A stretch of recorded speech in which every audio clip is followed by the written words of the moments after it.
Chapter 1. The Ningguo Residence. In the city of Tianjing, within the Ningguo Residence, in a Huaifeng garden, sunlight filtered through the mottled window panes, casting faint beams of light.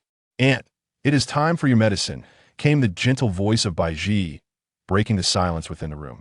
With great care, she lifted the medicinal concoction she had just prepared and slowly approached the bedside of the matriarch, Liang. Baiji delicately placed the bowl on the low table beside the bed and expertly helped Liang sit upright against the headboard. "Aunt, please take your time," reminded Rui Shui, who stood nearby. Baiji held the bowl, stirring the steaming broth gently with a spoon to allow it to cool slightly. Liang furrowed her brow, attempting to sit straight with Baiji's assistance. "After drinking this for so long, I still cannot bear the taste of the medicine," Liang sighed, her expression filled with resignation. "Aunt, though the medicine is bitter, it is beneficial for your recovery. Once you drink it, you shall feel better soon," Baiji reassured her with a smile, then brought a spoonful of the concoction to Liang's lips. Liang took a small sip, her face momentarily reflecting a bitter sensation, yet she bravely swallowed it down. After finishing the medicinal broth, Liang leaned back against the headboard, taking a moment to catch her breath before inquiring, "Rui Shui, has Yi mentioned when he will return? It is already past the hour of you." Her gaze was imbued with both anticipation and worry, the essence of a mother's concern for her child. "Replying to you, Aunt, Yi left on horseback with his bow after lunch. Before he departed, he mentioned that if you inquired about him, you should say he was hunting outside the city with friends to practice his archery, and he would be back late. He is likely still out there." Rui Shui, merely 9 years old, responded to Liang. Baiji, having efficiently tidied up, praised Liang, "Aunt, do not fret. Although Yi is young, he is quite filial, always making it a point to visit you first upon his return." Upon hearing this, a semblance of comfort spread across Liang's face. "That child loves to roam about. I do hope he does not hurt himself out there," she replied. Then, Baiji and Rui Shui began recounting amusing tales from both residences, hoping to lift Liang's spirits. The three of them engaged in lively conversation. Suddenly, a commotion was heard from outside. Rui Shui seemed to recall something and hurried out to investigate. Before long, she returned, her face alight with joy. "Aunt, Yi has returned." No sooner had she spoken than a spirited young boy burst through the door, clad in a fitted outfit. His hair was styled into a top knot. Secured with an obsidian hairpin, he wore a well-tailored blue tunic. Cinched at the waist with a coarse hemp belt, a sturdy bow rested on his back, with a quiver of arrows hanging at his side. His feet were encased in simple cloth shoes. Though merely 9 years old, Yi's stature resembled that of a boy of 12 or 13, tall and well-developed. With arched brows and bright eyes, he exuded a lively and spirited energy. "Mother, I have returned," Yi exclaimed, swiftly making his way to the bedside.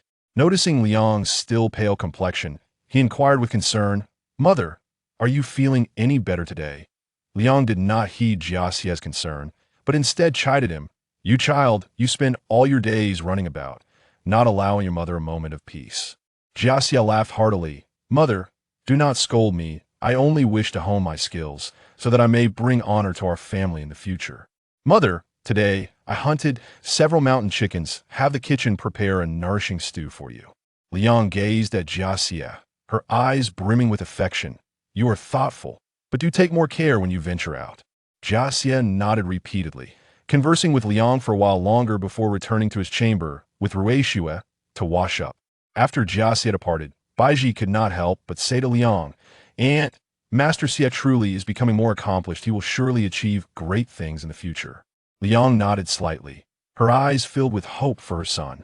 Upon returning to his room, Jiaxia seated himself upon a chair, carefully handing over the hefty longbow and quiver to Rui Shui, instructing her to prepare hot water. "Ah, the Red Mansion. It would be more fitting to call you a lofty pavilion in the sky." 2.5 years prior, Jiaxia had arrived in this realm, initially believing he had merely traversed back to ancient times. In a moment of lament, he never anticipated that during the new year, while assisting his mother in slaughtering a chicken, he could draw a surge of warmth from it into himself. After numerous validations, he confirmed that by slaying living creatures, he could siphon a portion of their abilities to enhance his physical prowess. Due to his tender age, He strained his mind in various ways to augment his physicality. He subsequently discovered that if he only hunted feeble animals, once he reached a certain number, no further gains would manifest. Only by preying on more formidable beings could he seize that energy. Thereafter, he, relying on a slight edge and strength over his peers, began working under Zhang the Butcher at a young age.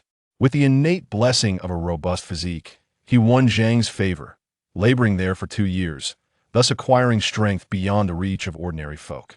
Unexpectedly, his mother fell gravely ill with typhoid fever, her condition perilously critical. Despite exhausting all savings, there was no sign of improvement. Jia Xie felt utterly helpless, and Liang, sensing her time was short, handed a jade pendant to Jia Xie. "Sierra, while you are more understanding than other children, if I am no longer here, living alone in this world will be exceedingly difficult for you. Remember, after I am gone, take this jade pendant and go to the Ningguo Mansion in the west of the city. You are the son of the second-class General Jia Jing." This turn of events elated Jia Xie, who immediately set off towards the west of the city, inquiring in front of Ningrong Street, only to be astonished to discover it was the world of dream of the Red Chamber. Recalling the vile servants of the second house and Jia Jin's temperament, he promptly abandoned the idea of going to the Ningguo Mansion and instead ran to Xuanjin Temple outside the capital in search of Jia Jing. Once Jia Jing brought Jia Xie and Liang back to the Ningguo Mansion, he promptly summoned the finest physician in the city to treat Liang. In the following days, the Ningguo Mansion bustled with activity due to the sudden arrival of this mother and son. After a period of diligent care, Liang's health finally showed signs of improvement. Upon witnessing the situation, Jia Jing took the opportunity to include Jia Qian in the family genealogy and subsequently instructed Jia Zhan to care for him diligently before returning to the Xuanjin Temple. Jia Zhan, harboring a deep-seated fear of Jia Jing, dared not to disobey him. Although initially perturbed and vexed by the arrival of a concubine above him, he soon realized that the mother and son were remarkably sensible and posed no hindrance to him.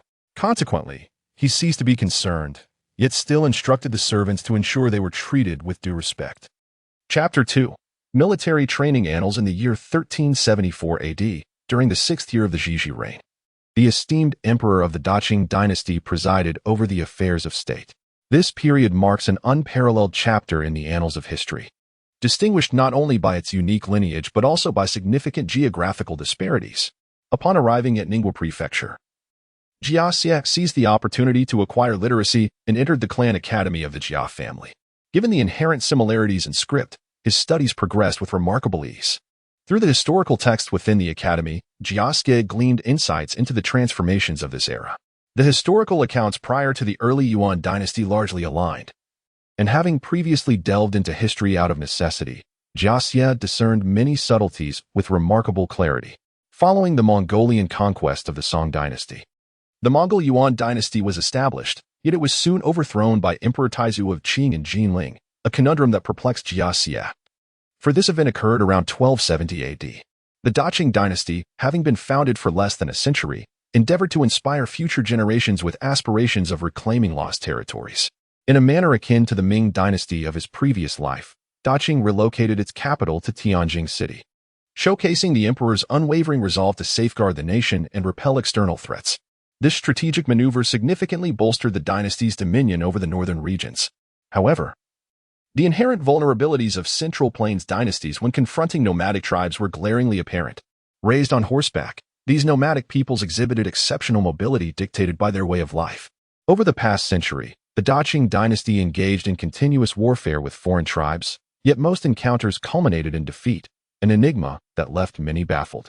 Upon reflection, it seemed the root of the issue lay in the unification of the Central Plains, as any consolidation inevitably breeds internal strife.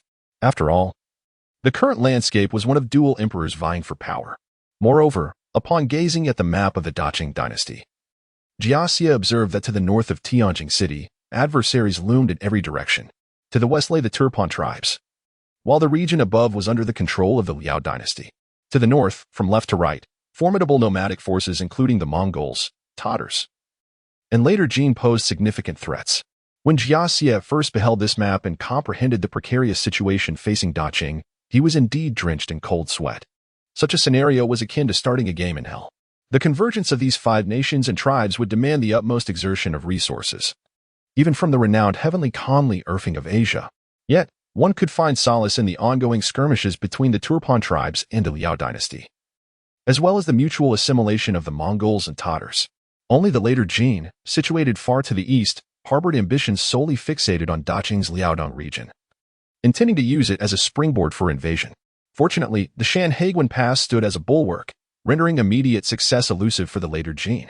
However, what was truly disheartening was the current state of the Daqing dynasty, which remained embroiled in a dual sovereignty predicament. The supreme emperor, Qing Zhidi, was still entangled in a power struggle with the new emperor, Qing Di, with at least 2/3 of military authority firmly in his grasp. My goodness, such maneuvers could only be deemed miraculous. Supreme Emperor, do take a moment to glance at the border map of Daqing. Should these 5 nations orchestrate a coalition, the consequences would be dire indeed. Master Jiajian, the bathwater is ready for you. The call from Rui Xue roused Jiajian from his reverie, and for a fleeting moment, he could not help but engage in self-deprecation. How foolish of me, lost in such trivial thoughts. I should focus on the present. After all, I am still beholden to the whims of others for my sustenance. Alas! However, once I unleash my wrath, muttering to himself, Jiajian rose and made his way to the bathroom. The steam from the hot water enveloped him, finally allowing his taut nerves to relax ever so slightly. After bathing, he donned a clean and tidy outfit and sat at his desk, once again poring over military texts. Military texts. Before my transmigration, my work was indeed to study Qi Jiguang's record of military training during the Ming Dynasty. A sudden spark of inspiration lit up Jiajian's eyes as he hastily recalled the memories of his diligent research, as if those moments were vividly before him. He called out loudly, Rui Xue, Rui Xue, put down what you're doing and come help me grind ink. Rui Xue, startled by the unexpected summons, jumped and hurriedly set aside her tasks, rushing over while asking, Master Jiajian, what is it? With excitement written all over his face, Jiajian exclaimed, quickly, help me grind ink. I have something of utmost importance to attend to. Rui Xue, not daring to delay, promptly began grinding the ink. As Jiajian strived to recall the contents of record of military training, he fervently wrote, his demeanor focused and urgent. By the hour of the rat, Jiajian suddenly snapped back to reality, overwhelmed by a wave of fatigue and weakness that left him dizzy and disoriented. Beside him, Rui Xue was already yawning, her eyes glistening with tears of weariness. Observing her exhausted state, Jiajian said, Rui Xue, I have become overly spirited. You should go rest. I will sleep in the study tonight. Rui Xue, mustering her strength, did not quite grasp the meaning of Jiajian's words but understood that she was allowed to rest. Master Jiajian, then you too should retire early. Do not overexert yourself. After bowing, she withdrew. Jiajian gazed at the densely written pages on his desk, rubbed his throbbing temples, and slowly rose to stretch his stiff limbs. At this moment, he felt dizzy and lightheaded. He extinguished the candle and, dragging his weary body to the bedside, collapsed into a deep slumber. In this profound sleep, Jiajian remained undisturbed until the following morning when he awoke languidly at the hour of the dragon. Upon waking, he felt soreness throughout his body. Yet the thought of his achievements from the previous night filled him with immense joy. After a simple wash and a meal, attended to by Rui Xue, he returned to his desk to review what he had written the night before. Despite a whole night of writing, he had only managed to complete a portion of the content. He called for Rui Xue once more to assist in grinding ink, eager to finish record of military training as soon as possible. In the days that followed, Jiajian hardly stepped outside, immersing himself daily in the world of books and ink. Rui Xue devoted herself wholeheartedly to assisting him, not daring to slacken her efforts. On the first day, Jiajian's family, led by Lady Jiaoyang, was perplexed and deeply worried about the unusual circumstances. It was not until she arrived at Jiaxie's study that she realized her child was deeply engrossed in writing with unwavering concentration.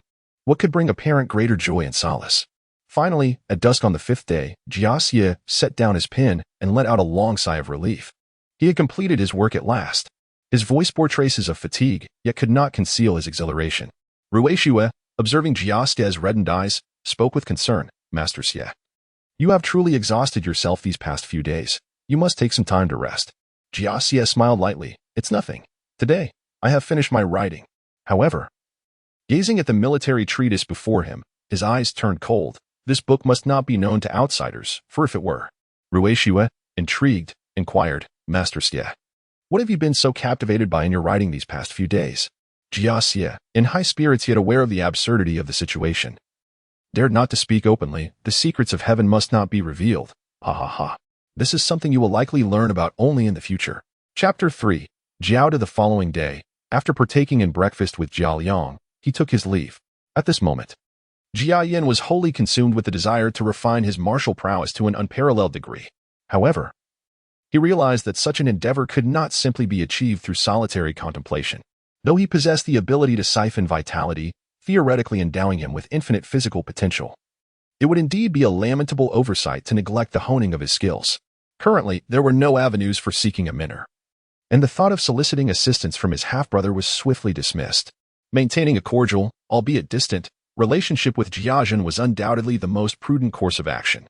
Given the current animosity between Jia Yin and his mother towards him, the repercussions of any misstep would be too great for his temperament to bear. Nonetheless, he was already well aware of the esteemed Jiao Da, a veteran soldier who had fought valiantly alongside the first Duke of Ningguo on the battlefield. After a moment of contemplation, he took his formidable stone bow and made his way to Jiao Da's modest quarters. Jiao Da resided in one of the most secluded corners of the servant quarters, a sanctuary specifically arranged for his comfort. His remarkable contributions to the Ningguo residence were etched in the memories of the Duke. Now, in his advanced years, he held an honorary position, largely free from duties, as the household provided for him to enjoy a peaceful retirement. However, one could not help but reflect on the changes in Jiao Da's life since the marriage of Qin Keqing into the Ningguo family. A poignant reminder of the passage of time. Initially, under Jia Jing's directive, Jiao Da was inscribed in the family genealogy, and Jia Jing had also taken Jia Yin to visit the venerable matriarch of the Rongguo family, Jia Mu. They had briefly met with figures such as San Chun and Jia Baiyu, who was nearly 2 years his junior. Upon entering the small courtyard, Jia Yin found Jiao Da reclining in a chair beneath an ancient tree, his eyes half closed as if in a light slumber. Jia Yin respectfully bowed deeply. Addressing him, "Grandfather Jiao, I, Jia Yin, have come to seek your guidance." Jiao Da slowly opened his eyes, his gaze lingering on Jia Yin for a moment before he rose to assist him. "Ah, it is you, Brother Yin. You honor me. What brings you here today?" With honest eyes and heartfelt words, Jia Yin replied, "I am resolutely committed to the martial arts and am acutely aware of your extensive battle experience and exceptional skills. Therefore, I humbly request that you impart some of your wisdom to me." Jiao Da nodded slightly, a glimmer of nostalgia and joy flickering in his eyes as he recalled the glorious days of fighting alongside the Duke of Ningguo, in the days when the Duke was alive. He was indeed a figure of remarkable valor, effortlessly claiming the heads of enemy generals amidst the chaos of battle. With a bloodied spear in hand, he struck fear into the hearts of his foes, causing them to flee in disarray. "I am pleasantly surprised that you harbor such aspirations, and I sincerely hope you remain steadfast in this pursuit. Alas, it is regrettable that Master Zhun and Rong are not aligned with such ambitions at present." As if recalling something, he fell silent. A faint sigh escaped him, revealing a hint of regret, though he dared not voice his criticism of his masters. He then redirected his focus back to Jia Yin, seemingly intent on reaffirming his intentions. "Dear Jia, the path of martial arts is fraught with hardship. Are you truly resolute in your decision to practice?" Jia, without uttering another word, retrieved his bow from the quiver that encircled his waist. With a calm demeanor, he drew back the powerful bow 3 times, the frame emitting a series of creaks in his hands. Jia, witnessing this, was filled with astonishment and admiration. "Young Master Jia, is this truly a stone bow? If my memory serves me right, you are but 9 years of age this year." Jia felt a sense of satisfaction. There is no greater display of prowess than this. "Indeed, Grandfather Jiao, from the moment I arrived at Ningguo Manor, I was able to draw this bow. Just days ago, I practiced archery outside the city and even returned with a few pheasants." Jiao's eyes widened in disbelief, murmuring to himself, "Young Master Jia, your innate talent possesses such formidable strength. You are truly extraordinary." Jia smiled gently, a glimmer of confidence in his expression. "Grandfather Jiao, having resolved to pursue martial arts, I aspire to serve my country in the military. I will devote myself wholeheartedly to ensure I do not squander this natural strength." Jiao beamed with joy, nodding emphatically. At his advanced age, having devoted his life entirely to Ningguo Manor without descendants, he gazed at Jia with hope. "Young Master Jia, your ambitions inspire me. I shall do everything in my power to assist you. However, the road of martial arts is indeed arduous, not meant for the faint-hearted. You must prepare yourself for the trials ahead." Jia, with a respectful bow, replied earnestly, Grandfather Jiao, rest assured, I am not one to falter in the face of adversity. Even if faced with countless challenges, I will not retreat. In that case, from tomorrow onward, you shall come here daily at the hour of the dog. And I will teach you equestrian skills and archery. Mastery of horseback riding is fundamental for military operations, allowing one to adapt swiftly to various situations on the battlefield. As for archery, achieving the skill to hit a target from 100 paces will surely instill fear in the enemy. The hour of the dog? From 1 p.m. to 3 p.m. That works well, as I can also visit Butcher Zhang in the morning to gather energy and strengthen myself. Thank you, Grandfather Jiao. I will arrive punctually. The next day, Jiao arrived at Jiao's location on time. Jiao had already prepared the horses and began meticulously instructing Jia on the essentials of horseback riding. Young master, when mounting, your movements must be decisive and nimble. Ensure your feet are firmly planted in the stirrups, and let your body move naturally with the horse's rhythm. Jiao patiently explained while demonstrating the proper technique. Jiao listened attentively and practiced diligently. Though he had some prior experience, he recognized the need for refinement. With Jiao's guidance, he soon began to ride with the correct form. After a few days, as Jia's equestrian skills began to show promise, Jiao commenced teaching him archery. Young master, when drawing the bow, you must exert all your strength and focus intently on your target, free from distractions. Jiao personally assisted, correcting Jia's posture with careful attention. As Jia diligently practiced, Jiao suddenly recalled matters pertaining to military strategy. Xia, mere martial prowess is far from sufficient. Military tactics are equally crucial. In years past, Duke Ning and Master Jia died while left behind numerous summaries and insights regarding military strategy and the study. You should search for them there and engage in your own study. I cannot assist you in this regard. Upon hearing this, Jia wasted no time and hurriedly made his way to the study. Upon entering, he began rummaging through drawers and meticulously searching every nook and cranny. He opened box after box and shifted stacks of books aside. After considerable effort, he finally uncovered those precious manuscripts in a rather inconspicuous corner. Here they are. Jia let out a cold laugh, feeling a mix of emotions for these manuscripts. It was fortunate that the Ning and Rong households were shrouded in chaos, allowing Jia, a mere illegitimate son, to access this place. Otherwise, these were indeed tangible records, each word a testament to the wisdom and insights of those who came before. Yet now, they lay forgotten in this corner, gathering dust, a truly lamentable sight. Chapter 4. Enlistment in the year 1377, the 9th year of the Zhizhi era. The city of Tianjing in March bore witness to lingering remnants of snow, soon followed by a fresh snowfall, an occurrence quite rare.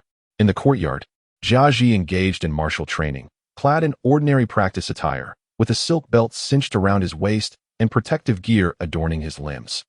At the tender age of 12, he possessed striking features and an imposing stature, standing nearly 6 feet tall. Rui Shui stood in the courtyard, gazing at Jia Ji with admiration and pride. Indeed, he was her master. Upon completing his training, Jia Ji carefully set aside his weapons, glanced at the sky, and noticed it was nearing the hour of you. After a brief moment of tidying up, he proceeded with Rui Shui to visit his mother, Jiao Liang, for a shared meal. Over the years, he had become capable of lifting a stone lock weighing 300 pounds and drawing a bow of 2 stones, demonstrating remarkable skill by shooting 3 arrows in rapid succession, each finding its mark with precision. He was well versed in military strategies and had gained substantial insights into the intricacies of military manuals.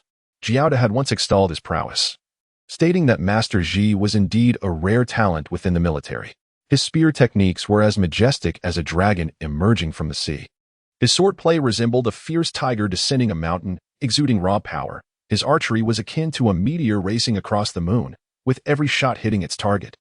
And his horsemanship was extraordinarily refined. Coupled with his innate strength that rivaled that of a demigod, he was undoubtedly among the elite in the military. Now at the age of 12, with the passage of time, he was destined to shine on the battlefield and achieve unparalleled greatness. Upon encountering Jiao Yang, Jia Ji respectfully paid his respects. She responded with a gentle smile, engaging in light conversation. However, it soon became apparent to Jiao Yang that after his salutation, Jia Ji fell silent, merely gazing at her. A thought crossed her mind as she sensed a shift in his demeanor. My dear Ji, do you harbor concerns? Maintaining a composed expression, Jia Ji refrained from revealing too much emotion, softly responding, Mother, I wish to enlist in the military, but not in the capital. I aspire to serve in Liaodong. Jiao Yang's smile faltered slightly, a hint of worry flickering in her eyes, her voice trembling. My child, I understand your dedication to mastering martial arts and military strategy. Your resolve to pursue this path is unyielding. You had mentioned it before, and I anticipated this day would come, though I had not expected it to arrive so swiftly. With a sigh, Jiaji acknowledged the inevitability of his decision. If I do not enlist, how can I rise above this mire? Mother, I am unfilial. I wish to join the military in Liaodong, and I know not how long I may be away, unable to fulfill my duty to you. Yet, my relentless training in martial arts is solely for the purpose of safeguarding our homeland and earning military merit, so that you may live a life of prosperity and honor. Tears welled in Jiao Liang's eyes. Ji, I am aware of your aspirations. You have been sensible from a young age. How could I stand in your way? However, Liaodong is a harsh and frigid frontier, and I cannot help but worry. Jiaji breathed a sigh of relief, taking the handkerchief from Rui Shui and gently wiping away the tears from Jiao Liang's face. Mother, I fear not the hardships. I am determined to achieve something remarkable. After a prolonged silence, Jiao Liang finally nodded. Very well, you may go, but do take care of yourself. During the meal, the atmosphere was somewhat heavy. Although Jiao Liang refrained from further discussion, she continually served Jiaji, urging him to eat more. Jia Xian spoke little, his focus solely on his meal. The following morning, he made his way to Jia Rong's residence. At that time, Jia Rong was seated at his desk, idly toying with a piece of jade, his demeanor somewhat languid. Upon hearing from a maid that Jia Xian wished to speak, Jia Rong was taken aback. He pondered to himself, my uncle seldom visits me. His unexpected arrival today must be due to some request. The servants did not impede, directly ushering Jia Xian inside. Upon seeing him enter, Jia Rong quickly rose to greet him, respectfully bowing. Uncle Xian, what brings you to my humble abode today? Jia Xian hurriedly gestured for Jia Rong to refrain from such formalities. Ronger, there is no need for such courtesy. Jia Rong then invited Jia Xian to sit. Instructing a maid to brew tea, Uncle Xian, please take a seat and enjoy some tea while we converse. Ronger, there is no need for such politeness. I have come with a request. Jia Rong smiled. Please, Uncle Xian, speak freely. I shall do my utmost to assist you. I wish to enlist in the military at the border in Liaodong, and I hope you can support me in this matter by speaking to your father. Jia Rong was momentarily taken aback, filled with astonishment. Liaodong was a perilous place. Uncle Xian, why would you wish to venture to such a harsh and frigid land? Surely, securing a position in the capital would be more prudent? Over the years, I have enjoyed our time together. If you have any request of me, I have always endeavored to fulfill them. Even if it were a position in the capital, I would not hesitate to help, provided my father agrees. Yet now, you wish to go to that remote and dangerous Liaodong. I truly do not comprehend it. The kindness you have shown me, Ronger, I shall always cherish. However, my aspirations do not lie in the capital. With the ongoing tensions between the Great Qing and the later Jin in Liaodong, I feel a strong urge to protect my homeland, to carve out my own legacy in the world. Moreover, as a son of a concubine, I must eventually establish my own path. If I do not consider my future now, when shall I? Jia Rong was astonished. His uncle displayed such profound awareness.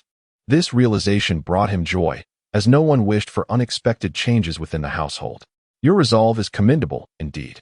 However, this matter is significant. I must accompany you to seek my father's counsel. The two then rose, preparing to visit Jiazhen. Upon arriving at Jiazhen's residence, they found him deep in thought. Alone in his chamber, a furrowed brow suggesting he was preoccupied with household affairs. A maid approached to announce, Master, young Master Rong and second Master wish to see you. Jiazhen waved his hand, indicating for them to enter. Jia Rong and Jia Xian entered the room, bowing in unison to Jiazhen, who motioned for them to sit. What brings you both here today? Jia Rong bowed respectfully. Father, Uncle Xian wishes to enlist in the military in Liaodong and has come to seek your decision. Jiazhen was momentarily taken aback, glancing at Jia Xian, his mind racing. This brother of mine is usually quite reserved. I had no idea he harbored such ambitions. Xian, are you truly resolute in this decision? I have not previously heard of such intentions from you. Brother Zhen, my mind is set. As a member of the Ningguo house, it is my duty to bring honor to my family. Furthermore, as a child born out of wedlock, I must eventually establish my own household. This journey to Liaodong presents a fortuitous opportunity. Jiazhen was momentarily taken aback, then nodded in acknowledgement. To possess the ambition of establishing one's own household reflects a remarkable awareness. Yet, he regarded Jia Yin with a hint of scrutiny in his gaze. It is indeed rare to have such aspirations, but Liaodong is fraught with peril. Do you possess comprehensive preparations? Rest assured, Brother Jean, over the years, under the guidance of Grandfather Jiao, I have diligently practiced martial arts and thoroughly studied military strategy. Thus I am well equipped to face the challenges ahead. Jiazhen fell into a brief silence, lightly tapping his fingers upon the table, seemingly weighing his options. What do you seek in return? Brother Jean, might you be so kind as to grant me a suit of heavy armor, along with the spear once wielded by the Duke of Ningguo, and a two-stone bow? Upon hearing the mention of the Duke's spear, Jiazhen hesitated slightly, his thoughts drifting to the fact that it was a relic of the late patriarch of significant importance. Yet, gazing into Jia Yan's resolute eyes, he ultimately relented. Very well. Since you are so determined, I shall bestow these upon you. I will do my utmost to secure you a position of 100 households in Liaodong. Thank you. Brother Jean. Jia Yan rose and expressed his gratitude with a respectful gesture. Chapter 5, The Rong Mansion. In the distinguished Rong Mansion, the venerable matriarch, Lady Jia, sat comfortably in the Rongshi Hall, surrounded by her children and grandchildren, creating an atmosphere of extraordinary liveliness. According to the original text, this moment likely represents one of Lady Jia's final days, filled with untroubled joy. Jia Baoyu and the three Spring sisters frolicked nearby, while a host of maidservants attended to them. Wang Shifeng, with her eloquent tongue, spun whimsical tales that elicited peals of laughter from Lady Jia. Look at all these children and grandchildren gathered around you, dear matriarch. Each one is exceptionally filial, she remarked. Our household flourishes and thrives, all thanks to your boundless blessings. Just the other day, when I was out and about, the ladies were envious of you, proclaiming that your fortune must have been cultivated over several lifetimes to have such a harmonious and lively family. Lady Jia chuckled heartily. Feng girl, you possess a unique talent for words, always finding ways to bring joy to others. Dear matriarch, I speak only from the depths of my heart, Wang Shifeng replied. At this juncture, a sudden thought seemed to strike her, and she continued, by the way, I recently heard Lian Ge mention a curious matter. This shift in topic piqued Lady Jia's curiosity. Oh, what curious matter? Do tell me, she urged. It is said that Brother Zhen from Ningguo Mansion and our esteemed master are deliberating on securing an official position for Jiao Yan, perhaps as 100 households officer in the frigid land of Liaodong. The other day, Lian Ge was running errands for our master and mentioned this to me, saying that Lian is to pursue an official post in that harsh region.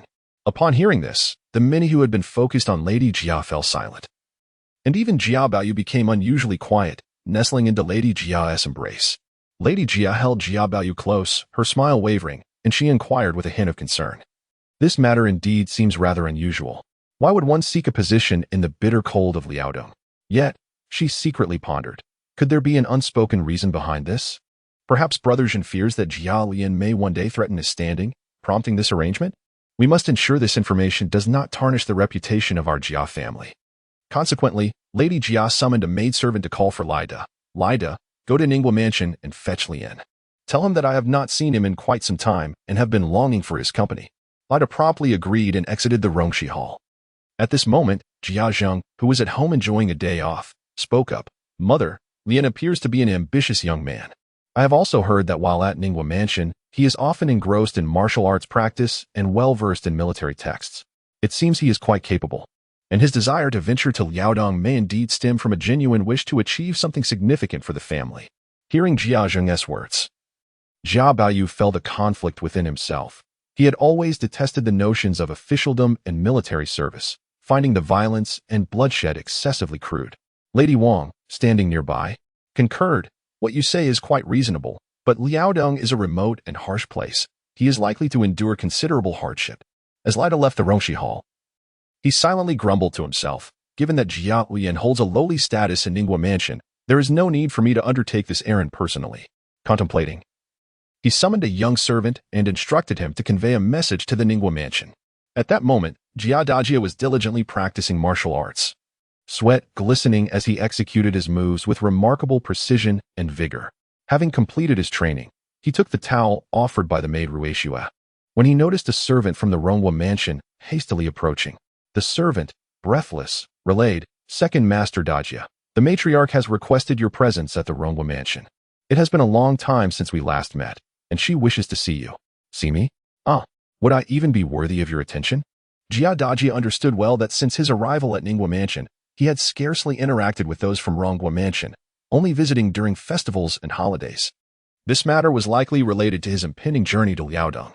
He promptly set down his weapon and said to Rui Shue, "Please assist me in tidying up." With quick and nimble hands, Rui Shue arranged his attire, and Jia Dajie departed with the servant for Ronghua Mansion. Upon re-entering Ronghua Mansion, Jia Dajie gazed at the magnificent architecture.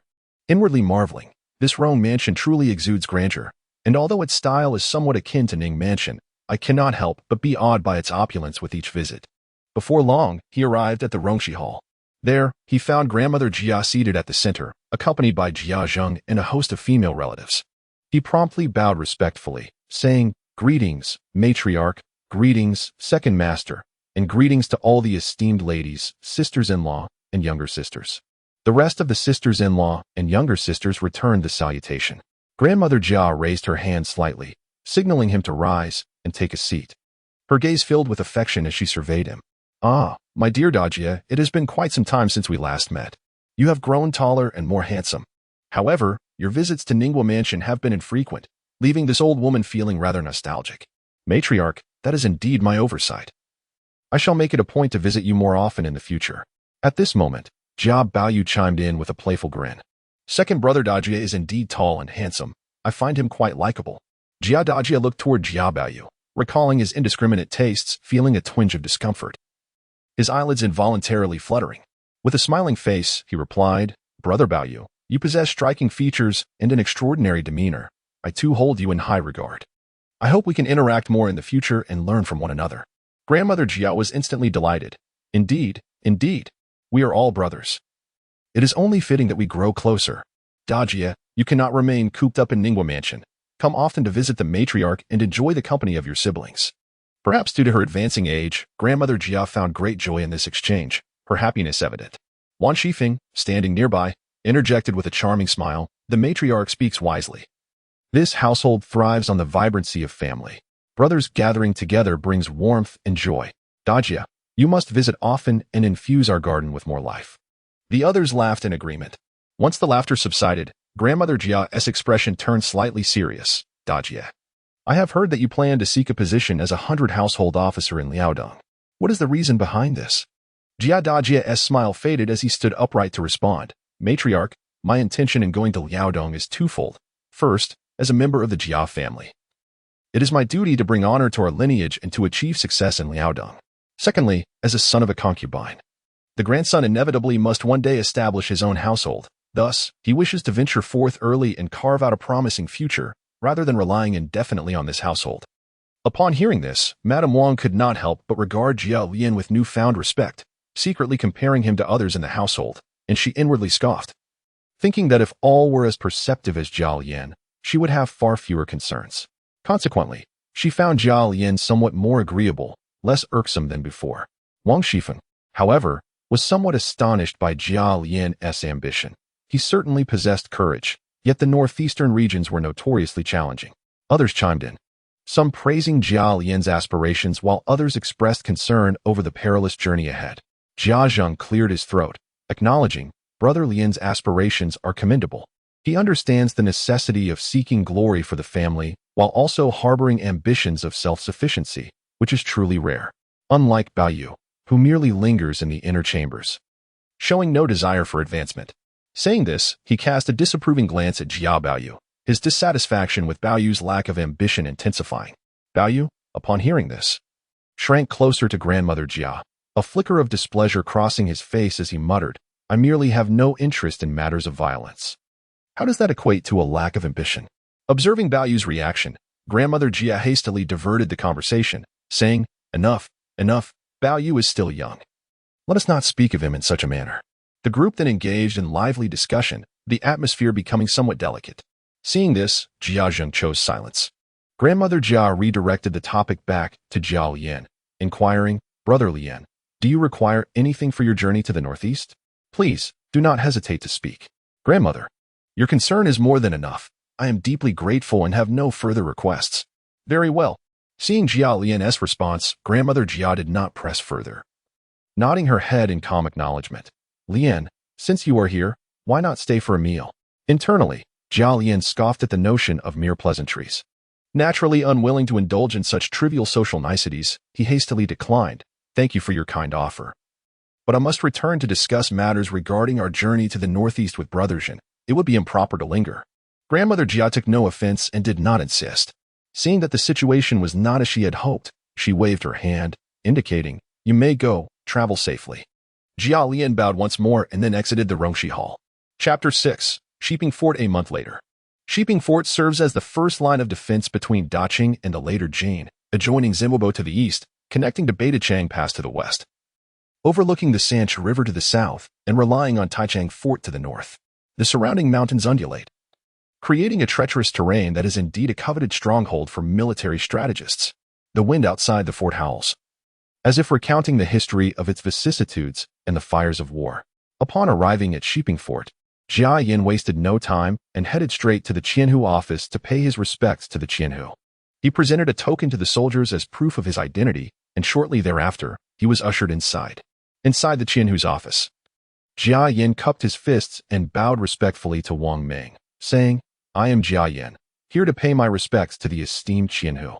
Wang Ming stepped forward to assist him, saying, "There is no need for such formalities, Jia Baihu.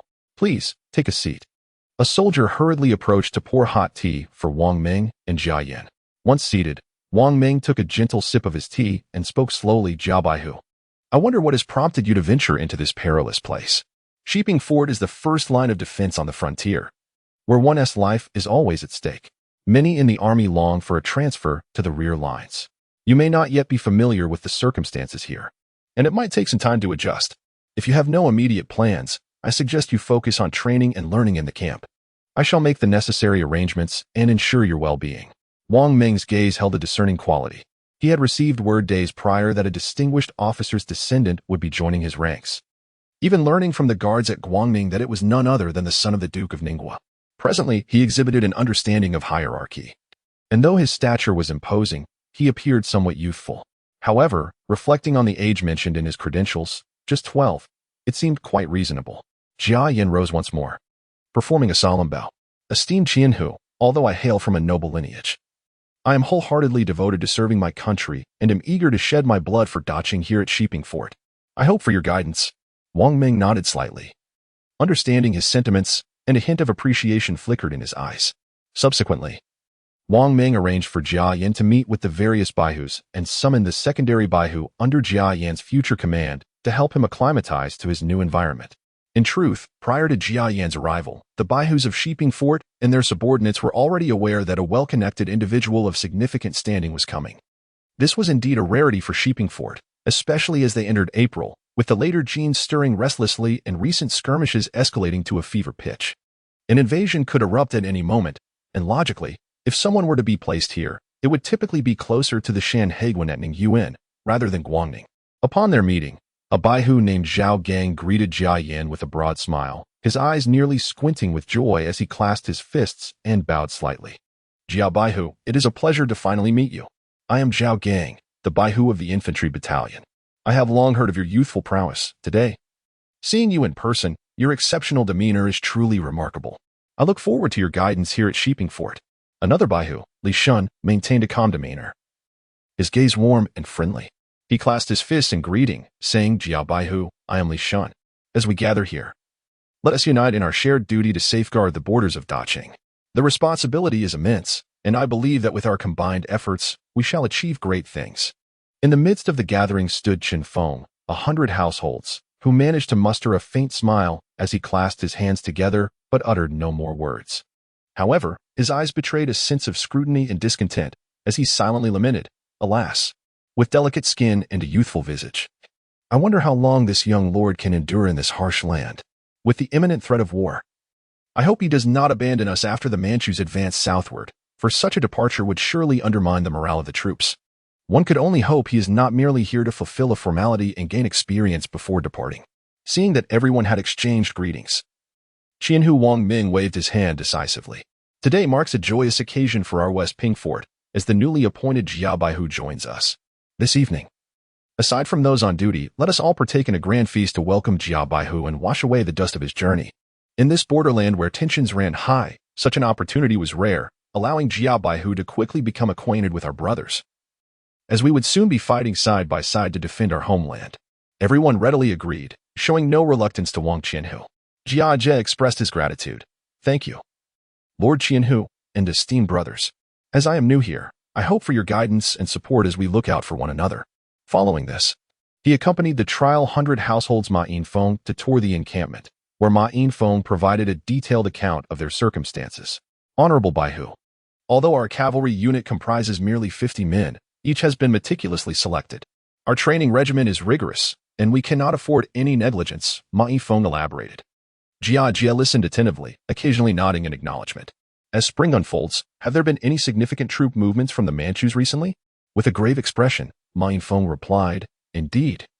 Honorable Baihu, the Manchus have been quite active of late, and we are maintaining vigilant observation of their maneuvers. And how do our casualties compare when engaging with the Manchu cavalry? Jia Jie inquired. With a sigh, Ma Yinfeng responded, Regrettably, the situation is far from optimistic. We often find ourselves outnumbered, suffering considerable losses. Just days ago, another cavalry unit led by Liang Qi received a signal of distress from nearby villages. After a fierce battle, all but a few of his personal guards perished, and Liang Baihu himself was wounded and is now recuperating in the fort. The Jurchen not only excel in archery but frequently deploy small units that possess at least 2 mounts per soldier. When encountering their elite forces, it is not uncommon for one to ride 3 horses, making their strikes swift and elusive. While we may not be incapable of fighting back, it is truly challenging to hold our ground. Should we encounter their cavalry as Soren troops, alas. Jia Jie observed Ma Yinfeng's somber demeanor and recalled a phrase that invoked dread. The surrounding villages had suffered greatly, with at least 7 or 8 out of 10 reduced to desolation, some dead and others fled. The families of soldiers within the ranks had also not escaped the arrows of the Jurchen. A chill ran through Jia Jie's heart. The toll had already become so severe. The 2 men arrived at a training ground, where soldiers were engaged in rigorous drills, their battle cries echoing like thunder. Ma Yinfeng pointed towards the soldiers in training. Look, Honorable Baihu, while these brothers display commendable skills, they still fall short in comparison to the fierce warriors of the Manchus. After completing the tour, Jia Jie returned to his tent, remaining silent. As evening descended, the banquet commenced, and the air was filled with the clinking of cups and the exchange of toasts. Zhao Gang raised his wine cup and approached Jia Jian. Jia Baihu, I, Zhao, toast you a drink, wishing you great achievements at Shiping Fortress. Jia Jian raised his cup in response. Thank you, Zhao Baihu. I will need your continued support. Li Shun also smiled and said, Jia Baihu, as we serve our great nation together, we shall surely maintain peace at the borders. May we be blessed by your auspicious words. Chen Feng, seated nearby, also raised his cup in acknowledgement, his expression calm and indifferent, as though numb to the festivities. As the drinking continued, Wang Ming, the Qianhu, remarked, Jia Baihu, the defense of Shiping Fortress is no small task. You must prepare yourself mentally. Rest assured, Qianhu, I shall give it my utmost effort. In the coming days, I will familiarize myself with everything, and once you deem it appropriate, I shall take on the patrol duties. Grateful for Wang Ming's concern, Jia Jian set down his bowl and clasped Wang Ming's right hand with both of his own. Jia Jian felt deeply the care shown by Qianhu. Yet as a descendant of nobility, his arrival at Shiping Fortress was a conscious choice. He was not one to seek empty glory. His sole purpose was to slay enemies and serve his country, and he hoped Qianhu would understand this. Upon hearing this, Wang Ming felt a stirring within him, the effects of alcohol beginning to wane. Suddenly, he gripped Jia Jian's right hand tightly. Jia Jian instantly sensed this and released his left hand, both engaging in a momentary test of strength. The remaining Baihu at the table paused their activities, their attention drawn to the two, as they exerted their strength. Within 2 or 3 breaths, Wang Ming began to falter, the pressure in his hand diminishing, pain surging through him, and his previously flushed face growing even redder. Jia Jian, though also flushed, still possessed strength to spare. Wang Ming realized this in an instant, astonished at Jia Jian's prowess.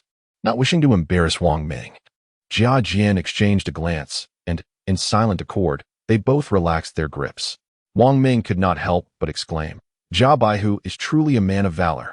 With such strength and spirit, we are fortunate at Shiping Fortress. Jia Jian quickly cupped his hands. You flatter me, Qianhu. Your might commands my admiration. Today, I, under the influence of wine, may have overstepped in my familiarity. My only desire is to slay enemies and serve the nation if I have offended. I ask for your forgiveness. At this moment, Chen Feng stepped forward, his face radiant with joy. Jia Baihu, I previously misjudged you. thinking you merely sought to bask in empty fame. I did not realize you possessed such true skill. Aichen shall drink a cup in penance. With that, he raised his cup and drank deeply, refilling it to toast Jia Jian. Please do not hold my previous rudeness against me. May we join forces to bravely defend Shiping Fortress. Jia Jian smiled as he accepted the cup. Your words are too gracious, Chen Baihu. From now on, let us share life and death together, standing against external foes. Cheers erupted from the crowd, and the atmosphere at the banquet grew even more exuberant. Chapter 7. Establishing authority and command. As dawn broke, the cavalry training ground at Shiping Fort was already bustling with activity, where 50 riders and the deputy commander Minfu stood at the ready. Their gaze was fixed upon the robust figure clad in Song Dynasty infantry armor, the young Jia Yin. With a piercing gaze, Jia Yin surveyed the assembled warriors, acutely aware of the skepticism harbored by these seasoned fighters, who had endured the trials of battle for years. With a menacing grin, Jia Yin proclaimed, Warriors, I am Jia Yin, your new commander. I am aware that prior to my arrival, whispers of my connections leading me here may have reached your ears. Some might think I came merely to embellish my credentials. However, I assure you, as springtime unfolds, the Jurchen bandits frequently launch raids during this season. And it is precisely at this critical juncture that I have come to vanquish foes and earn glory in the defense of our homeland. A few elder soldiers displayed disdain, for the rank of commander was often hereditary, and they had encountered their fair share of inept individuals.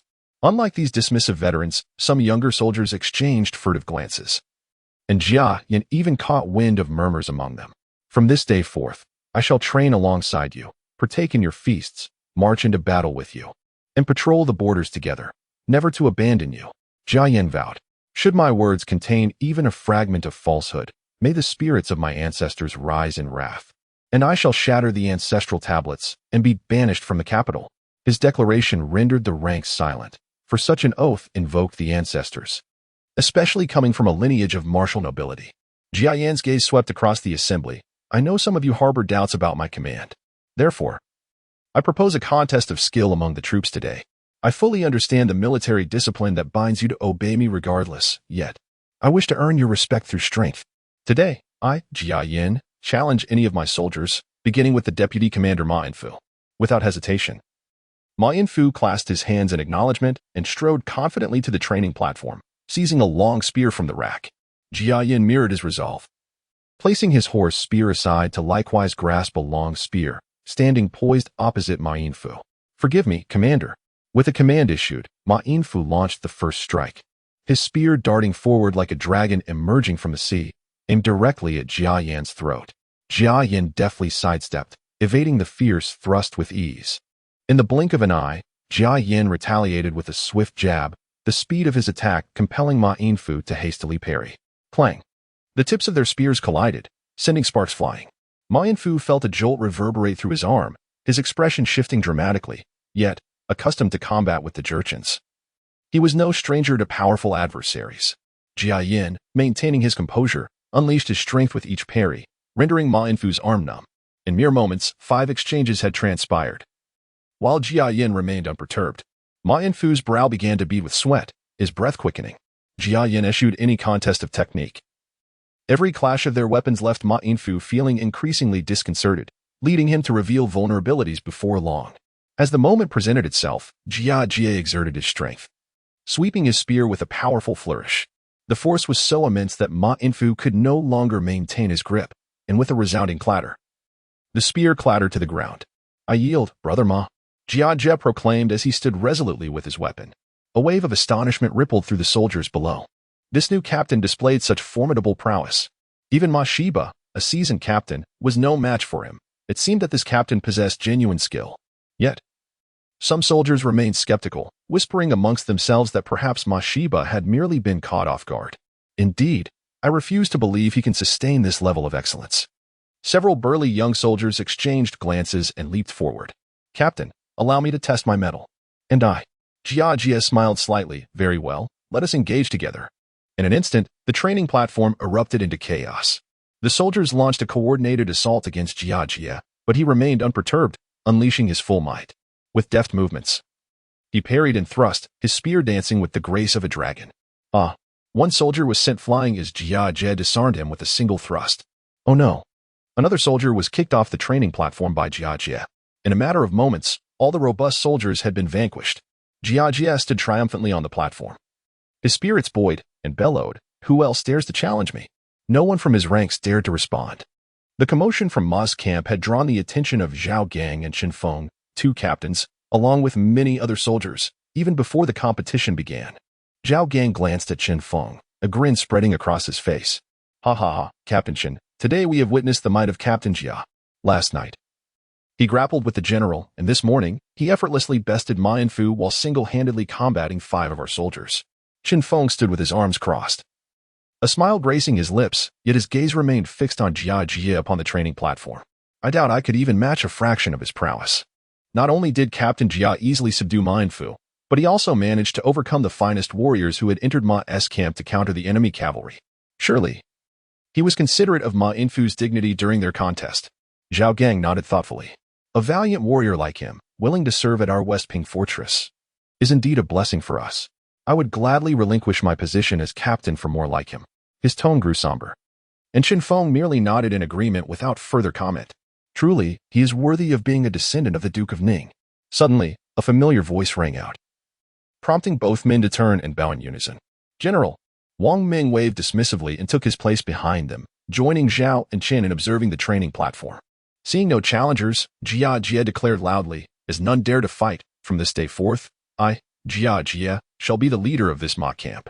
Should there be any dissenters, let us settle it on the battlefield." The soldiers responded in unison, "We shall heed the orders of Captain." Jia Jia leaped down from the platform and mounted his horse. "Warriors, you are all aware of the formidable archery skills of the later Jin cavalry, but today, I shall showcase my own prowess." With that, he took up his powerful 2-stone bow, squeezed his legs against the horse's belly, and the steed galloped forth. Whoosh! An arrow was loosed, striking the bullseye 100 paces away. "Bravo!" The soldiers erupted in unified applause. Jia Jia did not pause.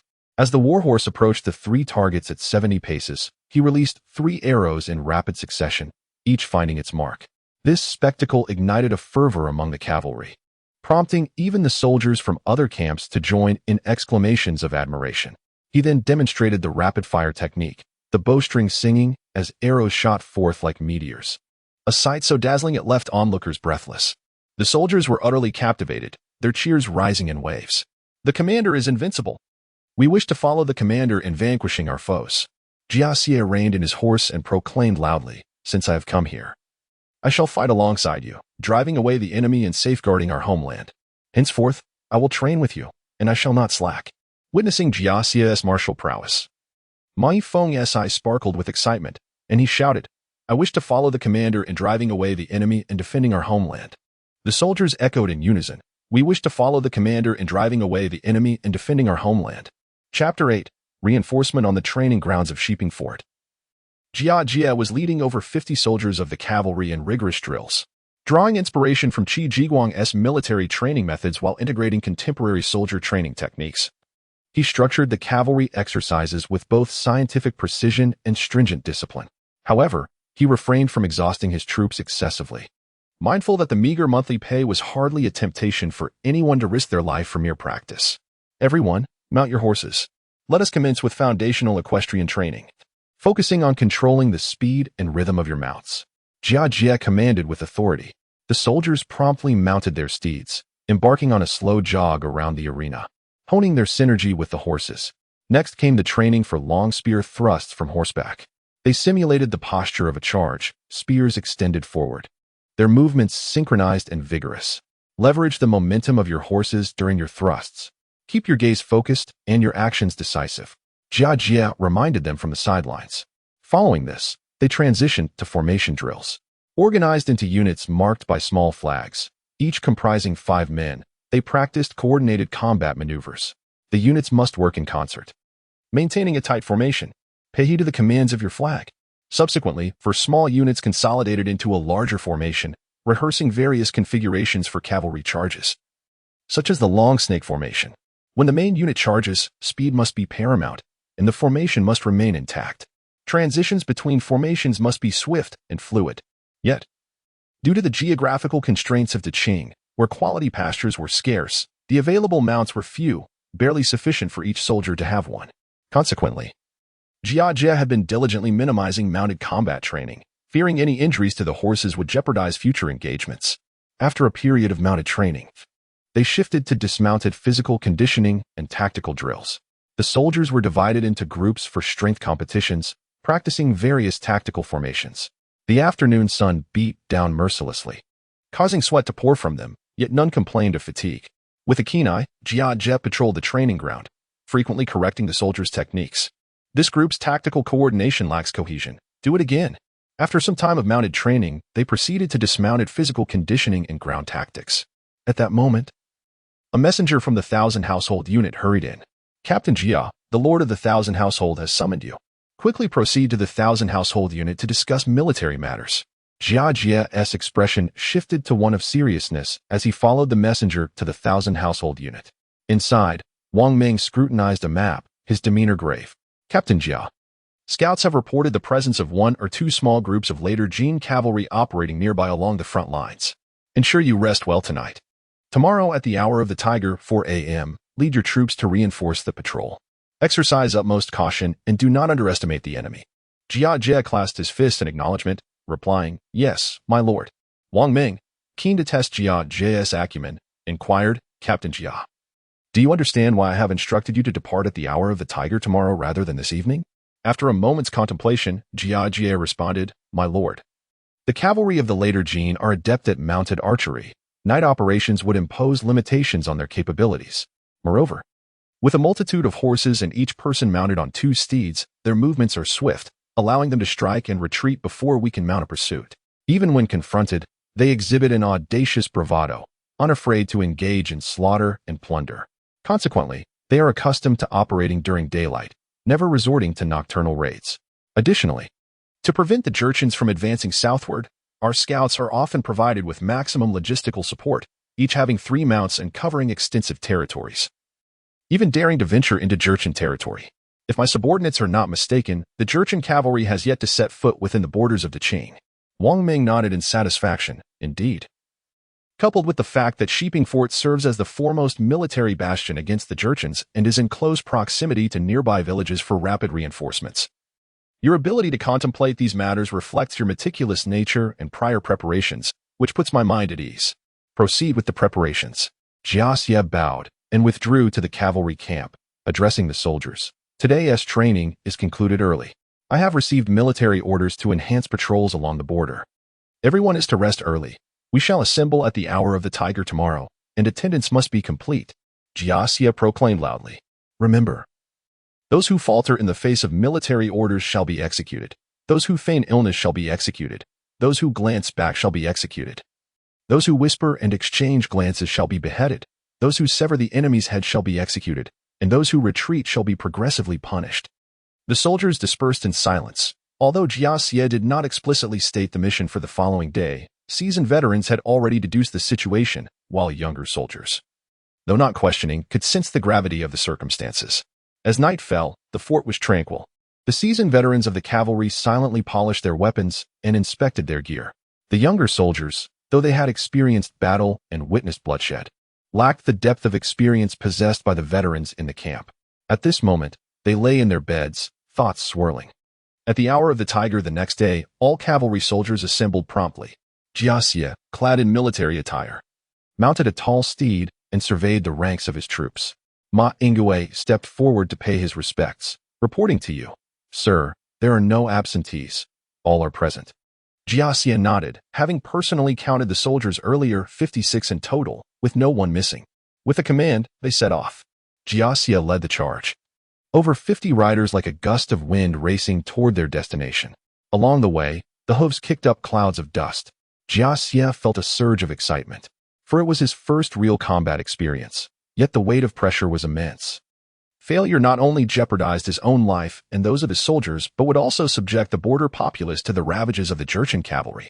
Jia Jie never underestimated the Jurchens. In less than an hour, they arrived at a location known as Luoma Slope, a crucial passage to several important villages. Jia Jie decided to take a brief respite here while observing the surrounding situation. At that moment, a scout hurriedly approached Jia Jie. Sir, we have detected a group of horsemen ahead. Upon investigation, It appears to be a contingent led by another officer responsible for patrolling this area. Jia Xie tightened his grip on his spear, remaining vigilant until the group drew near, his heart easing slightly. Officer Bai, it is good to see you. The officer, named Zhao Fong, appeared weary, yet his eyes radiated determination. Officer Zhao, what is the situation? Zhao Fong dismounted and approached Jia Jie, lowering his voice. The situation is dire. From my observations yesterday in the scouts' reports, the forces of the later Jin are not numerous, but they number nearly 200 cavalry. Half of them ride double on their steeds, suggesting an imminent confrontation. I have already dispatched someone back to the fortress to send word. I believe Lord Qianhu will send Captain Liang to lead the cavalry to our aid. Just as he was about to inquire further, a soldier hurriedly approached with a report. Captain, a signal fire has been lit in the distance, though it is of modest scale. Jia Jie's expression tightened as he asked, do you know the number of enemy troops indicated by the signal? The soldier replied, according to military protocol, a single colorless signal fire typically indicates around 100 enemy troops. Jia Jie and Zhao Fong exchanged a glance, a plan forming in their minds. Jia Jie spoke first. Time is of the essence. Having detected the enemy's presence, we must hasten to investigate. Captain Zhao, what are your thoughts? Zhao Fong nodded, saying, you speak rightly, Jia Captain. We cannot afford to hesitate at this moment. Jia Jie waved his hand decisively. Then let us not linger any longer. Soldiers, follow me and Captain Zhao to the site of the signal fire.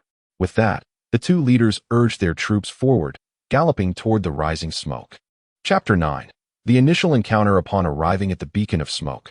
The concealed scout finally beheld the arrival of reinforcements and promptly rode forth to report to the two captains. The enemy cavalry from the later Jin has crossed the Liao River near Anshan, numbering approximately 180. After delivering his report, the scout hastily retreated to the side. Jia Zhan tightened the reins and remarked to Captain Zhao, given the enemy's seemingly lax demeanor, they appear indifferent to our arrival. Zhao Fong, incensed, retorted, how audacious. Captain Jia, let us divide our forces into two paths, encircling them to strike before they realize. Jia Zhan responded, very well. Let us proceed with this plan. Seeing that Jia Zhan was inexperienced in battle, Zhao Fong, concerned about his ability to withstand a frontal assault, suggested, Captain Jia, I will lead our forces to confront the enemy directly, drawing their attention, while you and your men maneuver from the flank for a surprise attack. Jia Zhan, with a serious demeanor, turned to Zhao Fong and asserted, though I may be a novice in warfare, I am clad in heavy armor and my skills are not inferior to yours. I should lead the frontal feint.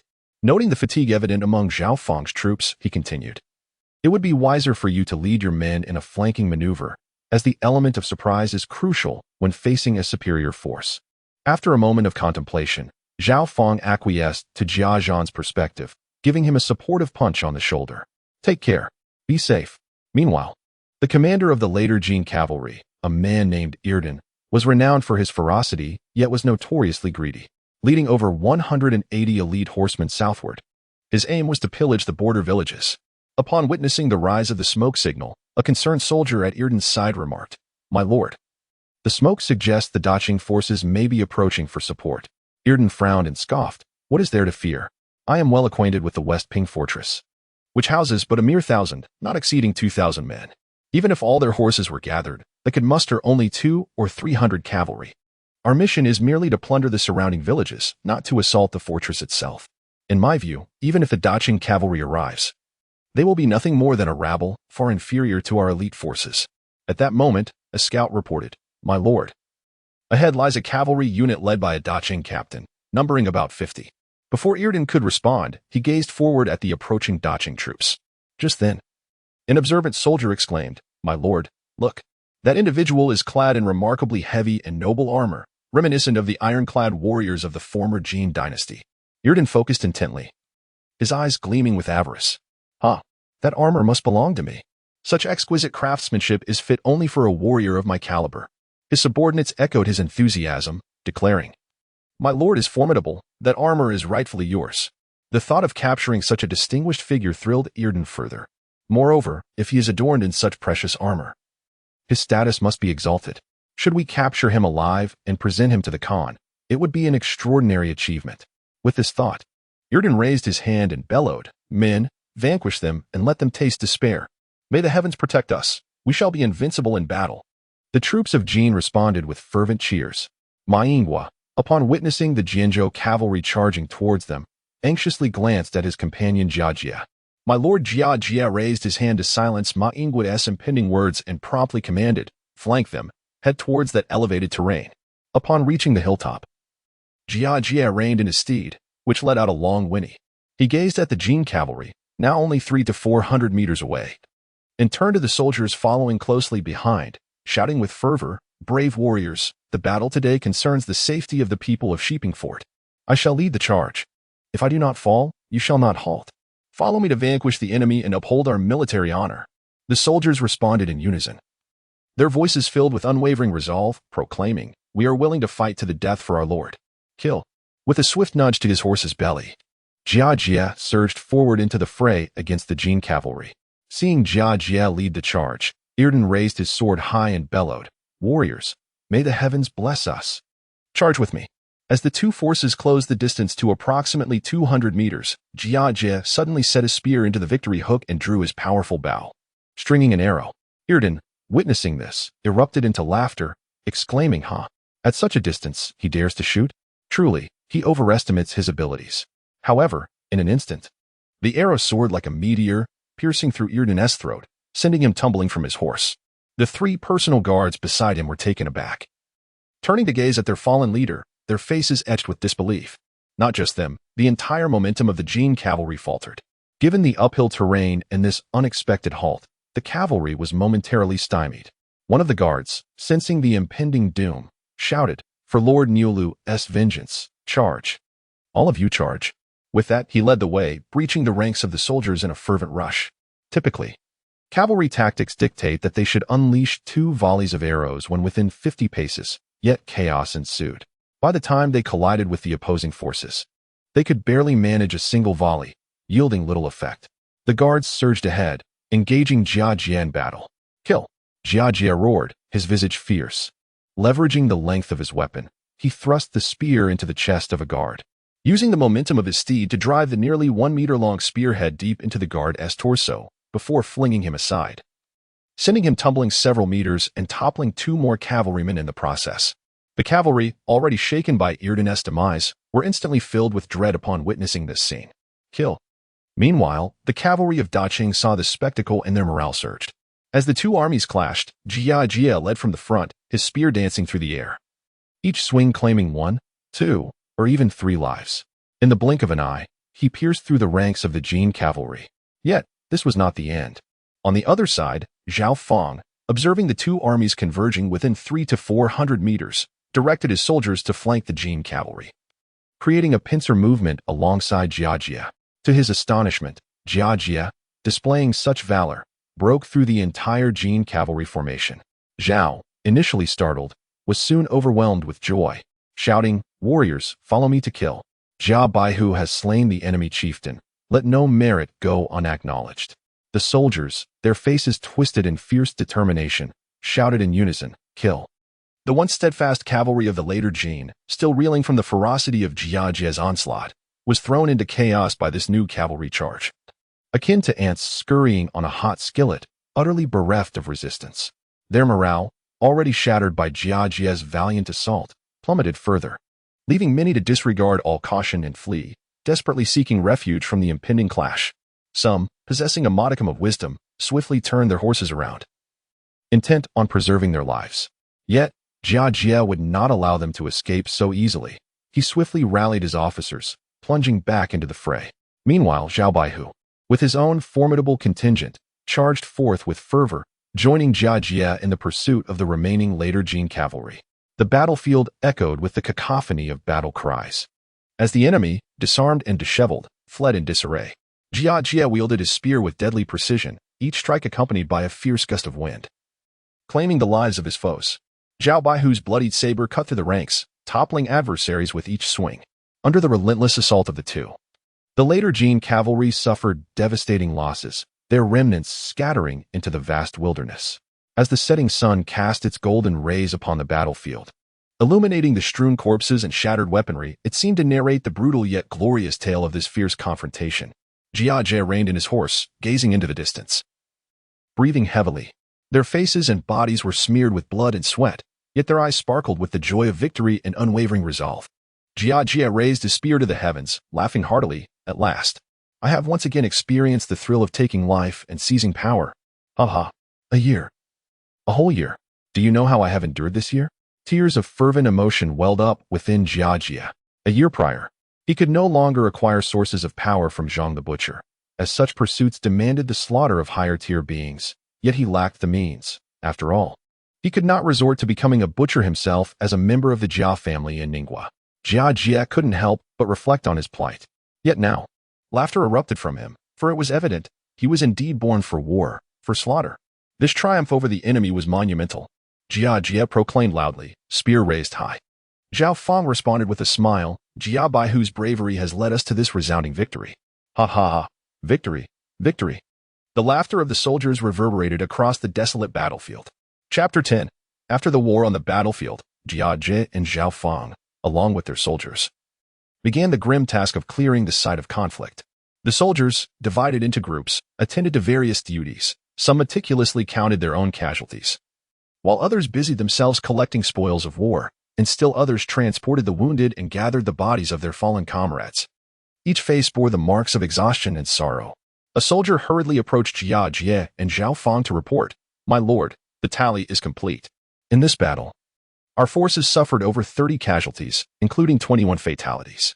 We have slain more than 150 cavalrymen of the later Jin and captured around 10 prisoners. We have also seized nearly 200 fine horses." 21? Jia Jia nodded slightly, his expression grave. "Such fine young men of the Qing. You may return to your duties." At that moment, another soldier arrived breathlessly. "My lord, one of the prisoners speaks Mandarin and insists on seeing you." Jia Jia pondered for a moment. "Bring him forth." Before long, the prisoner was presented to Jia Jia and Zhao Fang. Though disheveled, he maintained a semblance of composure. Jia Jia fixed a piercing gaze upon him. "You clamored to see me. What is your purpose?" The prisoner knelt and replied, "My lord, I am Lin Yu, a native of Shenyang. When the later Jin invaded, I was conscripted against my will, unwilling to be complicit with their cause. My parents have passed, and I have been oppressed within their ranks, feeling no allegiance to them. I now wish to submit to the Qing and serve you, my lord, in the hope of reclaiming lost territories and escaping the yoke of the later Jin. Please, grant me your wisdom." Jia Jia and Zhao Fang exchanged glances, each perceiving skepticism in the other's eyes. "How can I trust you?" Jia Jia inquired. "I possess intelligence regarding the later Jin's plans to dispatch troops southward and am willing to provide proof of my loyalty," Lin Yu insisted, remaining kneeling. This declaration stirred both Jia Jia and Zhao Fang, and even the soldier who held Lin Yu captive appeared astonished. "What valuable intelligence do you have regarding the later Jin's forces?" Jia Jia pressed. Lin Yu hastened to respond, "My lord, the later Jin intends to send a contingent of 3,000 troops, dispersing them into smaller units to harass the Guangdong area. The very group you encountered today is part of this plan. They aim to replenish their logistics through widespread raids. This will soon be proven true. Consider it my oath of loyalty. You have also captured the personal guard of Niu Luo Erdun, who is his right-hand man. If there is doubt, my lord may interrogate him for verification. I have acquired this knowledge through diligent inquiry and observation. In summary, 3,000 cavalry may act independently at any moment, plundering to ease their logistical burdens for a subsequent major offensive," Lin Yu concluded. Jia Jia fell into deep contemplation, and after a moment, he asked, "Zhao Baihu, how credible do you find this man's claims?" Zhao Fang furrowed his brow. "This matter is significant. We cannot place blind faith in it. Yet neither can we dismiss it entirely.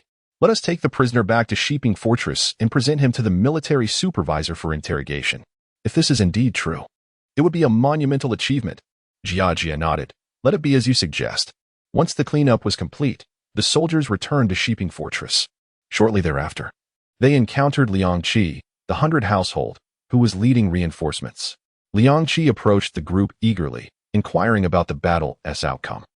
Jia Zhan briefly recounted the course of the battle, and upon hearing that the southern cavalry of the later Jin had been nearly annihilated, with only a handful managing to escape, Liang Qi initially displayed a look of joy on his face, exclaiming loudly, "You all are truly extraordinary heroes. This great victory is indeed a fortune for Shiping Fort." However, as if struck by a sudden thought, Liang Qi cast a sidelong glance at his right hand, his expression darkening somewhat. He addressed the assembly, saying, I too have received orders to come and provide support and bolster the patrols, since you have all returned victorious. After your arduous journey, you should return to Sheeping Fort to recuperate. I still must continue my inspections to ensure there are no remnants of the enemy or other threats. Jia Zhan took note of Liang Qi's change in demeanor, but chose not to inquire further. Be careful, Captain Liang. Should any situation arise, promptly report back to the fort, he advised. Liang Qi nodded in acknowledgement, and the two parties passed by each other. Jia Zhan and Zhao Feng proceeded directly to Lord Wang Meng's tent. Upon seeing them, Lord Wang Meng's face broke into a smile of appreciation. Jia Zhan, Zhao Feng, your remarkable achievements have ensured the peace of Sheeping Fort. Your contributions are invaluable. Jia Zhan and Zhao Feng quickly bowed in response, saying, Your Excellency, your praise is unwarranted. It is entirely due to your adept training and the soldiers' united spirit that we have attained this victory. Lord Wang Meng raised his hand, signaling them to rise. And his gaze fell upon Lin Yu. Who is this person? He inquired. Jia Zhan stepped forward to explain, My lord, this man is a captive of the later Jin. Named Lin Yu. He claims to be from Xinyang and was conscripted by the later Jin. He now wishes to pledge his allegiance to our Daqing and asserts that he possesses knowledge of significant military intelligence concerning the enemy. Additionally, we have captured a personal guard of the later Jin. He may also hold valuable insights that require careful examination. Lord Wang Meng's expression shifted, his brow furrowing in concern. This matter is of considerable importance and must be handled with caution. Bring Lin Yu to the prison for safekeeping, but do not neglect him. The captured guard should be taken elsewhere for interrogation, ensuring that no one else has contact with him. He then turned to Jia Zhan and Zhao Feng. Offering further instructions, I am already aware of this situation. There is another matter. Captain Liang sustained severe injuries to his right hand during his last encounter with the later Jin, and it is unlikely he will recover. Today he informed me that upon completing this patrol, he intends to resign from his position. The 50 cavalrymen under his command will henceforth be entrusted to you, Captain Jia. You will be responsible for their training and patrols. This is a formidable task, and I trust you will not disappoint my expectations. Zhao Feng, standing beside him, wore a somber expression, sighing deeply. It is truly unfortunate for Captain Liang. He has always been diligent and responsible. His current misfortune is indeed regrettable. However, Captain Jia possesses exceptional ability and martial prowess. Along with a meticulous mind, he will surely rise to this challenge. Those capable must bear more burdens. I believe that under your leadership, Brother Jia, this cavalry unit will surely fulfill an even greater role. Jia Zhan, moved by the sentiments expressed, replied earnestly. Thank you for your trust, my lord. I shall do my utmost not to let you down. Lord Wang Meng nodded slightly. Very well. You may go and make your preparations. Jia Zhan and Zhao Feng then took their leave. That evening, upon receiving the report from Wang Meng, the commander of Guangning City, Mao Ziyuan was filled with delight and shared the news of victory with the other generals. He then passed the report to the remaining officers. With exuberance, Mao Ziyuan exclaimed to his subordinates, Gentlemen, news has arrived from Sheeping Fort. With over 30 casualties, we have slain the enemy's commander and more than 150 troops, while also capturing several prisoners, one of whom has brought significant intelligence, particularly that Jia Yan, having just assumed office, has already achieved such remarkable feats. The generals, after perusing the battle report, expressed their admiration. Such a casualty ratio is indeed rare. The soldiers of Sheeping Fort have performed admirably. Once the generals had finished reviewing the report, Mao Ziyuan shifted the conversation towards the veracity of the intelligence.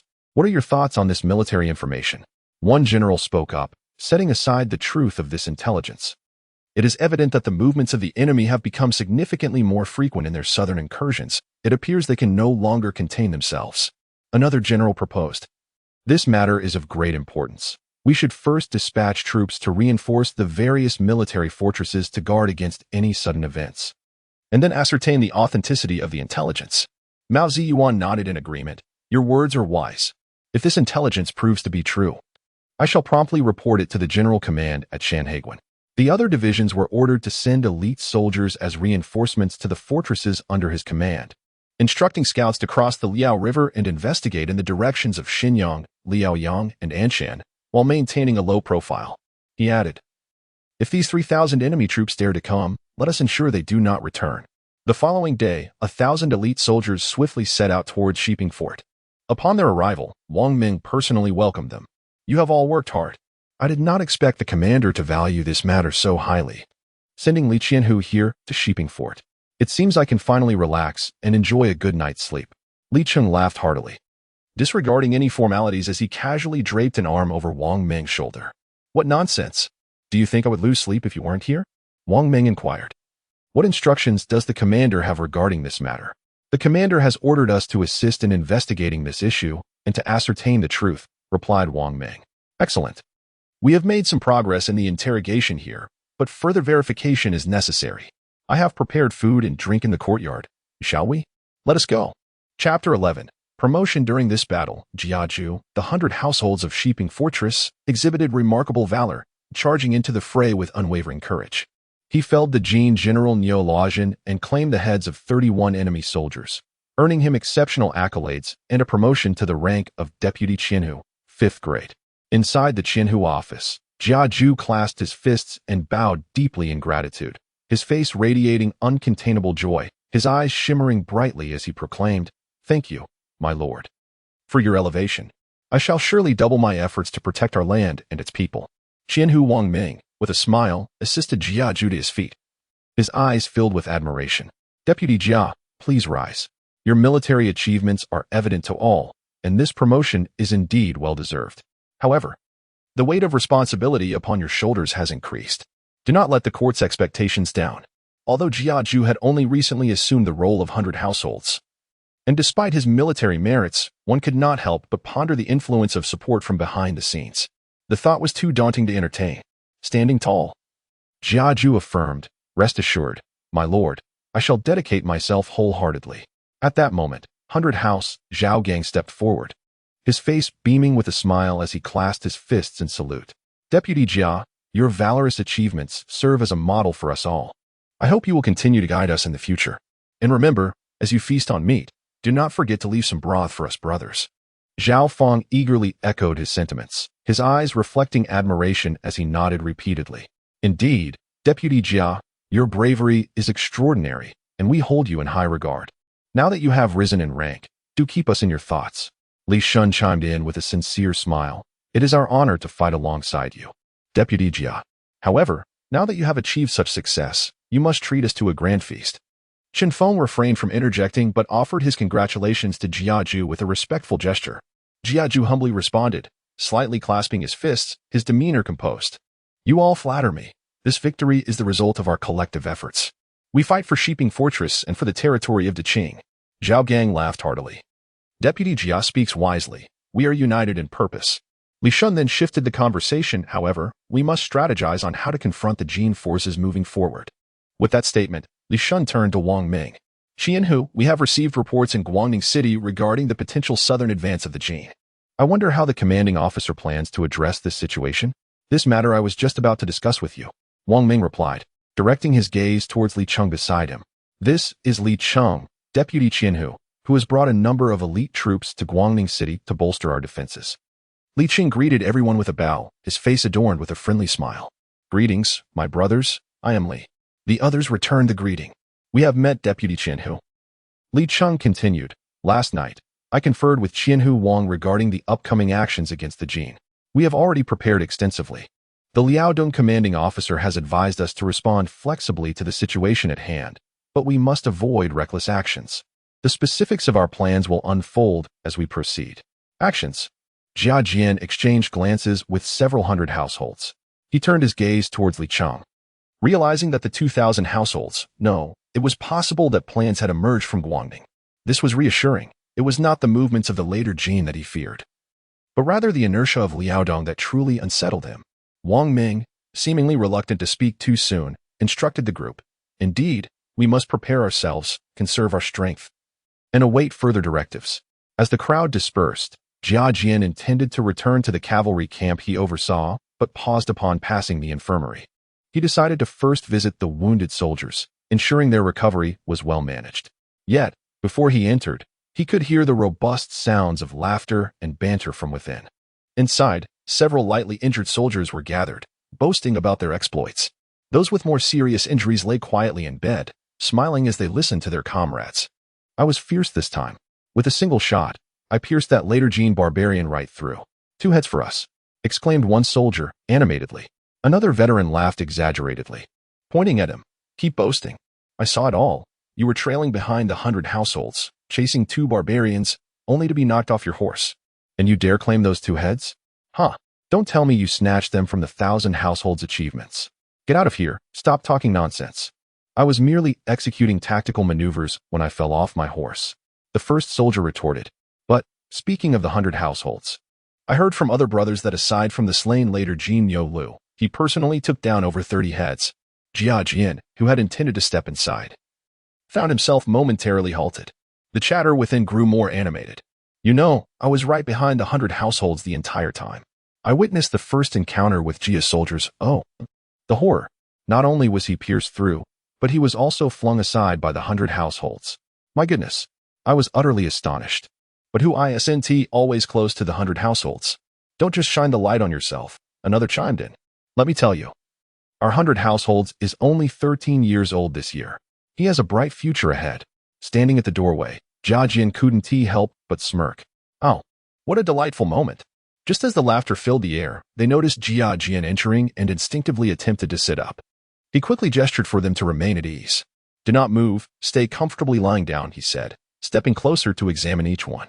How are you all recovering? My brothers? One soldier replied, Jia 100 households. It's nothing serious, just a bothersome itch. I should be fine soon. Jia Jian smiled. That's good to hear. Rest assured, I won't neglect you in terms of nourishment. The injured or fallen horses will be prioritized to strengthen you. We aim for your swift recovery. Another soldier added, with your assurance, Jia 100 households, we feel at ease. Focus on your recovery. Do not worry about anything else. Ignore their idle chatter and rest well. The other brothers are busy, and once you are healed, we shall march into battle together. The soldiers nodded in unison, responding, very well, we shall heed your command. Chapter 12. The enhancement of strength. After departing from the infirmary, he proceeded to the cavalry camp, where 2 regiments awaited his training. The warm sunlight bathed Jia Yan, and the atmosphere within the infirmary was one of joy, with injured soldiers laughing and conversing, their recovery progressing well, which greatly lifted Jia Yan's spirits. Upon his arrival at the cavalry camp, he noticed the spirited deputy commander Ma Yingguo energetically directing the cavalry of both regiments in their drills. The air was filled with the raucous shouts of soldiers and the thunderous clatter of hoofs. However, Jia Yan's gaze fell upon the cavalry unit he had once commanded. Now diminished in number, reduced by more than half, with merely 20 soldiers remaining in training. Reflecting on the fierce battle from their last charge, a wave of contemplation washed over him. In his inaugural combat, the cavalry regiment he led had penetrated the enemy lines like a sharp blade, facing overwhelming odds and sustaining the brunt of the assault, while Zhao Feng's cavalry suffered almost no casualties. Standing at the sidelines, Jia Yan observed with his hands clasped behind his back, listening to the soldiers repeatedly shout their commands. Those who falter before the enemy shall be executed. Those who feign illness shall be executed. Those who glance back shall be executed. Those who whisper among themselves shall have their heads severed. Those who cut down the enemy shall be executed. Those who retreat shall face progressive execution. To truly defeat the later Jin and the various nomadic tribes on the battlefield, mere training and valor are woefully insufficient. Only by establishing genuine discipline and unwavering adherence to commands can one aspire to forge an army embodying the spirit of frozen to death, yet refusing to dismantle homes, starving to death, yet refusing to plunder, and earning the reputation of shaking mountains is easy, but shaking the Yu family army is a formidable challenge. Frozen to death, yet refusing to dismantle homes, starving to death, yet refusing to plunder. Shaking mountains is easy, but shaking the Yu family army is a formidable challenge. He lamented his own insignificance and lowly status, preventing him from truly commanding an army and fully implementing the principles of military training. Thus, he could only initiate reforms in military orders. Nevertheless, observing Ma Yingguo's unwavering focus as he commanded the soldiers in various tactical maneuvers, his gaze resolute and commands precise, Jia Yan quietly observed for a moment. Through their time spent together, it became evident that Ma Yingguo had undergone a transformation. Through rigorous training, he had begun to demonstrate the capability to independently lead a regiment in combat. It is said that absence sharpens appreciation. When Jia Yan first arrived at Sheeping Fort, he had anticipated that Ma Yingguo might harbor some rebellious spirit or ulterior motives. Instead, he discovered a man like a lifeless fish, unambitious and dutifully adhering to every command without contest, a stark contrast to the present. Seeing Ma Yingguo fully immersed in training, Jia Yin dismissed his initial impulse to intervene, deciding instead to allow Ma Yingguo to continue leading the two regiments in their drills. He turned and made his way to the training grounds, intent on refining his own weaponry skills. He walked directly to the stone locks meant for strength conditioning. After having reclaimed the lives of over 30 men and dozens of warhorses, Jia Yin felt his strength surge to a new level, and it was time to rigorously assess the limits of his newfound power. As he approached the largest stone lock, Jia Ju furrowed his brow. Weighing no more than 100 to 200 pounds, the stone lock was far beneath the immense strength Jia Ju possessed, estimated at 400 to 500 pounds. He effortlessly lifted the stone lock, giving it a casual shake. Too light, far too light. With a hint of dissatisfaction, he set it down. Sir Qianhu, what troubles you? Zhao Fong, passing by, noticed Jia Ju's peculiar expression, sensing his discontent. Jia Ju glanced at Zhao Fong and shook his head. This stone lock is insufficient to test my full strength. Zhao Fong was taken aback. He was well aware of Jia Ju's extraordinary might, and he could hardly believe that even this largest stone lock failed to meet his expectations. Zhao Fong let out a hearty laugh. I was curious about what caused your frown, but how could one possibly complain about their own strength? To be honest, Jia Ju continued, it has been over 2 months since my last strength test.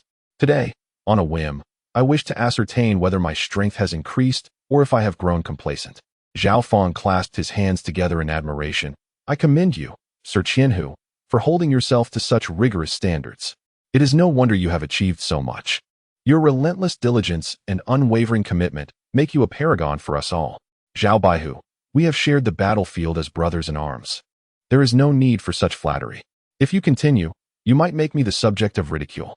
Zhao Fong, undeterred, replied, do not take offense, Sir Qianhu. These are but heartfelt words. He then inquired, by the way, how much were you able to lift during your last strength test? Jia Ju pondered for a moment. 2 months ago, I could lift a burden of 500 pounds. Indeed, Zhao Fong gasped, astonished. To lift 500 pounds is indeed a rarity, even among the military. Moreover, he paused, gazing at Jia Ju's youthful visage. He is merely 12 years old. Have I truly lived in vain? Zhao Fong's frustration was palpable. He soon offered Jia Ju a solution, though he cannot find a stone lock or burden of that weight within Sheeping Fort. There is a stone mill weighing over 630 pounds in the threshing yard. I can guide you there. However, do take care. You are still young and in your prime for growth. Do not injure yourself. Fear not, Zhao Baihu. After spending time together, it is evident that my prudence is not lacking. I shall exercise caution and not recklessly overexert myself. Indeed, that is wise. Zhao Fong nodded in agreement. Though he was unsure which aspect he was endorsing, Zhao Fong led Jia Ju to the threshing yard, bustling with activity. Here, people moved about with lively chatter. Some elderly men and women guided donkeys pulling the stone mill, which ground barley and oats at a leisurely pace. The women busily arranged their work, while children laughed and played nearby. The elders in the yard seemed to recognize Zhao Fong, some even nodding in his direction. Zhao Fong accompanied Jia Jie to the side of the stone mill, which weighed over 630 pounds. He addressed the woman who was operating the mill, saying, this is the newly appointed Deputy Qianhu Jia Jie from Sheeping Fort. He wishes to borrow the mill for a moment. The woman promptly ceased her work and replied, oh, if the esteemed gentleman wishes to use it, please do so without delay. With that, she deftly unfastened the mill from the donkey. Jia Jie nodded at Zhao Fong, then stepped forward, inhaling deeply. He embraced the stone mill with both arms and, with a sudden surge of strength, lifted it gradually. A low grunt emanated from his throat as he exerted every ounce of his power to raise the heavy mill above his head. Onlookers were momentarily stunned, their mouths agape in astonishment. All those engaged in their tasks paused, turning their astonished gazes toward him, and a flurry of whispers ensued. Good heavens! Who is this young man? How can someone so youthful possess such extraordinary strength to lift this heavy stone mill? One exclaimed, are you not aware? This is our newly promoted Deputy Qianhu from Sheeping Fort. Just days ago, he fought valiantly on the front lines. Another responded, ah, that explains it. But this is beyond impressive. It is a feat that even 3 strong men might struggle to accomplish, remarked another, noting the mill's considerable weight. After holding the stone mill for 2 or 3 breaths, Jia Jie gently set it down. Zhao Fong approached only after Jia Jie had released the mill, his face a mask of astonishment. Deputy Qianhu, your strength is truly astounding. Jia Jie brushed off the dust from his hands, a satisfied expression on his face. It is merely a gift of natural strength, nothing to boast about. Have you measured your exact strength? Zhao Fong inquired. I have an estimate in mind, Jia Jie replied. Exhaling. Close to 700 pounds, that is indeed the figure. Chapter 13, The Arrival Indeed. As expected from a descendant of the Duke of Ning, their valor is unparalleled. A round of applause drew the attention of Jia Xie and his companion. The two officers, Wang Ming and Li Qing, had arrived shortly after Jia Xie and Zhao Fong reached the threshing ground, just in time to witness the remarkable scene of Jia Xie lifting the stone mill. Jia Xie and Zhao Fong performed a respectful bow. To their surprise, the two esteemed officers had also come to this threshing ground, and they felt slightly embarrassed. Wang Ming laughed heartily, grasping Jia Xie's shoulder and giving it a firm squeeze to appreciate his robust muscles. Had we not come, Li Qing and I would have missed such a splendid spectacle. Jia Xie, your strength is truly astonishing.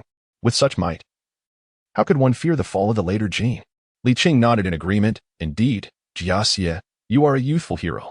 Having you in Shiping Fortress is truly a blessing. That stone mill must weigh at least 600 pounds.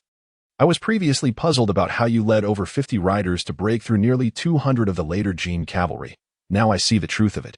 I find myself inspired. You both flatter me. I merely possess some brute strength, Jia Xie replied humbly. Wang Ming and Li Qing exchanged glances. Jia Xie, Zhao Fong. You two may continue your conversation. Li Qing and I have other matters to attend to, so we shall take our leave. With that, they turned and departed. Seeing that everything was settled, Zhao Fong bid farewell to Jia Xie. Since there is nothing further, I too shall return to my duties. Jia Xie nodded and parted ways with Zhao Fong. After Zhao Fong left, Jia Xie also exited the threshing ground. The onlookers observed Jia Xie's retreating figure, and the atmosphere erupted in excitement. This deputy officer Jia, though still young, possesses such remarkable strength. It is truly extraordinary. In my lifetime, I have never witnessed anything like it, an elder remarked, stroking his beard in admiration. Indeed, that moment when he lifted the stone mill astonished me, a woman exclaimed, clutching her chest. With such a formidable warrior in Shiping Fortress, we can look forward to greater security, another added. I must share this news with my husband at home, so he too can be aware. The entire threshing ground buzzed with conversation. Everyone chimed in, discussing the incredible feat. The news spread like wildfire, with witnesses eager to recount the tale, each wishing to claim the role of storyteller, swiftly permeating throughout Shiping Fortress. By midday, the entire fortress was abuzz with discussions of Jia Xie's astonishing strength in lifting the stone mill. Upon returning to the horse camp, Jia Xie practiced his archery.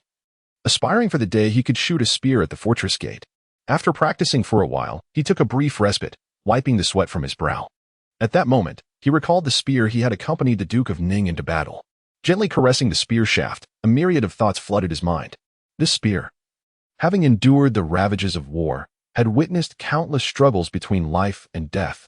Now, in his possession, it would not be dishonored in its legacy. It had been over a month since he received the spear, and Jiajin had not mentioned its name. Nor had he had the chance to inquire before hastily departing for Liaodong to fulfill his duties. Until now, the original name of this spear remains a mystery. Although he now possesses it, he feels unworthy to bestow a name upon it casually.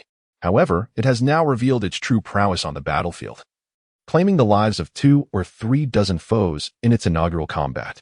It seems fitting to rename it at last. Contemplating this, Jia Jie resolved to give it a new title. He pondered deeply, envisioning scenes of valiant cavalry and clashing weapons on the battlefield. Henceforth, you shall be known as the golden spear that shatters armies. May you accompany me to achieve further glory in battle. Jia Jie picked up a cloth and meticulously polished the spear. The atmosphere within the Westping Fortress had grown increasingly tense over the past 2 days. Scouts. Jia Jie fixed his gaze upon the retreating figure of a rider departing on 3 horses. The scouts in the city were more active than the day before, suggesting that the intelligence provided by Lin Yu had stirred some commotion. Yet, uncertainty lingered regarding any changes, if the later Jin truly acted as Lin Yu indicated. Humph. A wry smile crept across Jia Jie's face. Ma Yinghua. Upon hearing his name, Ma Yinghua hurried over. Jia Jie commanded, from today onwards, reduce the mounted training. Instantly, Ma Yinghua grasped the implication but refrained from further inquiries, his eyes fixed intently on Jia Jie, observing Ma Yinghua's demeanor. Jia Jie nodded with a smile but gestured for silence. The Liao people defend their own land.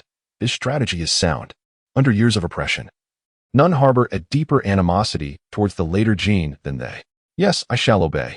With that reply, Ma Yinghua turned to convey the order. while Jia Jia crossed his arms and fell into contemplation. At that moment, a soldier rushed in, breathless, exclaiming, "Captain Jia, the commander requests your presence," along with all the captains, to discuss the battle situation. Jia Jia's expression hardened. "Humph, it has finally arrived. I have been waiting for this moment." He immediately set off for the commander's quarters. Upon arrival, he found all the captains of West Ping Fortress assembled, including 4 captains brought over from Guangning City. Commander Wang Ming sat at the head of the table, his face etched with gravity, rising to lean on the table. "Warriors, the later Jin have commenced their movements." At this pronouncement, silence enveloped the room. A palpable tension filled the air, as all eyes turned to Wang Ming, straining to listen. Last night, scouts reported witnessing a significant gathering of later Jin troops near Haizhou, Niuzhuang Post, and Ningxi Fortress, numbering over 4,000. They are expected to cross the Liao River tonight. 4,000 troops. This figure diverges from Lin Yu's intelligence, yet Lin Yu is merely a lowly soldier among the later Jin. At the very least, we have discerned the whereabouts of a substantial enemy force. Li Qing then interjected timely, stating that Guangning Wei would dispatch 3,000 cavalry for reinforcement, alleviating our concerns of standing alone in battle. The enemy is aware of our movements while we remain shrouded in secrecy. The later Jin's approach is but a reckless assault. We possess ample opportunity to strategize. The enemy cavalry remains unaware of our true strength, presenting us with an excellent chance to annihilate them. Furthermore, Li Qing stood with hands clasped behind his back, his gaze brimming with confidence. The commander who has come to our aid is General Xiong Wenlong, accompanied by 300 elite Guanning cavalry. The mere mention of the Guanning cavalry sparked a gleam in Jia Jia's eyes, evoking the term heavily armored cavalry in his mind. Wang Ming and the others also displayed expressions of envy, inevitably fantasizing about possessing a unit. No, a squad of 50 Guanning cavalry would suffice, renowned for their formidable reputation. The presence of the Guanning cavalry would undoubtedly lend us the strength to secure victory in the forthcoming clash, ensuring a resounding defeat for the later Jin. Upon hearing this, Chen Feng stepped forward and inquired, "What shall we do next, esteemed leaders?" Wang Ming surveyed the assembly and replied, "I anticipate that the later Jin will reach Shiping Fortress by tomorrow. However, prior to that, we must dispatch over 1,000 troops to the Wu Family Gorge to facilitate the evacuation of the civilians to the safety of Shiping Fortress. With more than 4,000 people at stake, the later Jin's advance is primarily a campaign of plunder, and the surrounding villages will invariably be left desolate." Wang Ming turned to Jia Jie and Zhao Fang, stating, "You two, as captains of the cavalry, shall lead the charge from Shiping Fortress." Jia Jie and Zhao Fang exchanged glances and simultaneously pledged, "We are willing to serve you, my lord." At this moment, Captain Li Qing interjected, stroking his beard with a worried expression, "Relying solely on the 300 cavalry under your command may prove insufficient. I shall send 500 additional cavalry, which I will personally lead to assist you. Otherwise, should we encounter a more numerous later Jin force, we might find ourselves at a disadvantage." Wang Ming nodded slightly, his concern alleviated, for it would be troublesome if Jia Jie were to fall under his command. "That sounds excellent. We must ensure the safe evacuation of the civilians." With a serious demeanor, Jia Jie clasped his hands and replied, "With Captain Li's assistance, our mission will undoubtedly be accomplished smoothly." Zhao Fang added earnestly, "I vow to protect the civilians with my life." Li Qing waved his hand decisively. "There is no time to waste. Prepare swiftly and set forth at once." Chapter 14. A step further in May, the Liaodong region basked in the gentle warmth of midday sunlight, accompanied by a soft breeze that enveloped one in comfort. However, as they approached Wujiagu, the weather took a sudden turn, the sky darkened ominously, the sun vanished from sight, and heavy clouds amassed like a black shroud over the city, threatening an imminent downpour. A chilling wind swept through, carrying with it a hint of cold. Jia Yin sat astride his horse, riding alongside Zhao Fang, their expressions grave as they engaged in serious discussion. The 500 cavalry led by Lord Li trailed behind, while they, as the advance party, had already reached Wujiagu. Jia Yin surveyed his surroundings. The area appeared particularly desolate under the biting wind. The wheat sprouts in the fields trembled, seemingly anxious about the impending chaos of war. With furrowed brows and pressed lips, Jia Yin ground his teeth and declared, "You are more familiar with the terrain of Wujiagu. It is your duty to inform the locals and organize the evacuation of the populace. Take your men and ride swiftly to disperse the citizens. Time is of the essence." Zhao Fang, bowing respectfully with clasped fists, responded, "I accept your command, my lord. This venture is fraught with peril, for the enemy is cunning and unpredictable. You must exercise utmost caution. The oppressive clouds cast an ominous shadow, instilling fear in the hearts of many. Jia Yan's lips curved into a slight smile, betraying no sign of fear.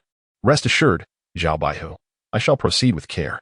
We will reconvene here in 2 hours, should any unforeseen circumstances arise.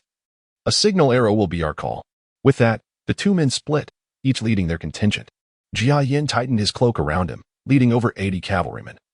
The sound of their hooves echoing along the path to the great Liao River. The wind howled more fiercely, causing his cloak to billow dramatically. Yet it could not extinguish the fervor within his heart.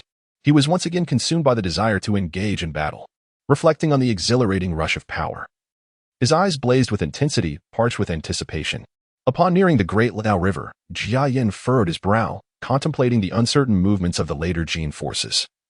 He needed to ascertain the situation.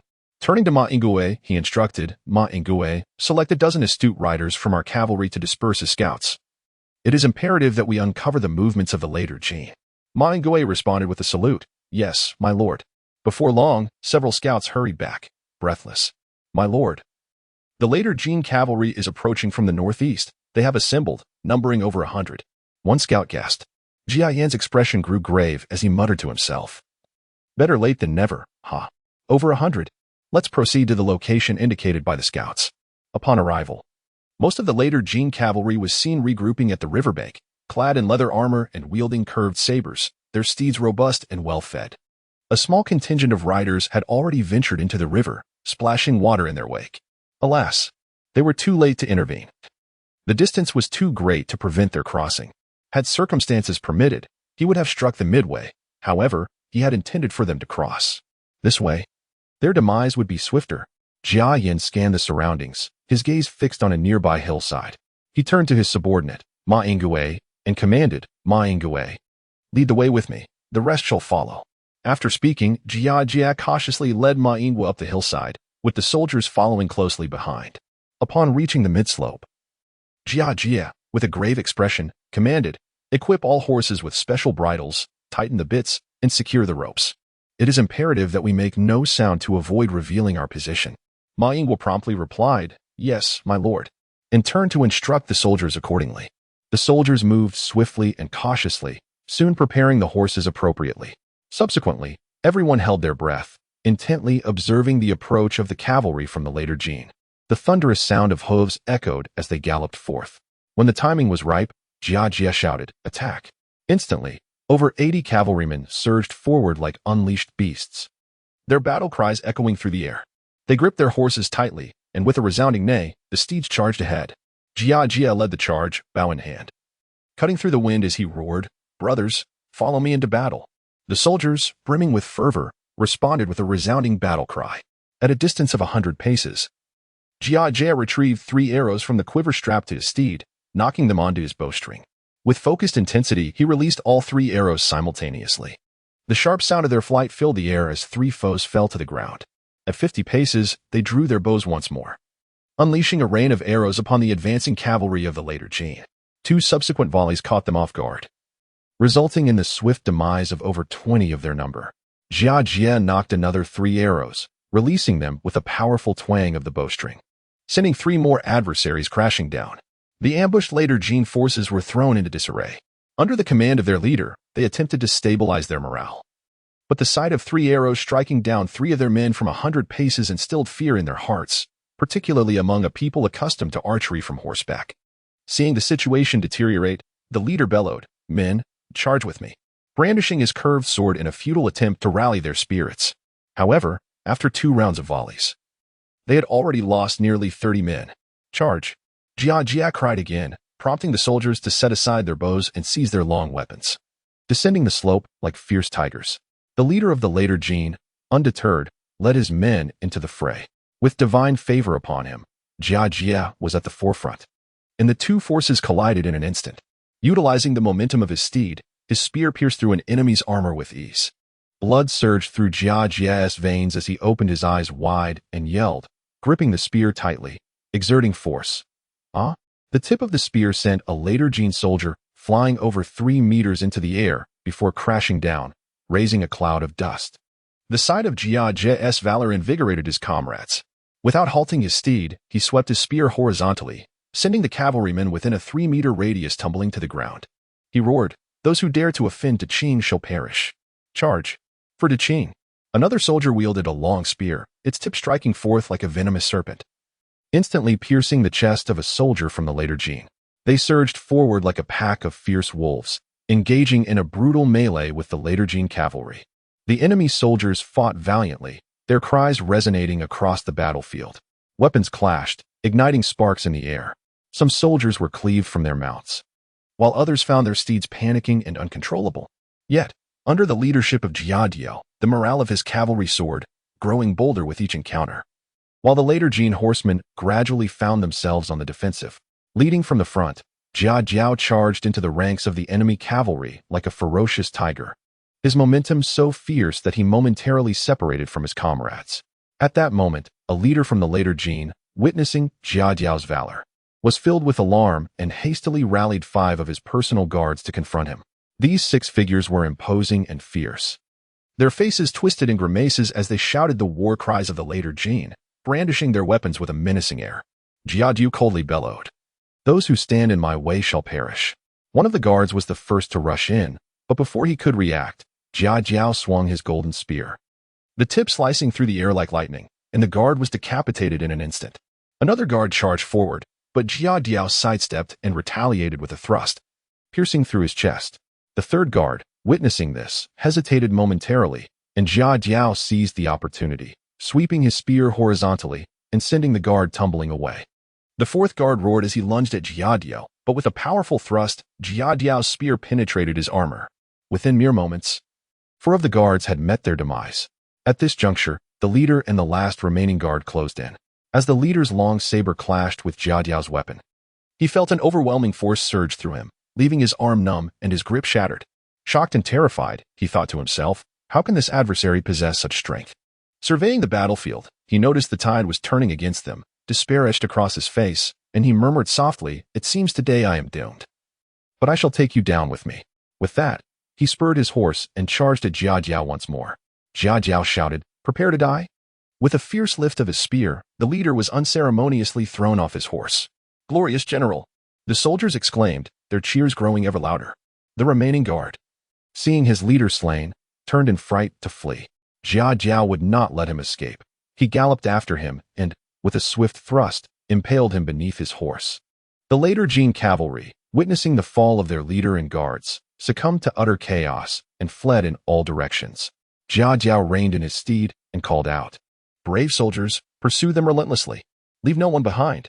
With those words, he drew his bow and began shooting at the retreating enemy, each arrow finding its mark. Jia Diao's visage was fearsome, his eyes glinting with cold determination. "Let this become the nourishment of my growth." The soldiers, emboldened, pursued the remnants of the later Jin like a relentless tide. On the battlefield, the enemy cavalry discarded their armor, their anguished cries echoing into the void.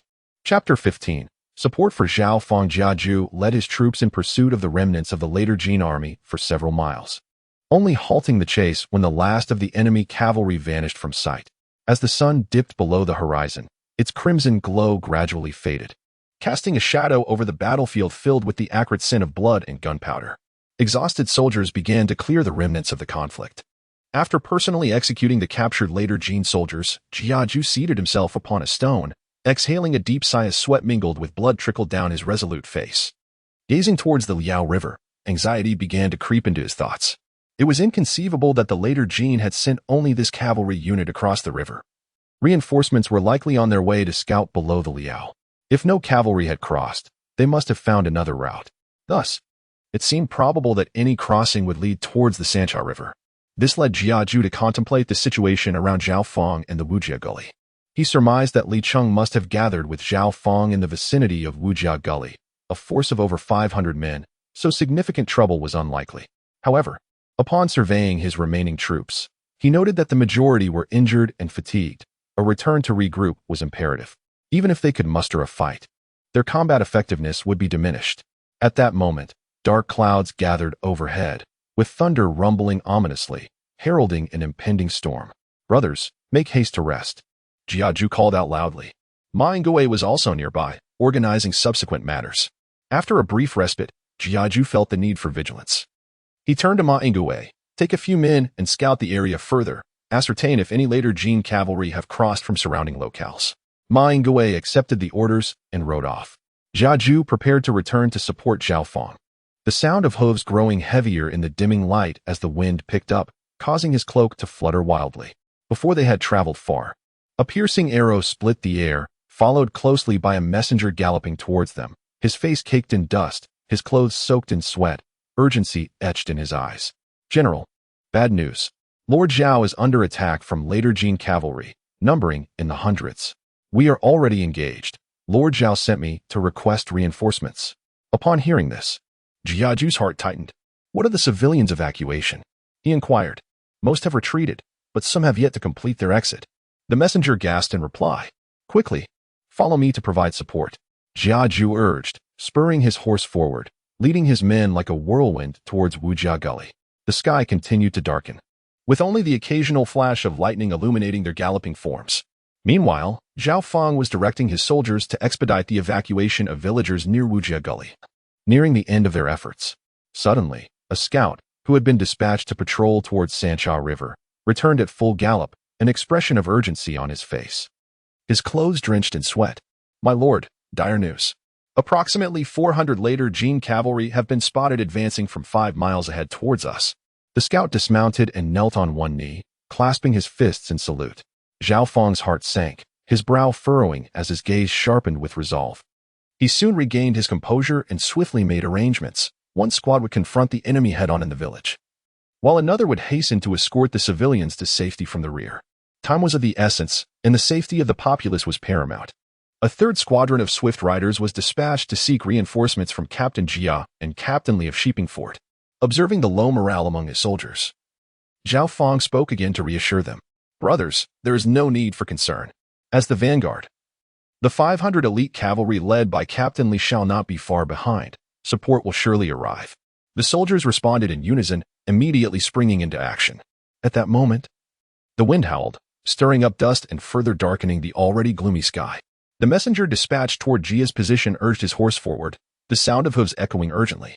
He was solely focused on locating the reinforcements as beads of sweat dripped from his brow, leaving him no time to wipe them away. Meanwhile, the messenger heading towards Captain Li was equally anxious, galloping furiously. Within a mere 2 miles, he spotted the 500 cavalry led by Captain Li. Overjoyed, the messenger quickly dismounted, knelt on one knee, and saluted. Captain Li, we have encountered approximately 300 to 400 cavalry from the later Jin at Wujiagu. Lord Zhao has sent me to request assistance. Upon hearing this, Li Cheng's countenance became grave, and he reined in his horse, calling out loudly, all soldiers, let us hasten to Wujiagu for support. The cavalry quickened their pace, the sound of hooves resonating across the land. When Li Cheng arrived at Wujiagu and met Zhao Fang, a glimmer of relief flashed in Zhao's eyes, and his earlier worries dissipated. Lord Li, your arrival is most timely, Zhao Fang exclaimed excitedly, stepping forward with clasped fists in salute. Li Cheng dismounted, saying, Zhao Baihu, there is no need for excessive formality. Let us first devise a strategy. The two stood on a rise, using the fading light of the setting sun to observe the movements of the later Jin cavalry. Amidst the howling winds of the mountains and fields, 400 cavalry from the later Jin surged forth like a tempest. At the forefront rode a robust man named Borhan, the vanguard of this invasion. Borhan sat firmly atop his towering steed, his imposing figure exuding an aura of ferocity and greed. Suddenly, he gazed toward Wujiagu, his brow furrowing slightly as he pondered. Glancing at another officer beside him, we were meant to rendezvous smoothly with the cavalry of over 100 led by at both sides of Wujiagu. Yet, their shadows are nowhere to be seen, and not a single scout has been sent to establish contact. Could something have gone awry en route? The officer beside him appeared unconcerned. My lord, there is no need for worry. It is possible that crossing was hindered. This is the season of spring floods, and the river here runs swift and turbulent, so it is only natural that their movements are delayed. Hearing this, Borkin's expression darkened. I can only hope so. We must not jeopardize this mission. The officer promptly replied, Rest assured, my lord. We have already ascertained that Sheepingfort possesses a total force of merely around 1,000 men, with cavalry numbering no more than 100. Even if encounters an ambush from the Qing cavalry, their strength should suffice to manage without suffering total annihilation. Borkin nodded slightly, his gaze still tinged with skepticism. That may be so, yet we must not let our guard down. Send scouts forth to investigate the situation ahead. Before long, the scouts hurried back with a report. My lord, there appears to be a contingent of Chang cavalry in the vicinity of Wujia Valley, numbering approximately 100. Upon hearing this, Borkin let out a cold snort. A mere 100 men, hardly a cause for concern. Warriors, the Wujia Valley lies ahead. Charge forth, eliminate those Chang troops, and seize their treasures and women. With that, Borkin lifted his gaze towards the setting sun in the west and commanded, just in time for supper. Tonight, I shall dine in Wujia Valley. The 400 cavalrymen of the later Jin surged forward, their hooves thundering like a storm. This time, we shall ensure the Chang understand our might, shouted one soldier, brandishing his curved saber. Huh, those Chang are nothing to fear. Another soldier echoed, his face brimming with arrogance. Leading the charge, Borkin pressed ahead, with the cavalry closely following, as they galloped toward Wujia Valley, a billowing cloud of dust rising behind them. Chapter 16. The Battle of Wujiagu. Li Cheng stood upon the high ground, gazing at the approaching cavalry of the later Jin. Yet he had already prepared his strategy in Wujiagu. He addressed his soldiers, Zhang Baihu, you shall remain in Wujiagu with 100 men to lure the enemy. Proceed with utmost caution. Zhang Baihu clasped his hands in salute, assuring, rest assured, my lord, I shall not fail in my mission. Turning to another captain, he commanded, Wang Baihu, you are to conceal the remaining 300 men in the eastern precincts of Wujiagu, awaiting my signal. Wang Baihu responded with a fist salute, yes, my lord. I shall lead 100 cavalry behind Zhang Baihu to assist, and when the time comes, let my meteor rocket serve as the signal for our assault. Next, Li Qing addressed Zhao Fang, Zhao Baihu, take over 50 men to assist the orderly retreat of the civilians from the rear, in case of any unforeseen events. Zhao Fang, with a serious demeanor, nodded but expressed concern, my lord, perhaps I should leave 20 men behind for assistance, as the later Jin boasts over 500 cavalry, which is not to be underestimated.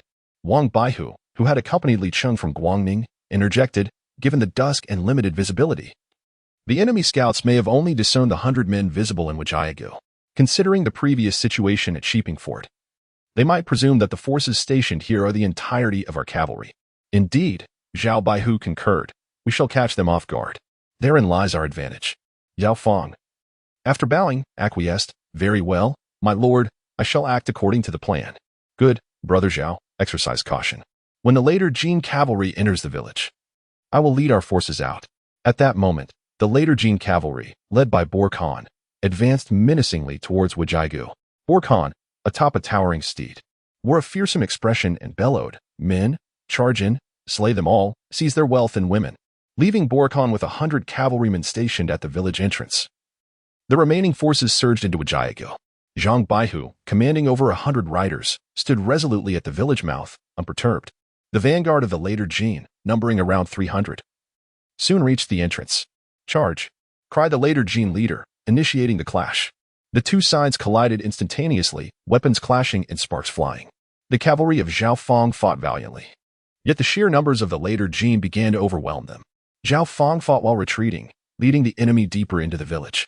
Seeing the retreat of the Qing troops, the later Jin leader, believing them to be cowardly, gleefully commanded, pursue.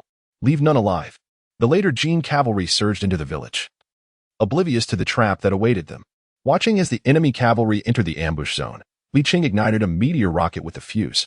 A brilliant light soared from the rear of Wujiagu, followed by a resounding explosion. The meteor rocket ignited, shooting skyward with a thunderous roar. Li Qing, leading over 100 riders, erupted forth from the rear like a tiger descending from the mountain, crashing into the ranks of the later Jin cavalry. As reinforcements arrived at Daqing, the forces of the later Jin managed to maintain their formation. However, they were caught off guard by a sudden charge from over 300 cavalry led by Wang Baihu, causing immediate disarray among the later Jin cavalry. Volcan, sensing impending doom as the arrows took flight, was taken aback by the unexpected turn of events. His complexion changed dramatically as he attempted to rally his troops. But his shouts could not quell the growing chaos. Kill! The soldiers of Li Qing roared with fervor, their battle cries echoing through the air. The later Jin cavalry suffered grievous losses. Volcan, frantic and desperate, brandished his curved sword and, leading over 100 riders, attempted to cut through the encirclement at Wujiagu to rescue the besieged cavalry.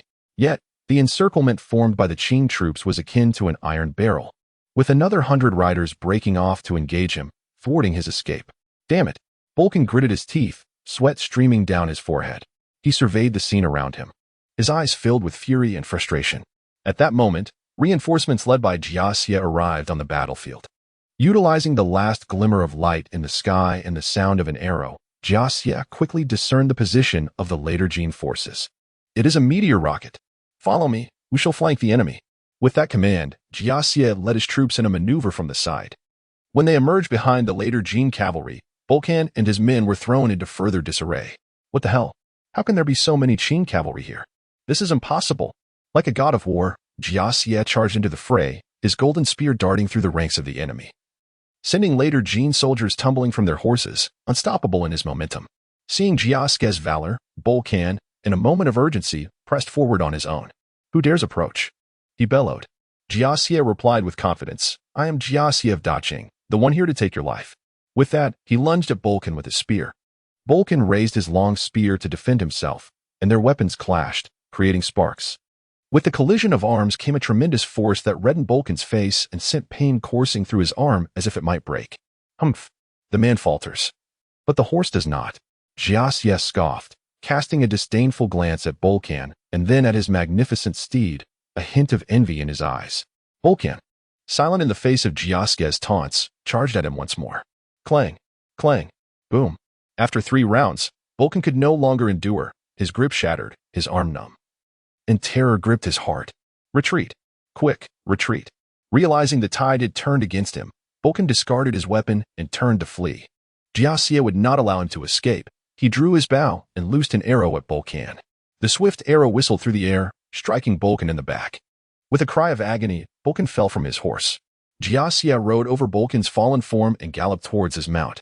As he approached the steed, he grasped the reins and nimbly turned in his saddle, mounting Bulkin's horse with a hearty laugh. What a fine steed!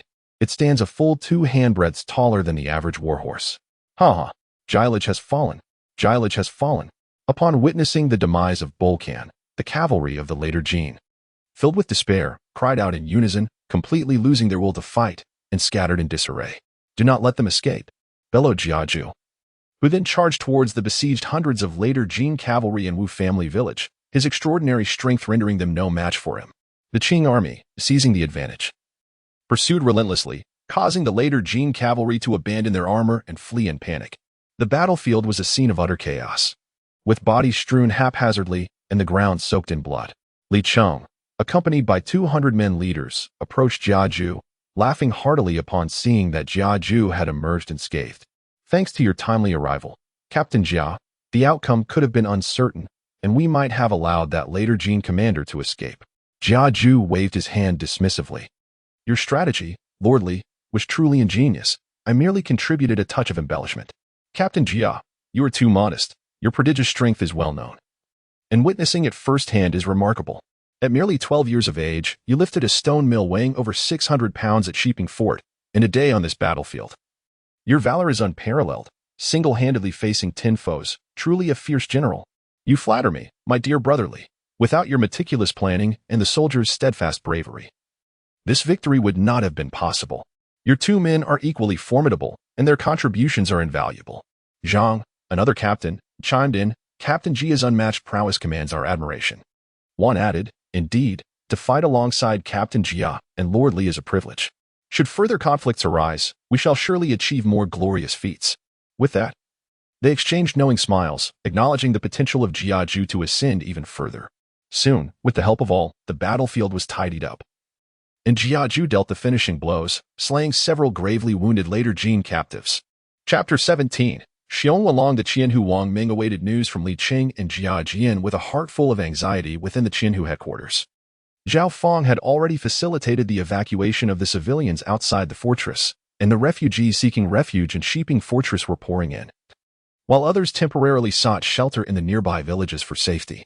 Presently, in this war-torn region against the later Jin, those encountered were either allies or foes. A soldier hurriedly reported, Qianhu, there is a contingent of approximately 3,000 troops outside the city, said to be reinforcements from Guangning, led by General Xiong Wenlong. Upon hearing this, Wang Ming's heart soared with joy, and he promptly rose. Let us go forth to welcome them. Wang Ming, accompanied by a squad of soldiers, hastily exited the city. Outside the city gates, General Xiong Wulong sat astride a magnificent steed, followed by a well-organized troop of reinforcements. Wang Ming approached swiftly. Clasping his fists in salute, "General Xiong, your journey has been arduous. I, a humble servant, have awaited your arrival for some time." Xiong Wulong dismounted, saying, "You honor me." "Qianhu, given the urgency of our military situation, let us enter the city and converse further." Wang Ming nodded and led General Xiong and his troops into the city. Before Wang Ming and Xiong Wulong could even reach the Qianhu headquarters, another soldier arrived with news. Reporting to Qianhu, Lords Li and Jia have returned from Wujia Ditch, bringing back a substantial haul and a decisive victory over the later Jin. Upon hearing this, a look of delight spread across Wang Ming's face. "Excellent. Quickly, summon them for a conference." Shortly thereafter, Li Qing and Jia Jian entered, appearing fatigued yet exhilarated. As Jia Jian entered, his gaze was immediately drawn to the tall, scarred man seated at the head of the table. He and Li Cheng advanced swiftly to pay their respects. "I am Li Cheng, subordinate to General Xiong. I am Jia Jian, the Vice Qianhu of Shiping Fortress. Honored to meet you, General." On their way to the Qianhu headquarters, the two had learned from the guards that General Xiong Wulong, the guerrilla commander from Guangning, had already arrived at Shiping Fortress. Xiong Wulong rose and assisted the two men to their feet. "Please, do not stand on ceremony. Li Qing, we are already acquainted. Do share the details of our triumph." Li Qing straightened, clasping his hands. "General, in the battle at Wujia Ditch, our forces achieved a resounding victory. We slew over 300 enemies, including a Jiala Ijin and a Nyolu Ijin. Only a handful of foes managed to escape, and the Jiala Ijin was personally shot down by Brother Jia while mounted." Xiong Wulong turned his gaze towards Jia Jian, admiration flickering in his eyes. "Jia Qianhu, splendid skill." Jia Jian bowed slightly. "Your praise is too generous, General." Li Cheng continued. "Moreover, Vice Qianhu Jia set an ambush along the Liao River and also felled another Nyolu Ijin, claiming approximately 100 enemy lives." Upon hearing this, the joy on Xiong Wulong's face intensified. "Well done. The main force of the later Jin has suffered considerable losses even before crossing the Liao River. They will surely tread carefully after this." Wang Ming, equally exhilarated, chimed in. "This truly elevates the morale of our troops." Observing their elation, Li Cheng seized the opportunity to introduce a new topic, turning to Jia Jian. "As I understand it, Jia Qianhu has only been in Shiping Fortress for just over half a month, and with this military achievement, the army has already accumulated over 120 enemy heads." As soon as the words were spoken, Xiong Wulong's eyes sparkled with brilliance. In just a few short days, he had amassed over 120 human heads. Indeed, he was worthy of the recommendation from the noble lord. He fixed his gaze upon Jia Jian, scrutinizing him from head to toe. The young Jia Qianhu, despite his tender years, had achieved such remarkable feats. Truly a fortune for our great Qing. Before Jia Jian could utter a word, Li Qing stepped forward, interjecting with a smile, "General Xiong possesses a discerning eye. Deputy Qianhu Jia is merely 13 years old this year." "What? 13 years old indeed?" Xiong Wulong nearly exclaimed this thought aloud, yet out of courtesy, he swallowed it down.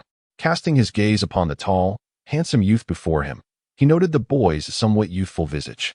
He recalled that the commander had mentioned a martial prodigy sent by the noble lord de Liaodong, initially intending to assign him to Daxing Fortress merely for appearances. Yet, he had taken the initiative to volunteer at Shiping Fortress, and it seemed you have brought honor to Shiping Fortress. Ha ha ha. Xiong Wulong stepped closer, clapping Jia Jian on the shoulder, filled with emotion. "When you come of age, who knows how far you might go. The youth is indeed formidable." At that moment, a soldier rushed in to report, "Esteemed officials, scouts have discovered the main force of the later Jin advancing southward." The atmosphere within the Qianhu's quarters shifted, and everyone turned their attention to Xiong Wulong. "Let the scouts elaborate," he commanded. Upon receiving Xiong Wulong's consent, the scout, panting heavily, spoke. "Sir, over 3,000 troops from the later Jin have gathered near the Liao River and are currently crossing. Their banners display the blue flag, and each soldier is clad in armor. At their current marching speed, they are expected to reach the vicinity of Shiping Fortress by noon tomorrow." Upon hearing this, the expressions of the gathered officials grew increasingly grave. "A blue flag, all clad in armor. It seems we are indeed facing the elite of the 8 banners." Wang Ming, noticing Xiong Wulong deep in thought, stepped forward to address the returning scout. "Is there any further information to report?" Returning to Deputy Qianhu, "It appears that among the 3 carts of supplies in the later Jin army, there might be siege equipment, but the distance prevents us from confirming. Wang Ming's countenance darkened as he gestured for the scout to withdraw, then turned to Xiong Wenlong. I initially believed this southward advance was merely for the plundering of civilians and their provisions, but I did not expect an assault on Shiping Fortress. Thankfully, we obtained this intelligence in advance. That captive Lin Yu has indeed rendered a great service this time. Xiong Wenlong regained his composure, stating, "Do not panic. Although they bear the blue flag, Shiping Fortress currently boasts a force of 5,000 men, well positioned behind our walls, and we face no immediate threat. Yet." The expression on Xiong Wenlong's face remained tense as he approached the desk and slammed his fist down. Thud. He exhaled sharply. What concerns me more is whether the later Jin will send additional reinforcements, or perhaps these 3,000 troops. This blue flag may merely be the vanguard. The gravity of his words weighed heavily on all present. Wang Ming's face reflected his unease. "General, if that is the case, we must dispatch this news to Guangning City and prepare thoroughly." Xiong Wenlong nodded. "Indeed, I shall compose a letter shortly. It is imperative that we immediately send out more scouts to closely monitor the movements of the later Jin. Should there be any signs of activity, they must report back at once."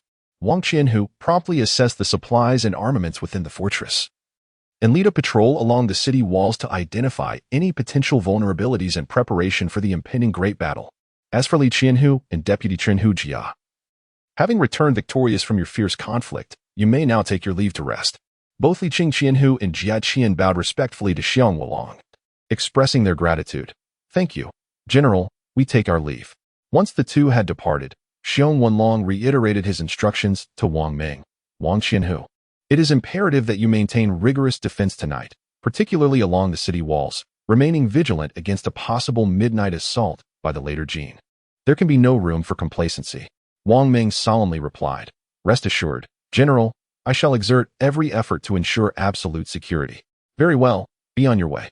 Wang Ming turned and departed, beginning to organize the nighttime defense preparations. Chapter 18. The outbreak of war on the second day at noon, the forces of the later Jin, adorned in blue banners, had gathered a total of 3,000 troops. However, in contrast to prior reports, scouts discovered that an additional 1,500 supply soldiers were hastening towards Shiping Fort. The 3,000 soldiers had encamped 5 miles from Shiping Fort, a mere 2,500 meters from the city. Within the main tent, Su Chamin sat with poise, a comprehensive map of Liaodong spread before him. A robust figure sat beneath the tent, exuding hesitation, his demeanor suggesting a desire to speak yet faltering. This elicited hearty laughter from Su Chamin. "Jin Tu Wu, are you truly so impatient? We have arrived at Shiping Fort. Surely, there will be ample opportunities to demonstrate your prowess." Jin Tu Wu, sensing Su Chamin's amusement, felt a surge of optimism. "Your Highness, our 500 cavalrymen were unexpectedly defeated by these Deqing forces, and even Bo Erkin has perished. This grievance weighs heavily upon me. We have captured not a single villager along the way, and my anger seeks an outlet. Now that we have reached Shiping Fort, I wish to make a name for myself, to claim glory. Allow me to challenge them at the fort, to slay a few Deqing generals and showcase the might of our blue banners." Su Chamin narrowed his eyes slightly, chuckling teasingly. "Oh, do you possess such confidence? Be aware that the Deqing are not entirely devoid of skill." Jin Tu puffed out his chest. "Your Highness, I am the foremost bachelor of the blue banners. Who in this insignificant Shiping Fort could possibly rival me? I shall ensure they are left with naught." At this moment, Su Cha Li eagerly leaned in. "Father, permit me to accompany Jin Tu Wu. The Deqing once mustered 300,000 troops in Shenyang against our mere 50,000 and still met defeat. I yearn to witness their weakness firsthand, to see their generals' incompetence." Su Chamin appeared to resonate with this sentiment, recalling his own pivotal role in that grand battle. Observing the anticipation in his son's eyes, he smiled. "Very well, Jin Tu Wu, go forth and challenge them. Slay 2 Deqing generals to bolster our morale, and allow Li to witness the true nature of warfare. This expedition is intended as a rite of passage for Li, to impart the harsh realities of war. The loss of those 500 cavalrymen is trivial. Ali, remember, we are the blue banners."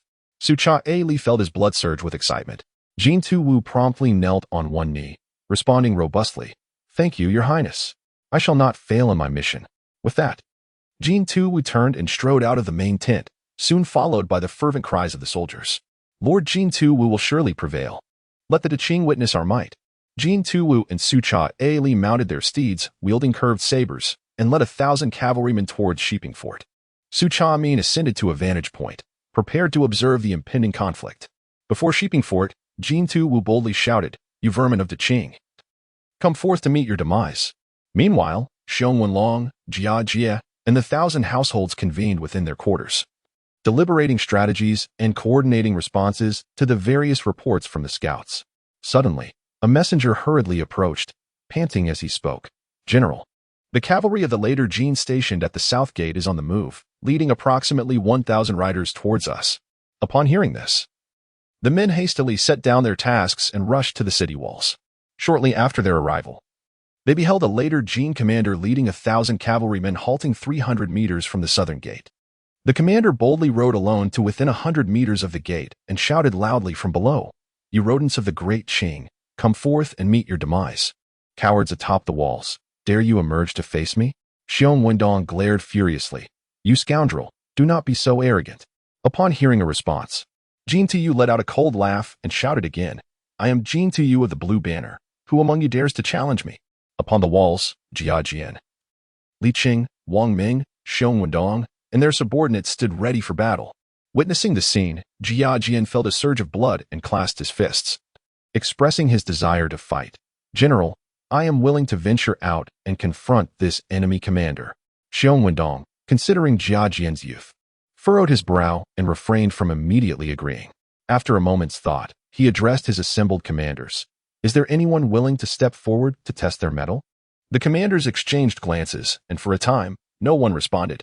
The newcomer had already revealed his identity as the foremost warrior of the Blue Banner, and his might was undoubtedly extraordinary.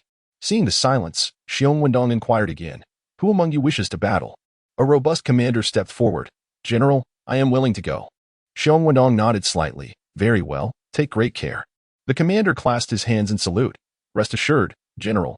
With that, he turned and strode down the city wall, mounted his horse, and brandished his spear as he charged towards Jin Tu.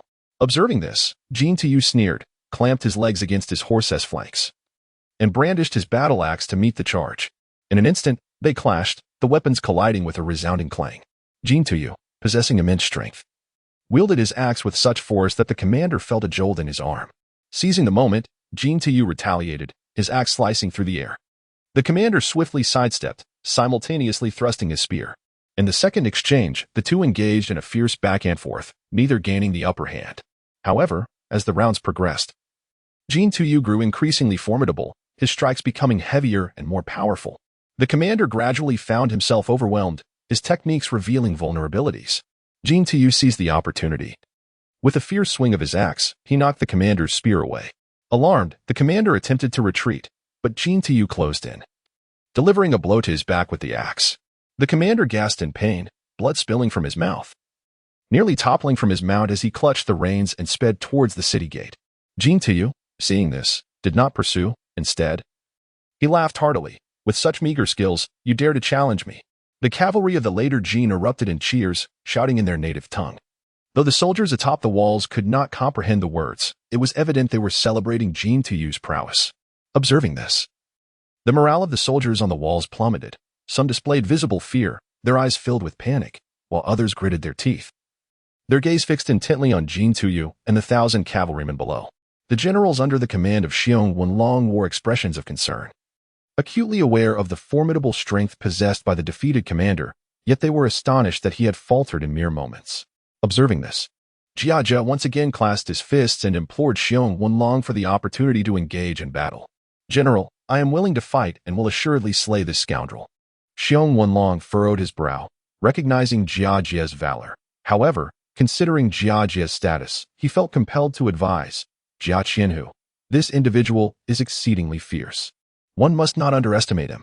At that moment, Qianhu Li Qing interjected on Jia Jia's behalf, saying, "General, previously, Jia Qianhu was able to lift a 600-pound stone mill at the drying yard. He surely possesses extraordinary strength and may stand a chance in combat." 600 pounds. The astonishment on Xiong Wenlong's face was palpable as he gazed incredulously at Jia Jia, unable to fathom such a feat yet. The pre-battle challenge was not merely a contest of strength. Sensing a glimmer of hope, Jia Jia promptly reiterated, "General, I am confident in my abilities and assure you of victory. I implore you to grant me this chance." After much deliberation, Xiong Wenlong, reflecting on the fact that even his own might could not lift such a weight, ultimately resolved to acquiesce, nodding in agreement. Very well, exercise utmost caution. Should you find yourself outmatched, do not engage further. Do not fall prey to the enemy's provocations. Hold steadfast to the city and await the opportune moment. For that is the wisest strategy. Jia Jia, elated, swiftly mounted his steed and galloped forth, heading directly towards the formidable adversary. Chapter 19. Decapitate you to elevate my fame. Accompanying the formidable Jin Tuyu, Su Chali was filled with exuberance, his eyes sparkling with an intense yearning for battle. Clenching his fists tightly, he mused that if he could demonstrate the same valor as Jin Tuyu in combat, his father would surely regard him with newfound respect. At that moment, Jiaju galloped towards Jin Tuyu on horseback. Upon noticing that his challenger was merely a youth, Jin Tuyu's face contorted with disdain as he bellowed mockingly. Is there no one left in Daqing? Have they sent a mere boy to his demise? Suddenly, Jin Tuyu's gaze fixed upon the steed beneath Jiaju. And in an instant, a murderous intent surged within him, igniting his fury. The horse was none other than Bolkan S. Warmount. Brandishing his battle axe, he charged at Jiaju, shouting, "Boy, prepare to meet your end." Jiaju, undeterred, spurred his horse towards Jin Tuyu, wielding the 4-meter-long golden halberd, its blade shimmering with a cold glint in the sunlight. As they closed in on one another, Jiaju declared with fury, "You arrogant fool. Today I shall sever your head and elevate my name." With that, he swung the golden halberd, its wind howling, seizing the initiative with the advantage of reach. Jin Tuyu, caught off guard, raised his axe to parry, feeling an overwhelming force strike against it, leaving him astonished. The Daqing warrior possessed remarkable strength capable of suppressing his axe. The two warriors swiftly passed each other. Jin Tuyu abruptly reined in his horse and called out to Jiaju, "I do not slay nameless wretches. Will you share your name?" Jiaju scoffed, "I am Jiaju, descendant of the Duke of Ningwa. Today, witness how I claim your life." With that, they charged at each other once more, engaging in fierce combat. In the second round, they exchanged fierce blows. Jin Tuyu's axe technique was formidable as he struggled to withstand the relentless assault of the halberd. Jin Tuyu glared, exclaiming, "Boy, you possess some skill, but it is hardly sufficient." Jiaju retorted coolly, "Spare me your prattle. Prepare yourself." In the third round, leveraging the length of the golden halberd, Jiaju maintained distance while launching repeated strikes at the vulnerable areas of Jin Tuyu, whose growing frustration was palpable as his axe could scarcely reach Jiaju. After 9 rounds, Jin Tuyu began to show signs of fatigue, his arms growing numb and sluggish. Seizing the opportunity, Jiaju delivered a fierce thrust with the halberd, piercing Jin Tuyu's arm and tearing through his armor, drawing forth a stream of blood. In pain, Jin Tuyu grimaced. Filled with rage yet refusing to concede, he cursed, "You little brat, how dare you injure me?" Jiaju pressed the advantage, his attacks becoming increasingly relentless. Jin Tuyu, beleaguered, found himself making more mistakes in defense. At that moment, the soldiers atop the city walls erupted in unison, shouting, "Jia Qian who is mighty. Kill him." The cavalry of the later Jin displayed signs of anxiety. Jiaju shouted, "Prepare to die." Channeling all his strength, he delivered a powerful strike aimed at Jin Tuyu's head. Jin Tuyu, unable to defend himself, heard a sickening thud as his head fell, blood splattering everywhere. Jiaju drove the golden halberd into Jin Tuyu's severed head, raising it high as he proclaimed, "Those who offend Daqing, though distant, shall face retribution." The soldiers on the walls were invigorated, their cheers resonating through the heavens. "Those who dare to offend our great Qing must face relentless retribution, regardless of distance." Su Chali's eyes widened in disbelief, his expression a portrait of incredulity, while the cavalrymen of the blue banner around him were thrown into disarray. Even Su Chamin, perched high above, was similarly astonished. It was inconceivable that Jin Tuyu, our blue banner's foremost hero, endowed with extraordinary martial prowess and immense strength, could have met such an untimely demise. He hastily instructed his personal guards to relay the command for Ali to recall the troops to camp immediately, urging utmost caution to avoid falling into a trap. After slaying Jin Tuyu, Jia Yin galloped forward until he was a mere 100 meters away from the cavalry of the later Jin, once again bellowing with righteous fury, "Bandits! Who among you dares to face me in battle? I, Jia Yin, shall ensure that you return whence you came." The commanders of the later Jin exchanged glances, yet none dared to respond. Jia Yin continued, "Our Qing warriors are valiant and undaunted. How could we fear your barbarous lot? Today, let it be known that those who trespass upon our borders shall meet their end." The soldiers atop the city walls echoed his fervor, chanting, "Jia Qian who is mighty. Jia Qian who is mighty." Gazing at the imposing figure of Jia Yin, Su Chaoli felt a flicker of trepidation, yet recalling his own status. He gritted his teeth and shouted, "Whoever slays this wretch shall be handsomely rewarded." Still, no one dared to move. Even Jin To had fallen beneath the blade. What good would rewards do if one had no life to enjoy them? Observing their hesitation, Jia Yin erupted into laughter. It seems the later Jin are but a pack of cowardly mice. At that moment, a messenger hurriedly approached Su Chaoli. Delivering an urgent order, the prince commands that you return with your troops at once, without delay. Although reluctant, Su Chaoli knew he could not defy the command and thus shouted, "Retreat." The cavalry of the later Jin swiftly turned to withdraw. Jia Yin, despite his desire to pursue, refrained from recklessness, recognizing the formidable armored cavalry before him, and reined in his horse. Subsequently, Jia Yin led his forces back to Shiping Fortress. Xiong Wenlong had been awaiting their return at the city gate, his face alight with joy. "Jia Qianhu, today you have significantly bolstered our military's prestige. After this victory, I shall surely commend you." Dismounting hastily, Jia Yin clasped his fists in gratitude. "Your praise is unwarranted, General, were it not for your steadfast leadership. How could I have triumphed?" Wang Ming, aware of the implications of the day's events, approached to commend Jia Yin. "Your valor, Jia Qianhu." Rivals that of Zhang Fei at the bridge, where a single roar sent the Chao army fleeing. Jia Yin quickly responded, "General Wang, do not jest. My current capabilities hardly merit comparison to General Ida." Li Qing added, "The later Jin return in defeat. Surely their siege engines have yet to arrive, and they will think twice before attempting further incursions." Xiong Wenlong shook his head slightly, his expression grave. "We must not let our guard down. The ambitions of the later Jin are far from extinguished. We ought to enhance our defenses to prevent their resurgence." In unison, the assembly affirmed, "Yes." Chapter 20. The Battle of Shiping Fortress. Within the encampment of the later Jin, Su Chamin, his face contorted with fury, abruptly hurled the wine cup in his hand to the ground, shattering it with a resounding crash. How infuriating! Jin To has met his demise. His eyes widened, his chest heaving with rage. Beside him, Su Chaoli wore a similarly grim expression, gritting his teeth as he seethed. "Father, that Jia Yin is truly despicable. Tomorrow, I shall ensure he is torn to shreds." Su Chamin turned to a nearby subordinate, his voice sharp as a blade. "How long until the supplies from Mi Zhong arrive?" The subordinate hastily bowed, responding, "Your Highness, General Mi Zhong's forces have just reached the Zai River. They should arrive at the encampment in approximately an hour and a half." Su Chamin glared fiercely. "If they do not arrive before the sun sets today, I shall have them all executed." The subordinate, trembling in fear, broke into a cold sweat. "Your Highness, please do not be enraged. I assure you there will be no delay." Su Chamin thundered, "Not be enraged? Do you know who Jin Tu is? He is a general who has fought alongside me for many years, the first Bachelor of the Banners of Blue." The atmosphere in the tent grew tense, the soldiers falling silent. At that moment, a scout rushed into the tent, kneeling to report, "Your Highness, there seem to be signs of reinforcements within Shiping Fortress. The number of soldiers has been ascertained to be around 2,000. 2,000? Humph." Su Chamin scoffed. "Whether they have reinforcements or not, our valiant warriors of Jin shall not fear them. When the supplies arrive, instruct them to set up siege engines and artillery overnight. We shall attack the fortress tomorrow."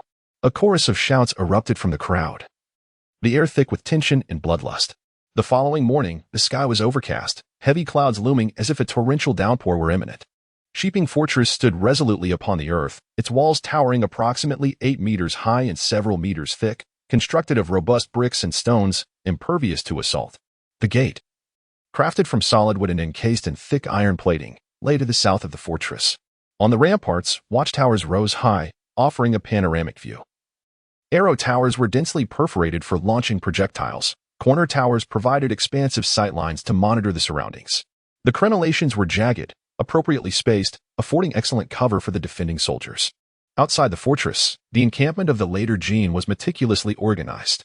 The tents formed a circular formation with a central area for supplies, where siege engines and ladders were neatly arranged. The catapults, colossal and menacing, were constructed from sturdy timber, capable of hurling massive stones weighing hundreds of pounds. The ladders, made from solid wood, exceeded 10 meters in length and were structurally sound. Beyond lay a flat expanse with a shallow river in the distance, posing little hindrance to the siege. However, the impending rain threatened to render the ground muddy and slippery. Su Chamin, mounted upon a grand steed, brandished his sword towards the walls, bellowing, "Hear me, Han people within Shiping Fortress. I am Su Chamin, a prince of the Jin state. Surrender now, and I shall spare your lives. If I breach your gates, none shall escape unscathed. Should you open the gates wide, I promise wealth, beauty, and titles beyond measure. On the walls, Xiong Wenlong let out a derisive laugh, responding loudly, Su Cha mean, you barbaric invader, do not expect us to kneel in submission. We, the sons of the Qing, vow to perish alongside Shiping Fortress. Upon hearing the words, Su Cha mean's countenance darkened further, and he bellowed in fury, ignorant wretches. Once my army breaches the city, I shall ensure your suffering exceeds all bounds. Brave warriors, today we shall conquer this fortress. Upon its fall, merit will be rewarded, land, beauty, cattle, and wealth shall be yours. His gaze was frigid, and his expression fierce as he rode back and forth, rallying the troops' spirits. The soldiers roared in unison, their voices echoing through the heavens. The siege engines were slowly pushed forward, and the cannons were primed and ready. Meanwhile, the supply troops, who had labored throughout the night to construct the siege apparatus, donned light armor and armed themselves, ready to act as fodder. They were originally subjects of the Great Qing, forcibly conscripted into service, which explains the discrepancy between the perceived might of the Jurchens and their actual numbers. The soldiers of the later Jin exhibited expressions of tension and exhilaration. The supply troops, pushing a rudimentary siege ladder, charged ahead. Keep up, do not falter, a soldier shouted. Their footsteps were heavy, splashing mud in their wake. On the city walls, Xiong Wenlong remained composed and vigilant, his sharp eyes scanning the surroundings. Pay attention to the movements below, archers prepare to fire. Xiong Wenlong commanded loudly, his demeanor solemn and focused. The defending soldiers swiftly nocked their arrows, bracing for the onslaught. Loose. Do not let them near the walls. A soldier cried, sweat beading on his brow. The battle commenced, with the trebuchet being the first to spring into action. Creaking ominously, the massive machine hurled boulders toward the walls. The stones struck, causing bricks to shatter and dust to rise. The later Jin archers, sheltered beneath the siege engines and accompanied by shield bearers, unleashed their exceptional marksmanship, arrows flying with the precision of locusts toward the soldiers on the walls. One by one, the defenders fell, pierced by arrows, their cries of agony piercing the air. Xiong Wenlong observed the unfolding situation and shouted, fire. The cannons, long prepared on their platforms, erupted with thunderous roars. Boom, boom. The projectiles, propelled with immense force, hurtled toward the siege ladder being advanced against the city walls. In an instant, it splintered, and the supply troops pushing the ladder were overturned by the cannon's blast, limbs shattered and blood spraying. Yet, under the pressure of their commanders, the later Jin soldiers did not relent. As the front line fell, new soldiers immediately surged forward to take their place, relentlessly pushing the ladder. Their eyes reflected fear and despair, yet they were compelled to obey orders, trudging forward through the hail of cannon fire. The supply troops hoisted the ladder to the base of the walls, propping it against the fortifications, while the remaining soldiers scrambled to climb. Push them down. The defenders shouted in unison, rolling down timber and stones that struck the soldiers on the ladder, blood spilling forth amidst anguished cries. A later Jin soldier fell from the ladder, letting out a desperate scream.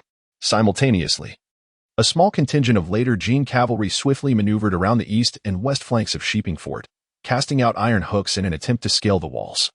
Follow me, Jia Jie bellowed, leading a group of soldiers toward the eastern wall. Kill. Jia Jie, with a swift motion, thrust a spear, sending a newly ascended soldier of the later Jin tumbling from the battlements. Brothers, hold the line, he bellowed, rallying the spirits of his comrades. The front line at the southern gate reverberated with the relentless thunder of later Jin's trebuchets and cannons. Boom, boom. Shells and massive stones pounded against the city walls, shaking the defenses to their core. The artillery of Shiping Fort retaliated with a resounding roar. The earth trembled as a thunderous explosion erupted, flames soaring high, inflicting grievous casualties upon the enemy. Charge, commanded a sergeant, brandishing his longsword, urging the soldiers to advance relentlessly. The siege towers crept forward like moving fortresses, encased in thick cowhide, with soldiers poised for battle within. Pour the oil, ignited, commanded Xiong Wenlong decisively. Scalding oil cascaded down, igniting into a fierce blaze, engulfing the siege tower in flames. The later Jin soldiers attempted to breach the city gates, but were repelled by the torrents of boiling oil and a hail of arrows. The searing oil and relentless projectiles obstructed their efforts considerably. Alas, many a later Jin soldier fell. Jia Jie darted across the eastern battlements, his spear dancing with lethal grace. One comes, one falls, he roared, consumed by a thirst for battle.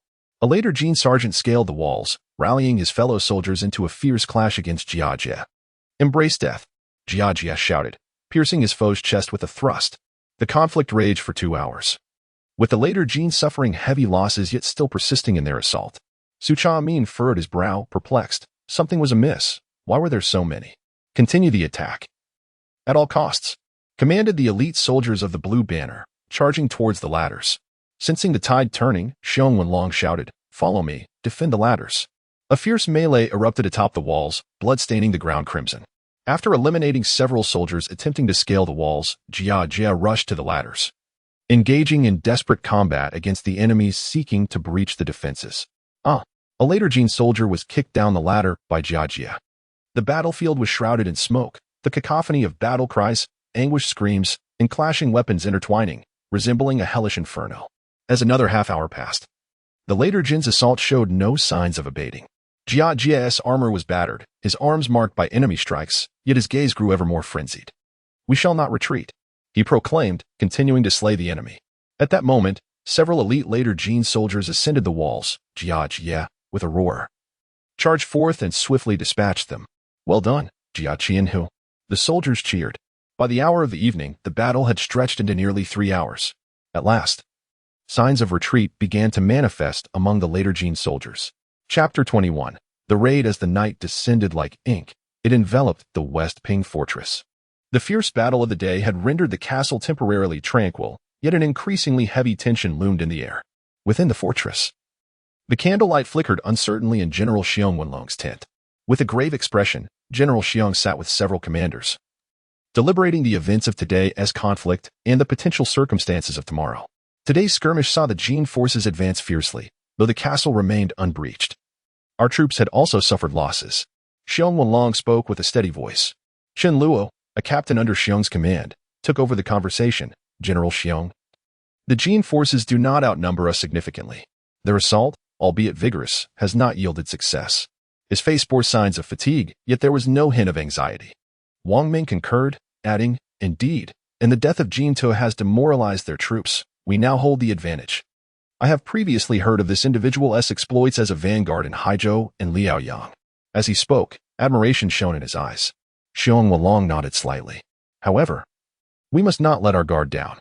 From my observations, many of the Jin's siege weapons have been damaged today. Given the size of their supply train, their reserves of gunpowder and artillery must be limited. Yet, we cannot afford to be complacent. We must prepare thoroughly." Jia Jian, seated nearby, pondered for a moment before speaking. "General, in my humble opinion, the Jin may launch a full-scale attack tomorrow. If that is the case, I am willing to open the city gates and lead a counterassault." Jia Jian harbored a vague intuition about this, though he could not articulate the reasons behind it. Thus he spoke cautiously. Xiong Wenlong regarded Jia Jian, contemplating his bravery before his gaze flickered several times, ultimately nodding in agreement. "Your proposal is sound. Regardless, we must be prepared to respond. To have such a valiant warrior at our disposal would be foolish to ignore.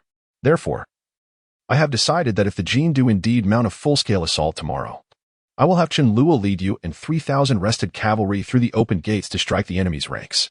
Upon hearing this, Jia Jian felt immense joy swell within him, clenching his fists and savoring the profound sense of security coursing through his arms.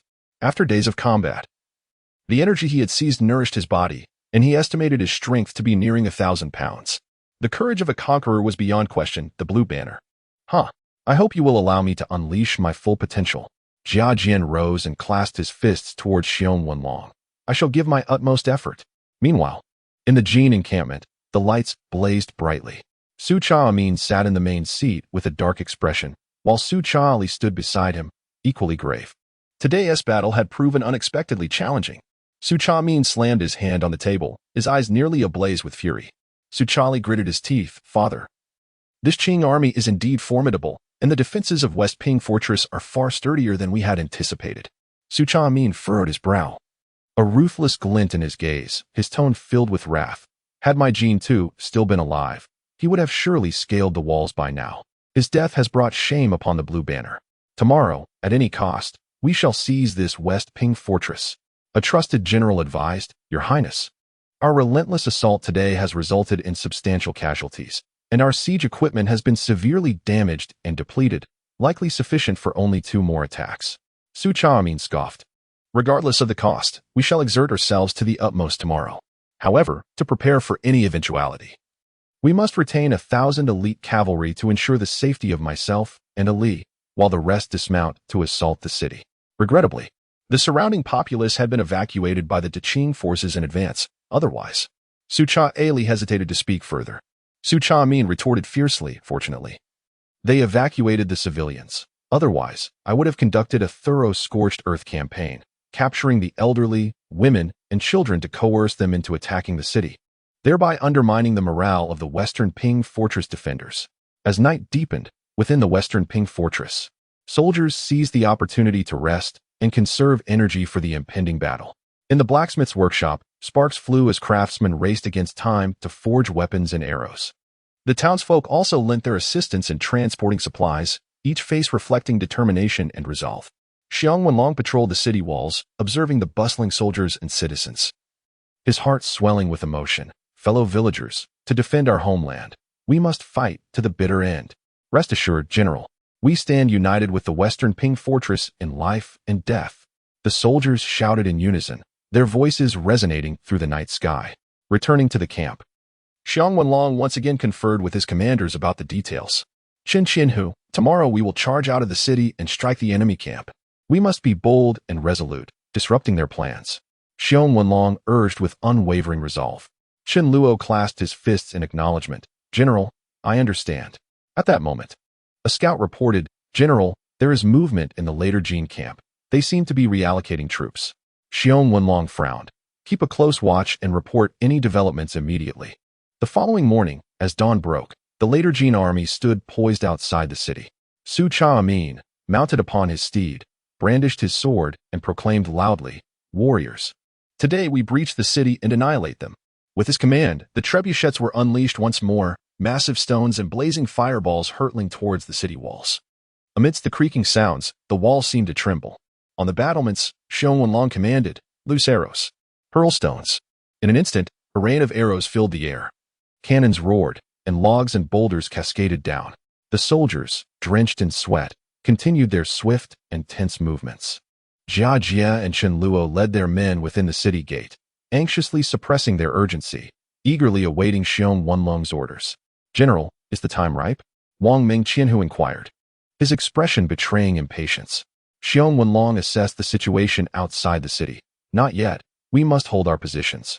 As time slowly passed, with each fleeting moment, when the elite cavalry of the later Jin began to deploy and inch closer to the walls, Xiang Wenlong gazed at the over 1,000 elite cavalrymen arrayed outside the later Jin camp. A wave of doubt washed over him. However, he soon decisively commanded, Open the city gates, charge. The city gate slowly creaked open, and Jiaju took the lead, with Qin Luo closely following. The two men, flanking one another, led their soldiers forth like fierce tigers springing from the mountains, charging towards the enemy in opposite directions. The soldiers of the later Jin were caught off guard by the proactive assault from Shiping Fortress. The unformed ranks of the front line were instantly overwhelmed, plunging the scene into chaos. Qin Luo brandished his long knife, shouting fervently, Kill. Jiaju, leading from the front, drove his spear into the ranks of the enemy, blood splattering in his wake. Fight for Daqing. For Liaodong. To the death, we shall not retreat.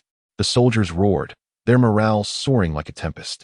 Su Chaamin, witnessing the emergence of a cavalry unit from Daqing's forces, remained composed and promptly ordered, Form ranks. Prepare to resist. The 2,000 elite troops of the later Jin swiftly organized into a tight formation. Observing this, Su Chaamin felt a surge of satisfaction. Confident that his soldiers' formation could withstand the charge of the Daqing cavalry, he then commanded his subordinates, send 500 elite cavalry for support. We must block the city gate and eliminate those cavalrymen who have ventured out. Once they are out, they must not return. His subordinates acknowledged the order. The commanding officer led the 500 elite cavalry, ready to charge towards the city gate. However, upon their approach, the leader sensed something amiss. It appeared that the numbers were not as expected. A wave of alarm washed over him. This was a trap. Su Chaamin turned urgently to his son, Su Chaaili, exclaiming, The cavalry emerging from the city gate exceeds expectations. A rough estimate reveals over 1,000, with more pouring out continuously. Clearly, the forces within Shiping Fortress number far beyond 2,000, at least 4,000. They were clearly prepared. Faced with such a dire situation, both Su Cha Amin and his son felt an ominous foreboding. Jia Ju gazed at the 500 Blue Banner cavalry charging towards him, a sinister smile gracing his lips as he bellowed, "Brothers, our moment of glory is upon us. Follow me, and let us crush these bandits, so they may know the might of Da Qing's sons." His voice resonated through the biting cold, imbued with an indomitable spirit and authority. With that, he swung his spear, the golden spear of breaking the army, and urged his horse forward like lightning, charging into the enemy ranks. The spear's tip glimmered with a cold light, akin to a flash of lightning piercing through the gloom. The cavalry led by Jia Ju raised a unified battle cry, their voices echoing across the fields. Hooves pounding like rolling thunder, they surged forward, resembling a razor-sharp blade, piercing directly into the formation of the later Jin cavalry. Although the enemy cavalry sensed the ambush, retreat was no longer an option. They could only brace themselves for battle. In the ensuing clash, blades clashed and shadows danced. Jia Ju, at the forefront, confronted the audacious later Jin cavalry with a glint of icy murderous intent in his eyes, gripping the golden spear of breaking the army tightly. He flexed his arm muscles and thrust the spear fiercely into the chest of a later Jin horseman. Simultaneously, he roared, "Fly for me!" The valiant cavalry of the great Jin was caught completely off guard, hurled from their steeds by an overwhelming force, soaring into the sky to a height exceeding 3 meters, before plummeting to the ground like a kite severed from its string, raising a cloud of dust upon impact.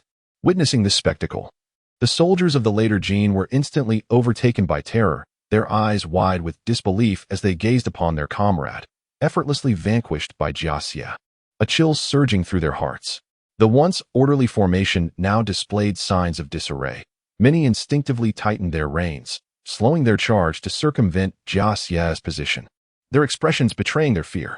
"Do not be afraid. Charge forth. Crush him." Though the general of the great Jin felt an icy dread within, he understood that if he failed to stabilize the situation, their demise was inevitable. Thus, he exerted every ounce of strength to shout, attempting to rally an effective offensive. However, his voice was feeble amidst the tumult of battle, further exposing his presence. Jia Xie's keen gaze swiftly fixed upon the commanding general, a cruel smirk gracing his lips as he urged his steed toward him with unhesitating ferocity. Wherever he passed, devastation followed.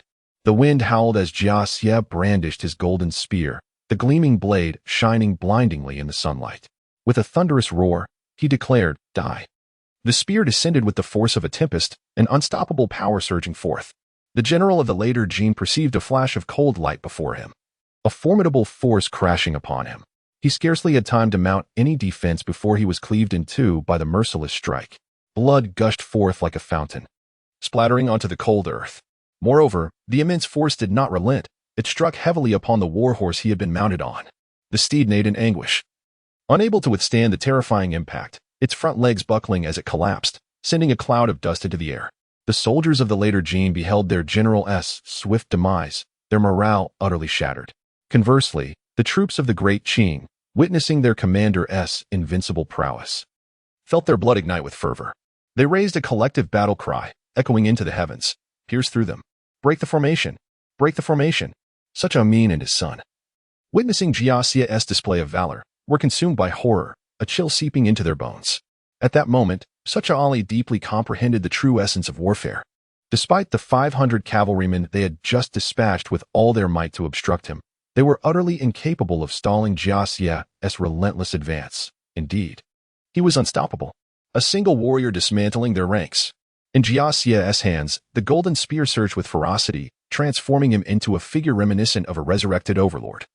Where he passed, foes either perished or were grievously wounded. The warhorse neighed, mud splattering beneath its hoofs. Behind him, the cavalry of the great Qing charged forth, fearless and valiant. The clashing of weapons resonated through the air, arrows darting like locusts across the sky. Soldiers fell, struck by arrows, trampled by the horses that followed. Blood stained the earth beneath them, mingling with the swirling dust, crafting a gruesome tableau. In the blink of an eye, Jia had forged a breach, surging forward with the cavalry of Da Qing like a torrential flood towards the 500 horsemen led by Su Cha Amin and his son. Before Jia lay the resplendent blue banner, its lofty standard unfurling majestically, beneath which rested the severed head of the man who had been bestowed with titles and honors, the leader of the blue banner, Su Cha Amin. Chapter 22. A resounding victory. Jia Yin led his cavalry, sweeping forth like a tempest, the sound of thundering hooves reverberating through the heavens. Wherever they advanced, the soldiers of the later Jin fell before the might of his golden spear, slain beneath the galloping steeds. As he galloped furiously, he carved a 2-meter-wide path through the ranks of his enemies, cleaving the battlefield asunder, unstoppable and unassailable. The cavalry of Deqing followed closely in his wake, surging forth alongside him. Su Chaamin and his son gazed in terror as Jia Yin drew ever closer, their hearts filled with dread. In a frantic bid, Su Chaamin commanded a nearby Niu Lu, "Quickly, lead 300 riders to block their advance." Yet, witnessing Jia Yin's formidable presence, Niu Lu was gripped by an overwhelming sense of fear. Jia Yin shattered their infantry formation with relentless vigor, even piercing through the 500 cavalry rushing to intercept him. Bound by military orders, they gritted their teeth and rallied their spirits, shouting, "May the heavens protect us, attack!" Charging forth, they plunged into the fray with 300 riders aimed at Jia Yin. The battlefield was engulfed in swirling dust, the cacophony of battle cries deafening. Mounted upon a black steed, wielding his golden spear, Jia Yin's eyes glowed with a fierce crimson light, his murderous intent palpable. He bellowed, "Jia Yin stands here. Who dares to obstruct me?" His voice thundered like a storm, igniting the fervor of the Deqing cavalry behind him. Once more, the cavalry under Jia Yin's command coalesced into formation, surging forth like an unstoppable tide of darkness towards the later Jin forces. Meanwhile, Su Chaamin ordered the standard to retreat. However, before his command could fully reach his men, Jia Yin, like a bolt of lightning, pierced through the defenses of the 300 riders, carving out a bloody path once more. Under the ferocity of Jia Yin's assault, the defensive line of the 300 cavalry crumbled instantaneously. The Niu Lu, who attempted to block, barely comprehended Jia Yin's movements before being unseated.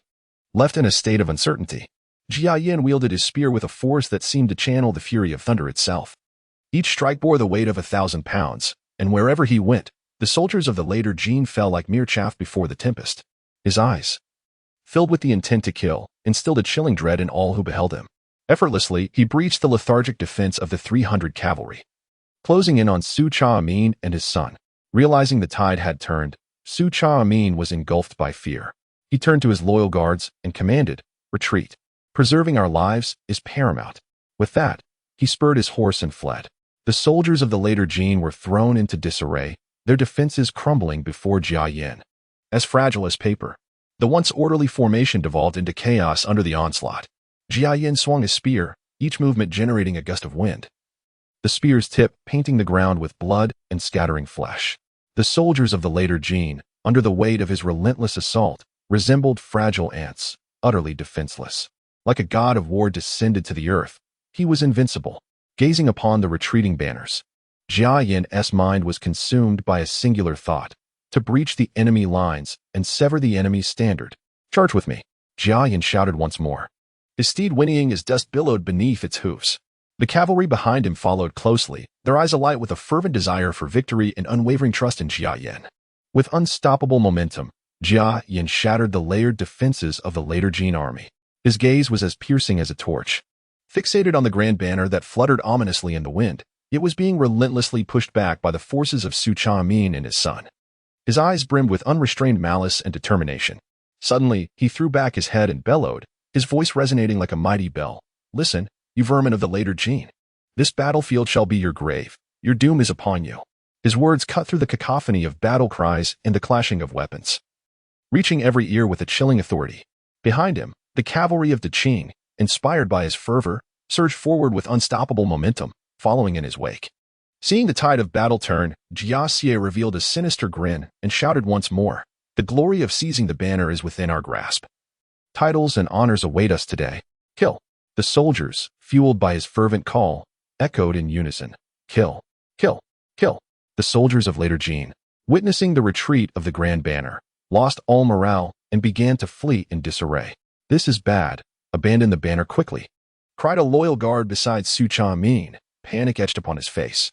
At this moment, Su Chaamin's complexion turned ashen, cold sweat beading on his forehead. His eyes filled with terror and reluctance. He understood all too well the dire implications of losing the grand banner, yet faced with Jia Xie's relentless onslaught, he felt utterly helpless. Despite his deep-seated reluctance, he gritted his teeth and shouted to his attendants, "Quickly, do as he says." The attendants, not daring to hesitate, hastily reached for the rope securing the banner. However, at that instant, Jia broke through the final barrier, advancing like a specter. With an unwavering momentum, he thrust his spear towards the attendant who was untying the banner. The attendant barely had time to scream before the spear pierced his chest. Lifting him high as blood streamed down the shaft, he swiftly approached the grand banner, tugging at the reins, and his steed leaped into the air. With his spear raised high, he struck down fiercely upon the banner. A resounding crack echoed as the thick pole of the banner fell. The soldiers of Lady Jing, witnessing this turn of events, were struck by fear and panic, with some crying out in horror, "The banner has fallen! The banner has fallen!" Jia, lifting the fallen blue-embroidered banner with his spear, proclaimed loudly, "The banner has fallen! Those who surrender shall not be killed." The cavalry following him echoed the chant. "The banner has fallen! Those who surrender shall not be killed." Far away, atop the city walls of Shiping Fortress, Xiong Wanlong and his comrades saw this scene and shouted in unison, "The enemy's banner has fallen! All soldiers, charge with all your might." The morale of the Deqing soldiers soared. Jia, having felled the banner, pressed on relentlessly in pursuit of the fleeing Su Chamin. In a state of panic, Su Chamin urged his steed to hasten. "Protect the prince," cried his loyal guards as 20 of them rushed towards Jia in a desperate attempt to halt his advance. Jia scoffed, swinging his spear with lethal precision, instantly slaying several of them. "You shall not escape." As he approached within 100 paces of Su Chamin, Jia's gaze sharpened. With a swift motion, his right hand drew forth a sharp arrow from behind, resting it upon the bowstring. Taking a deep breath, his arm muscles bulged instantaneously, channeling immense power between them. The bowstring resonated with a thunderous twang, akin to a sudden clap of thunder. The arrow shot forth like a meteor, slicing through the air with a piercing sound, hurtling towards the steed upon which Su Chamin sat. The horse, caught off guard, was struck directly by the arrow. It let out a mournful and anguished wail, its entire body trembling violently. Soon, it could no longer endure, lurching forward and collapsing. Su Chamin, unprepared, fell heavily to the ground alongside his mount. He emitted a groan of pain, struggling to rise. Witnessing this tragic scene, Su Chamin's son, Su Chaoli, turned pale, his eyes widening in horror. He attempted to halt his horse, desperately shouting, "Father! Father!" The soldiers nearby, consumed by anxiety, grasped Su Chaoli's reins tightly, urgently urging, "Young master, flee. The Lord is beyond salvation. You must preserve the last remnants of your bloodline." Jia Yi observed as Su Chaoli, under the protection of his comrades, abandoned his armor and fled in haste. A smirk crossed his lips as he narrowed his eyes, a flicker of contemplation passing through his expression. He then firmly tightened the reins, and his steed reared up, emitting a resounding neigh. Jia Yi slowly turned his gaze towards the chaotic battlefield. The ground was strewn with the corpses of soldiers from the Lady Jing, lying haphazardly, their blood staining the earth. Abandoned weapons glimmered with a cold sheen in the fading light of the setting sun, while smoke lingered in the air, mingling with the heavy scent of blood. At that moment, Jia's chest heaved with fervor, a surge of heroic emotion swelling within him. Subsequently, he rode over to the fallen Su Chamin. The latter, his face contorted in agony, bore a look of despair and unwillingness, still weakly murmuring something. From his elevated position, Jia Yi regarded him coldly, declaring, "The leader of the blue banner of the Jin, Su Chamin." Chapter 23. The plea for favor. Jia Ju gazed down imperiously at him and coldly remarked, "You are Su Chamin." However, at that moment, Su Chamin paid no heed to Jia Ju. He lay prostrate on the ground, writhing in agony, emitting a series of despondent murmurs and wails. The galloping warhorse suddenly collapsed. Even upon the soft earth, such a fall could prove fatal. He resembled a dying insect, struggling to contort his body upon the ground. Jia Ju used the long spear in his hand to turn Su Chamin over, confirming his identity. At this moment, Su Chamin's visage was grimy and contorted. His once resolute face was smeared with dirt and blood, mingling with sweat to create streaks of filth. His eyes, tightly shut from excruciating pain, were furrowed deeply, as if knotted in despair. His lips were cracked and quivering, seemingly whispering something. The formerly straight bridge of his nose now leaned askew, with his cheekbones swollen and bruised in shades of purple. Strands of hair clung disheveled to his face, fluttering slightly with each breath. Despite his wretched condition, Jia Ju recognized him as the leader of the blue banner, Su Chamin, the noble of the later Jin. Dismounting from his horse, Jiaju planted the spear into the ground and crouched down, disregarding the filth on Su Chamin's face. He cradled Su Chamin's cheeks in his hands and whispered maliciously, "My dear, do not fear, you shall not perish. I shall ensure you are well fed and well tended." Ha ha ha. Upon hearing this, Su Chamin suddenly opened his eyes. Though filled with fury, he defiantly declared, "Whether to kill or to maim, I leave it to your discretion. I would rather die than surrender." Jiaju wiped his hands on Su Chamin's body, stood up, and crossed his arms, looking down at him with disdain, saying, "Wish to die? It is not so simple. You are a prize of our great Qing." In the aftermath of the battle, within the walls of Shiping Fort, a jubilant atmosphere prevailed. The townsfolk, having heard of the resounding defeat of the later Jin forces and the slaying of enemy generals, flocked to the streets in celebration. The Qing army is valiant. Jia Qianhu is formidable. Cheers erupted in waves, and the entirety of Shiping Fort basked in the glory of victory. With the triumph of battle, Jiaju entered his residence, where General Xiong Wenlong awaited him. Upon seeing Jiaju's return, he hurriedly approached. "Jia Qianhu, your contributions in this campaign are remarkable. Had it not been for your unmatched bravery, our soldiers could not have breached the ranks of the later Jin." General Xiong exclaimed with a beaming smile. Jiaju promptly clasped his hands in a gesture of respect, displaying a modicum of humility as he slightly bowed his head, earnestly responding, "General, your praise is unwarranted. This victory is not solely mine. It is a testament to the valiant efforts of our soldiers, and I owe much to your astute strategies." General Xiong laughed heartily, nodding in agreement. "I shall swiftly send news of our triumph to the court, so that our achievements may be recognized." 3 days later, as dawn began to break and the gates of Tianjin city had yet to open, the citizens had already formed a long queue, prepared to enter the city. After approximately half an hour, the sound of galloping hooves and the tinkling of bells echoed from the direction of the city gates. A messenger, shaking the relay bell in his hand and with a flag of command affixed to his back, shouted aloud, "Make way quickly. Urgent news from 800 miles. A great victory in Liaodong." The soldiers on duty at the entrance promptly stepped forward, hastily dispersing the gathered civilians to clear a path.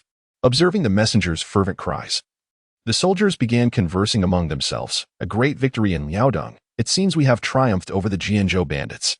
"Indeed. Ever since our disastrous defeat at the Battle of Shenyang, we have not heard." Before he could finish, one of them abruptly interrupted him with a sharp slap and angrily whispered, "Are you seeking death?" The struck soldier's expression darkened, revealing his displeasure, and he dared not utter another word. Let us speak of something else. As far as I know, the one guarding Shanhaiguan is the esteemed Marquis Shernai." "Yes, that is correct. At the Fengtian Palace, Emperor Qing was presiding over the morning court." The messenger hurried to the palace's outer gate, where he was intercepted by the palace guards who had been waiting. The guards escorted the messenger at a brisk pace directly into the palace. Inside the court, the ministers were embroiled in fervent discussions regarding state affairs. Suddenly, the messenger's voice resonated from outside. "Report, a great victory in Liaodong." The hall fell silent in an instant. Emperor Qing, though puzzled, quickly regained his composure and commanded, "Relay the news." The messenger hurried into the hall, kneeling to present the report. A eunuch took it and presented it to Emperor Qing. As the emperor slowly unfolded the report, a joyful smile illuminated his face. He turned to the chief steward, Xia Shouzhong, and said, "Xia Shouzhong, read this report aloud for all the ministers to hear." Xia took the report, cleared his throat, and proclaimed in a loud voice, "I, Shernai, General of Shanhaiguan, humbly report on the recent border victory. On the 17th day of the 5th month in the 9th year of the reign, the Jin Prince Su Chamin led 3,000 elite troops of the Blue Banner, along with 1,500 baggage soldiers and 500 cavalry, southward to invade our western border at Shiping Fortress.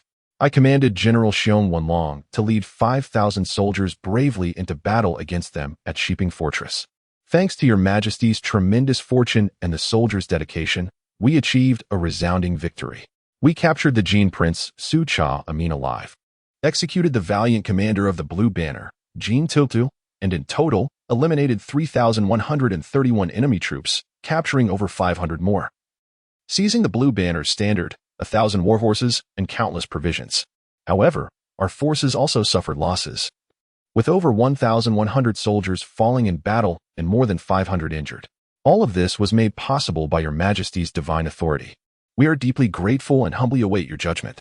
Upon hearing this, the ministers knelt in unison, exclaiming, "Congratulations, Your Majesty! Congratulations!"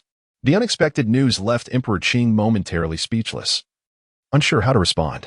Reflecting on the years of his reign, he realized it was the first time he had received such splendid news, a decisive victory against 3,000 of the Jin's Blue Banner troops, and the capture of Su Chao-min.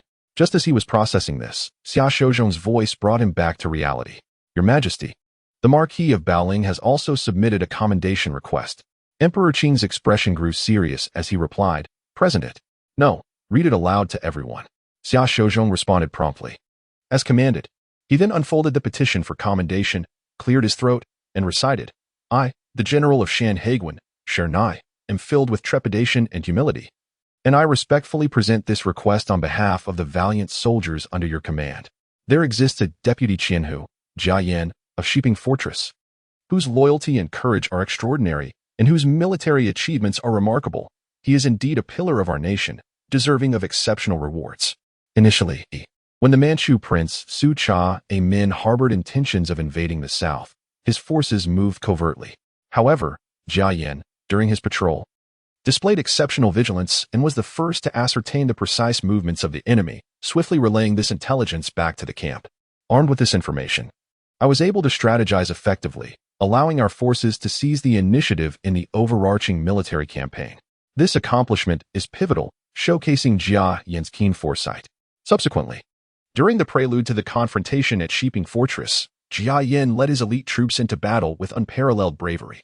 His stature was imposing, and his courage unmatched. Amidst the chaos, he felled a formidable armored warrior of the enemy, as well as another, claiming the lives of 87 foes. Such feats have established his reputation as the most valiant among the troops, delivering a significant blow to the enemy's morale. As the decisive battle at Shiping Fortress unfolded, the Manchu warrior Jin Tuyu, emboldened by his own prowess, challenged our forces, attempting to instill fear with his presence. Yet, Jia Yan remained undeterred. He charged forward, spear in hand, directly confronting Jin Tuyu. After a fierce exchange, he ultimately struck down Jin Tuyu beneath his steed. The Manchu army's morale plummeted, and their resolve crumbled, leaving them unwilling to engage further. Thereafter, Jia Yan personally led 1,000 elite cavalry into the heart of the enemy ranks. In the midst of battle, he successfully severed the enemy's banner, seizing their commanding flag. Upon witnessing their standard fall, the enemy's defenses collapsed entirely. Jia Yan, undaunted, pursued Prince Su Cha-min relentlessly, ultimately capturing him alive. After meticulous accounting, it is recorded that during this engagement, Jia Yan single-handedly claimed over 300 enemy heads, his contributions being invaluable to the state and his valor commendable. In daily military life, Jia Yan is diligent in training, upholds strict discipline, and balances benevolence with authority, earning the heartfelt loyalty of his soldiers. Now, amid national peril, he has stepped forth time and again to achieve extraordinary feats, serving as an exemplar for all soldiers and a source of pride for our great Qing dynasty. I humbly propose that such a loyal and courageous individual, if not generously rewarded, may dishearten the troops and fail to inspire others to serve valiantly on the battlefield.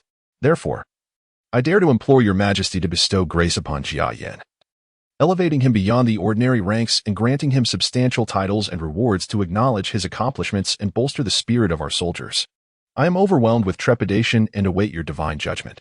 Chapter 24. The bestowal of the entire hall of Feng Tian was enveloped in profound silence as Xia Shouzhong recited the commendation for the military achievements. The officials present were taken aback by the enormity of the accolades. In that fleeting moment, the atmosphere around Feng Tianmin grew particularly still. The Emperor Qing slowly spoke, inquiring, "From where does this Jia Xie hail? How old is he this year?" A eunuch standing behind Xia Shouzhong had already begun to gather information on Jia Xie the moment his name was pronounced.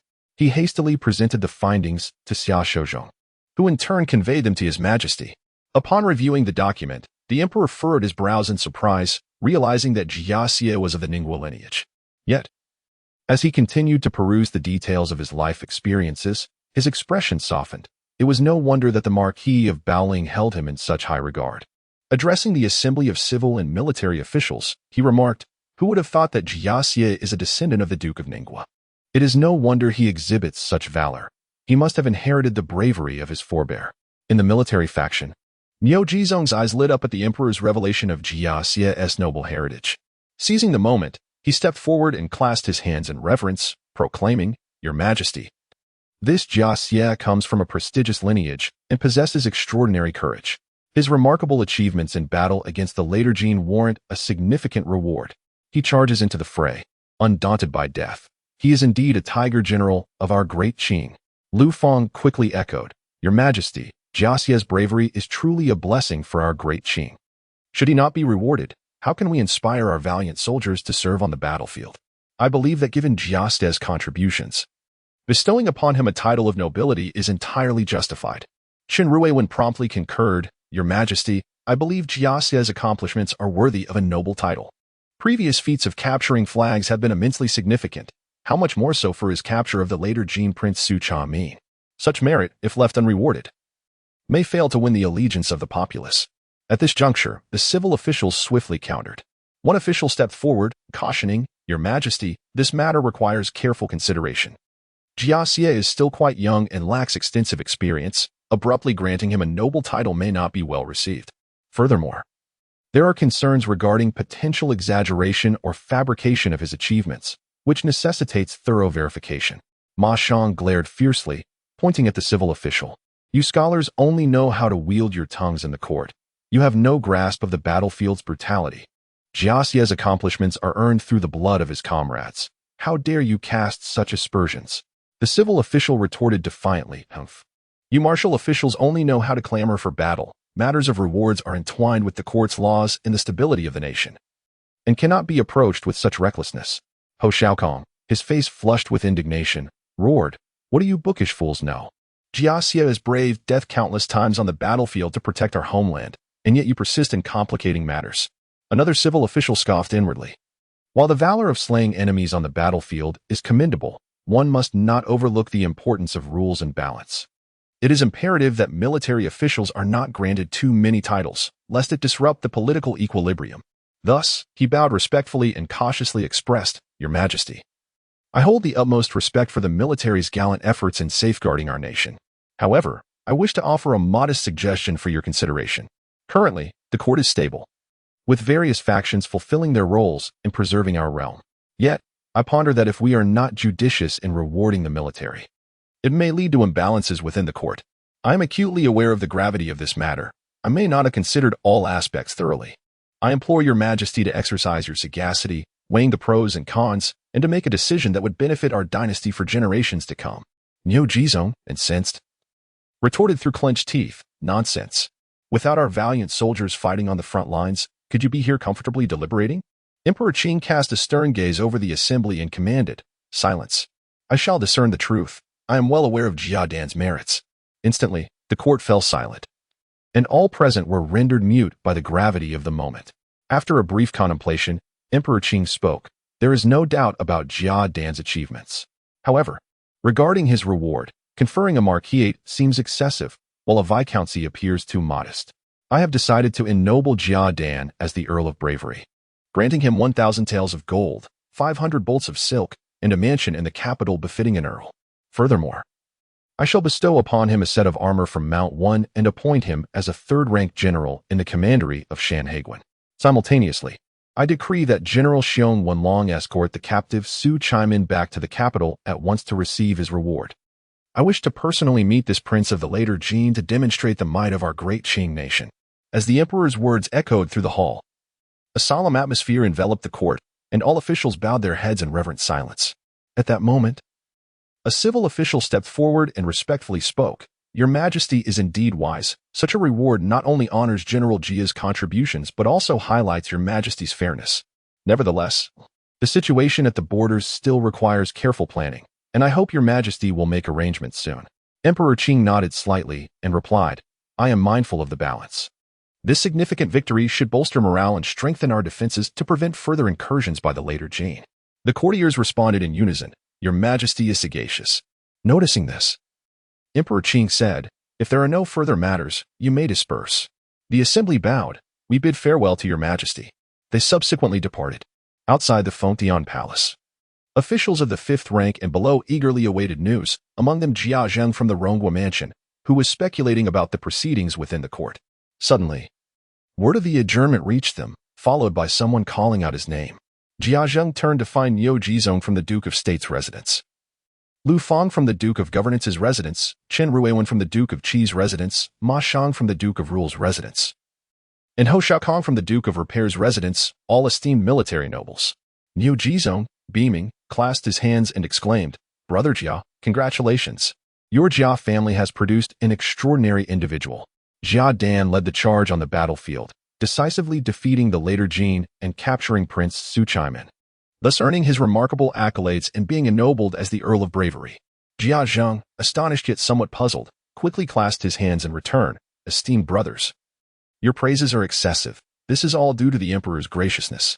However, regarding this reward," Chen Ruiwen from the Duke of Qi's residence patted Jia Zheng on the shoulder and said, "Your Jia family's Dan has achieved great feats. This reward is well-deserved, and his future holds boundless potential." Lu Fang from the Duke of Governance's residence stroked his beard and added, "I have heard that the Emperor has also ordered General Xiong Wenlong to lead his troops back to the capital for their rewards. It is a pity that Dan was not summoned back as well, for I would truly love to witness this fierce general." Niu Jizong concurred, "Indeed.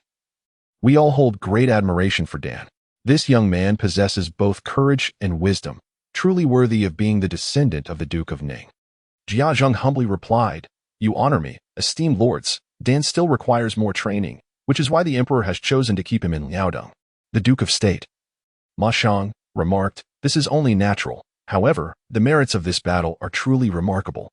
The Duke of the Realm, Ho Xiaokong, nodded in agreement, saying, "The Jia family is indeed fortunate." The assembly of nobles all echoed their assent.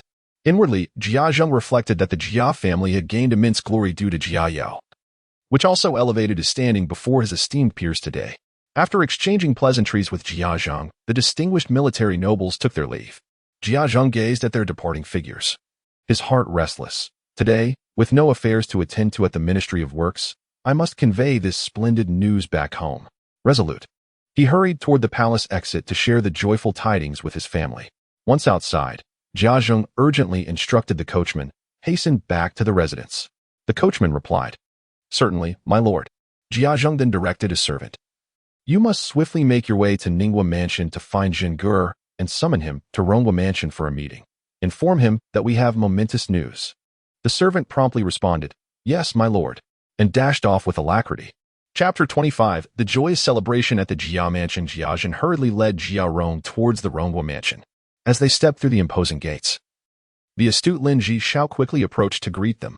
Before Jia Zheng could pose a question, Lin Jishao, already perceptive to the situation, respectfully clasped his hands together. "Master Zhen, Master Rong, it is unfortunate, but Master Zheng has yet to return to the estate."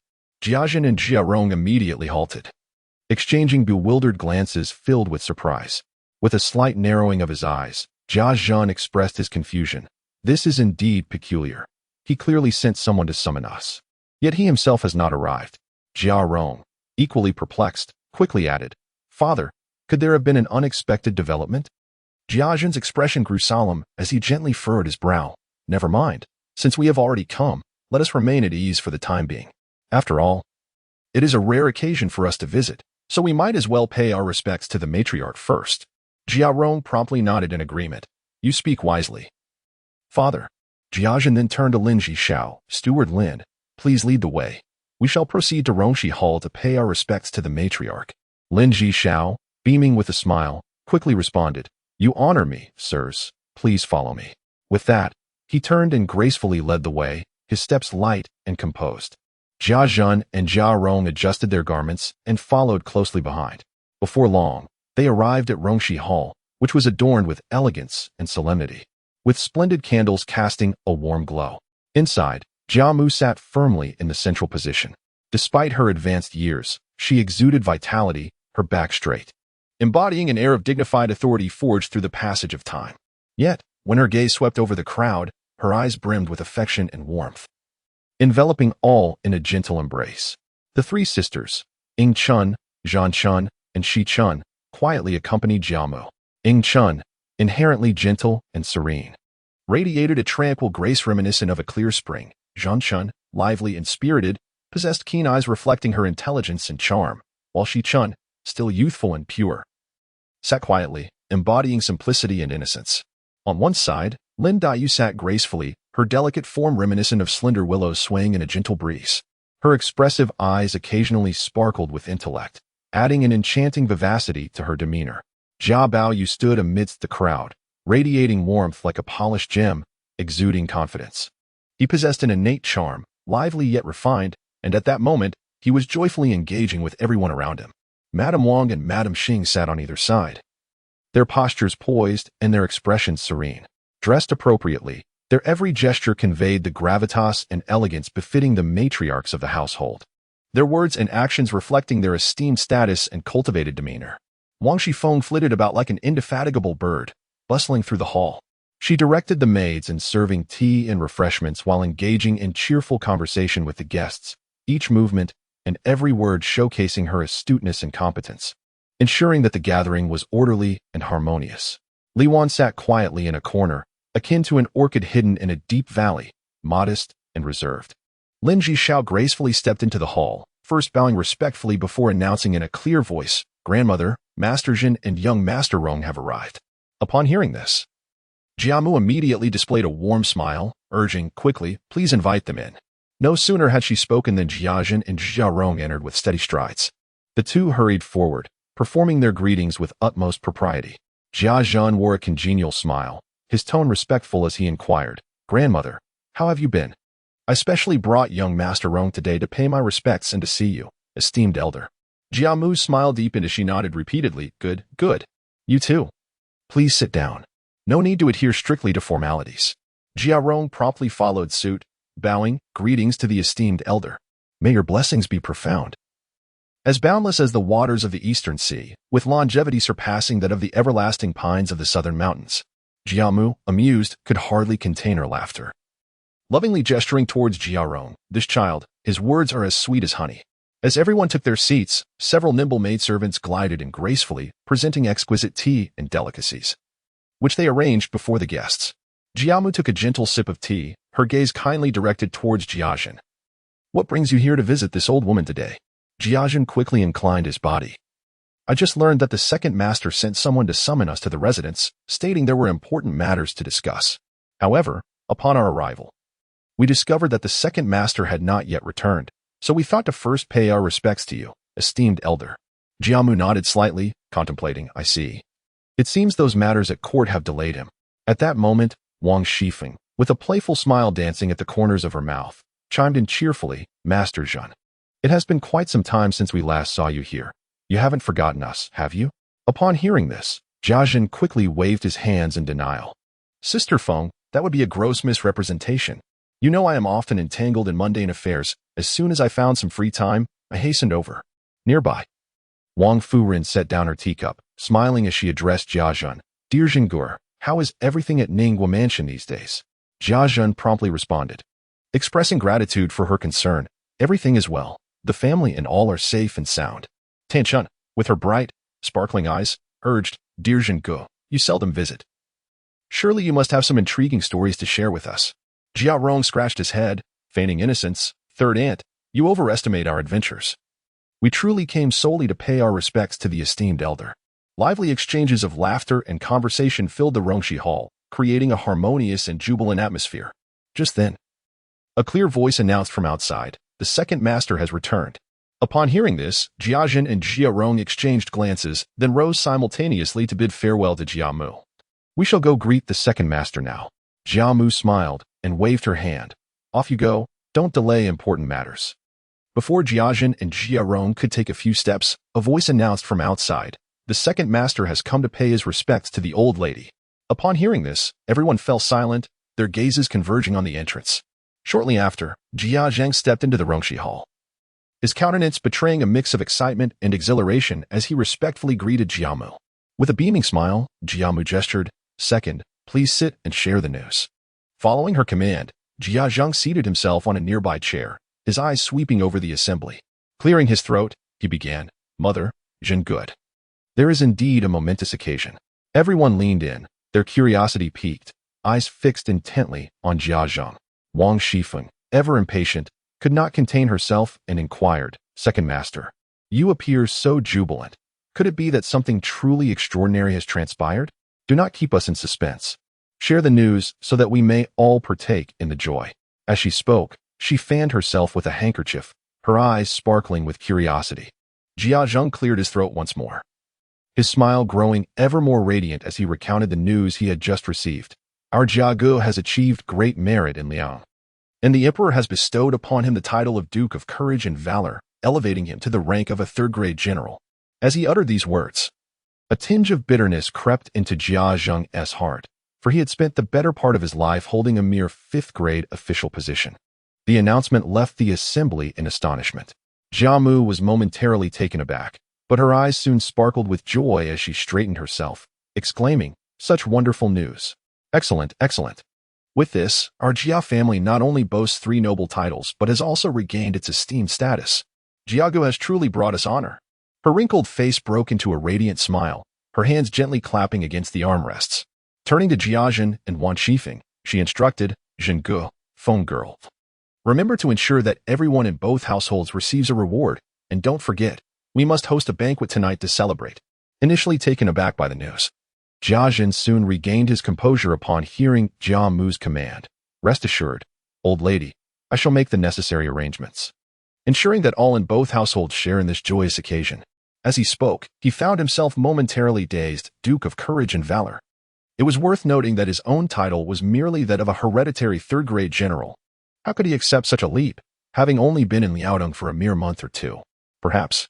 Wang Shifeng, equally astonished, quickly composed herself, her face breaking into a broad smile as she stepped forward, eloquently assuring, "Dear ancestor, you need only to relish this glorious moment.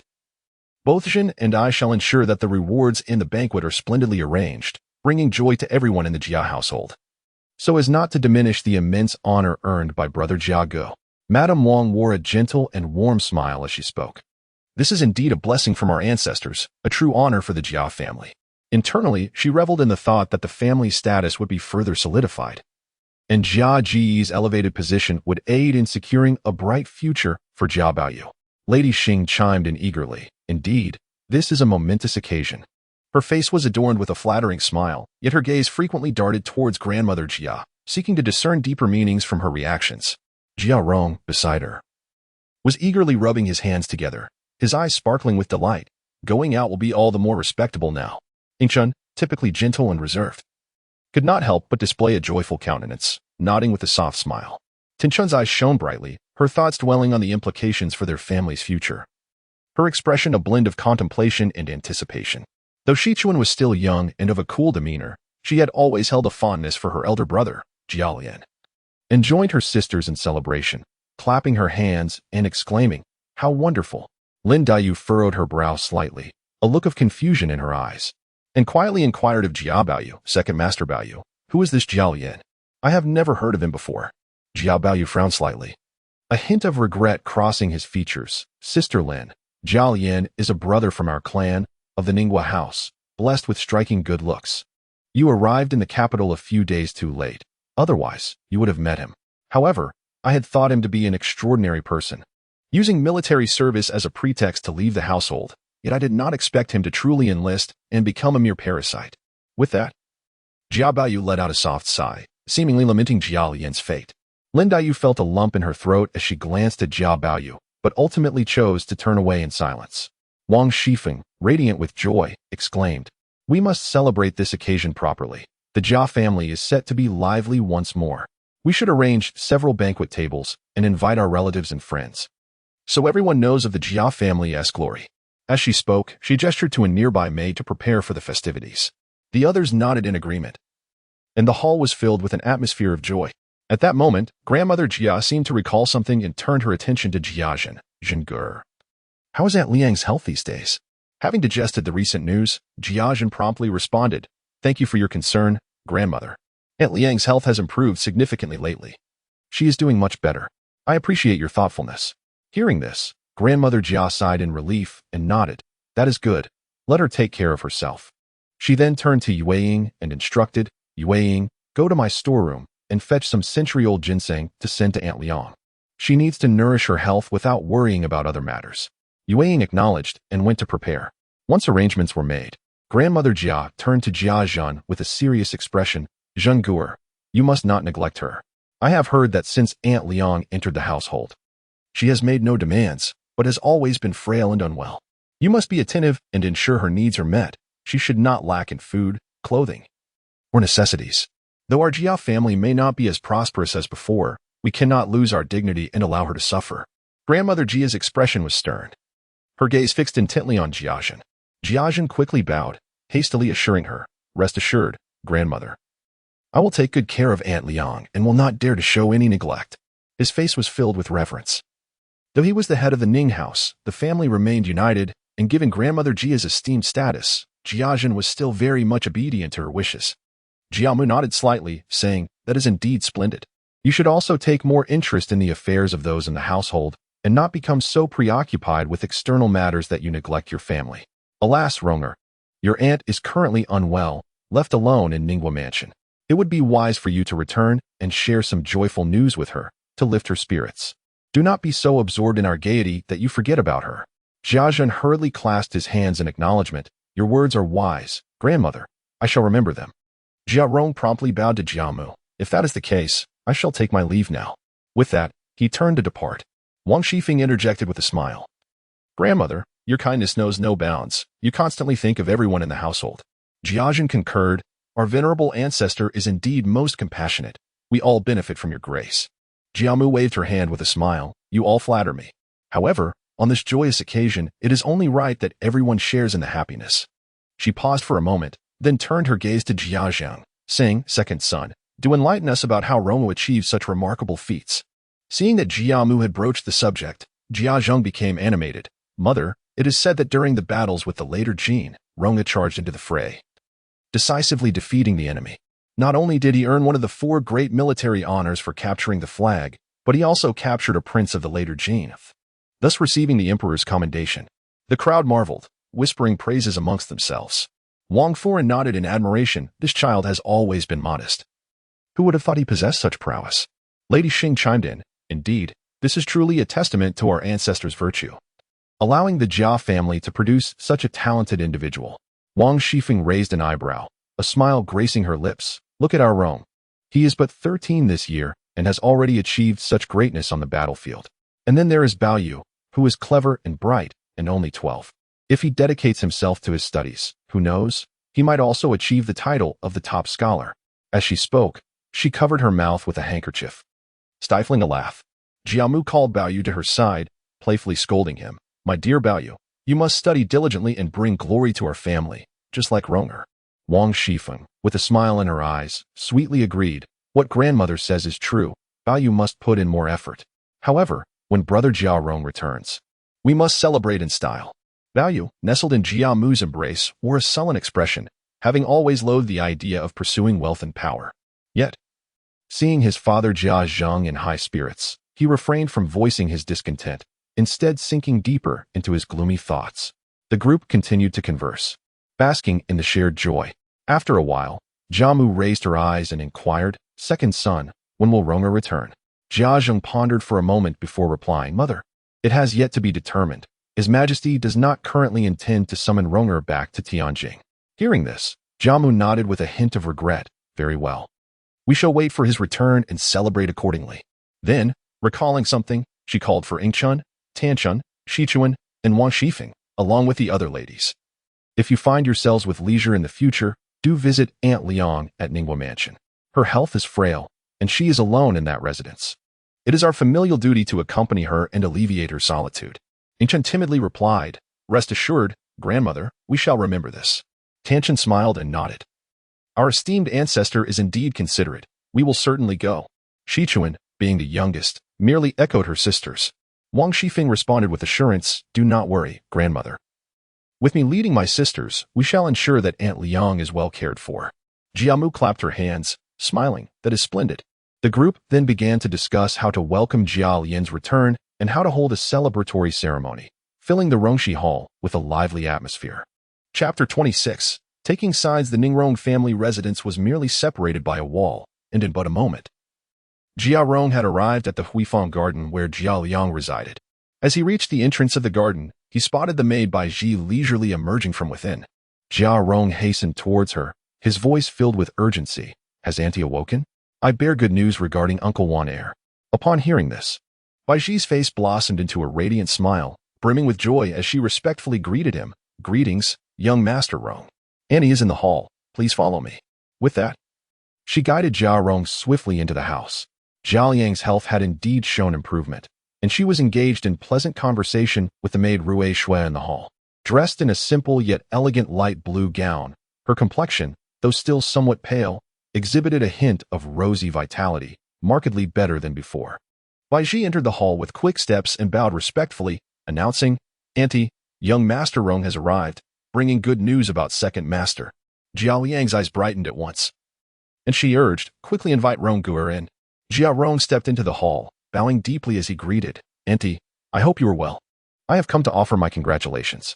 Zhao Yang, eager with anticipation, inquired, Oh dear, there is no need for such formality. Pray tell, how fares Uncle Wan Air? With an expression of delight, Jia Rong replied, Auntie, Uncle Wan Air has achieved remarkable feats in Liaodong, earning the emperor's favor and being bestowed the title of Baron of Courage and Valor, along with the rank of a third-grade general. Upon hearing this, Jiao Yang was overwhelmed with excitement, her hands trembling as tears of joy welled in her eyes. My son has achieved such greatness, truly. It is the blessing of our ancestors. Jia Rong continued, It is said that Uncle fought valiantly on the battlefield, bravely charging against the enemy, and even captured a prince of the later Jin, which earned him the emperor's generous rewards. The entire household is celebrating with boundless joy. As he spoke, the sound of steady footsteps approached, revealing Yuan Yang, Jia Mu's personal maid, who entered with prized ginseng. Yuan Yang promptly bowed and, with a bright smile, said, Auntie, I hope you are well. The old lady heard of your recent recovery from illness and, concerned that you might still be weak, has sent me to deliver this ginseng, so you may nourish your health. Jia Yang rose to express her gratitude. I am profoundly grateful for the old lady's concern. I shall remember this kindness always. Yuan Yang offered a few auspicious words before gracefully departing. After a lengthy conversation with Jiao Yang, Jia Rong finally took his leave. Once they were alone, Jiao Yang reflected with deep emotion. Now that my son has achieved success, even those who seldom visit are coming to offer their congratulations. Truly, a mother's worth is elevated by her child's accomplishments. Rui Shui, standing nearby, joyfully remarked, Auntie, this is wonderful. With second master's achievements, our future is surely bright with promise. Zhao Yang chuckled softly as she playfully tapped Rui Shui's forehead, cautioning, You must not speak so recklessly.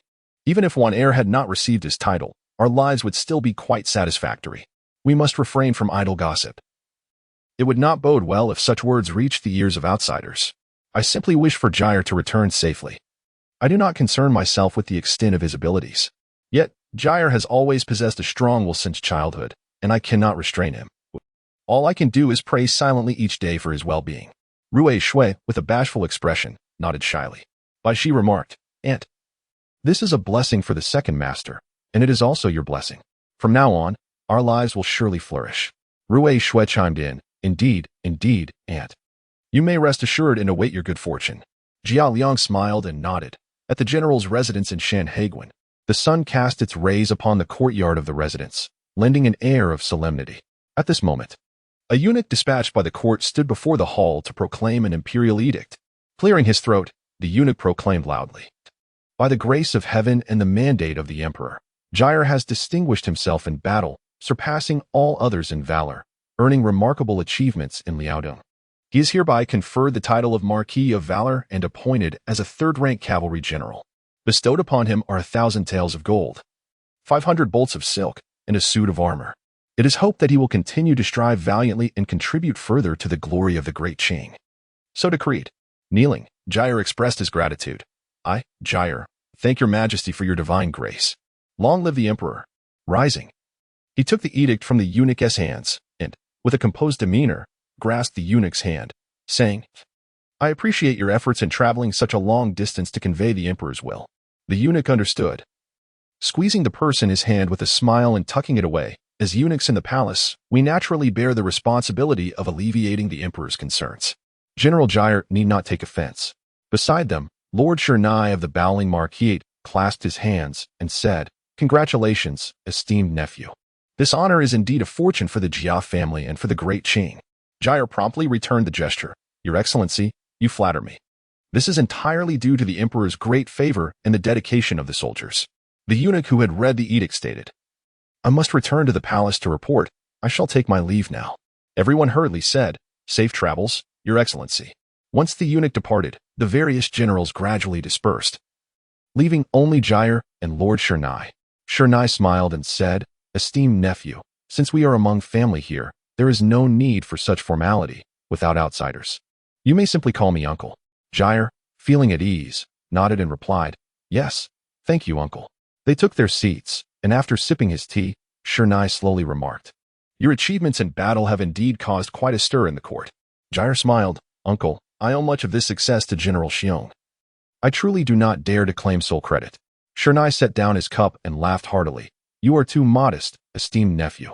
I have heard from General Xiong of your remarkable martial prowess and your exceptional strength. Yet, you remain exceedingly humble, bravely fighting on the battlefield without fear.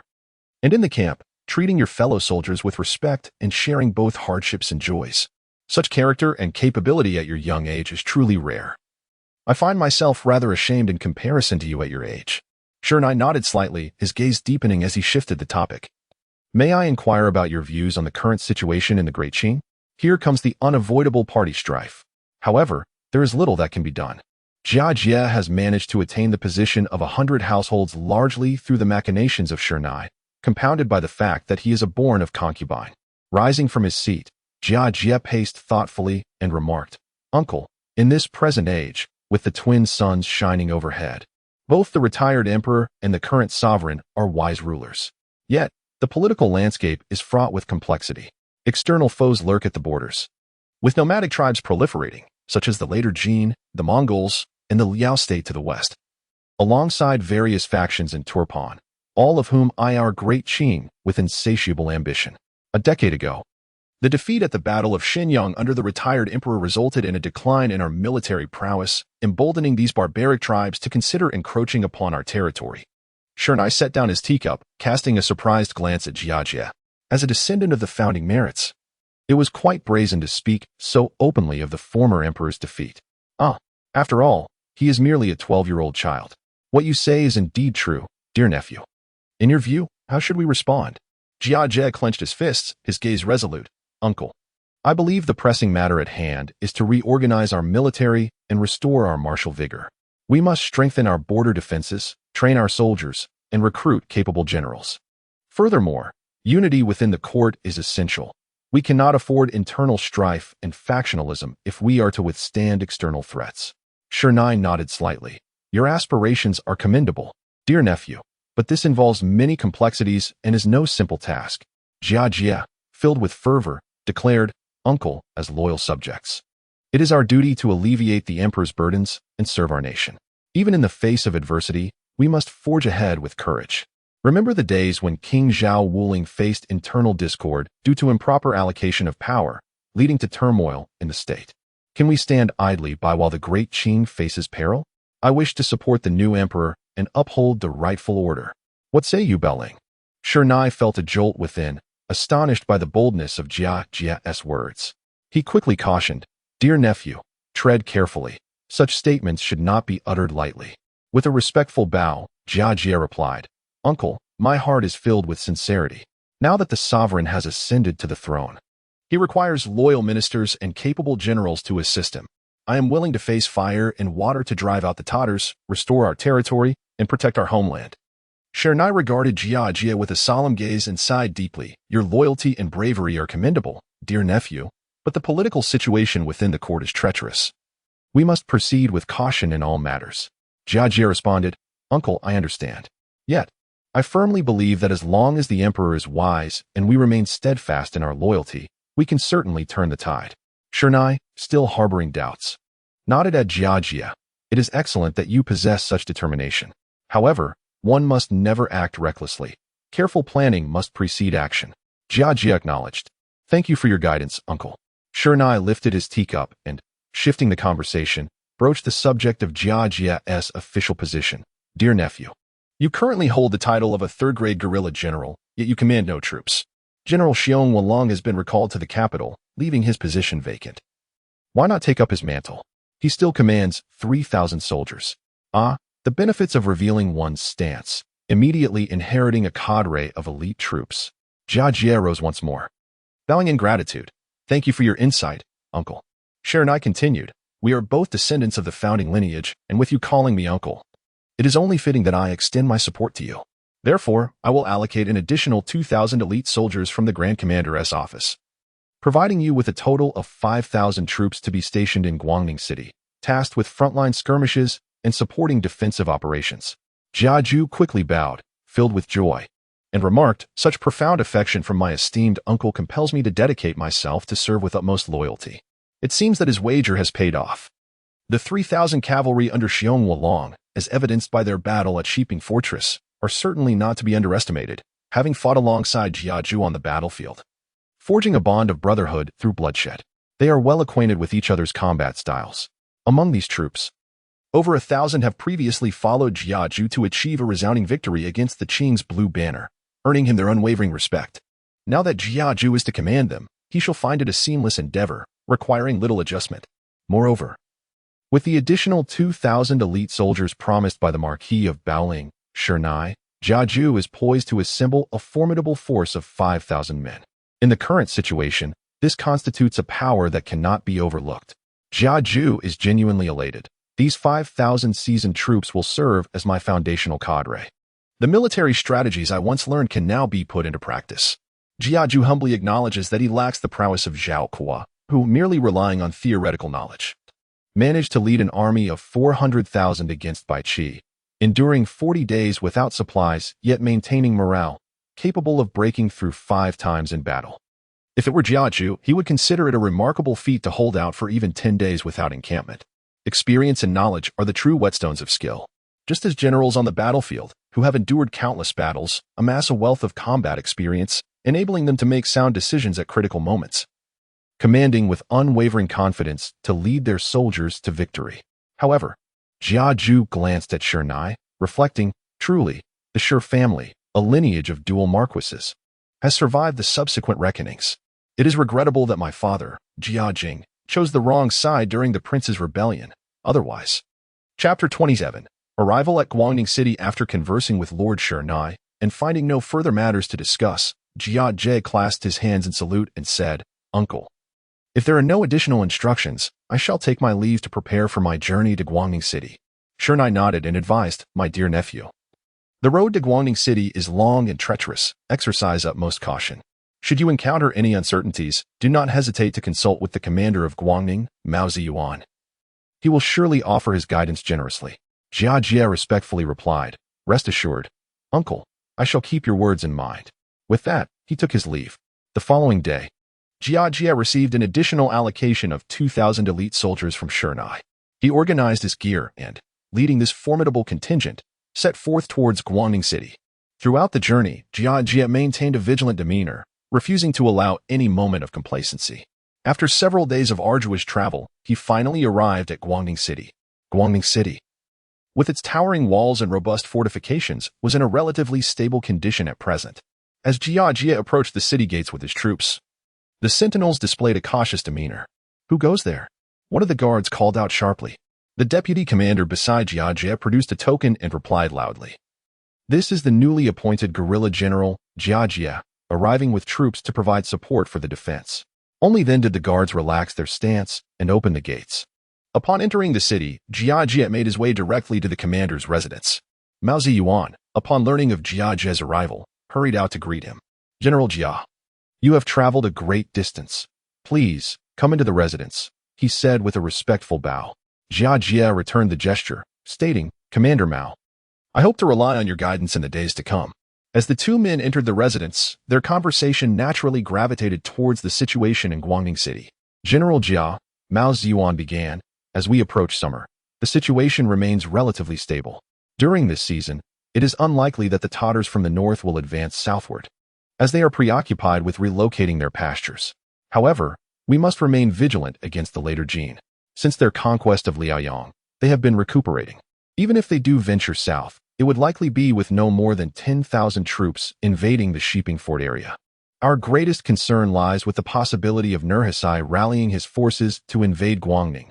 We must not let our guard down. The battle at Xinyang has severely impacted the morale of all officers in Daqing. The emperor raised an army of 300,000, intending to engage the later Jin's 60,000 troops in a decisive confrontation, hoping to resolve the troubles of Liaodong in one fell swoop. Yet, they were repelled by 50 to 60,000 later Jin soldiers, suffering catastrophic losses, which resulted in numerous casualties among the mid-level commanders of Liaodong. The former commander of Liaodong perished in battle. The entire region of Liaodong has descended into chaos, were it not for the insufficiency of later Jin troops, preventing them from swiftly consolidating the territories they have captured. Even Guangning would be at risk of being embroiled in this turmoil. Reflecting on this, Jia Jie recalled the words of a great general. A decisive battle is a wager on the fate of the army, a gamble on the fate of the nation. Should one lose this gamble, even if someone rises to turn the tide, Daqing will have to pay a steep price.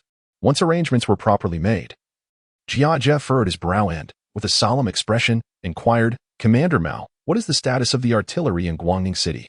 Particularly, how effective is the latest type of cannon in actual combat?"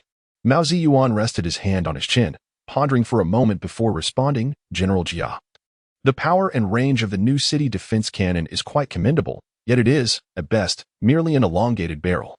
However, the loading speed is truly vexing. It is rather sluggish, and should we face a large-scale assault from the enemy, it may prove difficult to cope." General Jia nodded thoughtfully, his gaze reflecting contemplation, and then, as if casually, inquired about the number of skilled artisans in the city capable of forging cannons, as well as their level of expertise. "Commander Mao, in your opinion, do we have a sufficient number of craftsmen in our city who can forge cannons? What is their skill level?" Mao Ziyuan was momentarily taken aback, but soon regained his composure, introducing with a hint of confusion, "General Jia, our Guangning city does possess a government-operated blacksmith shop, managed by the Ministry of Works, where several master craftsmen with exceptional skills are employed. The weapons and cannons they have previously forged are of high quality and have received considerable acclaim. However, while these masters are experienced, they are aging, and their vigor is not what it once was." Upon hearing this, General Jia's eyes sparkled with surprise at the mention of their experience. He immediately clasped his hands in gratitude, saying, "Commander Mao, thank you for the information. I apologize for the intrusion today. I shall take my leave now to familiarize myself with the affairs of the city." Mao Ziyuan also stood and returned the gesture, replying, "There is no need for such formality, General. I have arranged a banquet tonight at the tavern to honor your arrival. I sincerely hope you will grace us with your presence." General Jia responded with a salute, "Commander Mao, your hospitality is overwhelming. I would never dream of declining. I will certainly attend the banquet this evening." Upon arriving at the blacksmith shop, as General Jia stepped over the threshold, curious glances were cast upon him by those within. Before anyone could inquire, the soldier leading him stepped forward, announcing, "This is our newly appointed guerrilla general, Lord Jia Jie of Guangning City." The blacksmiths, upon hearing this, quickly bowed in respect. General Jia smiled and raised his hand to signal them to rise, his gaze settling on several elderly blacksmiths who appeared venerable yet robust. He approached them and inquired warmly, "Esteemed masters, may I ask how many years you have been forging iron?" One of the elder blacksmiths replied respectfully, "In response to the general, I have been forging for half a lifetime, no less than 30 years. The other blacksmiths chimed in with their own years of experience, ranging from over 20 to nearly 40 years. General Jia nodded slightly, a look of satisfaction crossing his face, then instructed the others to disregard him, calling forth the 5 elder blacksmiths to join him at the front of the shop for detailed introductions. An elder with graying hair, yet a vigorous demeanor spoke first. "General, I am Zhao Taizan, and I have been forging for over 40 years. I cannot claim to be the pinnacle of craftsmanship, but I have certainly accumulated a wealth of experience." Next, a robust blacksmith with thick arms introduced himself. "General, I am Li Dali, and I have been working iron for 32 years. I can forge all manner of weapons." The third blacksmith stepped forward, slightly bowing, and said, "General, I am Sun Qing, and I have been forging for 28 years, specializing in the casting of intricate items." The fourth blacksmith, with a robust voice, introduced himself. "General, I am Zhou Yong. I have been forging for 35 years and possess a modest understanding of artillery." The last, somewhat younger yet presumably nearing 50, with resolute eyes, stated, "General, my name is Wang Xiao. Although I have only been forging for 20 years, I have diligently studied new technologies. Jia Jian nodded, clearly pleased with their introductions. He lifted a cannon barrel from the city's defensive artillery and continued, I have envisioned a novel type of cannon. A crucial component is the cannon's belly, which must be crafted to be thick and sturdy. At the rear, a rudder rod must be installed to allow the cannon to pivot, enabling precise targeting. The barrel itself must be forged from high-quality iron, as its length significantly influences the cannon's range, which should be tailored to our needs. Additionally, we must affix sights to the barrel, akin to the eyes of the cannon, allowing for accurate aim. The most ingenious aspect of this cannon is its subcannon, resembling a small tube. Its dimensions must fit snugly within the cannon's belly, with its front securely embedded in the rear of the barrel. The subcannon will house the gunpowder and projectiles, and it will feature a touch hole on its side to allow a fuse to ignite the powder. I trust you will adhere to these specifications to create this formidable artillery piece. Jia Jian outlined a rough model of the Frankish cannon, acknowledging potential inaccuracies. Yet he believed that experimentation is a gradual process. With ideas and determination, success is inevitable. Li Dali stroked his chin thoughtfully and inquired, General, how does this dimension compare to previous artillery? What would be an appropriate size? After a moment of contemplation, Jia Jian replied, for your first attempt, construct a rough model that can fire a projectile the size of a fist. Zhou Yong, evidently more knowledgeable about artillery, pondered aloud, General, this size differs significantly from the traditional cannons. It may pose challenges in forging. Jia Jian's gaze remained unwavering. Challenges are not to be feared. We shall find ways to overcome them. Masters, how can we ensure the cannon's forging technique guarantees durability while maintaining precision? Jia Jian then grasped a thinner barrel and continued. This new cannon will require a reimagined carriage, allowing for agile movement to facilitate aiming. The 5 seasoned blacksmiths nodded in attentive agreement. Jia Jian personally drew a rough outline of the cannon in the dirt, meticulously explaining the structure and function of each component. The rear section must be designed for efficient ammunition loading to enhance speed. The exterior may be reinforced with iron bands to bolster stability. As he spoke, he gestured to illustrate dimensions and shapes. Zhao Taizhan could not help but interject. General, your concept is truly remarkable. Yet such a complex design will undoubtedly require considerable materials and labor. With a grand gesture, Jia Ju proclaimed, as long as we can manufacture powerful artillery, the materials and manpower are of no concern. However, time is of the essence. We must act swiftly. Sun Chung interjected, General, I have estimated that to produce a prototype will take at least a month. Jia Ju furrowed his brow. A month? That is far too long. Is there any way to expedite the process? Seeing the urgency, Li Dali bravely responded, General, we will exert every effort to complete it within a month. Excellent. Then it shall be 1 month. During this time, I expect all craftsmen to dedicate themselves fully. As for other matters, I will make the necessary arrangements. I will personally speak with the Ministry of Works to ensure that everyone can focus without concern. Chapter 28. The birth of the mother and child linked cannon. A month passed in the blink of an eye, and the blacksmith shop buzzed with activity. The 5 seasoned blacksmiths and their apprentices toiled day and night, ultimately crafting the innovative artillery envisioned by Jia Xie within the stipulated time frame. On this day, news of the successful creation of the new cannon reached Jia Xie, who arrived with great anticipation. The 5 master blacksmiths had been waiting, their hearts tinged with trepidation, as if fearing that the cannon would not meet Jia Xie's expectations. General, we are fortunate to have fulfilled our promise. The cannon has been completed, Zhao Taizhan declared first. Jia Xie stepped forward eagerly, scrutinizing the new artillery. The barrel boasted smooth lines and exquisite craftsmanship, entirely in line with his prior concept. Excellent. Prepare for a test firing immediately to assess its effectiveness, Jia Xie exclaimed, brimming with impatience. Before long, the testing ground was ready. Jia Xie instructed the positioning of the cannon and the loading of ammunition. At that moment, Mao Ziyuan also arrived upon hearing the news.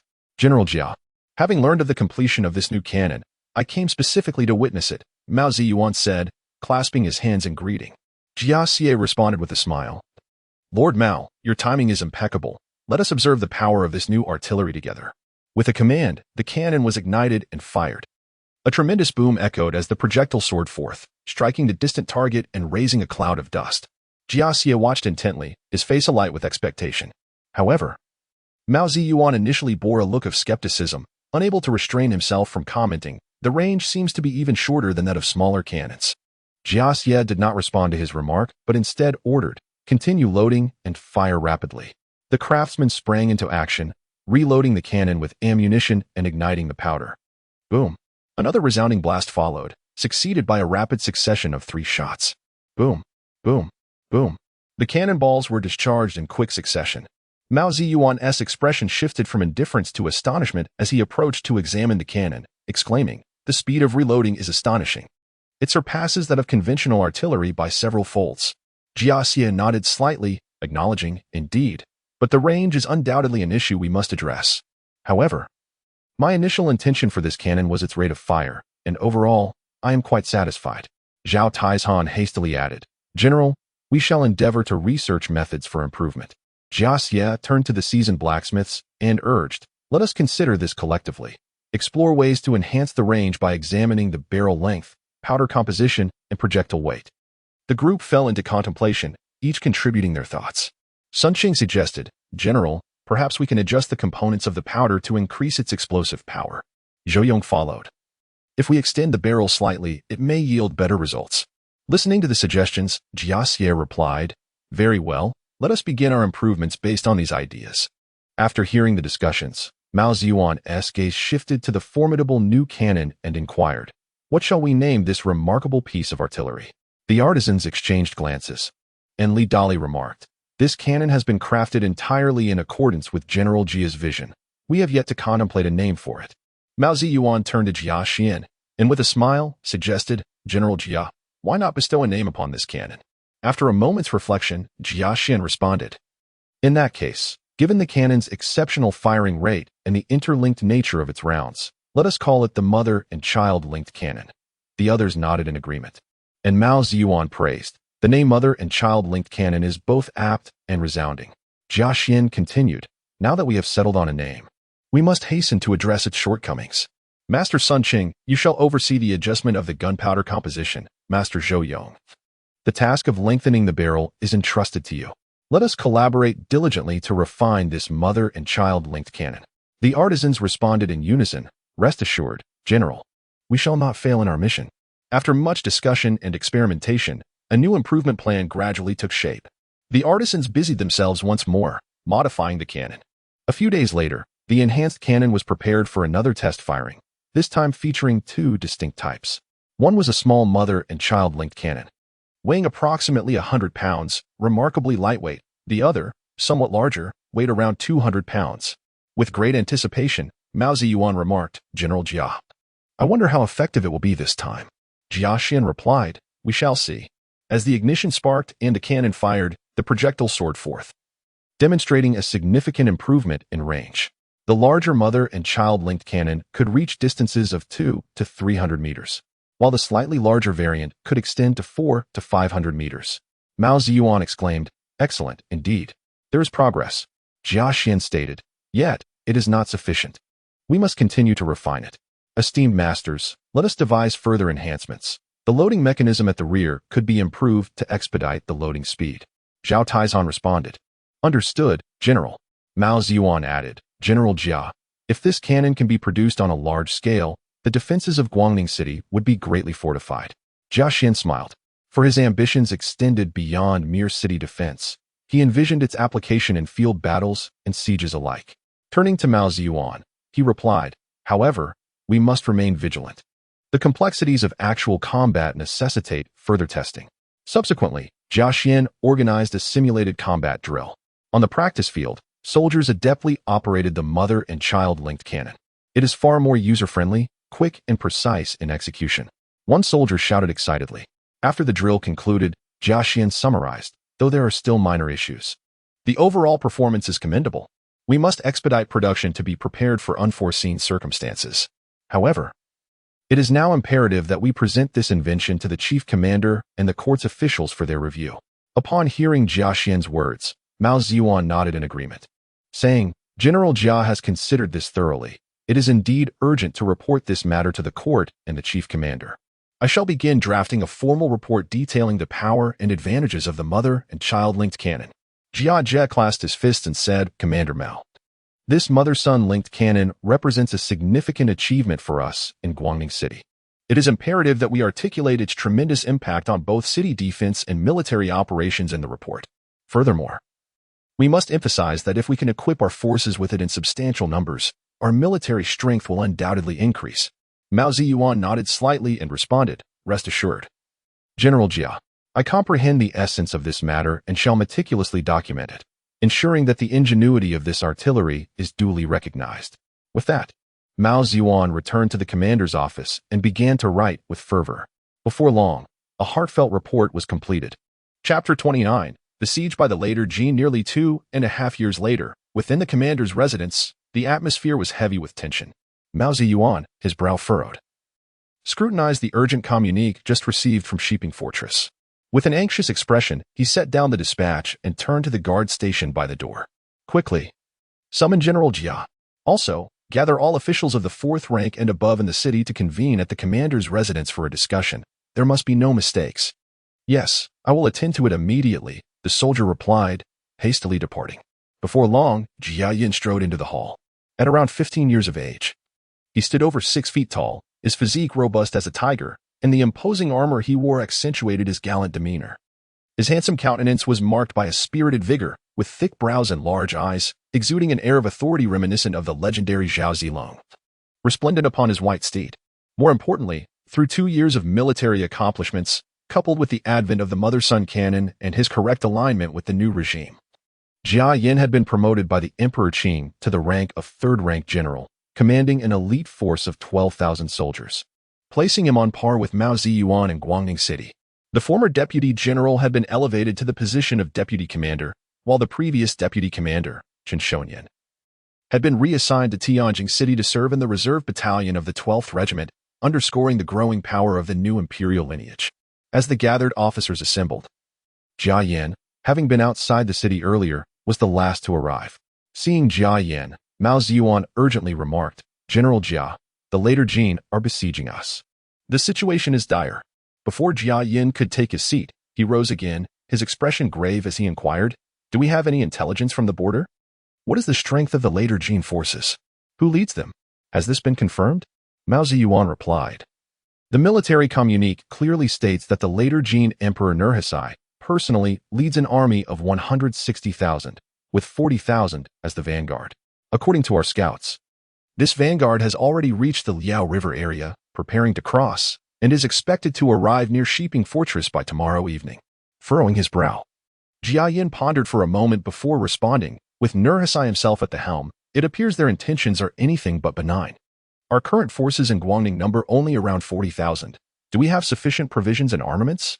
Mao Ziyuan answered, "While we have reserves of provisions, if the conflict drags on, sustaining our forces may prove challenging. As long as we have supplies, there is no need for alarm. Guangning City stands as our last bastion, and we can rely on its walls for defense. However, Shiping Fortress currently has merely 2,000 troops as its second line of defense. If we do not provide support, I fear."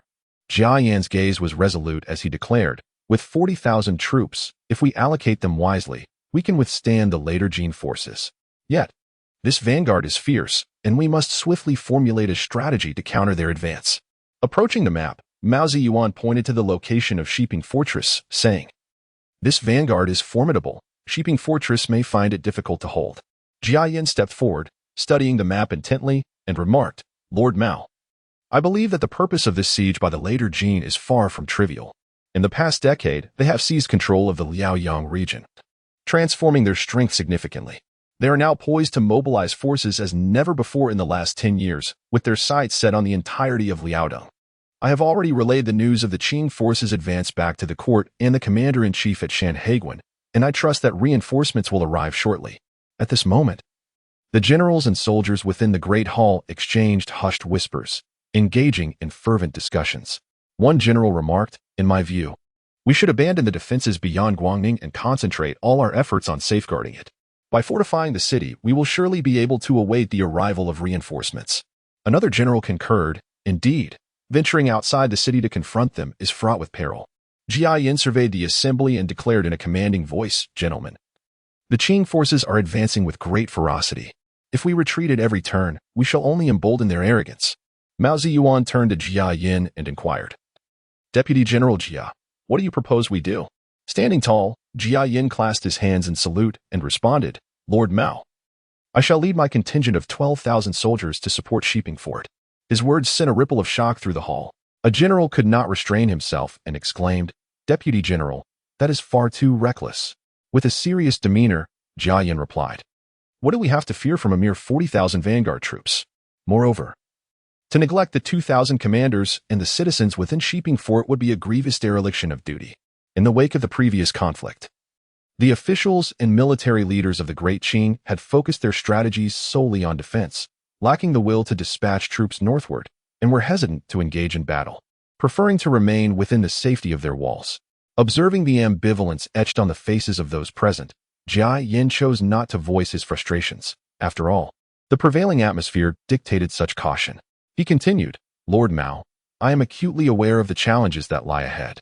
However, should we lose Shiping Fort, Guangning itself will be in imminent danger. One discontented individual stepped forward, admonishing, Deputy General Jia, you are still young. Do not act impulsively. You know not the true horror of the Qing forces. We ought to. Jia Yin's gaze turned icy, silencing further discourse as he fixed his stare on the one who dared to speak. Do you deem yourself worthy of addressing me as Deputy General, when you do not even merit the title of Lord? Furthermore, how dare you instruct me in matters of strategy? A sense of unease gripped those present, as they recognized the implications of Jia Yin's words. Over the past 2 years, the officers and soldiers of Guangning had come to understand Jia Yin's temperament. He was known for his kindness and respectful demeanor, fostering camaraderie with the troops. Yet, one thing he could not abide was being patronized due to his youth. Sensing the tension in the air, Mao Ziyuan swiftly intervened, stating, Deputy General Jia is solely concerned for the defense of the city. His courage and intellect are evident to all. The concerns raised here stem from a place of genuine worry, and there are no ill intentions. With the Qing army encroaching, we must unite our efforts and deliberate on strategies to repel the enemy. Let us not allow a moment of discord to create rifts among us. Deputy General Jia, please do not take offense. Let us continue to explore ways to address this situation. Seeing Mao Ziyuan step forward to ease the tension, Jia Yin relented, stating, I am not acting impulsively. My decisions are born from careful consideration. The fort and its defenders, as well as the citizens, cannot be disregarded. Mao Ziyuan ceased to speak further, merely nodding in agreement. Jia Xia continued, Lord Mao, I implore you to take great care with the logistics of our expedition, ensuring the supply of provisions and military necessities. Mao Ziyuan nodded in response, assuring, rest assured, General Jia, I will make all necessary arrangements in the city. Without further delay, Jia Xia turned and strode out of the commander's residence, making his way directly to his military camp to assemble the troops. He held no fear that Mao Ziyuan would obstruct him in logistical matters. Earlier, he had discerned through various signs that Mao Ziyuan was also aligned with the new emperor's faction, as fellow members of the same camp. If Mao Ziyuan were to act with such extreme measures, his own position would not fare any better. Upon arriving at the military camp, Jia Xia ascended the platform for troop assembly and proclaimed loudly, Warriors, heed my command. The Manchus threaten our borders. Shiping Fort stands on the brink of peril. Today, I shall lead you forth to defend our homes and our nation. The soldiers below responded in unison. We are willing to follow the general into battle and vanquish the enemy for our country. Chapter 30. The court's response in the bustling streets of the capital. A herald frantically rang his bell while shouting, Clear the way. Urgent news from the borders. 800 miles. Do not obstruct. The common folk turned their heads, whispering among themselves. What has happened now? Could there be trouble at the frontier again? Observing the direction from which the herald came, they realized it was from the Chaoyang Gate. Alas, could it be that the later Jin is launching another invasion? What shall we do? May the court devise a strategy to ensure our peace. The herald raced through the streets and soon arrived before the gates of the imperial palace. At that moment, within the Fengtian Hall, Emperor Qing was engaged in discussions of state affairs with his ministers. The commotion outside drew the emperor's attention. Frowning, he inquired, What is that uproar outside? The eunuch, Xia Shozong, hastily replied, Your Majesty, I shall send someone to investigate immediately. Before long, Xia Shozong returned, accompanied by the panting herald. The herald, without a moment to spare for formalities, urgently reported, Your Majesty, urgent news from the border, 800 miles. The emperor's expression sharpened, and he commanded, Quickly, Present the intelligence. Xia Shozong took the report, swiftly opened it, and read aloud in a high-pitched voice. We report to your majesty. The false Emperor Nurhasai of the later Jin personally leads an army of 160,000 with 40,000 vanguard troops already at the Liao River. Guangning City is in imminent danger, and General Shernai of Shanhaiguan has dispatched reinforcements to support Guangning City. Upon hearing this, the emperor's face changed dramatically, and he struck the dragon throne with force. How audacious the later Jin has become. The ministers in the court also appeared tense, beginning to voice their opinions. Your Majesty, we must swiftly dispatch troops for reinforcement. We must also prepare provisions in case the conflict prolongs. We must not panic at this moment. We need to deliberate carefully. Emperor Qing scanned the assembly, and after a moment of contemplation, he said, Esteemed ministers, this matter is of utmost importance. We must deliberate on how to respond. Immediately, the atmosphere in the court grew tense and grave as each person expressed their views. Wang Quan, the Minister of Revenue, stepped forward first, stating, Your Majesty. Last year there was a drought in the Shaanxi and northern regions, which required relief efforts. Now the treasury is depleted, and our supply of provisions cannot support a prolonged war. We can only manage for a short-term conflict. Li Yi, the Minister of War, quickly retorted. Minister Wang's words are misguided. In times of national crisis, can we retreat due to the issue of provisions? We must hastily mobilize troops to reinforce Guangning. Wang Quan merely cast a glance at Li Yi and fell silent, retreating quietly. Emperor Qing felt a throbbing headache and asked, What is the total military strength in the entire Liaodong region, including the Shanhaiguan command? Minister Li Yi respectfully replied, Your Majesty, including Guangning City, the Shanhaiguan command. In the surrounding garrisons, we have approximately over 100,000 troops in total. Emperor Qing's expression grew grave, and he inquired again, then, Esteemed ministers, who among you is willing to take command of the reinforcements? A moment of silence enveloped the court as the military officials exchanged glances.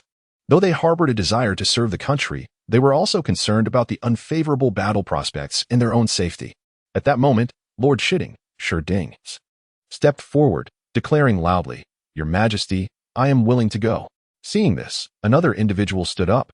Your Majesty, I am willing to go. Upon closer inspection, the Emperor Qing recognized the newly appointed general, Chen Shonyan, who bore the title of commander of the training camp, along with the valiant Lord Zhongjing, Sherding, who led the martial training camp. This revelation eased his heart somewhat. Yet, dissenting voices arose among the ministers, while both Lord Zhongjing and General Chen were indeed courageous. The formidable advance of the later Jin posed a significant threat, and relying solely on these two generals might prove insufficient. The emperor nodded slightly, acknowledging their concerns. Your words hold merit, esteemed ministers. In your opinion, how should we allocate our forces? An elderly general stepped forward, asserting, Your Majesty, I believe we should draw a portion of troops from the garrisons surrounding the capital and combine with the forces currently at the Shanhaiguan military headquarters. We could muster 50,000 men under the command of Lord Zhongjing and General Chen, sufficient for battle. However, the Minister of War, Li Yi, interjected. If we draw troops from the capital's defenses, we risk compromising the security of the city and must proceed with caution. At this moment, Wang Zitong, the commander of the capital garrison, could no longer remain silent and hastily approached. Your Majesty, the safety of Tianjing City is paramount. If we dispatch troops from the surrounding garrisons, we will leave the defenses of Tianjing vulnerable. We must not act rashly. Then, esteemed Wang, what do you propose? The emperor inquired. In my humble opinion, we should send 2 battalions from the capital garrison along with 50,000 laborers to support Liaodong. Coupled with the existing 100,000 troops in Liaodong, it will be sufficient to withstand the advance of the later Jin. Upon hearing this, the emperor's expression grew cold. Why 2 battalions from the capital garrison? It is well known that I possess but 2 battalions loyal to me. The emperor fought to suppress his fury as he gazed at Wang Zitong, who remained bowed in council. Wang Zitong, you speak foolishly. The later Jin has mobilized an army of 160,000. Recall the Battle of Shenyang, where 300,000 troops fell before the 6,000 soldiers of the Manchu leader Nurhasai. Your reckless words disregard the security of the nation. Chen Shonyan, having returned to the capital to lead the valiant camp, had long endured Wang Zitong's arrogance. Now, in such a critical moment, Wang sought to undermine the new imperial military leaders, igniting Chen's fury. Yet, Wang Zitong remained unfazed, scoffing, humph. What do you know? Though the situation is dire, our forces are not without chance of victory. With the right tactics and the soldiers' commitment, we can certainly repel the later Jin. At this point, another scholar rose to speak. Lord Wang, do not speak of strategy in vain. The battlefield is ever-changing. Mere words cannot alter its course. Wang Zitong retorted. I do not speak in vain, but rather after careful consideration. We must concentrate our forces, hold the critical points, and wait for the enemy to tire. The assembly fell into further debate, while the emperor's brow furrowed with increasing displeasure. He raised the imperial tablet and struck it down forcefully. Crash! Instantly, silence enveloped the hall. Enough of this contention. My decision is made. We shall draw 20,000 troops from the garrisons surrounding the capital, along with the Valiant Camp and the Martial Training Camp, totaling 50,000 soldiers, supplemented by 50,000 laborers, forming 100,000 strong to support Liaodong. Lord Zhoujing Sherding will command the reinforcements, with Qin Shouyan as his deputy. They are to depart immediately for Guangdong. Both Lord Zhoujing and General Qin responded in unison. We shall obey your command and will not dishonor our mission. The emperor declared once more, the Ministry of Revenue must ensure the supply of grain and military provisions, while the Ministry of War should manage the overall coordination. Furthermore, all other ministries must fulfill their respective duties without fail. Any negligence regarding the forthcoming assistance to Liaodong is utterly intolerable. Those who err shall face the dire consequences of extermination. The courtiers all knelt and fervently exclaimed, Your Majesty is wise. Long live our emperor, for countless years to come. Dismissed. Chapter 31. As spring graces the Ningguo mansion with its fragrant blossoms, the atmosphere within the residence of the Jia family is filled with lively chatter. Jia Liang is seated with San Chun, Lin Daiyu, Jia Baoyu, Wang Shifeng, and the newlywed Qin Keqing, all enveloped in laughter and joy. Wang Shifeng, holding a handkerchief and wearing a charming smile, remarks, In this splendid spring, the flowers in our garden bloom so vividly. Indeed, the Ning mansion radiates vitality. It appears that my dear niece-in-law has put in considerable effort. Tianchun smiles softly, saying, Sister-in-law speaks most truly, gazing upon this garden of spring. My spirits are uplifted.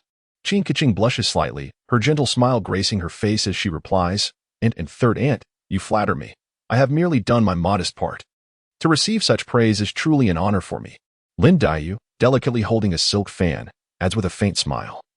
I only wish that this beauty may endure forever. Jia Baoyu, sitting nearby, glances between the others, interjecting with playful remarks that elicit continuous laughter from the group. Qin Keqing listens quietly, her soft smile intact, occasionally chiming in. At that moment, Rui Xue enters the room. Upon seeing the gathering, she hesitates, her steps faltering, as if torn between speaking and remaining silent. Jia Liang, sharp-eyed, notices Rui Xue's unusual demeanor and inquires, Rui Xue, what troubles you? Speak freely. Only then does Rui Xue approach, bowing respectfully as she softly speaks, and, I bear unfortunate news. The room falls silent, all eyes turning to her. Rui Xue continues. I have just received word that the later Jin has launched an invasion, attacking Guangdong City, where the Elder Master is stationed. Jia Liang's face pales, but she quickly regains some composure, steadying her heart as she states, I anticipated the risks he would face in military service. This is all fate. I can only hope for his safe return. Wang Shifeng is the first to speak, offering comfort, and, do not worry excessively. Brother Jia is a person of fortune and will surely turn adversity into safety. Tianchun steps forward to console her, saying, Indeed, Brother Jia is exceptionally brave and will certainly repel the later Jin. However, Jia Baoyu mutters under his breath, what difference does it make for those sycophants to become generals? Dying on the battlefield is merely a display of incompetence. One cannot blame anyone. Lin Daiyu, seated closely beside him, hears this and furrows her brow in confusion, quietly asking, Brother Baoyu, why speak such nonsense? Do you truly dislike Brother Jia? This marks the second time Lin Daiyu has heard Baoyu speak disparagingly of Jia. Recalling that Tianchun once mentioned Baoyu held affection for him, thus, she finds his words perplexing. Jia Baoyu hastily waves his hand in explanation, Sister Lin, do not misunderstand. I do not harbor disdain for Brother Jia. I have always abhorred the pursuit of wealth and power, believing that those who seek to be officials or generals are merely chasing fame and fortune. In my view, the slaughter on the battlefield is merely a fleeting display of courage, ultimately devoid of interest. Lin Daiyu knits her brows, feeling that this sentiment unjustly implicates her father in the pursuit of wealth and status. Her eyes reflect dissatisfaction as she responds, Brother Baoyu, your thoughts are misguided. Brother Jia's decision to serve the country stems from noble intentions, a desire to protect his family and homeland. How can you belittle that? If everyone harbored such thoughts as yours, would not this nation be on the brink of peril? Upon hearing this, Jia Baoyu was momentarily taken aback. His eyes filled with astonishment, and he soon replied, Lin Mei, I once believed you to be an extraordinary individual, one who disregards the mundane pursuits of fame and fortune. I did not anticipate that you would hold such reverence for these worldly matters. My heart yearns for a realm unbound by the shackles of society. For the affairs of the court and conflicts are, in my eyes, utterly corrupt. Yet, how could Lin Daiyu, who had lived with her father since childhood, remain oblivious to the true nature of the man? Her father, burdened with the weighty responsibilities of his official duties, would often rise early and toil late into the night, neglecting both sleep and sustenance. Consequently, opportunities for her and her mother to enjoy leisure time together were exceedingly rare. With such dedication and diligence, how could her father be likened to those who pursue fame and fortune? Lin Daiyu let out a soft huff, her delicate brows furrowing slightly, and spoke, Baoyu, you are mistaken. This is not merely a matter of fame and fortune. My second brother fights valiantly on the battlefield for the peace of the country and the welfare of the people. This is true benevolence and righteousness. Your narrow perspective is indeed limited. Jia Baoyu, feeling obstinate, retorted, this is how I think. Today, Lin Mei, you do not stand by me, but rather align with them. With that, he turned his head away, refusing to look at Lin Daiyu, who could only gaze at him with a gentle sigh. The remaining few, who should have been comforting Jia Liang and speaking kind words, observed the inexplicable quarrel between Jia Baoyu and Lin Daiyu, their voices growing louder. And curiosity swept over them. Wang Shifeng, unable to contain herself, asked, What is happening here? Why are Baoyu and Lin Mei exchanging sharp words? Tinchun joined in. Indeed. They were just fine moments ago. How did it escalate to such displeasure? Qin Keqing, puzzled, remained silent. As she had only recently married into the Ningguo mansion and was not well acquainted with the family of Ronghua, thus hesitating to speak up. Jia Baoyu, however, remained silent. And Lin Daiyu turned her head away, offering no response. Seeing that neither would speak, Wang Shifeng remarked, This is quite strange. What words could not be exchanged calmly, leading to such vexation? Yet, Jia Baoyu was indifferent to her words and, in a fit of anger, strode out of the Huifang garden. Lin Daiyu's eyes glistened with unshed tears as she bit her lip, still remaining silent. Wang Shifeng shook her head in resignation. These two adversaries truly are a source of concern. The others exchanged glances, uncertain of how to mediate. Banners fluttered, and a tense atmosphere enveloped the air. The soldiers of the later Jin bore grim expressions, their eyes brimming with ferocity. Clad in heavy armor and wielding sharp weapons that glimmered ominously in the sunlight, they were a formidable sight. Nearly 2.5 years had passed. I have returned to Sheeping Fort. As the Vanguard Vice Commander, Su Chaoli rode his lofty steed, tilting his head back to close his eyes. Drawing in the air of Sheeping Fort with fervor, and upon reopening his eyes, his intent to kill was palpable. 2.5 years. Do you know how I have endured this time? Su Chaoli gritted his teeth, his voice emerging as if forced through clenched jaws. I diligently practice martial arts, burning the midnight oil to study military texts, all in preparation for this very moment. I seek to comfort my father's spirit in the heavens and to convey to the other 8 banners that we, the bordered blue banner, are not to be trifled with. What we, the bordered blue banner, have lost, we shall reclaim ourselves. The valiant general, Hao Gu, turned his gaze with keen interest towards Su Chaoli. Ali, are you certain that you can lead the 9,000 troops of the bordered blue banner to assault Sheeping Fortress? With unwavering confidence. Su Chaoli replied to Hao Gu, Elder brother, rest assured. Within 3 days, I shall capture Sheeping Fortress. I am willing to pledge my military oath. Hao Gu, greatly pleased, recognized Su Chaoli's capabilities and inner struggles from years of observation and care. The capture of Su Cha's men at Sheeping Fortress had been a profound disgrace. He had initially intended to send envoys for negotiation, only to learn that upon their arrival in the capital, they witnessed Su Cha's men beheaded and offered as a sacrifice by Emperor Qing. Hao Gu nodded and said, Very well, I trust you. However, do not underestimate the Qing troops at Sheeping Fortress, for they are formidable adversaries. Su Chaoli clasped his fist in acknowledgement, assuring, Elder brother, I am fully aware of the situation. Seeing this, Hao Gu was immensely satisfied and immediately commanded, Vice General Su Chaoli, heed my orders. You are to lead the 9,000 troops of the bordered Blue Banner to assault Sheeping Fortress. Capture it within 3 days. Do not delay the main army. Should you succeed in breaching the city, I shall bestow abundant rewards. However, should you delay the opportunity for battle, you will face military justice. The humble general accepts the command. Hao Gu issued another order. The rest shall march towards Guangning. Chapter 32. The Battle of Shaling. As he gazed upon the 30,000 troops stirring up dust as they advanced towards Guangning City, Su Chaili turned his head. His eyes cold and piercing like a dagger, fixed upon Sheeping Fort. He then summoned his deputy with a sudden urgency. You immediately lead the troops to deliver a message. Inform those timid inhabitants atop the walls that my 30,000 vanguard forces are marching forth with great momentum towards Guangning City, and no reinforcements will arrive for Sheeping Fort. If they have the sense to surrender and open the gates, I, the general, may spare their insignificant lives. Should they dare to resist stubbornly? Once my forces breach Sheeping Fort, I shall ensure that not a single soul remains, leaving chaos in our wake. Upon receiving the order, the deputy spurred his horse. Racing like the wind to the foot of Sheeping Fort, he straightened his posture, mustered his voice, and shouted with all his might, "People of the fort, heed my words. Our great Jin's 30,000 vanguard cavalry are hastening towards Guangning City like a tempest. Your hopes for reinforcements are but an illusion, utterly futile. My general possesses a heart of mercy.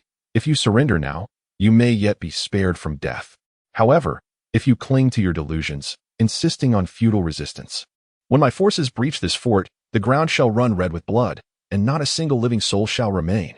On the city wall, the steadfast Wang Ming, clad in battle armor, radiated authority. He glared down at the arrogant deputy of the later Jin, eyes wide with fury, and bellowed, "You barbaric invaders! Encroaching upon our lands and slaughtering our people, dare to demand our surrender? We, the soldiers of Deqing, are forged from iron and steel, resolutely refusing to yield. If you have the courage, come forth. As long as the city stands, so shall its people. If the city falls, we shall perish together." The deputy, upon hearing these words, curled his lips into a disdainful smirk. "Humph, ignorant fools. Since you are so obstinate, prepare to meet your demise without a grave." With that, he flicked his whip violently and turned his horse back to camp. Upon receiving the report from his deputy, Su Chaili's expression darkened. As if shadows were about to spill forth, a fierce glint flashing in his eyes. "Since they are so ungrateful, let them not blame me for my ruthlessness. Prepare for the assault. Once the city falls, we shall pillage it, and all treasures and women within shall belong to you." 5 kilometers from Shaling, the grand flag of the Jia family fluttered in the wind. Beneath the banner, Jia Yu was in earnest discussion with his commanders regarding the military strategies. Suddenly, a scout rushed in with urgent news. "General, 9,000 enemy troops of the vanguard are splitting off to assault Sheeping Fort, and approximately 30,000 enemy forces have been spotted 15 kilometers ahead, advancing towards us. If we continue forward, we will soon encounter them." Jia Yu nodded slightly, his demeanor calm and composed. "There is no need for alarm. Send out more scouts. General Niu, ride swiftly and lightly to find a suitable location, preparing to array our forces against the enemy." General Niu Jai, a valiant commander under Jia Yu, responded loudly, "Yes." Niu Jai was the younger brother of Niu Jizong, a notable figure from the Duke of the State's lineage, and shared martial glory with Jia Yu. However, due to Jia Yu's current covert allegiance to the new emperor, a representative from the former emperor's faction was dispatched to Jia Yu's camp to prevent any one faction from gaining overwhelming power. Overall, as the uncle of Jia Yan, he often subtly hinted to Jia Yan to consider switching allegiances. However, Niu Jia merely spoke of it without exerting much effort. When he noticed Jia Yan's lack of response to the matter, he ceased to bring it up, refraining from any underhanded tactics, likely preparing to keep options open for both sides. Before long, scouts reported a favorable terrain had been discovered. With a grand gesture, Jia Yan commanded, "All troops, march swiftly towards Shaling and prepare for a strict defense." The 12,000 Qing soldiers acted promptly, advancing towards the designated location. Upon arrival, Jia Yan meticulously directed his soldiers to establish a defensive line in preparation for the impending fierce battle. Meanwhile, within the vanguard of the later Jin forces, a scout hurriedly reported, "General, we have spotted a considerable contingent of Qing troops near Shaling, numbering approximately 10,000, bearing the banner of Jia." "Jia?" Hao Gu pondered for a moment before bursting into laughter. "Jia Yan, the deputy general from Guangning, is merely a mere child of 15 or 16. An adjacent general chimed in. "General, Could it be that lucky youth who captured the prince Su Chang-min? Though phrased as a question, his tone exuded certainty. Indeed, that young lad, relying on fortune and his family's status, had been granted the title of Deputy General, a truly laughable situation. Now, in this open battlefield, devoid of city walls for refuge, I shall teach him the true essence of war. Relay the orders to advance towards Shailing and annihilate this Qing force. I must capture the young Jia Yin alive. As the later Jin army steadily approached, Jia Yin turned to his commanders and commanded, relay the orders to form the chariot and infantry formation. The soldiers promptly complied, swiftly and skillfully arranging themselves. Chariots were driven forward, expertly maneuvered by their drivers, forming a tight circular iron barrier in no time. Each soldier aboard the chariots executed their roles with precision. Those operating the twin cannons swiftly adjusted their barrels and loaded ammunition, their eyes resolute, awaiting the command to unleash a torrent of fire upon the enemy. Soldiers armed with single-barreled guns and long knives crouched within the chariots, gripping their firearms tightly, vigilantly monitoring the enemy movements through the gaps in the chariot walls. Shield bearers and archers stood ready nearby, their arrowheads glinting ominously, shields firmly positioned before them. The infantry organized themselves methodically between the chariots and in the rear. The frontline gunners and cannon operators knelt, their barrels aimed towards the advancing enemy. Firelighters poised and ready. The cavalry had already gathered on both flanks of the chariot camp, mounted on their steeds, their forms agile, while their long spears shimmered with a chilling gleam under the sun. The war horses seemed to sense the impending battle, restlessly pawing the ground. As the cavalrymen gently soothed their mounts, their eyes fixed intently on the general's flag, poised to charge like tigers descending the mountain at the signal. Under the grand banner of the later Jin, Hauge gazed quizzically at the formation of the Qing army. What sort of formation is this? Why have I never seen it before? Upon being questioned by the valiant General Horg, his subordinates appeared equally perplexed, for they had never encountered such a formation. Was this not an invitation for encirclement? Horg furrowed his brow, contemplating for a moment, dismissing any notions of the peculiar tactics at play. What are these bizarre formations to us? The warriors of later Jin shall not cower. He commanded resolutely. Relay my orders. Advance the troops, with cavalry in tow, and breach their defenses. The clarion call of later Jin resonated, as the infantry surged forth like a tidal wave towards the encampment of the Qing forces. Chapter 33, Victory at the command of Hauge, the infantry of the later Jin shouted in unison, charging towards the Qing army's cavalry and infantry formations like a relentless tide. They advanced with heavy footsteps, brandishing their weapons, their faces reflecting fierce determination under the watchful eyes of their commanders, as if they intended to crush everything in their path. Jia Yin stood resolute in the ranks, his expression stern as he keenly observed the movements of the later Jin troops. He shouted, "Steady! Do not act rashly. Remember the military orders. Those who feign illness in battle shall be executed. Those who retreat shall be executed. Those who look back shall be executed. Those who cause disarray shall be executed. Those who create a clamor shall be executed. Those who injure comrades shall be executed. Those who falsely claim achievements shall be executed." As the thunderous recitation of military discipline rang out, the soldiers' inner fears were dispelled, their blood ignited with fervor as they gripped their weapons tightly. The Qing soldiers stood prepared, their hearts racing in sync with the enemy's advancing footsteps, yet their eyes betrayed no fear. As the later Jin infantry entered a range of 300 meters, Jia Yin abruptly signaled, "Fire." The sound of the mother-son cannon erupted with a deafening roar, and the projectiles rained down upon the ranks of the later Jin infantry like meteors. In an instant, smoke billowed and limbs were torn asunder. As the cries of the wounded filled the air, dozens of mother-son cannons unleashed a barrage, obliterating the bodies of the enemy's soldiers at the front. Positioned on the plains, the cannons unleashed their maximum potential, each shell claiming the lives of 5 or 6 men or more. In that fleeting moment, chaos erupted among the later Jin soldiers. But under the urging of their commanders and supervising officers, they swiftly regained their composure.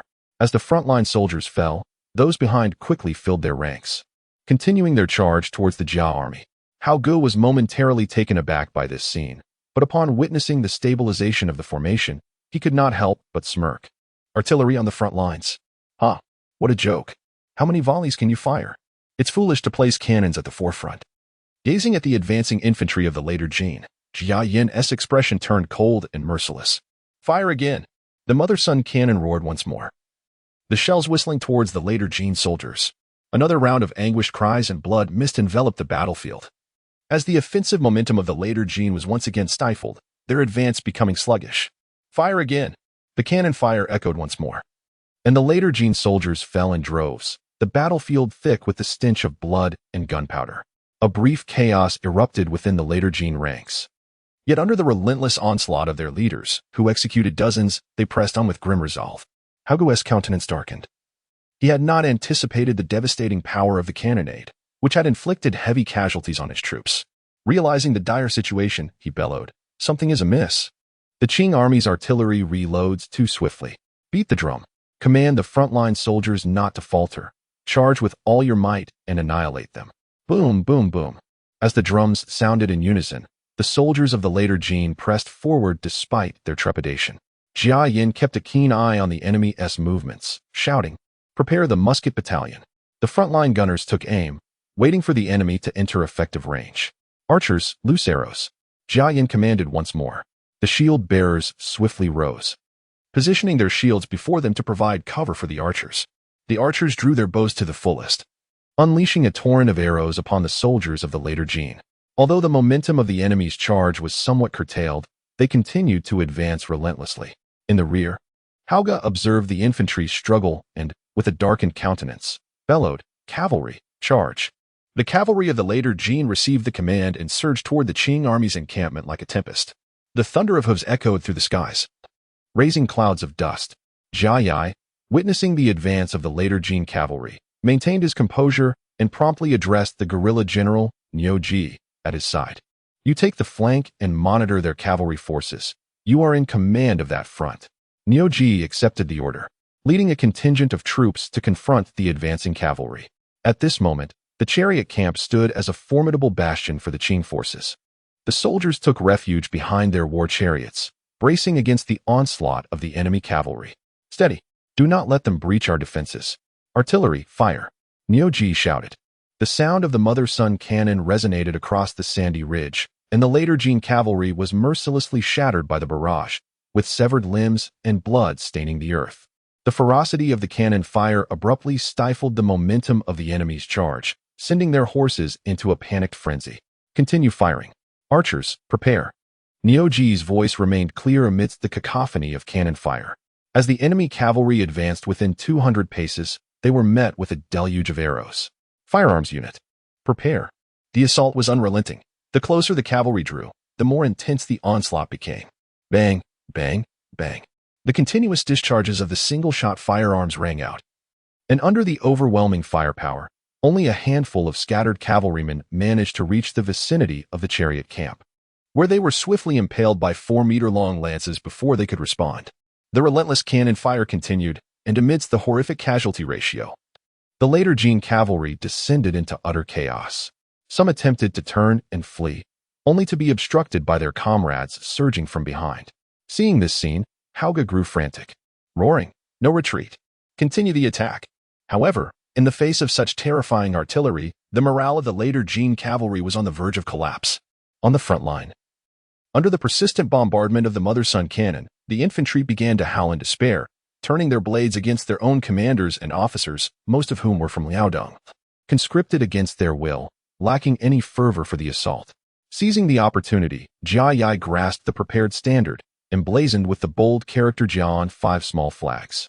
Approaching the cavalry, he glanced at the 50 well-armored personal guards and the 4,000 cavalrymen poised to charge.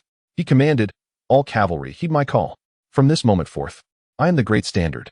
If I do not fall, your momentum must not wane. Today, let us forge glory from the enemy's blood and inscribe legends with our courage. Follow me into battle. We shall not retreat until the enemy is shattered. I shall lead the charge kill." With that, Jia Yi took the lead, brandishing his golden spear. The broken army lance, as the 50 armored cavalrymen followed closely behind, surging forth like a torrent of iron. The thunderous sound of hooves shook the earth. One lance pierced the chest of a later Jin infantryman, and with unwavering resolve, Jia Yi shouted, "Fly for me." With a furious shout, the forces of the later Jin were sent soaring 10 meters into the air, the immense strength of 3,000 Jin manifesting at that moment. Witnessing this scene, the infantry of the later Jin were filled with terror, their hearts pounding and limbs trembling, desperately seeking refuge.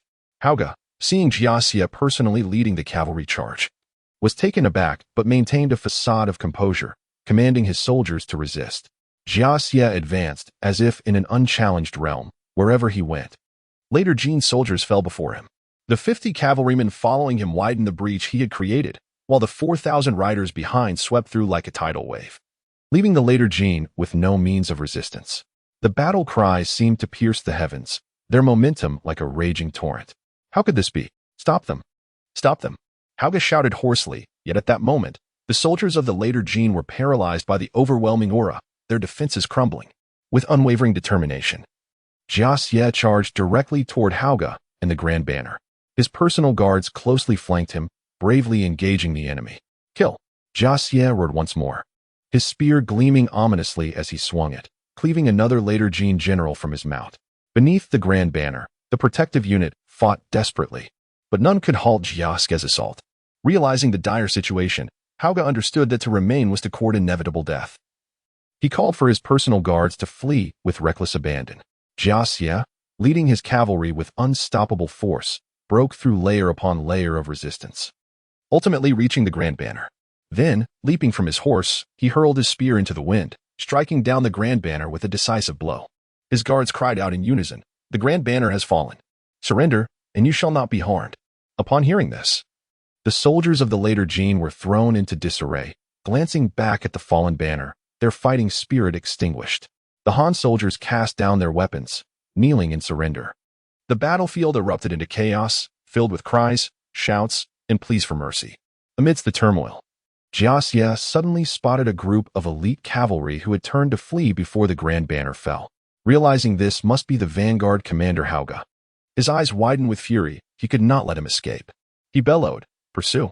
With that, he spurred his horse forward in the direction Hauga had fled, his cavalry following closely behind like a surging tide. Hauga and his men frantically urged their mounts onward, hastily shedding their armor, wishing they could sprout wings to escape.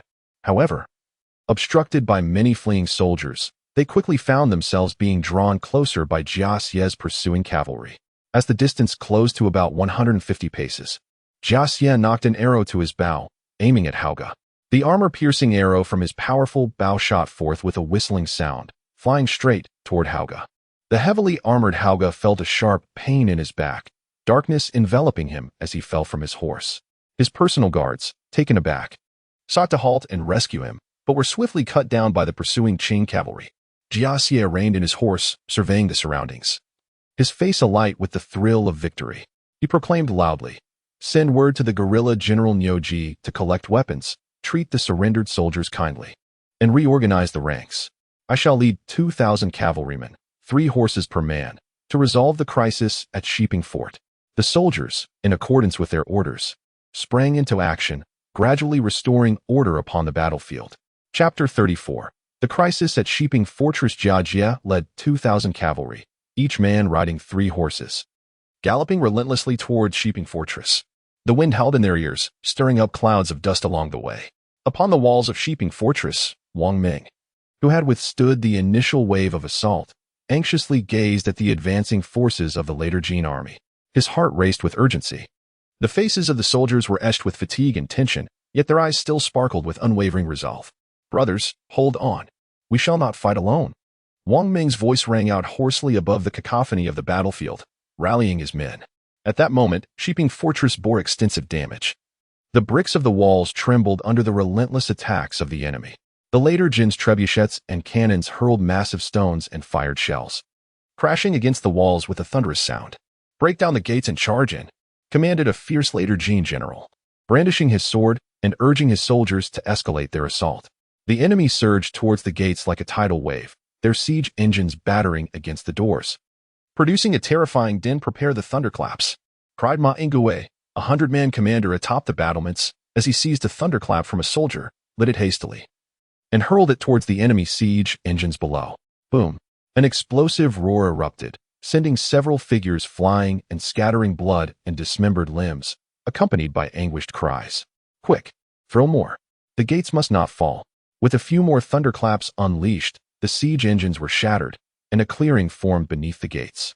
In the observation tower of the blue-flagged later Jin, Su Chaoli, filled with frustration, pounded his fist against the railing in a fit of rage. How infuriating. So close yet so far. His face flushed, and his eyes bulged as he glared at the chaos below the fortress gates. His commanders stood silent, intimidated into submission. Incompetent fools. You cannot even breach a mere gate. Su Chali bellowed, continue the assault. I refuse to believe we cannot capture Shiping Fortress. The commanders nodded obediently, hastening to convey his orders. On the battlements, Zhao Feng gasped for breath, his clothes drenched in sweat. Brothers, give it your all. We cannot allow the later Jin scoundrels to breach our defenses. His voice soared, bolstering the spirits of the soldiers. With gritted teeth, the men continued to haul thunderclaps and arrows, while the civilian laborers joined the defense in increasing numbers.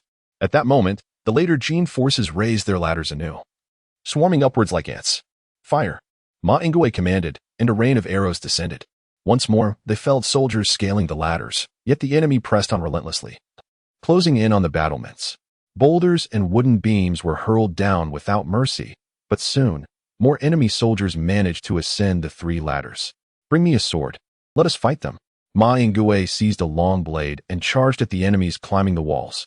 Su Chali, gazing at the stubbornly defended battlements, was consumed by impatience. Advance. Whoever first reaches the top of the walls shall be handsomely rewarded. Under the relentless assault of the ant-like swarm, significant results were finally achieved. Remarkably, some even managed to ascend the city walls and establish a foothold for several breaths. From the elevated command tent, Sukarali gazed upon the soldiers surging onto the battlements, a wild expression crossing his face. Ha ha ha, send the order down. The first to scale the city walls shall receive a generous reward from me. Sukarali's voice was nearly a roar, his eyes bloodshot as he intently observed the battle unfolding atop the walls. Upon hearing of the promised rewards from behind, the soldiers of the later Jin fought with even greater fervor, their battle cries echoing deafeningly. The fighting on the walls intensified, with soldiers engaging in brutal hand-to-hand combat against the later Jin forces. Every inch of ground was stained with blood, and corpses piled high like mountains. Ma Ingwe, Zhao Feng, and other captains bore numerous injuries yet displayed unmatched valor, felling one enemy after another. Boom! Just as the city gates were on the brink of being breached, commotion arose from the rear of the later Jin encampment. The thunderous sound of galloping hooves approached. What is happening? Is General Haug returning with reinforcements? Sukarali, atop the platform, was filled with confusion. That direction was where the vanguard led by Haug had departed that morning. How could cavalry arrive from there if not from their own ranks? Wait, something about that armor seems off? As it drew near, Sukarali focused intently, and a chill ran down his spine, causing goosebumps to erupt all over. Enemy ambush. Quickly defend. Sound the retreat. Regroup. After shouting, he anxiously commanded the surrounding generals, hurry down and lead the troops. Form a line. Block their advance. We cannot allow them to breach the camp. The commanders of the later Jin dared not linger, hastily descending to organize their troops. However, it was too late. The rear encampment was already weakened, as the vanguard had just left that direction. Under normal circumstances, any reinforcements would have been intercepted by the vanguard. And to ensure the complete annihilation of the Qing forces within Shiping Fort, 2,000 men had been stationed at the north gate, leaving the rear encampment vulnerable. Kill! Jia Yan roared, leading the charge into the enemy ranks. Clad in armor, he exuded gallantry, with his banner billowing in the wind behind him. The long spear in his hand sliced through the air, and those who dared stand in its path met their demise beneath its point. Jia Yan's steed neighed fiercely as he rampaged through the enemy lines. Within moments, he had single-handedly torn through their formation. The 2,000 cavalrymen behind him followed closely, like an overwhelming tide of steel. The sound of hooves resonated through the heavens, shaking the very earth beneath them. Not good, block them. The later Jin commander shouted in terror. Yet, by then, it was too late to mount an effective resistance. Jia Yan's cavalry surged through the enemy ranks with abandon, as if in a realm unchallenged. The Qing cavalrymen fought valiantly, their battle cries intertwining with the screams of the later Jin soldiers. The later Jin army was soon thrown into chaos, their soldiers scattering in panic. Meanwhile, atop the platform, Sukarali was the first to spot the banner of this cavalry. Jia. Sukarali's face flushed red. He had seen it. He had witnessed it. Jia Yan, leading the charge, donned in armor adorned with mountain patterns, his back supported by a flowing banner. You scoundrel, it's you again. In a moment of fury, I could hardly articulate my thoughts as I pointed at Jia. Panting heavily, on the city walls, Wang Ming observed the arrival of reinforcements and was filled with excitement. Open the city gates. Let's charge forth and slay the enemy." Without hesitation, Wang Ming led the soldiers within the city to open the gates and surge towards the enemy. The weary defenders, upon seeing the reinforcements, experienced a sudden surge in morale. Hearing Wang Ming's commanding orders, their eyes gleamed with fervor, first, for vengeance against their fallen comrades, second, for the glory of battle, which lay tantalizingly before them. The reinforcements arrived. It was time to retaliate for their brothers in arms. The soldiers of the Jin, who had initially heard the signal to retreat, were taken aback by the sudden assault from the Qing reinforcements. They rushed towards the main camp, only to find that the Qing soldiers dared to emerge from the city to engage in combat, instantly disrupting their formation. The soldiers of Shiping Fortress fought like tigers unleashed, coordinating with Jia Jia's cavalry to launch a flanking attack against the Jin forces. Jia Jia charged through the enemy lines with relentless vigor, and wherever he went, Jin soldiers fell before him. His spear was drenched in blood, yet he continued to wield it with fervor. A Jin commander attempted to block Jia Jia's path but was unceremoniously toppled from his horse by a single thrust. "How dare you obstruct me?" Jia Jia's roar echoed across the battlefield. With his ferocious onslaught, Jia Jia pierced through the main camp, causing the morale of the Jin army to shatter completely. They had never encountered such a fierce warrior before. The mere touch of his spear meant death. A mere brush could send them flying. "A monster! This is no mere human. Run for your lives!" they cried, abandoning their armor and fleeing in desperation, some even kneeling to beg for mercy. "None shall escape. Turn around and face me, or face death," the commanding officer bellowed in fury. Yet, before he could take further action, a fleeing soldier suddenly raised a heavy blade and swung it towards his face. With a sickening crunch, a pained wail erupted as the blade embedded itself into half of his visage, mercifully prevented from being fatal by the helmet he wore, yet leaving him in a state of agonizing suffering. "Brothers, run for your lives." The sight of this scene invigorated the fleeing soldiers further. With the commanding officer dead, remaining meant certain doom. They might as well seize this slender chance of survival. Su Cha A Li, witnessing this chaos, was nearly driven to the brink of rage. "Scoundrels! Kill them! Slay those who disobey orders," he shouted with all his might. However, no one heeded his commands. The Jin army was utterly engulfed in disarray. Observing this calamity, Su Cha Li's eyes burned with fury, and ultimately he resigned himself, instructing his bodyguards, "Quickly escort me away. This place is no longer safe." He then spurred his horse into a frenzied gallop. Yet, Jia Jia continued his relentless charge, closing in on Su Cha Li's position. "Today shall be your end." "Su Cha Ali!" Jia Jia roared. Panic-stricken, Su Cha Ali turned to flee. "You cannot escape." Jia Jia urged his steed onward, thrusting his spear directly at Su Cha Li's back. In that critical moment, one of Su Cha Li's bodyguards bravely sacrificed himself to shield his commander, falling lifelessly to the ground. Taking advantage of the moment, Su Cha Ali fled without daring to look back, retreating from Shiping Fortress with his defeated troops towards the Sancha River.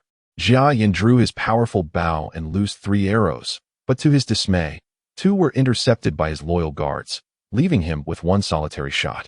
Watching Su Chali's retreating figure, he felt a surge of frustration, yet found himself powerless to act.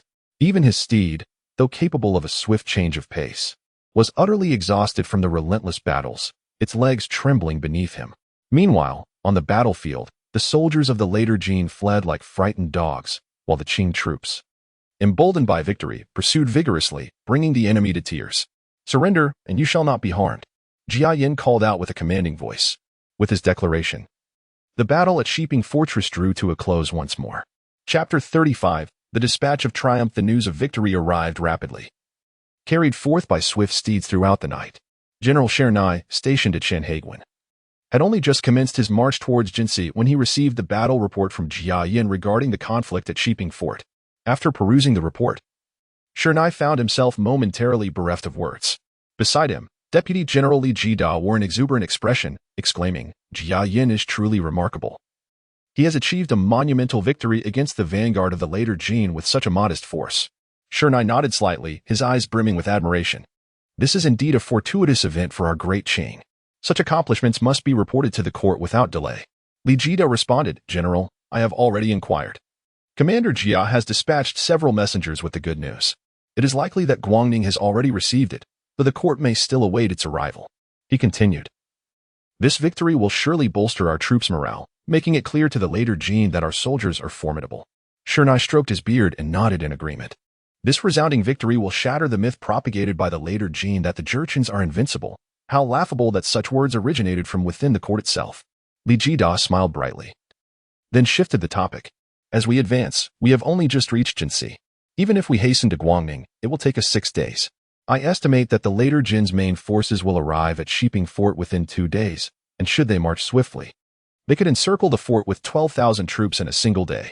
We must devise a strategy. With a furrowed brow, Shernai paced the tent, deep in thought.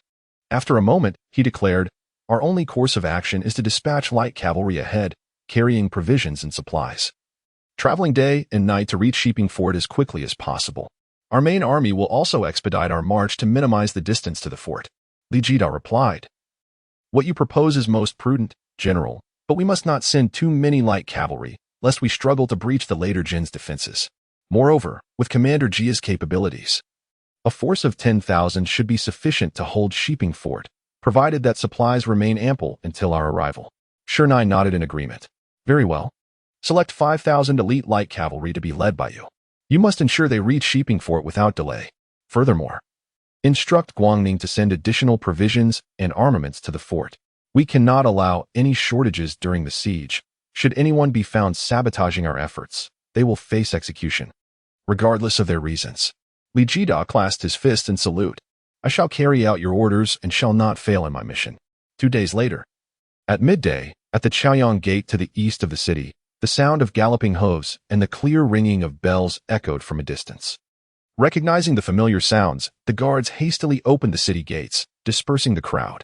Soon, a messenger on a tall steed, shaking a relay bell and bearing a flag, rode forth, calling out loudly, make way. Urgent news from 800 miles, victory in Liaodong. The news of the later Jin's blockade had already been disseminated earlier, along with an imperial edict. To everyone's astonishment, just as reinforcements were dispatched, the report of the victory in Liaodong arrived. The news spread like wildfire throughout the capital, and people paused in their tracks, their faces alight with joy. A great victory in Liaodong? Is it true? How could it be false? The messenger has arrived. Wonderful. Now we need not fear the threats of the later Jin.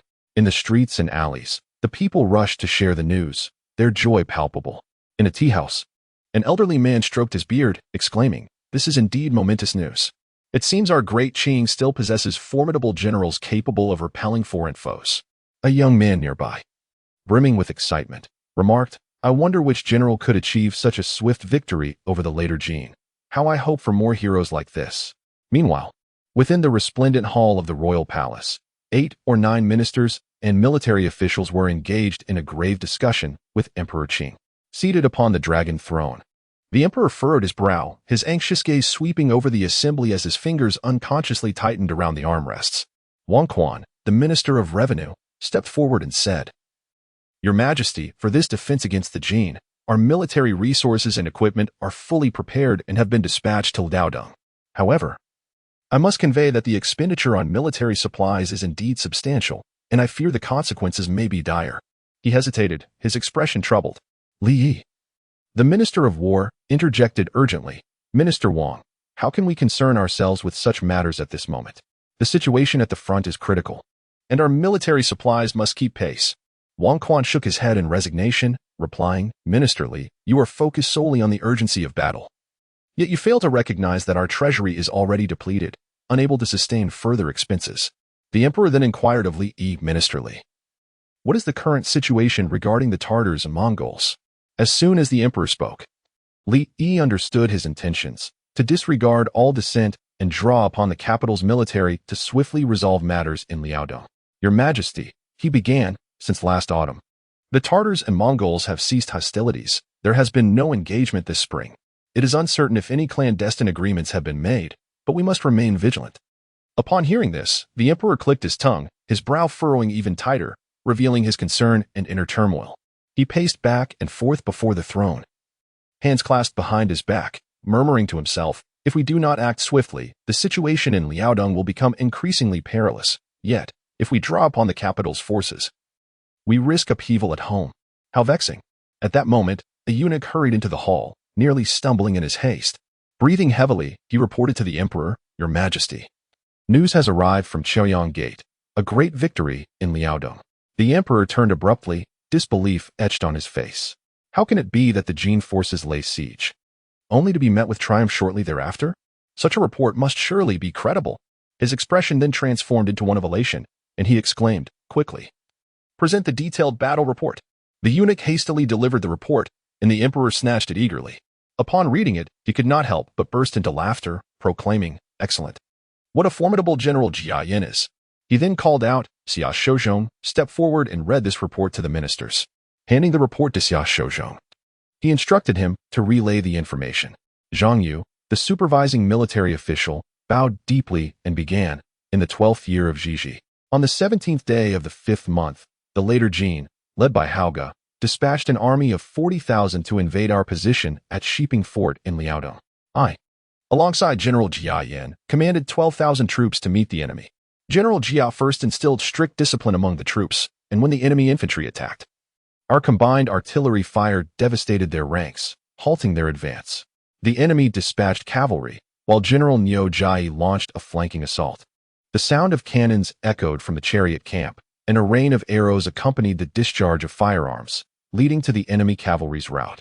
The general personally commanded 5,000 iron cavalry in a valiant charge, breaking the enemy's lines with remarkable prowess, seizing the grand standard of the later Jin, and slaying their formidable general, Hauge. The soldiers surrendered in droves. In this encounter, we decimated over 13,000 foes and captured 12,000. Although Shiping Fort remained perilous, Jiajia ordered Niu Jai to manage the aftermath, while he himself led 2,000 elite riders to the rescue, breaking the encirclement of 9,000 enemies, slaying 3,000, and capturing 2,000, thus alleviating the threat. Our forces also suffered losses, with over 1,000 fallen and more than 800 wounded. This victory is attributed to your Majesty's divine virtue, Jiajia's wisdom and courage, and the unwavering dedication of the soldiers. I report this truthfully, without concealment. I, Zhang Yu, bow in reverence. As Xia Shouzhong concluded the battle report, the ministers knelt in unison to offer their congratulations. Emperor Qingwu, with a countenance full of joy, rose excitedly and spread his arms wide. Such a magnificent victory must be proclaimed to the world, that all the citizens of Deqing may hear this good news.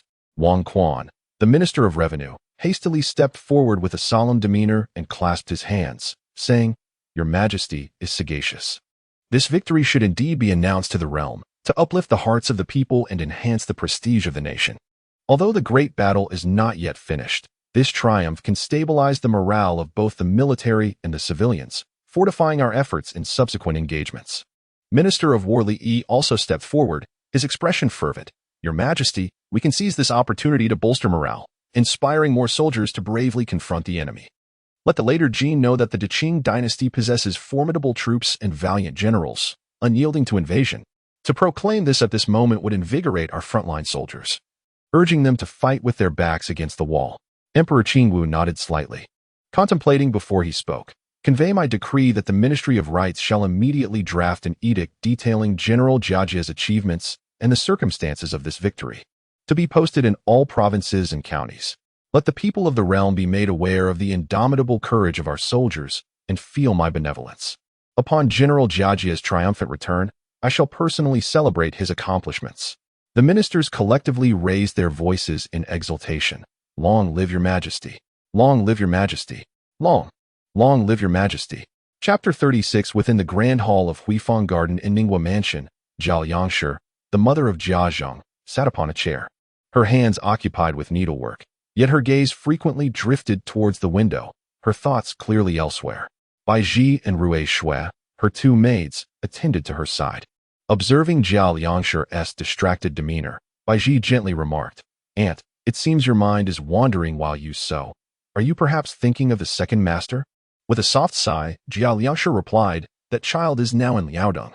I cannot help but worry about him." Rui Shui quickly offered comfort, saying, "Aunt, do not fret.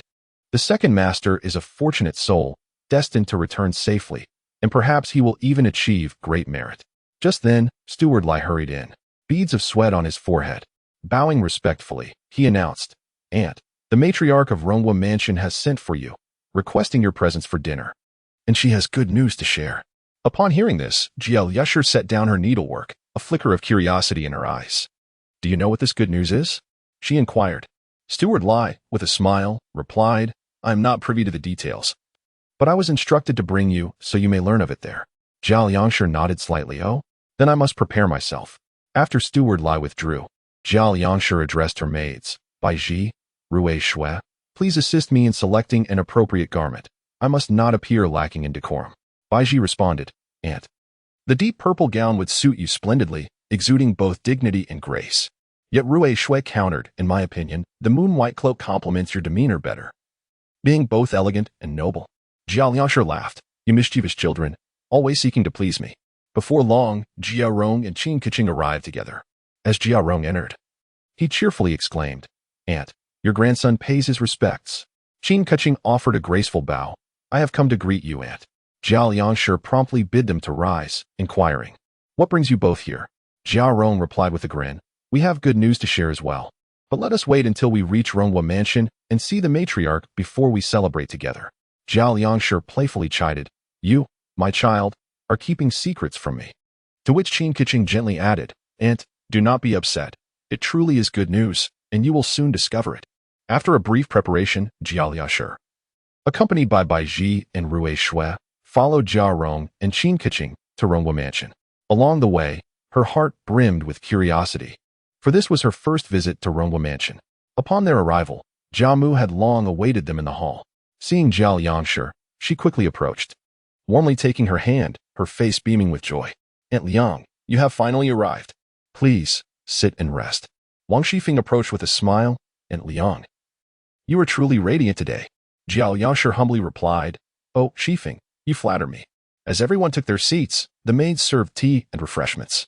Jia Mu declared, Aunt Liang, your son Jia Zheng has achieved great merit in Liaodong. This is a profound honor for our Jia family. With tears glistening in her eyes, Lady Jia Liang spoke with palpable emotion. It is all thanks to the esteemed matriarch. This child has made me proud, and my worries have not been in vain. I wonder, has my dear Jia Guo endured any injuries? Upon hearing this, Lady Jia's expression faltered, for she had not inquired about this matter. She cast her gaze towards her two sons, Jia Shi and Jia Zhang. Jia Zhang promptly stepped forward, saying, Aunt Liang, we are not privy to such details. The first we learned of this was through the edict issued by the Ministry of Rights. Lady Jia Liang, upon hearing this, merely nodded silently, refraining from further comment. Observing this scene, Jia Zhen immediately interjected, addressing Lady Jia Liang, Do not worry, Aunt. The edict does not mention any injury to Jia Guo. He is likely in good health. How about I use my connections tomorrow to inquire further about his well-being? Lady Jia Liang hurriedly expressed her gratitude. I am truly indebted to you, Master Shen. He waved his hand dismissively, his face beaming with warmth. Aunt, there is no need for such formality. We are all family. I will certainly do my utmost to ascertain the truth, so you may find peace of mind. After all, Jia Guo is my brother. How could an elder brother not miss and care for his younger sibling? Wang Shifeng, standing nearby, chimed in with a smile, her eyes sparkling. Master Zhen is always meticulous in his endeavors. You may rest assured, Aunt. Do not let your troubled expression affect your health. When Jia Guo returns victorious, he would surely be pained to see you looking so haggard. Lady Jia Liang managed a faint smile, her eyes slightly reddened. I appreciate your kindness, everyone. My heart is indeed filled with unease, lacking any certainty. Lady Jia offered words of comfort. Aunt Liang, take heart. Jia Guo is blessed and destined for greatness. He will surely be safe. Moreover, he ought to send a letter to assure us of his well-being. However, let us first celebrate this grand achievement. Do not let your worries distress you, for we do not wish to burden the children with your concerns. Lady Jia Liang nodded slightly, her hands unconsciously wringing her handkerchief as she replied, You are right, esteemed matriarch. I understand I should not lose my composure. Yet how can a mother not worry for her child fighting far from home? Lady Wang approached, grasping Lady Jia Liang's hand gently, and spoke soothingly, Do not fret. Aunt Liang, surely, a virtuous person has divine protection, and Jia Guo will undoubtedly return safely. Lady Jia reassured her, Do not be anxious, Aunt Liang. Jia Guo is fortunate and will face no harm. Let us first celebrate this remarkable accomplishment. The others echoed their agreement, and the atmosphere grew lively once more. Lady Wang added, This is indeed a testament to Jia Guo's capabilities. He shall surely bring honor to our family. Wang Shifeng continued, Indeed. Our Jia household will have another general. Let us see who dares to underestimate us now. Each person contributed their well wishes and compliments to Lady Jia Liang. After exchanging pleasantries, Lady Jia announced, "The purpose of inviting you today, Aunt Liang, is twofold: to gather together and to share in a momentous occasion. Your son, Jia Gur, has achieved a significant victory against the later Jin in Liaodong. The news of his triumph is truly exhilarating. Tonight, we shall host a feast to celebrate." Lady Jia Liang expressed her heartfelt gratitude. "Thank you, esteemed matriarch, for your concern. This is all due to the emperor's grace and the soldier's bravery." During the banquet, laughter and joy filled the air, creating a harmonious atmosphere. Jiamu inquired, "What kind of official title do you suppose Jia Zheng will receive for his accomplishments this time?" Jia Zheng replied, "Considering his significant achievements, the likelihood of him being granted a marquisate seems almost assured. However, at this moment, the conflict between Liaodong and the later Jin has yet to conclude, and the final outcome remains uncertain. Nevertheless, given the current situation, the trajectory of this battle appears quite clear, and I doubt any unexpected developments will arise." Jiaxi chimed in, "Indeed. I believe this time Jia Zheng will surely rise to prominence, and our Jia family will bask in his glory." Upon hearing Jia Zheng mention a marquisate, Jia Mu was momentarily taken aback, only to regain her composure and exclaim, "Oh dear." Both Jia Zheng and Jia Shi were not particularly astute regarding court matters. They merely perceived this victory as a sign that the situation with the later Jin had become evident. Little did they realize that the dynamics of the battlefield can shift in an instant, leaving the ultimate outcome still in question. Lady Xing pursed her lips, muttering under her breath, "Want it not to speak so definitively, who can predict what lies ahead? Let us not find ourselves rejoicing in vain." Jiaxi shot her a glare. "What do you know? This is a moment of great joy. Can't you utter a kind word?" Li Wan listened quietly from the side, a faint smile gracing her lips. Occasionally, she would advise Jia Lan to study diligently so that he might grow up to be like his esteemed uncle Jia Zheng. The lively and spirited Tan Chun remarked, "Regardless of the circumstances, this is indeed a good thing, and we should be happy for our brother Jia Zheng."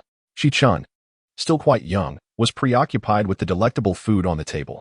In contrast, Jia Baoyu appeared indifferent, occasionally pouting as he ate, preoccupied with the fact that Lin Daiyu had been ignoring him of late. Laughter and chatter filled the air once more. At that moment, Yuan Yang approached to refill Jia Mu's tea. Jia Mu grasped Yuan Yang's hand and said, "Look at this lively family gathering. It is simply delightful." Yuan Yang smiled and replied, "When the matriarch is happy, everyone shares in that joy." Jia Liang observed the bustling scene with a heart full of warmth and gratitude. After the feast, the guests lingered in the hall, engaging in casual conversation. Jia Mu addressed Jia Liang, "Lady Liang, should you need anything in the future, do not hesitate to seek me out. We are family." Jia Liang nodded repeatedly. "Thank you, matriarch." Wang Shifeng leaned in with a smile, "Lady Liang, you shall henceforth be known as the mother of our Jia family's great benefactor. Previously, the matriarch refrained from disturbing you due to your frail health, but now we hope you will visit us more often." Jia Liang responded with a smile that is only natural. After chatting for a while, Jia Liang excused herself, and everyone bid her farewell. Upon returning to Ningguo Mansion, Jia Liang found herself unable to quell the tumult of emotions within her. She reflected on her son's bravery on the battlefield and the day's events at Rongguo Mansion, fervently wishing for his safe return. Bai Ji remarked, "Auntie, today has truly been a joyful day. Perhaps in a few days, the young master will return." Jia Liang smiled and nodded. "Let us hope so."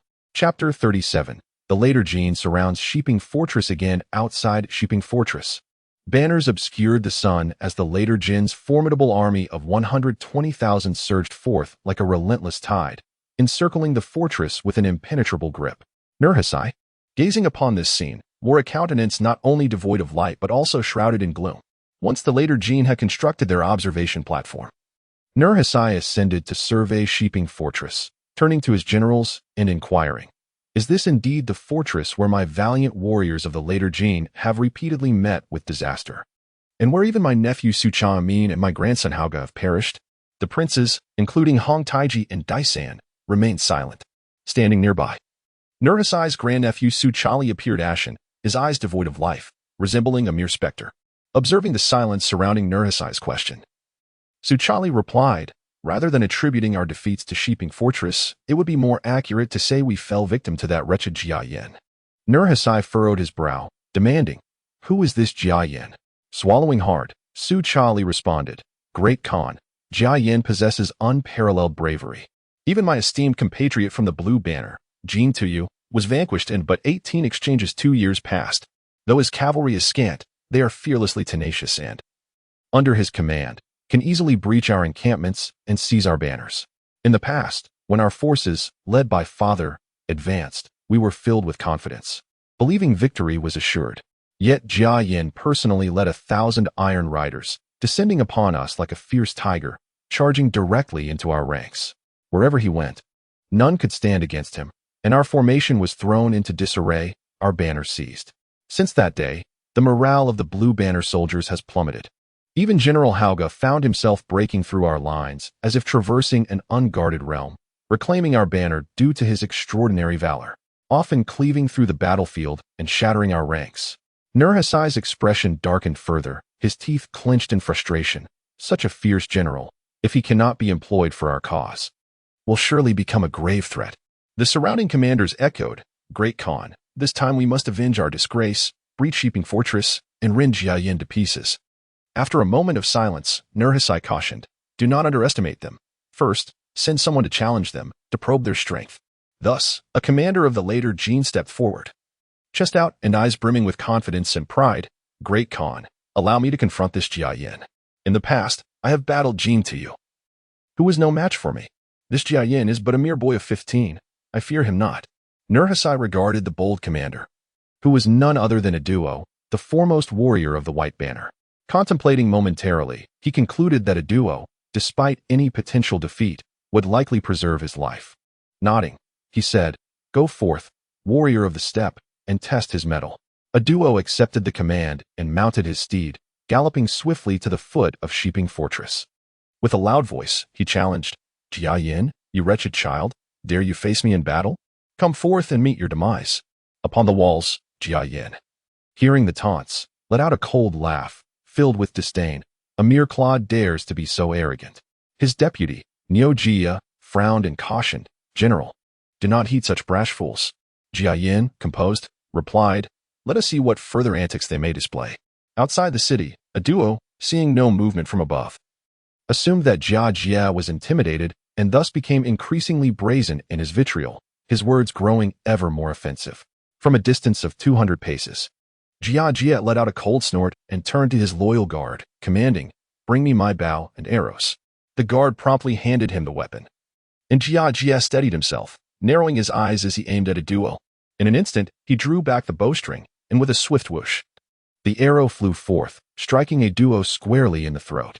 A duo had no time to react and fell from his horse.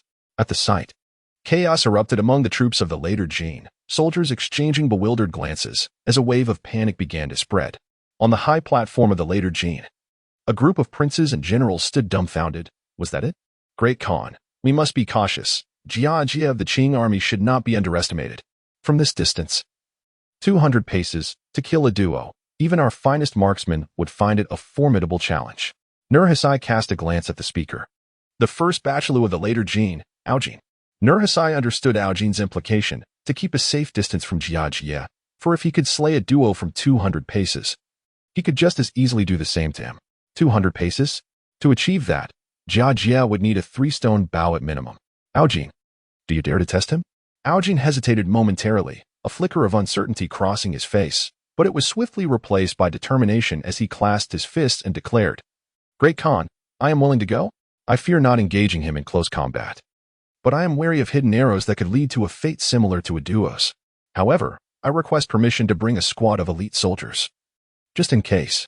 Nurhasai waved his hand grandly, granting permission, but then, with a sinister smile, he continued, "Batter, Hongel, Commute, Chalu, and Brier. You 5 shall don Aojin's elite armor and seek the opportunity to surround and eliminate him."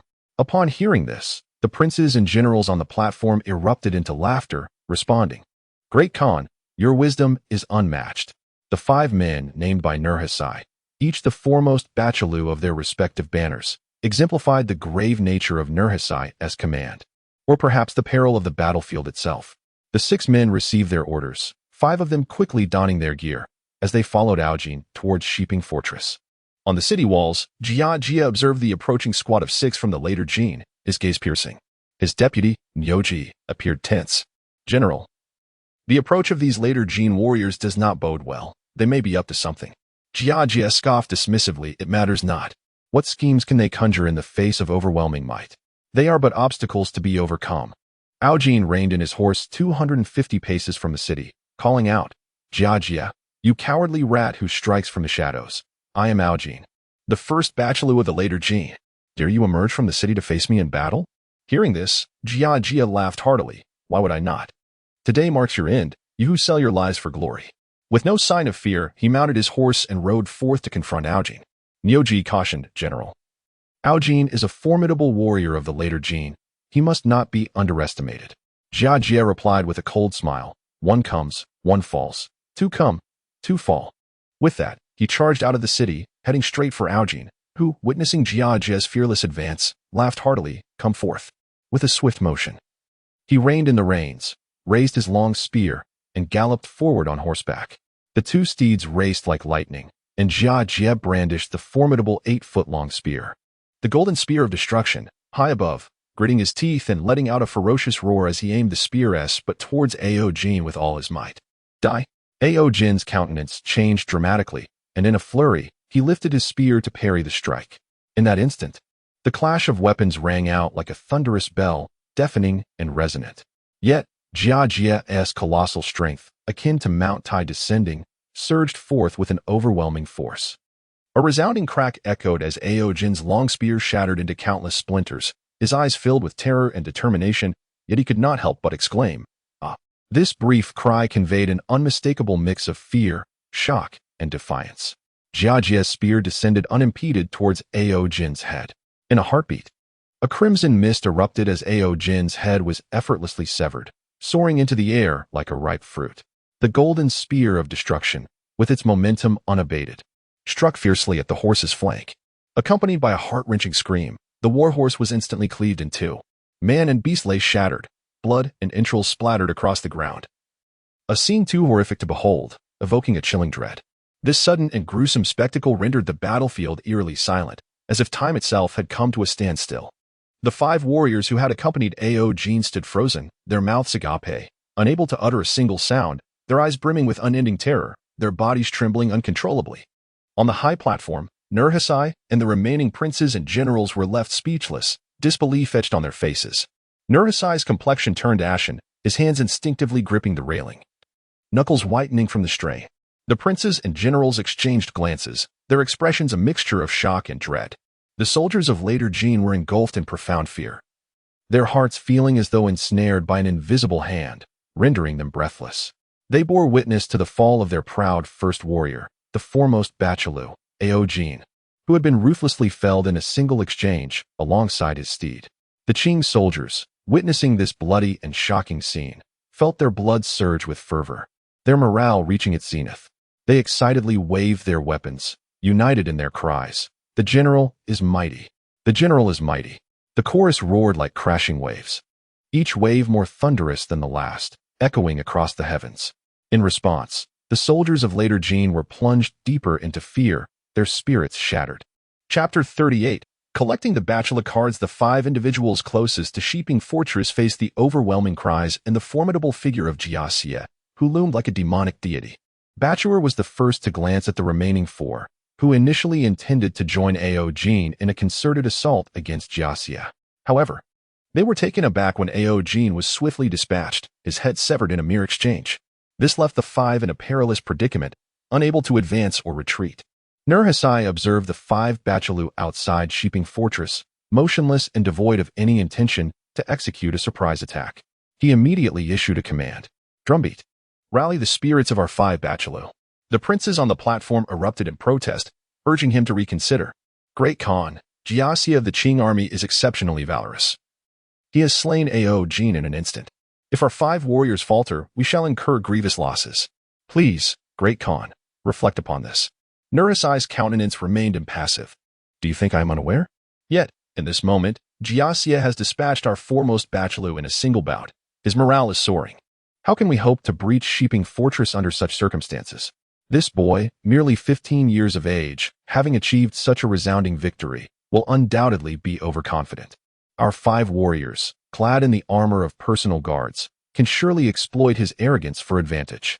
Given the current situation, You must realize that should Jiaxia fall, Shiping Fortress will crumble without further assault. Any human, if caught off guard, can indeed be slain. Nur Hasai's words were resolute, imbued with an undeniable conviction. His gaze remained fixed on the battlefield, as if willing the five bachelors to act immediately. The princes exchanged glances, their concerns lingering, yet they dared not voice further objections. Suddenly, the thunderous sound of drums echoed from the camp of the later Jin. The beat resonated like a death knell, urging them into action. They understood well that this was a direct order from Nur Hasai to seize the opportunity and encircle Jiaxia. Failure to comply would lead to certain doom upon their return. Batuer inhaled deeply, suppressing the fear within him, and declared, "Brothers, we have no choice. Let us advance." Hongzhou, witnessing the gravity of the situation, attempted to bolster his own resolve, saying, "Perhaps Ao Jin was careless and caught off guard. If we strike together, I believe no one can withstand us."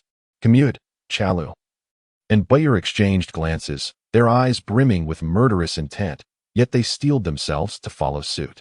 Jiaxia stood proudly upon the battlefield, coldly regarding the advancing five. His stature was as unwavering as an immovable mountain. As the five galloped closer, three of them simultaneously launched their weapons at Jiaxia with fierce intent. Jiaxia, undeterred, swung his long spear, the golden gong, with tremendous might. A resounding crash echoed as the three felt an irresistible force surge forth, their weapons slipping from their grasp. Their hands bloodied and torn. In swift succession, Jiaxia flicked the spear's tail, sending one of the two remaining assailants crashing to the ground, screaming in agony. His fate uncertain. At this moment, the final assailant made his move. Jiaxia remained composed, raising his spear to block. The man felt as though he had collided with an iron wall, his arms numbed from the impact, nearly toppling from his horse. In that instant, the expressions of the five men shifted dramatically. They finally experienced the terrifying strength of Jiaxia firsthand, and immediately understood why Ao Jin had met his demise so swiftly. This power was simply beyond imagination, verging on divine. Jiaxia's gaze was electric. He quickly discerned that the strength of these men was not typical of ordinary soldiers, but rather that they had been led by Ao Jin to encircle him. "You wretched vermin, today marks your end." With a furious roar, Jiaxia charged towards the remaining four still mounted. His speed was astonishing, akin to a specter, as he appeared before one of them in an instant.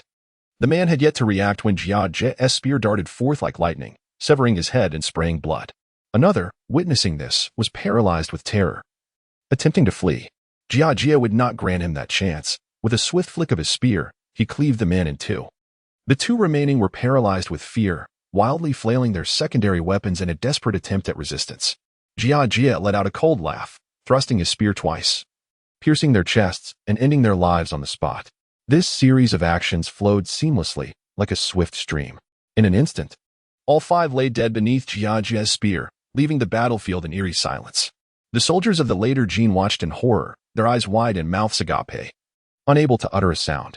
Their legs trembled involuntarily, as if anticipating that Jiaxia's spear might soon be aimed at them. On the high platform, Nur Hasai and his array of princes were ashen expressions, beads of cold sweat cascading down. Nur Hasai clenched his fists, shaking his head repeatedly, gritting his teeth and muttering, "It's impossible, absolutely impossible. How could such a fierce warrior exist in this world?" The princes were rendered speechless. Su Cha-Ali, already pale as ash, wore a vacant expression, muttering to himself, "How foolish I am, truly." Meanwhile, the soldiers atop the walls of Shiping Fort were ablaze with fervor, their cheers resonating to the heavens. "The general is mighty. The general is invincible." Jiaxia stood proudly amidst the sea of corpses, one hand gripping his spear, resembling a god of war descending upon the earth. His gaze swept over the later Jin forces, and the murderous intent in his eyes caused the soldiers to retreat in fear. "You, the oppressors.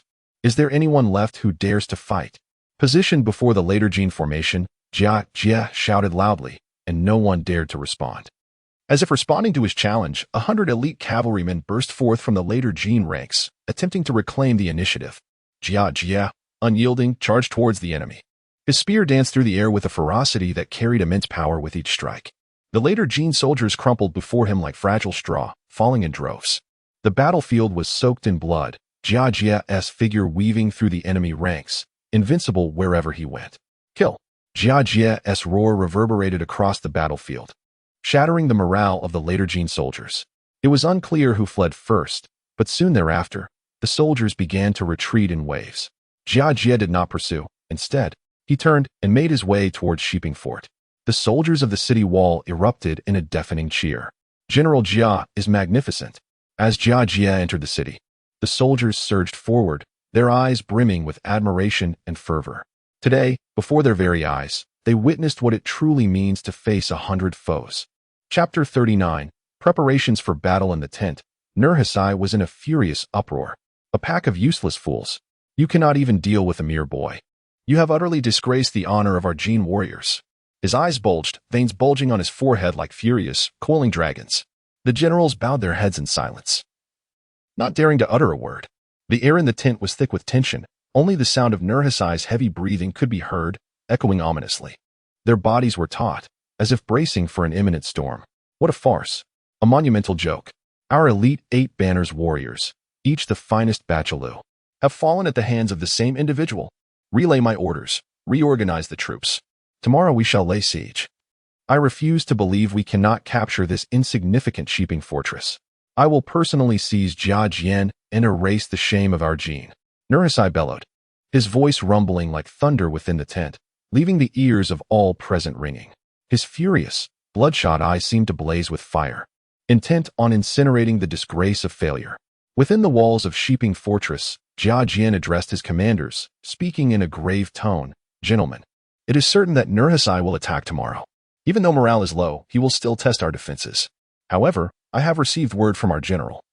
Deputy General Li Jida will lead 5,000 troops, riding swiftly to our aid, while the remaining 70,000 will arrive in Guangning in 8 days. We need not worry about reinforcements. We shall have support. General Niu Jie was the first to voice his concerns, his brow furrowed with worry, hands unconsciously clenched into fists. General, while we have reinforcements and supplies, the momentum of the Jin is formidable. This battle will not be easily won. The 12,000 Jin troops have already surrounded Shiping Fortress completely. It is a true siege, not merely at the north and south gates, but with forces stationed along the eastern and western walls as well. From atop the fortress, the sight is one of flags obscuring the sky, with enemies visible in every direction. Guard Captain Wang Ming then added, stroking his chin thoughtfully, his expression grave as he turned to Jia Jian. Captain Wang Ming speaks wisely. General, we must approach this with caution and not let our guard down. Although Guangning has supplied ample provisions, the primary armaments for defending the fortress may not suffice for our hold over the next 5 days. If the Jin's assault is fierce, we may only last 3. As the highest commander of Shiping Fortress, Jia Jian was acutely aware of the armament needs within. Under normal circumstances, the defenses would be more than adequate. Yet, facing an enemy nearly 12 times their number, with resources dwindling, it was a recipe for inevitable defeat. Jia Jian nodded slightly, his hands clasped behind his back, standing tall, his voice resonant and resolute. Do not worry, my comrades. As we defend this fortress, we shall exert every effort, even if we are outnumbered. We will make the Jin aware of the indomitable spirit of our Deqing soldiers. At that moment, a 1,000-man captain stepped forward, declaring, General, I am willing to lead a squad of death warriors to launch a nocturnal raid on the Jin encampment, disrupting their morale. Jia Jian pondered for a moment before shaking his head. We cannot act rashly. The Jin are cunning and may be prepared for such a move. We must prioritize the defense of the city, steadfastly awaiting reinforcements. The crowd nodded in unison, their expressions resolute. Jia Jian continued, stating, Tonight we must enhance our patrols to prevent any spies from the later Jin from infiltrating our ranks, sowing discord and undermining our morale. Every soldier in the camps must remain vigilant, ensuring a seamless rotation for the night watch, with no room for complacency. As he spoke, he instinctively tightened his belt, casting a piercing gaze over the assembly. Yes, they replied in chorus, their voices resonant and unwavering. Niu Ji leaned forward slightly, clasping his hands, and inquired, General, what are the specific arrangements for tomorrow's battle? Jia Jian approached the map, pointing to several key locations as he spoke. General Niu, you shall command 3,000 elite troops to guard the northern city gate. As he emphasized the northern gate's position on the map, his demeanor grew serious. The main force of the later Jin will be at the southern gate, where I shall take my stand. Wang Ming will oversee the defenses. You will lead over 2,000 soldiers stationed along the eastern and western walls, and simultaneously. Jia Jian paused, furrowing his brow as if contemplating something of great significance. He recalled the civilians who had sought refuge within the city from the later Jin, and earnestly reminded Wang Ming. His expression darkened with concern.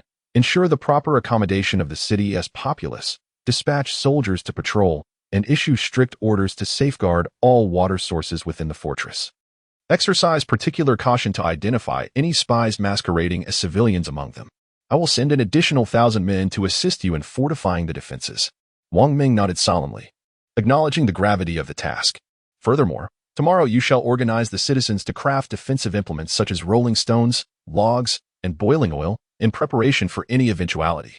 After issuing these commands and confirming that no details were overlooked, he delivered his final order. Folding his arms with a smile, he addressed the assembly. The provisions within the fortress are ample.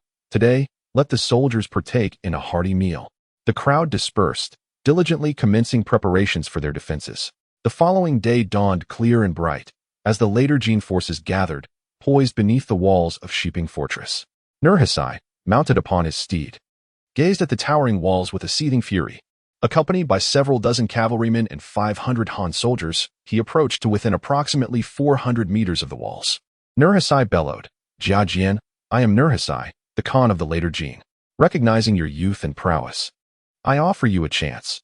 Should you open the city gates and surrender today, I shall spare you, taking you as my adopted son, and you will enjoy the riches and glory of a prince of the later Jin." The 500 Han soldiers echoed his call, "Jia Jian, I am Nurhasai, the Khan of the later Jin. Recognizing your youth and prowess, I offer you a chance. Should you open the city gates and surrender today, I shall spare you, taking you as my adopted son, and you will enjoy the riches and glory of a prince of the later Jin." Their voices carried far and wide, reaching the ears within the fortress. Yet, the soldiers atop the walls seemed unperturbed, continuing their tasks as if oblivious to the taunts. Although Nurhasai harbored resentment for Jia Jian's slaying of the 8 elite warriors of the 8 banners, which had brought endless humiliation to his banner men, he would gladly welcome such a valiant general into his service. As for the 8 warriors slain by Jia Jian, my son Jia Jie is unparalleled in the world. Why would I require the services of those who merely seek to profit from me? Every endeavor must be attempted. How can one ascertain the outcome without trial? On the city walls, Jia Jie observed the unfolding scene with a smile, and then promptly commanded, "Bring forth the 5 twin cannons." Soon, his soldiers sprang into action, laboriously hoisting the 500-pound twin cannons onto the ramparts. With a steely gaze, Jia Jie scrutinized the shouting figures of Nurhasai and his men below, already formulating a plan in his mind. He bellowed, "Gunners, prepare, aim and fire." Several seasoned gunners swiftly adjusted their cannons and loaded ammunition. At that moment, Nurhasai remained oblivious to the impending peril. Once everything was set, Jia Jie suddenly waved his hand. "Fire!"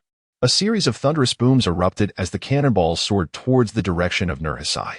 In that fleeting moment, an intense sense of impending doom washed over Nurhasai, prompting him to instinctively spur his horse to evade the oncoming threat. However, the cannonballs traveled with astonishing speed, instantly detonating amidst his bodyguards. With 500 to 600 men, who else would they strike if not him and his mere 10 riders? In an instant, smoke engulfed the area, and anguished cries filled the air. A multitude of those 500 men fell, their horses panicking and scattering in chaos. The cavalry beside Nurhasai was also struck by shrapnel, leading to their demise. "Protect the Khan," a commander shouted amidst the turmoil. Witnessing this scene, Jia Jie sighed in regret, but remained unconcerned. Given the 400 meters distance, the accuracy of the twin cannons could not be overly expected, only left to fate.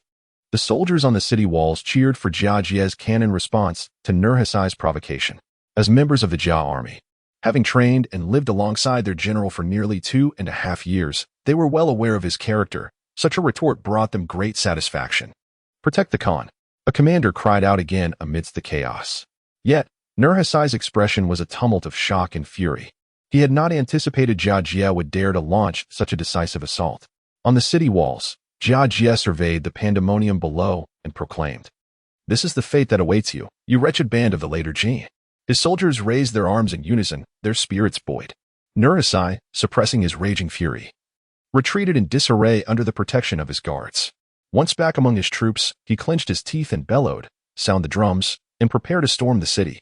Chapter 40. The defense of Shiping Fortress. With the resounding command of Nurhasai, the war drums of the later Jin reverberated like thunder, instilling fear in the hearts of many. The soldiers surged towards Shiping Fortress like a relentless tide, pushing siege ladders and assault vehicles, all while both sides braced for the inevitable clash. In that moment, the battlefield was enveloped in the thunderous beat of drums, drowning out all other sounds. Before the fortress, massive catapults were set up on either flank, creaking ominously as their formidable arms were raised high, only to hurl massive stones with ferocity. Simultaneously, fiery projectiles wrapped in oiled cloth soared through the air like blazing meteors, trailing thick smoke and fierce flames, crashing against the walls and into the fortress itself. In an instant, Shiping Fortress was engulfed in flames, thick smoke blotting out the sun, as if the end of days had arrived. On the ramparts, Jia Yin wore a grave expression, his gaze fixed upon the burning boulders launched from the catapults, his face taut with tension. What is happening? Even the largest of our cannons have a range of no more than 500 meters, well within our capabilities to target. How could you allow them to set up so close? Destroy them. Take them down. Jia Yin glared fiercely at the assembled commanders, his forehead veins bulging, his voice booming like thunder. In warfare, discipline must be paramount. To be so negligent at the onset of battle is unacceptable. Artillery unit, move swiftly to eliminate this threat. As Jia Yan's furious command echoed, the artillery captain, drenched in sweat, felt a surge of anxiety and urgency. Fully aware of Jia Yan's wrath and the precariousness of the situation, he clasped his hands in salute and hurried away. The artillery, positioned atop the walls as per Jia Yan's strategic arrangements, was ready for action. The gunners were poised, skillfully loading ammunition and adjusting their sights. One gunner gripped the push rod firmly, raising the cannon's muzzle slowly, his eyes fixed intently on the distant catapults. Ready, he called out loudly. Fire. At the command of the captain, the cannon roared to life, the projectile soaring through the air like a shooting star, arcing gracefully towards the enemy's catapults. In an instant, splinters of wood flew as the once menacing catapults fell silent. Archers, fire. As the siege engines advanced to within 200 meters of the walls, the later Jin commanders shouted hoarsely, their voices nearly spent, their expressions grim. Instantly, a deluge of arrows rained down upon the fortress, their tips glinting coldly in the sunlight, aiming to shield the advancing soldiers below. The soldiers of the defending army, undeterred, swiftly raised their heavy shields, protecting themselves with resolve. Meanwhile, they retaliated with their own arrows, creating a cacophony of clashing projectiles in the air, accompanied by the cries of those struck, some screaming in agony while others fell silently. As the siege engines closed in on the walls, the artillery once again unleashed its power. Fire with all your might. The artillery captain roared. The artillerymen swiftly loaded ammunition and replaced the subcannons, adjusting the muzzles to target the densely packed ranks of the later Jin. Boom, boom, boom. A series of cannon blasts echoed as the shells from the cluster cannon rained down upon the crowd, flesh and blood scattering, limbs flying in all directions. Some stone projectiles detonated upon impact, unleashing a multitude of shrapnel that harvested the lives of later Jin soldiers like the scythe of death. In this moment, the pursuit of rapid fire from the cluster cannon exhibited its formidable might, requiring no precise aim. Simply loading the ammunition and firing would inevitably claim lives.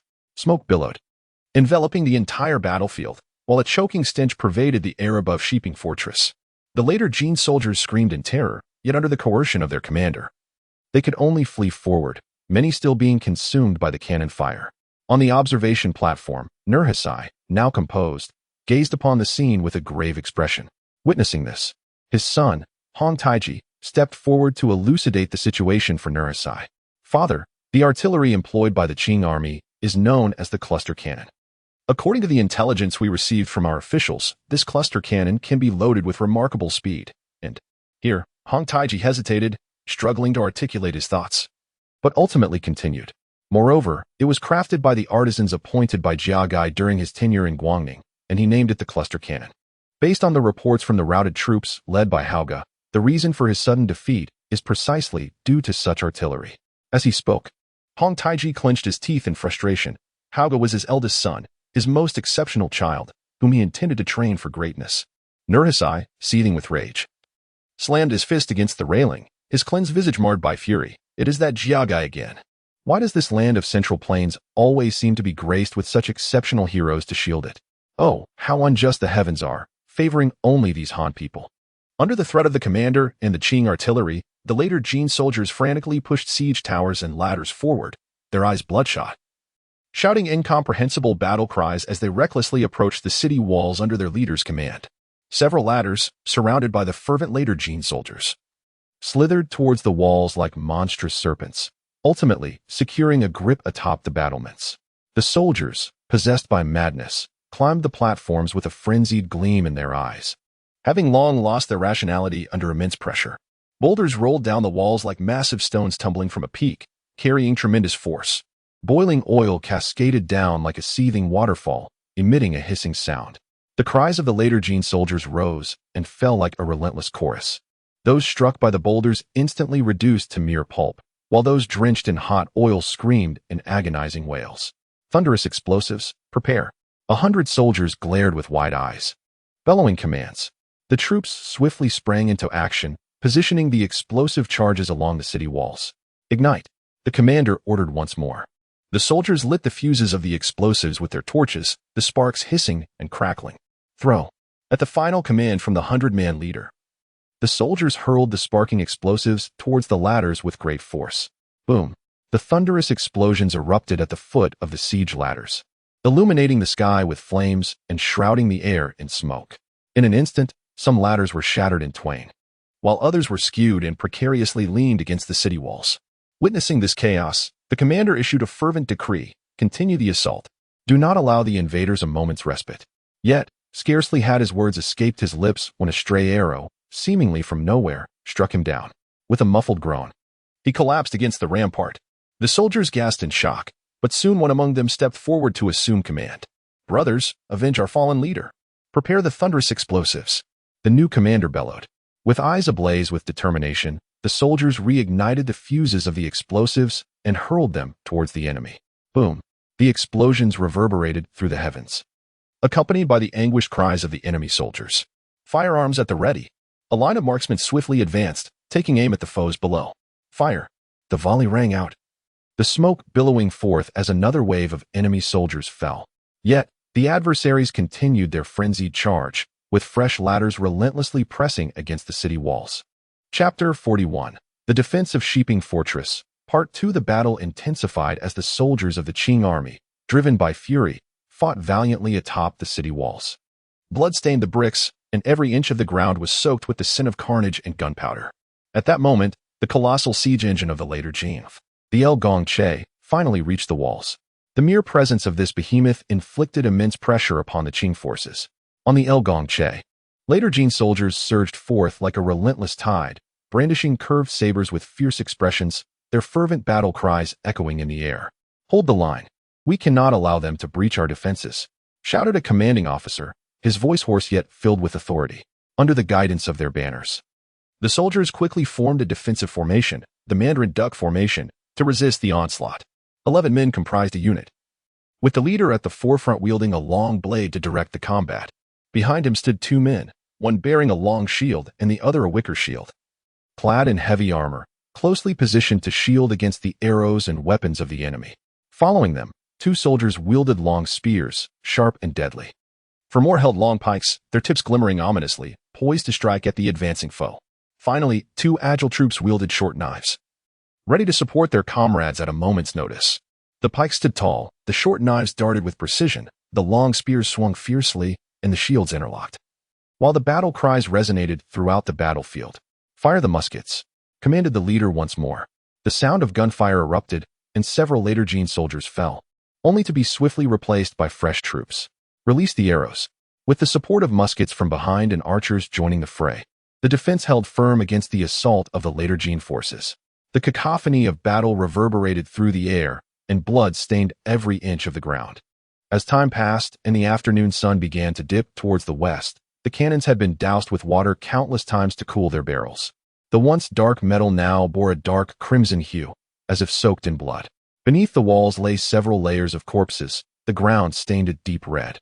The defending soldiers fought valiantly until exhaustion set in, rotating in shifts while the arrangements made by Jia saw local laborers gradually assisting in the transport of equipment, granting the weary soldiers a much-needed respite. Suddenly, a sharp and urgent sound of gongs resonated from the Ledergene camp. The clangs echoed crisply and loudly, starkly contrasting the chaos of the battlefield. The once frenzied Ledergene soldiers, upon hearing this sound, seemed to be enchanted, their movements freezing in an instant. The frenzy and ferocity etched upon their faces gradually yielded to fatigue and despair, prompting them to slowly retreat. On the walls, the Qing soldiers gazed at the withdrawing enemy forces, their taut nerves finally relaxing. Many collapsed onto the ground, gasping for breath. In the later Jin command tent, Nurhaci smashed the teapot on his desk in a fit of rage, his eyes wide with fury. How outrageous! My army of 120,000 cannot even conquer a mere sheeping fortress. The princes and generals fell silent, scarcely daring to breathe. We have suffered heavy losses during the day. Shall we simply concede? Nurhaci paced back and forth, a glint of ruthlessness flashing in his eyes. Tonight, I demand the organization of a night assault and ensure torches are provided. Hong Taiji hesitantly stepped forward to voice his concerns. Father, the risks of night warfare are considerable. Our troops are unfamiliar with the terrain and have already exhausted themselves in the day's fierce battles. Humph! Nurhaci scoffed in anger. Shall we simply wait idly? The walls of Sheeping Fort are not as formidable as those of Guangding. Send men to breach the walls or dig tunnels. I refuse to believe we cannot conquer this insignificant fortress. My Khan, such actions may prove difficult, another general cautioned. The Qing army is undoubtedly prepared. If discovered, our forces may find themselves at a disadvantage. What is there to fear? Nurhaci waved his hand dismissively. I will orchestrate a feigned assault at the southern gate. Daisan, Hong Taiji, you two shall lead the elite troops to dig tunnels or breach the walls on the eastern and western sides. Proceed with caution. If successful, Sheeping Fort will surely fall. Though Jia Dake possesses remarkable valor, this is warfare, and it is his first command of a defensive battle. There will undoubtedly be oversights, which we must not allow to go unpunished. I will personally oversee the battle tonight. Seeing Nurhaci's resolve, the generals took their orders and began preparations for the night assault. The night was as dark as ink. Within the later Jin camp, torches blazed brightly as the soldiers anxiously made their preparations. Daisan and Hong Taiji selected the most formidable soldiers from the 8 banners, equipped with superior tools, and stealthily approached the eastern and western walls.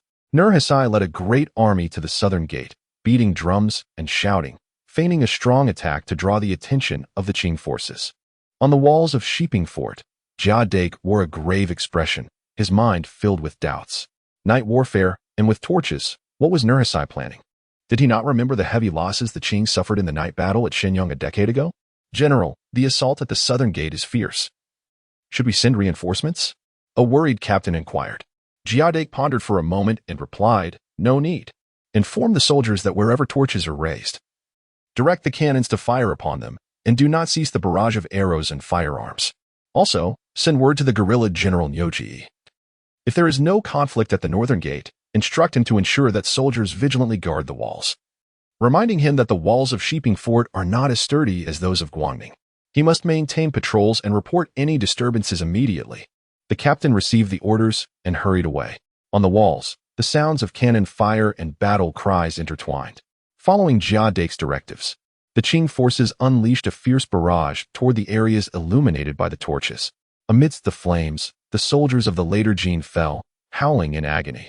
After receiving the command, Nyoji swiftly dispatched troops to enhance the patrols along the walls. Armed with weapons, they remained vigilant, watching every movement below with keen eyes. At that moment, the assault by the later Jin soldiers at the southern gate slowed under the fierce counterattack from the Qing army.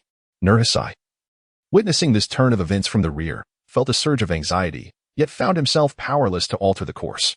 Having already endured losses during the day, compounded by the darkness of night, an unending dread spread through the hearts of the soldiers like thick ink, devouring their courage completely. They initially sought refuge near the torches, yearning for a glimmer of light and a modicum of psychological solace. However, this ill-fated decision rendered them even more conspicuous targets for the Qing army, leading to a swifter demise.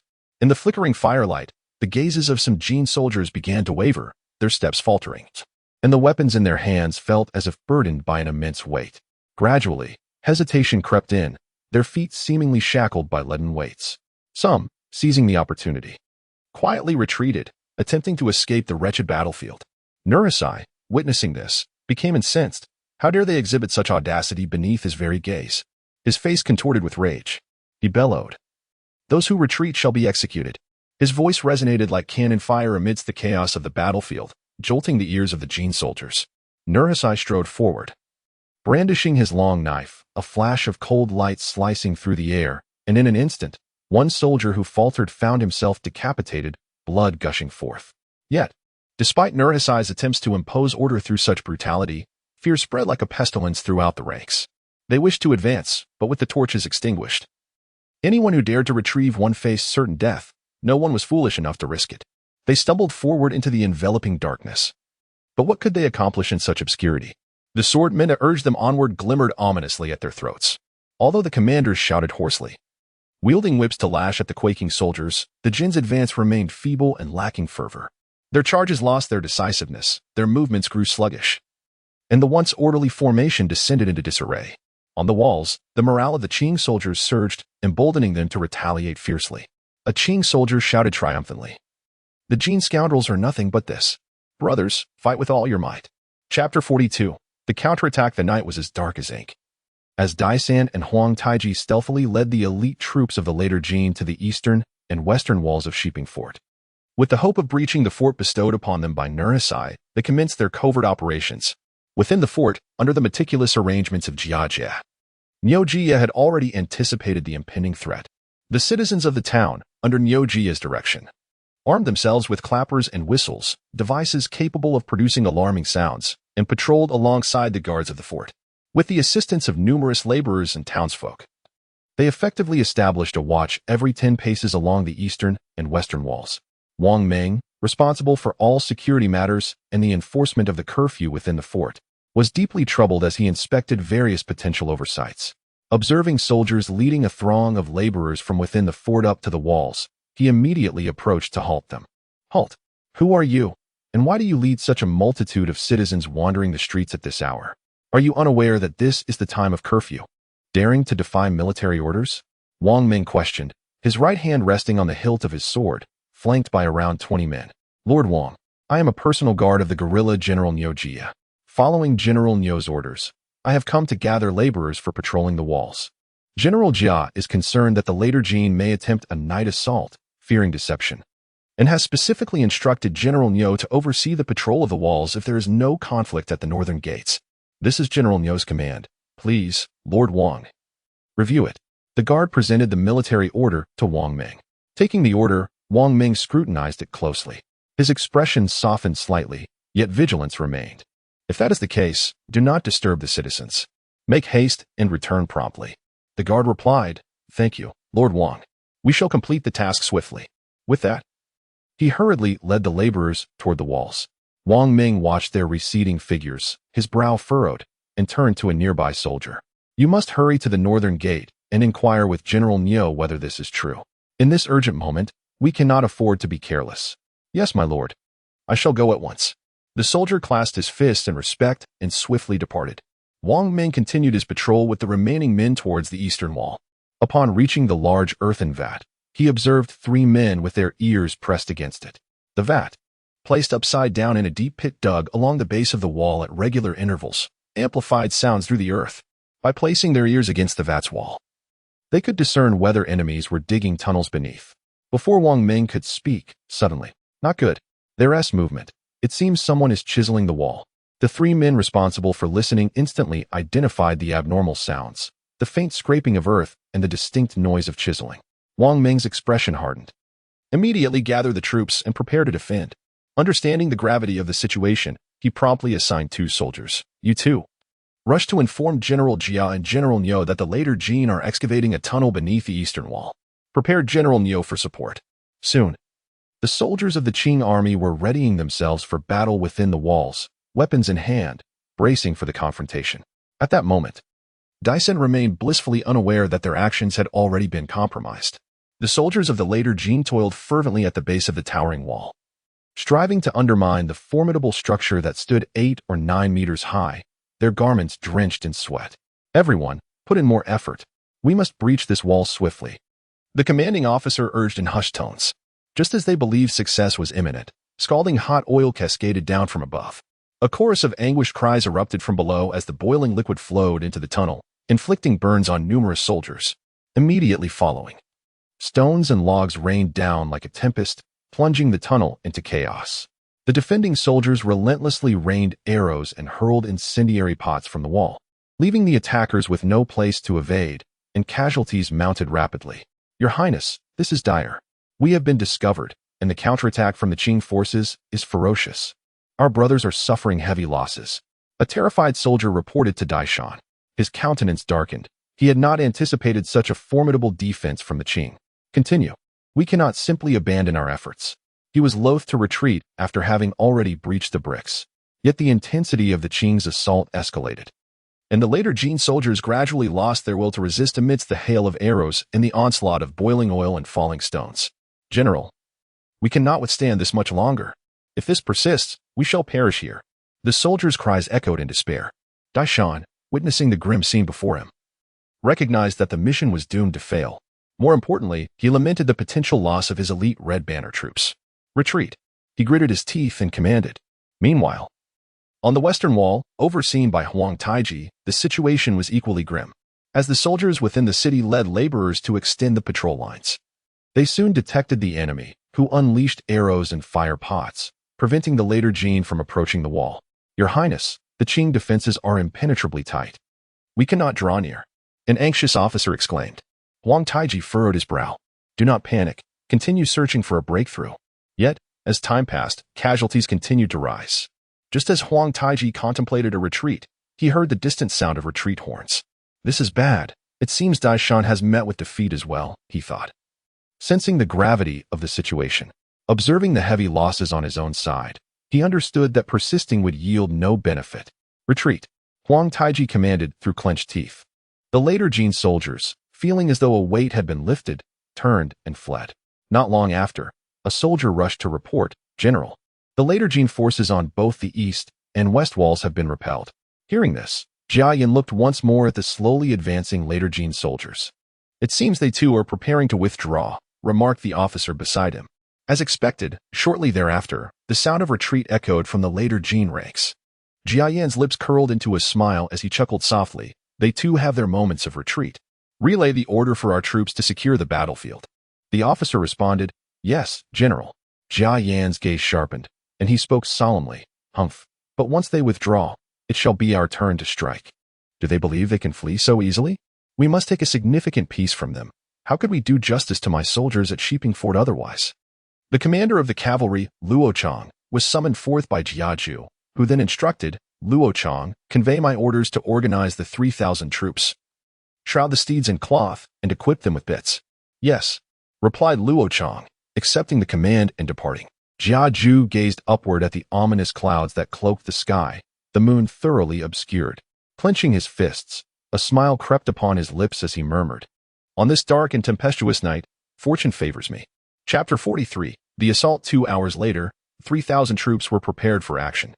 Clad in iron armor and bearing the banner upon his back, Jia quietly commanded, Let us depart. The soldiers, their expressions solemn and eyes aflame with determination, responded with unwavering resolve. With a grand gesture, Jia led the 3,000 cavalry into the night, stealthily advancing towards the rear encampment of the enemy in the northern city. To ensure the operation's secrecy, a select few agile soldiers were dispatched. Among them was Lin Hu, who crouched low, every step light and deliberate, striving to make no sound. As he approached the first sentry, he concealed himself behind a large rock, holding his breath and fixating intently on the guard lying on a bed of grass. The sentry's vigilance was palpable. He scanned his surroundings and glanced toward the main post, occasionally closing his eyes for a brief respite. Lin Hu waited patiently, his heart pounding and palms sweating. At the moment the sentry turned, he sprang forth like a leopard, swift as lightning. With a firm hand, he clamped the sentry's mouth shut, and with a flick of his dagger, he severed the guard's throat. The sentry had no time to utter a sound before collapsing lifelessly. Having neutralized the first sentry, Lin Hu signaled his comrades with a prearranged series of stone taps, continuing stealthily towards the next lookout. The other soldiers executed their tasks with equal precision, relying on their exceptional skills and seamless coordination to eliminate the remaining sentries. Once it was confirmed that all sentries had been dealt with, Jia led a few skilled archers closer to the main post, holding their breath in anticipation of the perfect moment. As the lookout's attention waned, Jia decisively drew his bow. The string twanged, and the arrow shot forth like a meteor, striking true into the throat of the unsuspecting guard. The remaining archers followed suit, their arrows whispering through the night air. and soon, several sentries fell silently. Quickly, a few soldiers assumed the positions of the fallen guards beneath the flickering light, mimicking their stances while striving to avoid detection. Jia Jia urged his team forward, each step taken with utmost caution, fearful of making even the slightest sound. As they approached the enemy's main camp, they were poised to strike before the enemy could react. Raising his golden spear high, Jia Jia bellowed, "Warriors, charge with me."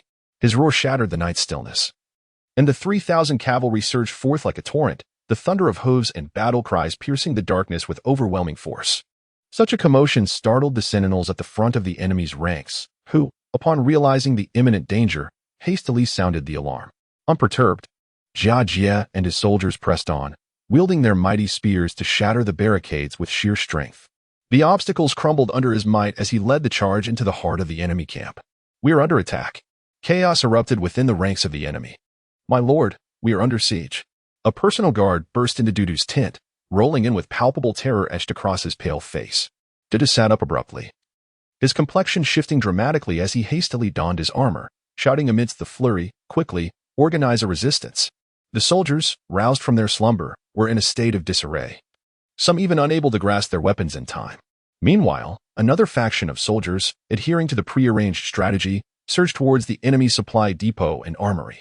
They rode with bent backs, galloping swiftly, tightly clutching jars filled with flammable oil. One soldier reached the supply depot, gritting his teeth as he hurled a jar of oil towards the haystack. It sailed through the air in an arc before shattering with a resounding crash, spilling oil everywhere. Another soldier ignited a torch and threw it forcefully, the flame landing on the oil, erupting in a tremendous blaze. They moved with remarkable speed and precision, continuously repeating their actions, and soon the supply depot and armory were engulfed in flames. Jia Jiao personally led a contingent towards the enemy's command tent, wielding his golden spear with fervor, causing the soldiers of the later Jin to fall before him. "Jia Jiao is here. Those who obstruct me shall perish," he bellowed. However, chaos had already descended upon the camp. Amidst the flames, soldiers fled in every direction, their cries and screams intertwining, rendering any effective defense impossible. Jia Jiao and his men pressed forward, swiftly nearing the command tent. "Loose arrows," he commanded, and the archers behind him unleashed a volley of fire arrows, raining down like a meteor shower upon the tent, which was instantly ignited, flames soaring high.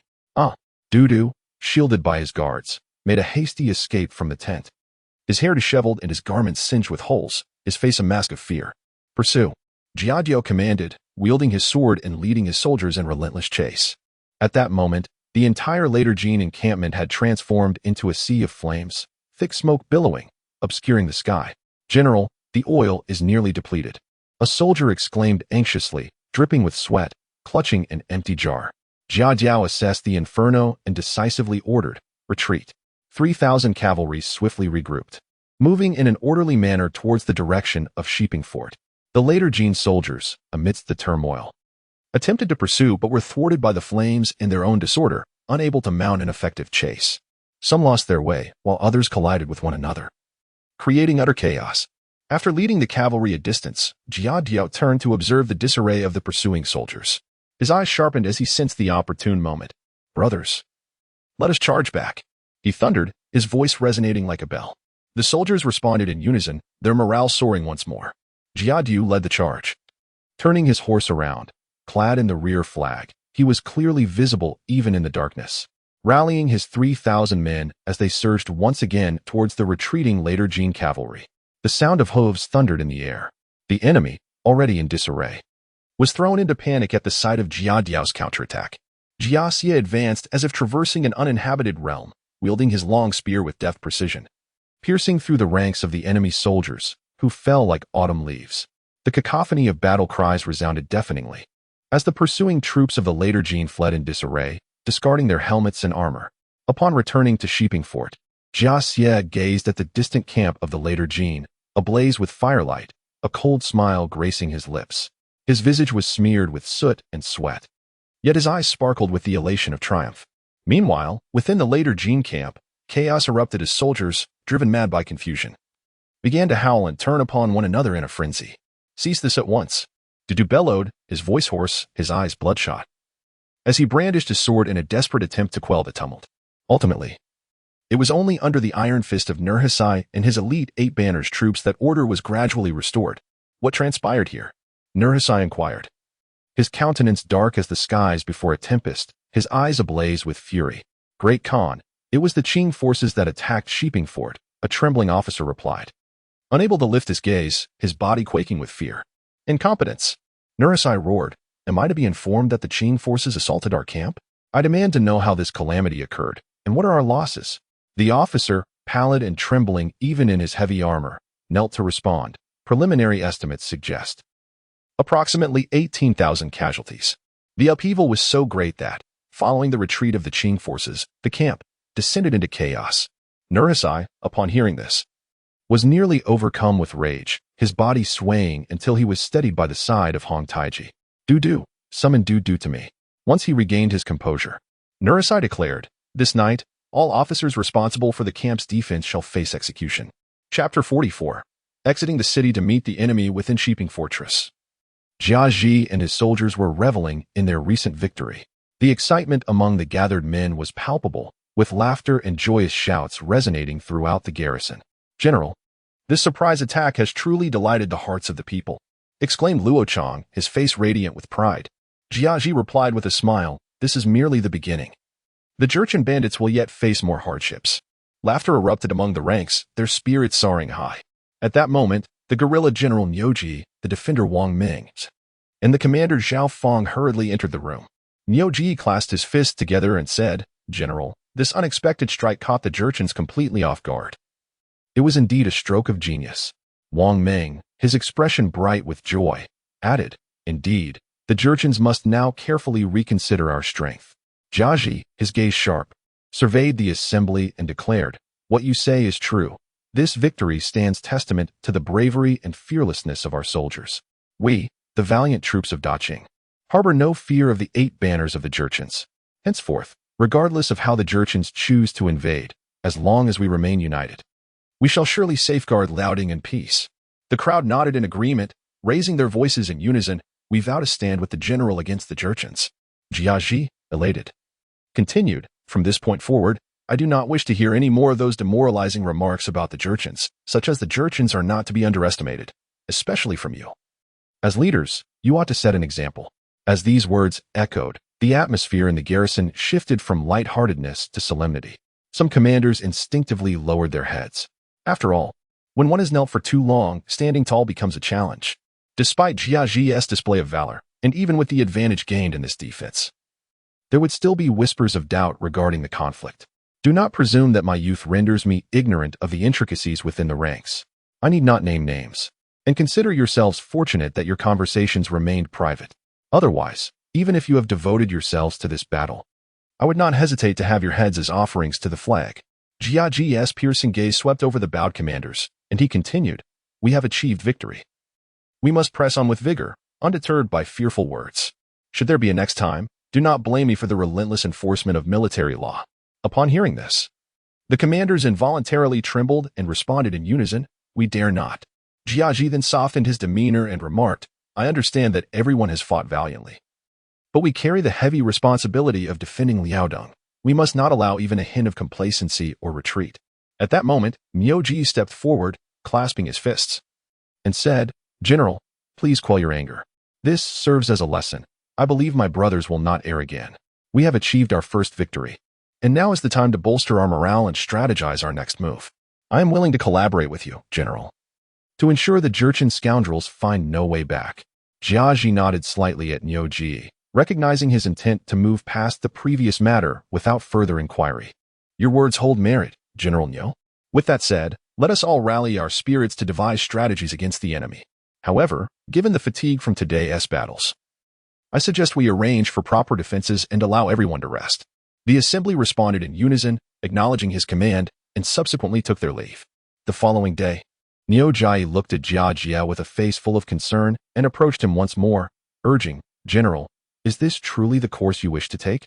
It is not my intention to undermine your resolve, but, before he could finish his sentence, Jia Ji raised his hand to silence him. Gazing at Niuji's troubled expression, there is no need for further persuasion. My mind is made up.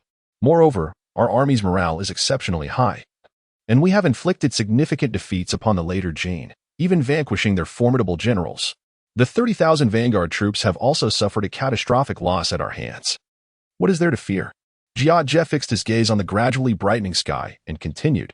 Furthermore, considering the time, Lord Li Jida will soon arrive in Guangning with reinforcements. Even if I were to face defeat, you will remain in command of the fortress, and I shall leave 2,000 men with you. Together with the original garrison, we will have a total of 4,000 troops, which is more than sufficient. Niu Jai's brows furrowed deeply as he insisted, General, the later Jin boast an army of over 100,000. This is no insignificant number. We must not underestimate them. Jia Jie, unwavering in his stance, responded, training soldiers for 1,000 days is for the purpose of employing them in a single moment. Victory in battle does not solely depend on numbers. Still unconvinced, Niu Jai pressed on, General, this course of action is exceedingly perilous. What if? Jia Jie interrupted him with a commanding voice. Enough, General Niu. I am the deputy general, and I have made my decision. Your duty is to guard the Shiping Fortress and await my triumphant return. Niu Jai's face flushed with anxiety, and after a deep sigh, he said, General, please take great care. All within the fortress await your safe return. Jia Jie patted Niu Jai's shoulder reassuringly, stating, Rest assured, I will not disappoint you, nor will my soldiers. With that, he turned and strode away, preparing for the expedition. As dawn broke, Nurhasai's eyes were bloodshot and crimson, his aged visage appearing particularly fierce. The previous night, Jia Jie had led a surprise attack on the encampment, setting fire to the barracks, resulting in nearly 20,000 casualties. This left Nurhasai in a state of agitation throughout the night, unable to find rest, and now his eyes were still glaringly red. The repeated setbacks caused by a mere youth had infuriated the 60-year-old elder. After finishing his morning ablutions, before he could even pick up his bowl and chopsticks to eat, a soldier rushed in to report, Great Khan, there is a situation at Shiping Fortress. Nurhasai furrowed his brow and demanded, What is it? Speak quickly.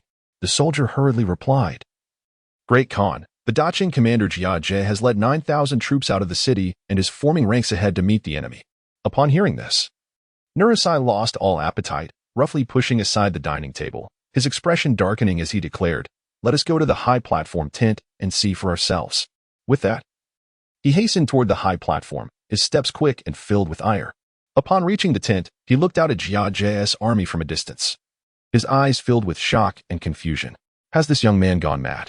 Does he dare to confront my 100,000 troops with merely 9,000? Nurhasai pondered, uncertainty clouding his thoughts. The general beside him hastily concurred, Great Khan, this Jia Ju is undoubtedly exceedingly arrogant, attempting to strike a stone with an egg. Upon receiving the news, Hong Taiji hurriedly ascended the high platform and knelt to pay his respects to Nurhasai, exclaiming, I offer my greetings to father. Nurhasai, consumed with thoughts of Jia Ju and having spent a sleepless night, was in no mood for pleasantries and merely waved his hand at Hong Taiji. Struggling to discern the situation, he inquired, Eighth brother, do you know why Jia Ju has led 9,000 troops out of the city to confront us, when our forces number over 100,000?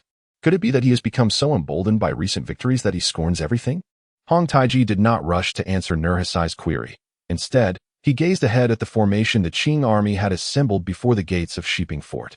Before him lay a meticulously arranged line of war chariots, encasing the Qing forces like a steel drum. These chariots were equipped with artillery, while the infantry stood in tight formation, brandishing shields and spears, with gunmen and archers poised for action. The cavalry was positioned at the rear. Suddenly, Hong Taiji had a realization, recalling the recent defeat of the vanguard army at Shailing. To uncover how the Qing forces had triumphed over the vanguard and who had slain his son, Huge, he had interrogated the commanders involved in that battle. Father, when Jia Ju defeated our vanguard at Shailing, he employed this very formation to vanquish Huge's 30,000 troops. Strangely, however, we have not encountered this formation in any military texts, suggesting it was devised by Jia Ju specifically to counter our elite cavalry. Nurhasai's expression darkened, and he gritted his teeth, declaring, regardless of his tactics, since he dares to confront us, today he shall find no return. Hong Taiji cautioned, Father, we must not underestimate him. Jia Ju's ability to triumph against greater numbers surely indicates his exceptional capabilities. Nurhasai retorted angrily, Do we truly fear him with our 100,000 soldiers? Sighing deeply, Nurhasai rubbed his weary eyes. According to intelligence reports, in just a few days, General Shernai, leading 60,000 troops, would arrive at Guangning City. We have squandered far too much time at Shiping Fort. Once Shernai's forces establish themselves in Guangning, the 3,000 potential defectors within the city will be rendered futile. Even if we manage to seize Guangning, which is guarded by 10,000 men, we would still lack the strength to advance southward to Ningyuan. Huang Taiji was taken aback, realizing that there were indeed 3,000 insiders within Guangning. If it were not for this impediment at Shiping Fort, it was entirely conceivable that our southern campaign could have captured Guangning, setting our sights on Ningyuan and unifying Liaodong. It was unexpected that Jiaju would emerge as a variable. According to reports, he was merely 15 years old. Even if he had attained the rank of deputy general through military merit, it was likely due to his connections. I had never regarded him as a significant threat. I had believed that this campaign southward would proceed without a formidable opponent, yet now he has become a thorn in my side. The greatest obstacle to my ambitions in Liaodong. At this moment, Huang Taiji understood fully why Nurhasai had been so frantic the previous day, willing to go to any lengths to capture the city. Had it not been for that day when Jiaju, through his extraordinary valor, slew Ao Jin and a multitude of Bachilu on the battlefield, thereby significantly boosting the morale of the Qing army while diminishing that of the Jin forces, they would have undoubtedly commenced a relentless assault on Shiping Fortress much earlier. However, to divide the troops for an attack, no, it is no longer opportune to do so. Huang Taiji shook his head as he gazed upon Shiping Fortress. Had he employed a strategy of division the previous day, encircling Shiping Fortress without engaging, and subsequently coordinating an assault on Guangning City, there might have been hope. The crux of the matter lies in Jiaju's ability to first breach the ranks of 30,000 soldiers, subsequently holding back the central army of 120,000 at Shiping Fortress for 3 days, incurring losses of almost 30,000.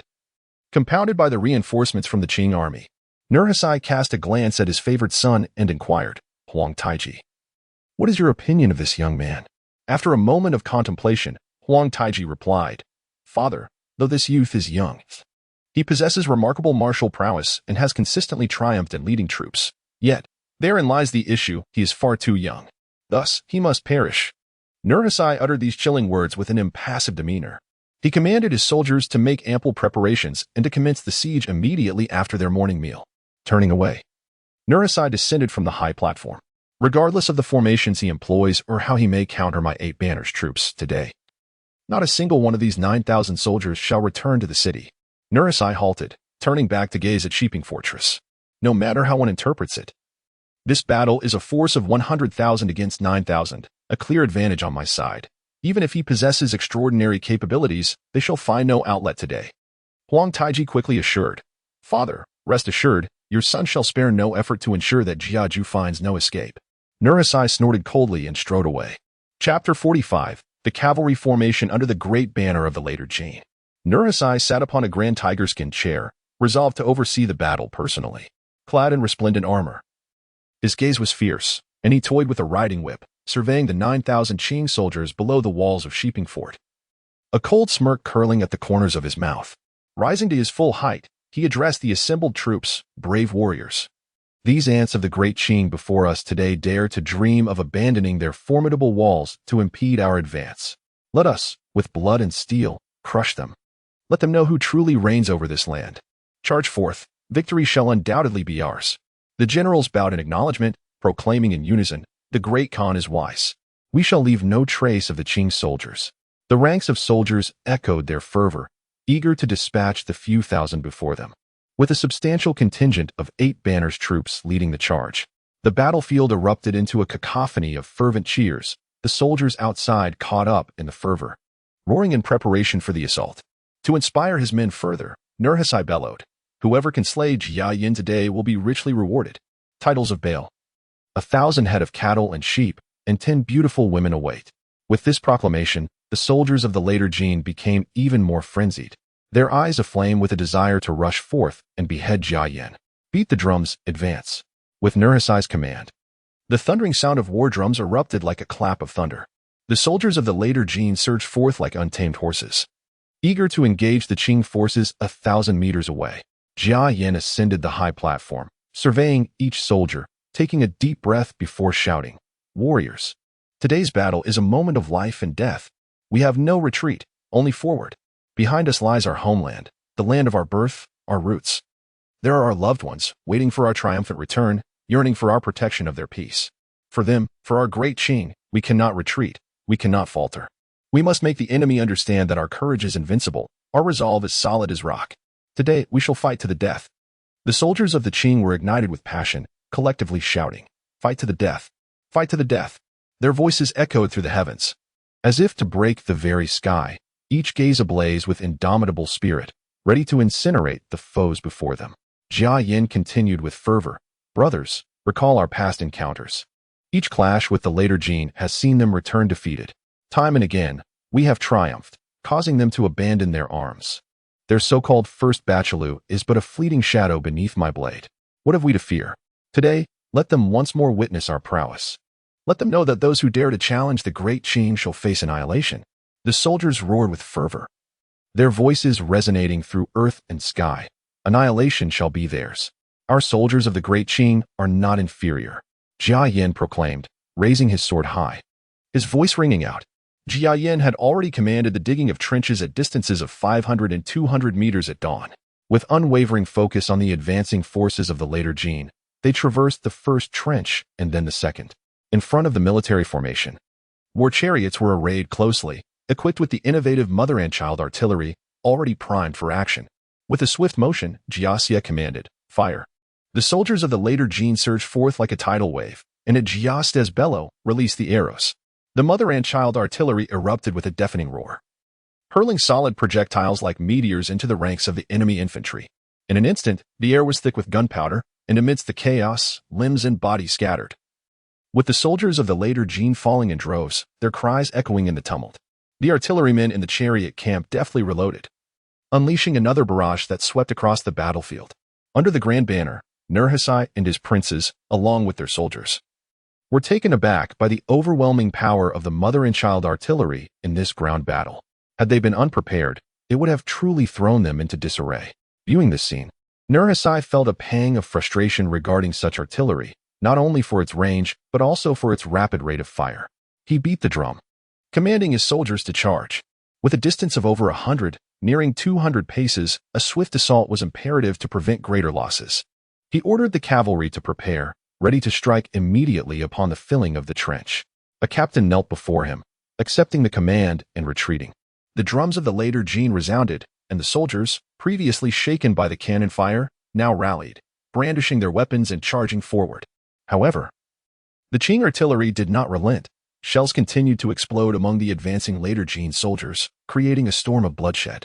Yet, the later Jin soldiers pressed on, undeterred by death, charging fervently towards the Qing positions.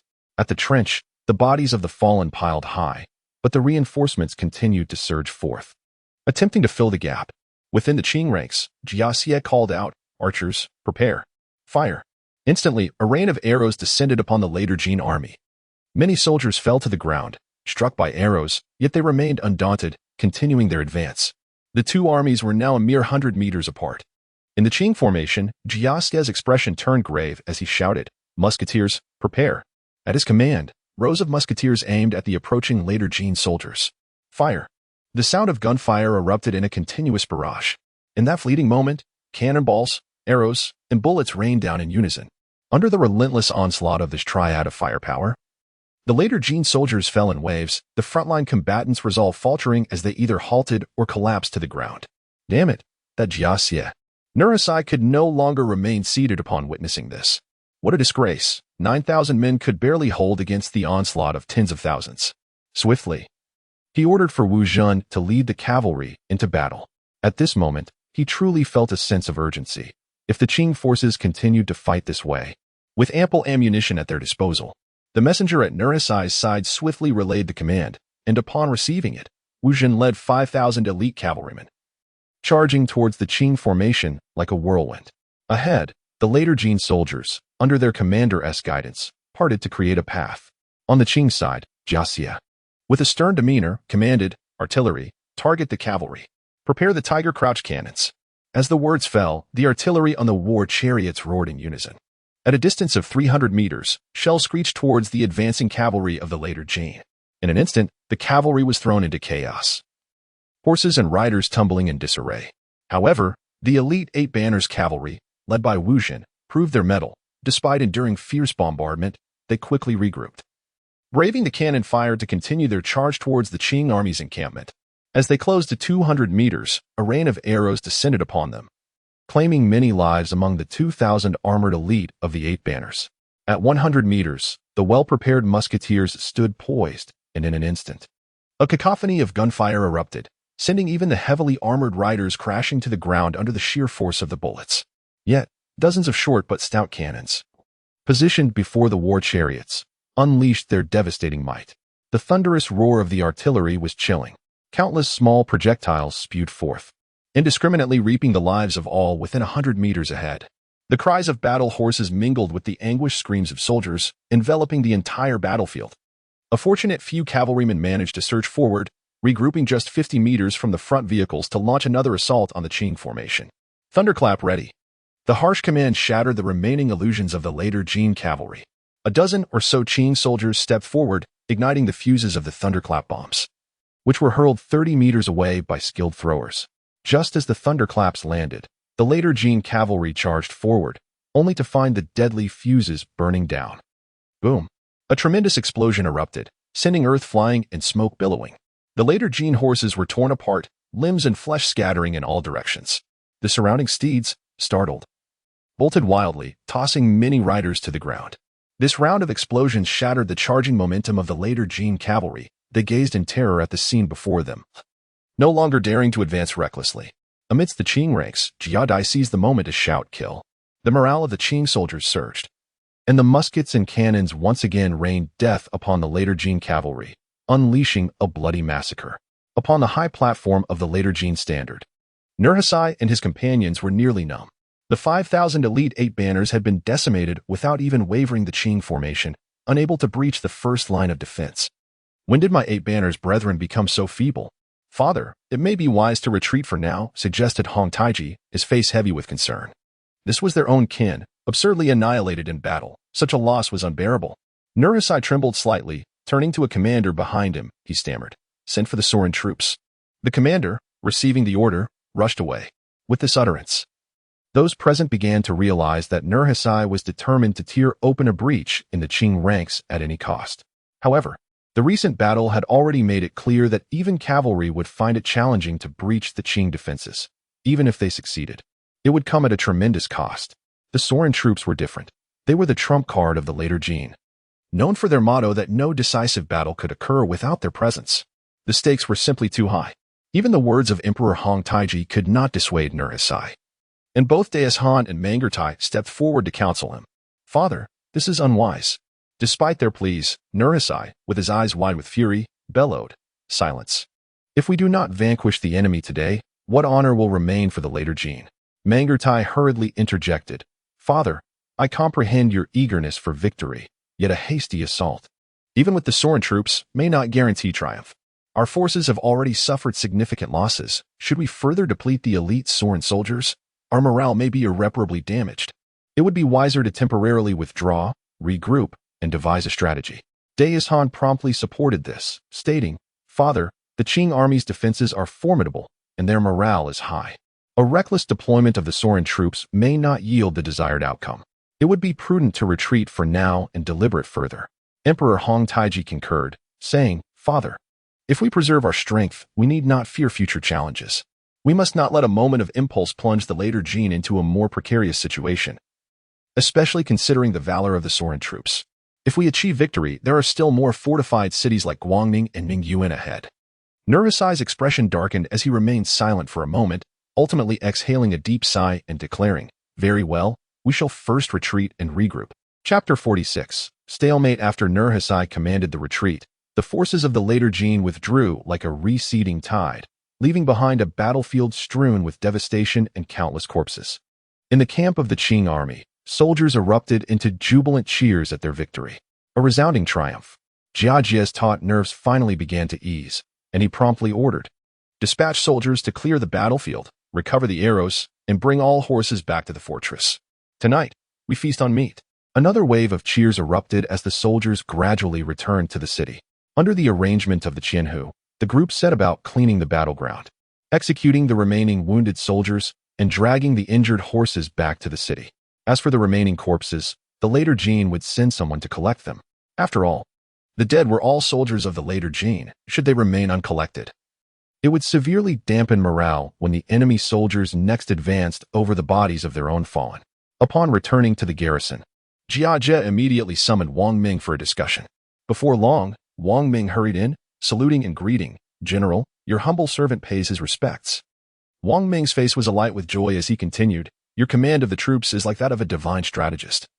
A mere 9,000-man defense thwarted the advance of tens of thousands, with only 100 casualties.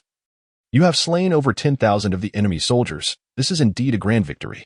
Jia Jie waved his hand, saying, "Let us not indulge in flattery just yet. I called you here for an important matter. The battle has just concluded, and our weapons have sustained considerable wear. We must gather the craftsmen in the city to maintain our arms, particularly the firearms, which require thorough inspection. Additionally, ascertain how much ammunition and arrows we have left, and ensure timely replenishment. If we find ourselves short on timber within the fortress," Jia Jie pondered for a moment before concluding, "we shall dismantle the barracks to procure wood for arrows and grindstone for projectiles and cannonballs. We must avoid dismantling the homes of the citizens unless absolutely necessary to ensure our military supplies are sustained." Wang Ming's expression turned serious as he replied, "I understand. I will attend to it immediately."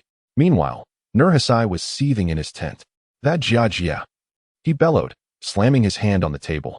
Hong Taiji interjected, "Father, please temper your anger.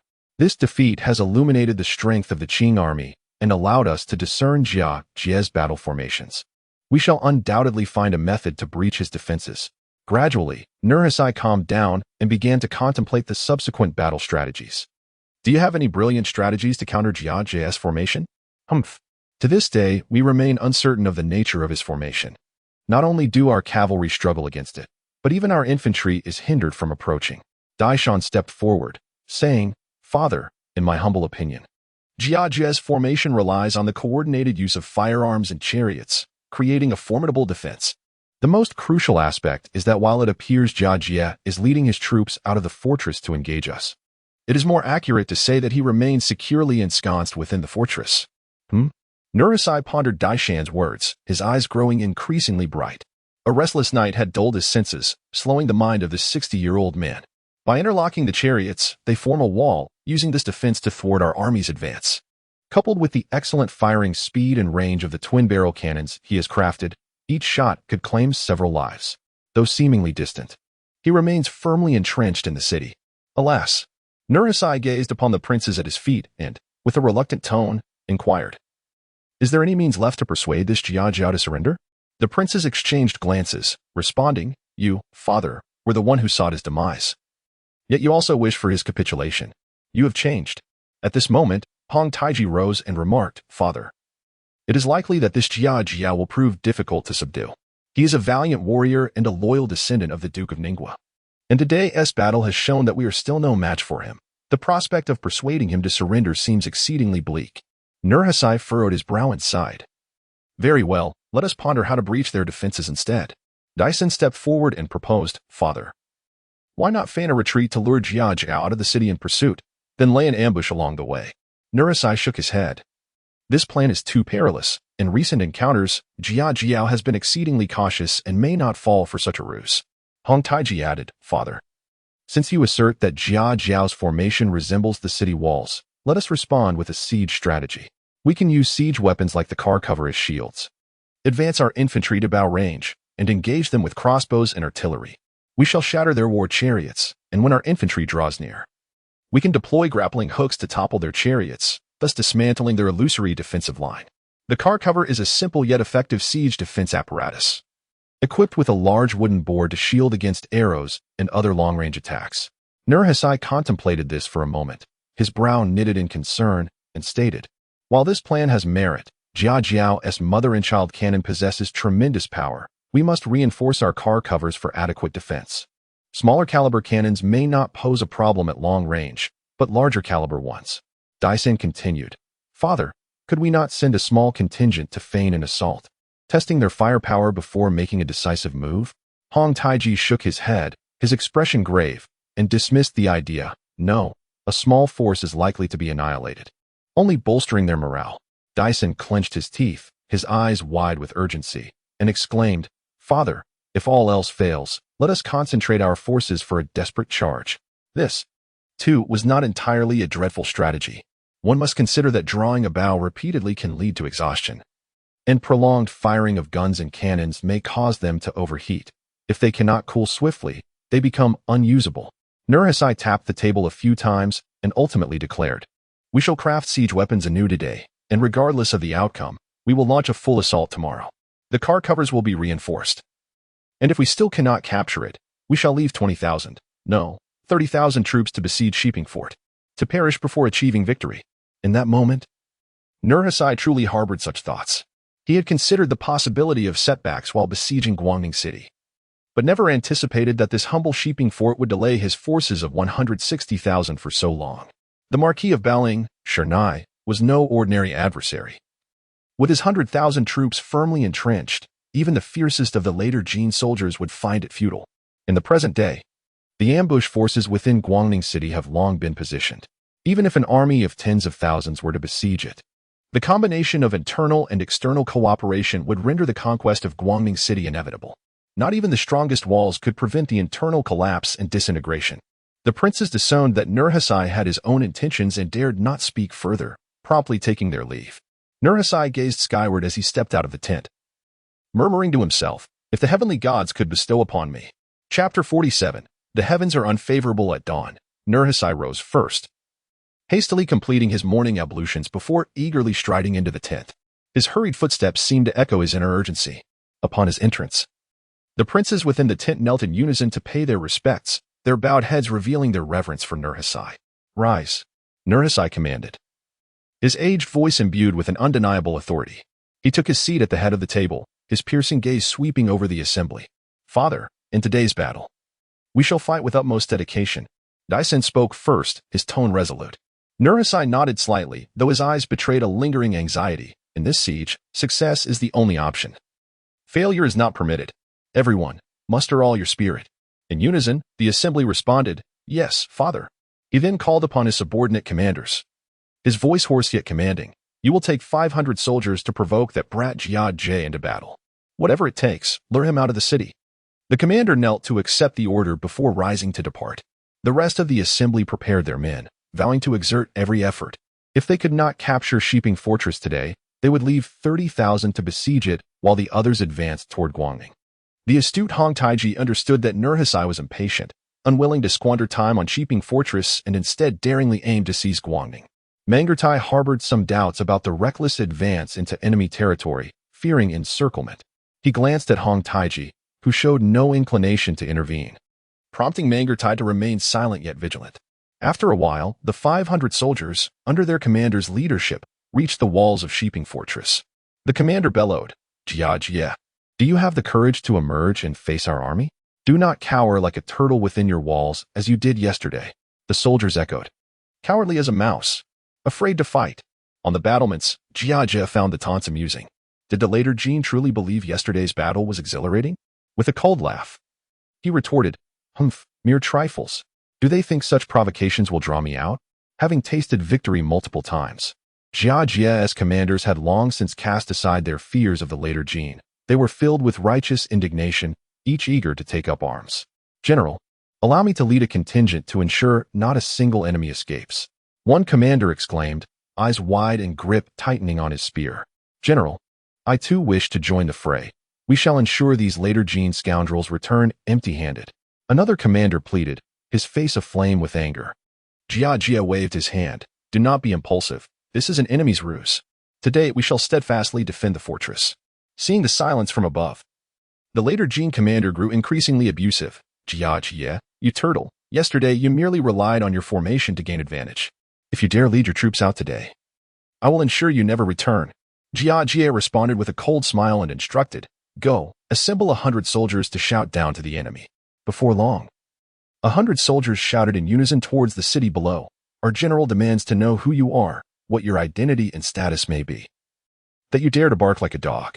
If you possess the courage, come forth and engage in combat with me. If not, return to your camp and summon your master to speak." Their voices resonated with a harmonious and powerful timbre, while the soldiers atop the city walls erupted into boisterous laughter. their faces betraying an air of arrogance. The notion of a duel seemed preposterous after several days of battle.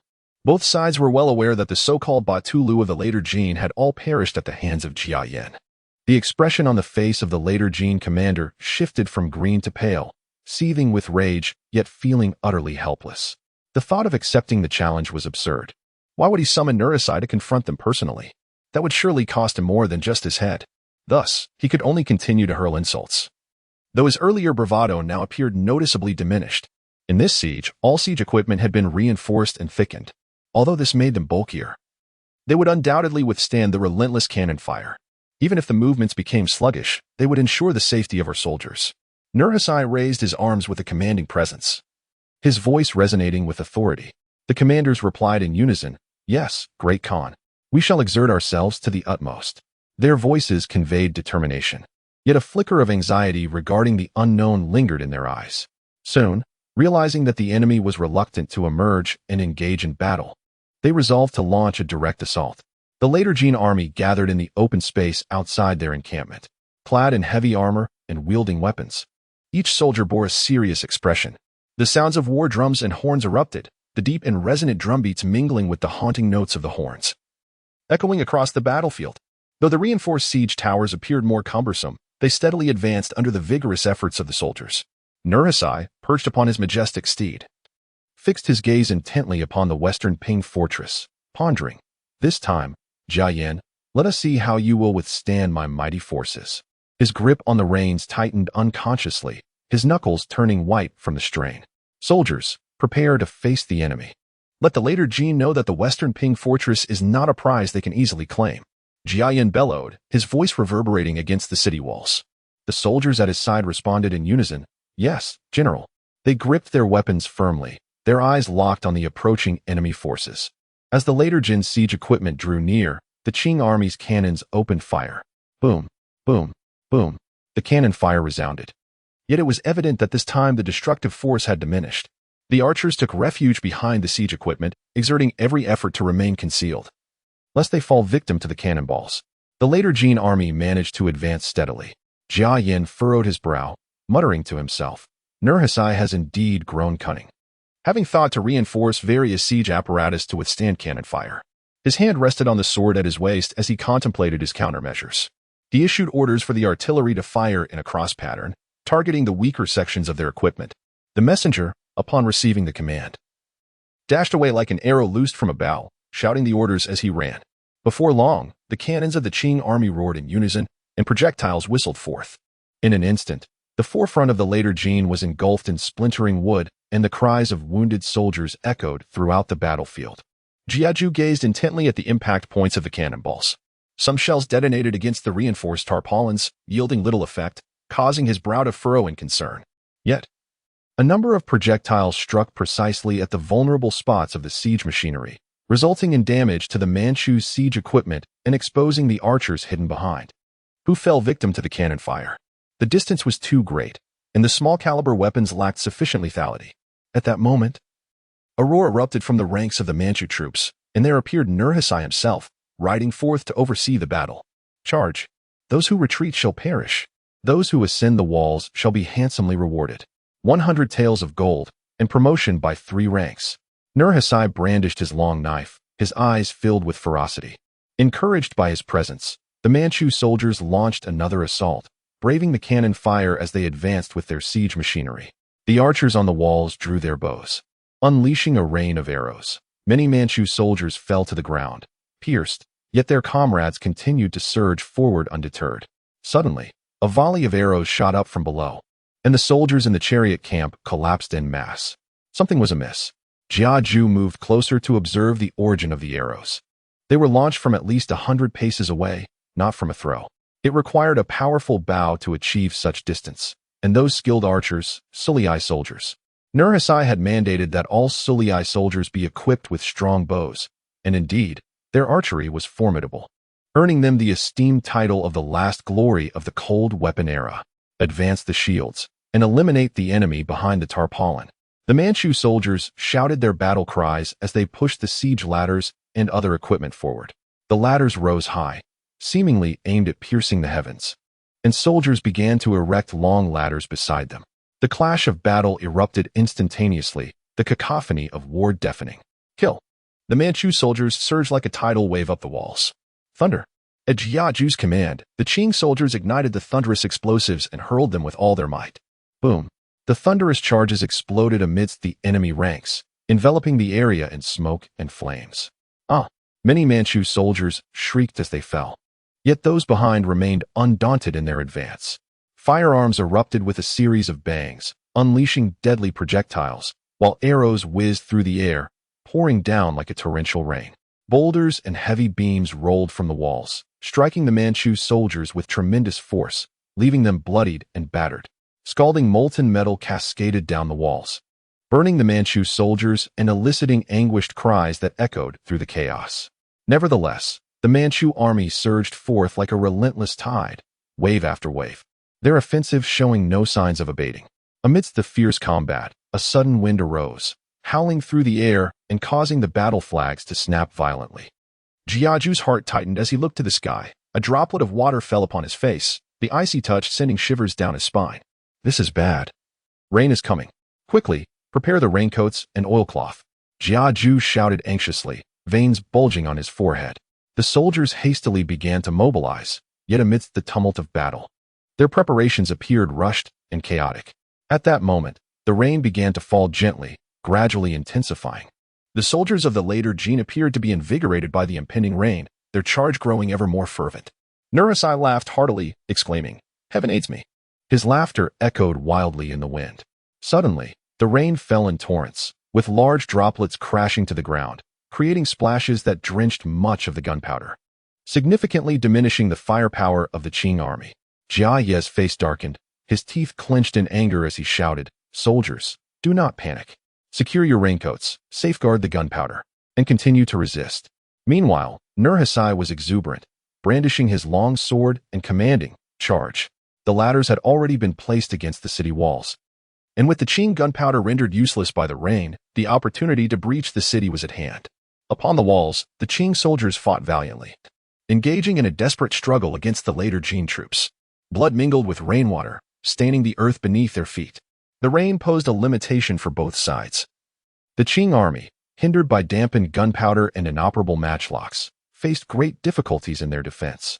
Conversely, the later Jin forces, distanced from their encampments, lacked the necessary rain protection, and the spring deluge of Liaodong could prove deadly, making prolonged combat untenable. Within half an hour, the cold could incapacitate them. Both sides were wagering on who would falter first. A Qing soldier, felled by a later Jin warrior, summoned his last ounce of strength to thrust his spear at the enemy as he fell. The rain intensified, making the Qing army's resistance increasingly arduous. Jia Yi, wielding his sword, personally dispatched the later Jin soldiers climbing the city walls. His body drenched in a mixture of blood and rain, yet he remained undeterred. "Soldiers, as long as the city stands, we stand. If the city falls, we perish." Jia Ye's voice resonated through the rain, bolstering the spirits of the Qing soldiers. Despite the relentless ascent of the later Jin soldiers via the ladders, the Qing's staunch resistance inflicted heavy casualties upon them. Nurhasai, gazing up at the stubbornly defended walls, felt his initial excitement give way to anxiety. "Put forth more effort. Breach the walls," he bellowed, urgency lacing his tone. "Hold firm. Do not let them ascend." Jia Yi fought fiercely against the enemy scaling the walls, his attire spattered with blood, indistinguishable whether it belonged to foes or himself. The later Jin soldiers continued to pour onto the ladders, gradually compressing the Qing defense. "Wei Guan'ao, find a way to ignite the thunderclap and sever the ladders." Jia Yi shouted to his aide, Wei Guan'ao, as he continued to slay the advancing foes. Wei Guan'ao responded hurriedly, "General, the rain is too heavy. Even if we light the fire, it will be extinguished before we can throw it." Jia Yi stepped back, grasping Wei Guan'ao by the shoulders, his expression solemn and resolute as he declared, "At all costs, this is an order." Looking into the serious face of his general, Wei Guan'ao's lips quivered slightly, a glimmer of determination flashing in his clear eyes as he gritted his teeth and vowed, "Rest assured, General, I shall not fail in my duty." Turning away, he arrived at the guard camp, where Wei Guan'ao surveyed the assembled soldiers, comrades and brothers alike. He spoke, "Zhao Jixiang, Sun Yonggue, Zhou Laifeng, Wu Xingshan, Zhang Monsong, Lu Fugue, Qin Yuqing, stepped forward. 12 seasoned veterans, each over 40 years of age, emerged from the ranks. Those with sharper wits or extensive experience quickly grasped the situation, while some of the more straightforward and naive, though bewildered, did not shrink back and followed suit. Wei Guiyao fixed his unwavering gaze upon them and declared solemnly, "Brothers, the situation is dire. We must dare to ignite a thunderous explosion to sever the enemy's ladders." Striving for a glimmer of hope for our general and the army, Zhao Jixiang wiped the rain from his face and proclaimed, "Old Wei, there is no need for further words. We are with you, for the sake of our homeland." Sun Yongui thumped his chest, asserting, "Indeed, if death is our fate, so be it." Zhou Lifeng tightened his grip on his sword, stating, "To contribute to the defense of the city, even death would be worthwhile." Wu Xingxing, Zhang Monsong, and others nodded in agreement, their eyes devoid of fear. For a moment, Wei Guiyao was at a loss for words, finally offering a comforting assurance. "The general will not forsake us." The group exchanged glances and shared a smile. As this book garners more readers, I find myself apprehensive each time I read the comments. If my writing is lacking or does not meet your expectations, I ask for your understanding. I do not possess the skill to write exceptionally well, so please point out any typos or illogical content. I will strive to improve where I can. If I cannot, it is simply beyond my capability, so please do not be too harsh in your criticism. In a few chapters, the narrative will return to themes related to the dream of the Red Chamber and other life-related plots. Chapter 48. The explosive ladder. Wei Guangyao's gaze was fixed intently on the crumbling, nearly shattered defense line, his eyes brimming with an unwavering resolve. With a sudden, fierce motion, he discarded the heavy armor that weighed him down, casting it aside with a roar that echoed through the tumult. "Brothers, follow me." Zhao Jixiang, Sun Yongui, Zhou Lifeng, and others did not hesitate for a moment, closely trailing behind him. The weathered faces of these men were etched with an indomitable spirit, a testament to their willingness to face death without fear. Each pair of eyes shone with steely determination, having cast aside all thoughts of mortality. Wei Guangyao carefully secured 2 thunderous explosives, wrapped tightly in a raincoat to keep them dry, against his chest. The relentless downpour of icy rain battered his frenzied visage. Taking a deep breath, he cast a heartfelt glance at the brothers who had shared life and death with him, then fearlessly climbed the battlements. As he poised to leap, he summoned every ounce of strength to shout, "General, tell my child that his father is a hero, and in the next life, I shall follow you again." With those final words, Wei Guangyao ignited the explosives and leaped fearlessly, crashing onto the ladder and toppling a soldier of the later Jin. Clinging desperately to the ladder as enemies bore down upon him with swords drawn. Boom! A deafening explosion shattered the air, and the ladder was obliterated in an instant. With Wei Guangyao's form vanishing in the blaze, akin to a brilliant meteor streaking across the night sky. Old Wei. The brothers on the wall were engulfed in grief, their heart-wrenching cries piercing through the storm. Zhao Jixiang, tears brimming in his eyes, gritted his teeth as he prepared to follow Wei Guangyao into the fray, responding through clenched jaws. "Old Wei, rest assured, our children will take pride in us." Sun Yongui fiercely wiped the mingling rain and tears from his face, standing at the edge of the battlement, and cried out in despair, "Father, Mother, your son has come to see you." Zhou Lifeng clenched his fists tightly, the knuckles whitening from the strain, and roared in fury, "Today, I will fight to the death against these later Jin scoundrels." Wu Xingxing, Zheng Monsong, and others stood resolutely at the battlement, their voices hoarse as they uttered their last words, the grandeur of their sentiments resonating profoundly amidst the howling storm. One by one, the veteran soldiers followed Wei Guangyao's lead without a moment's hesitation, embodying a resolve to embrace death. Standing on the battlements, they shouted their farewells before plunging into the abyss, determined to meet their fate alongside the ladder. The explosions echoed in succession, flames shooting skyward as the later Jin's ladders were systematically destroyed, thwarting their assault on the walls. "Brothers, do not let their sacrifices be in vain. Fight!" Jiaju's eyes blazed with fury, veins standing out on his neck as he screamed hoarsely. On the walls, the soldiers of the Qing army watched this poignant scene unfold, tears streaming down their faces, mingling with the rain. Their grips on weapons tightened, knuckles turning pale. The fervor to vanquish the enemy intensifying as they channeled their grief and indignation into a fierce resolve. Meanwhile, the later Jin soldiers stood in stunned disbelief, rendered motionless by the sudden, earth-shattering spectacle. They gazed at the reckless soldiers of the Qing army, an involuntary wave of uncontrollable dread surging within them. These Qing soldiers have lost their minds. A soldier from the later Jin trembled, his legs weak, barely able to steady the weapon in his grasp. What are you afraid of? Charge forward. They cannot withstand us. Although the commander shouted hoarsely, his quavering voice betrayed the fear within. Nearby, a series of ladders were consecutively destroyed, rendering any offensive impossible. Nurasai, witnessing the scene from a distance, was struck dumb, his mouth agape, unable to close it for a prolonged moment. How? How is this possible? They actually used suicide warriors to destroy the ladders.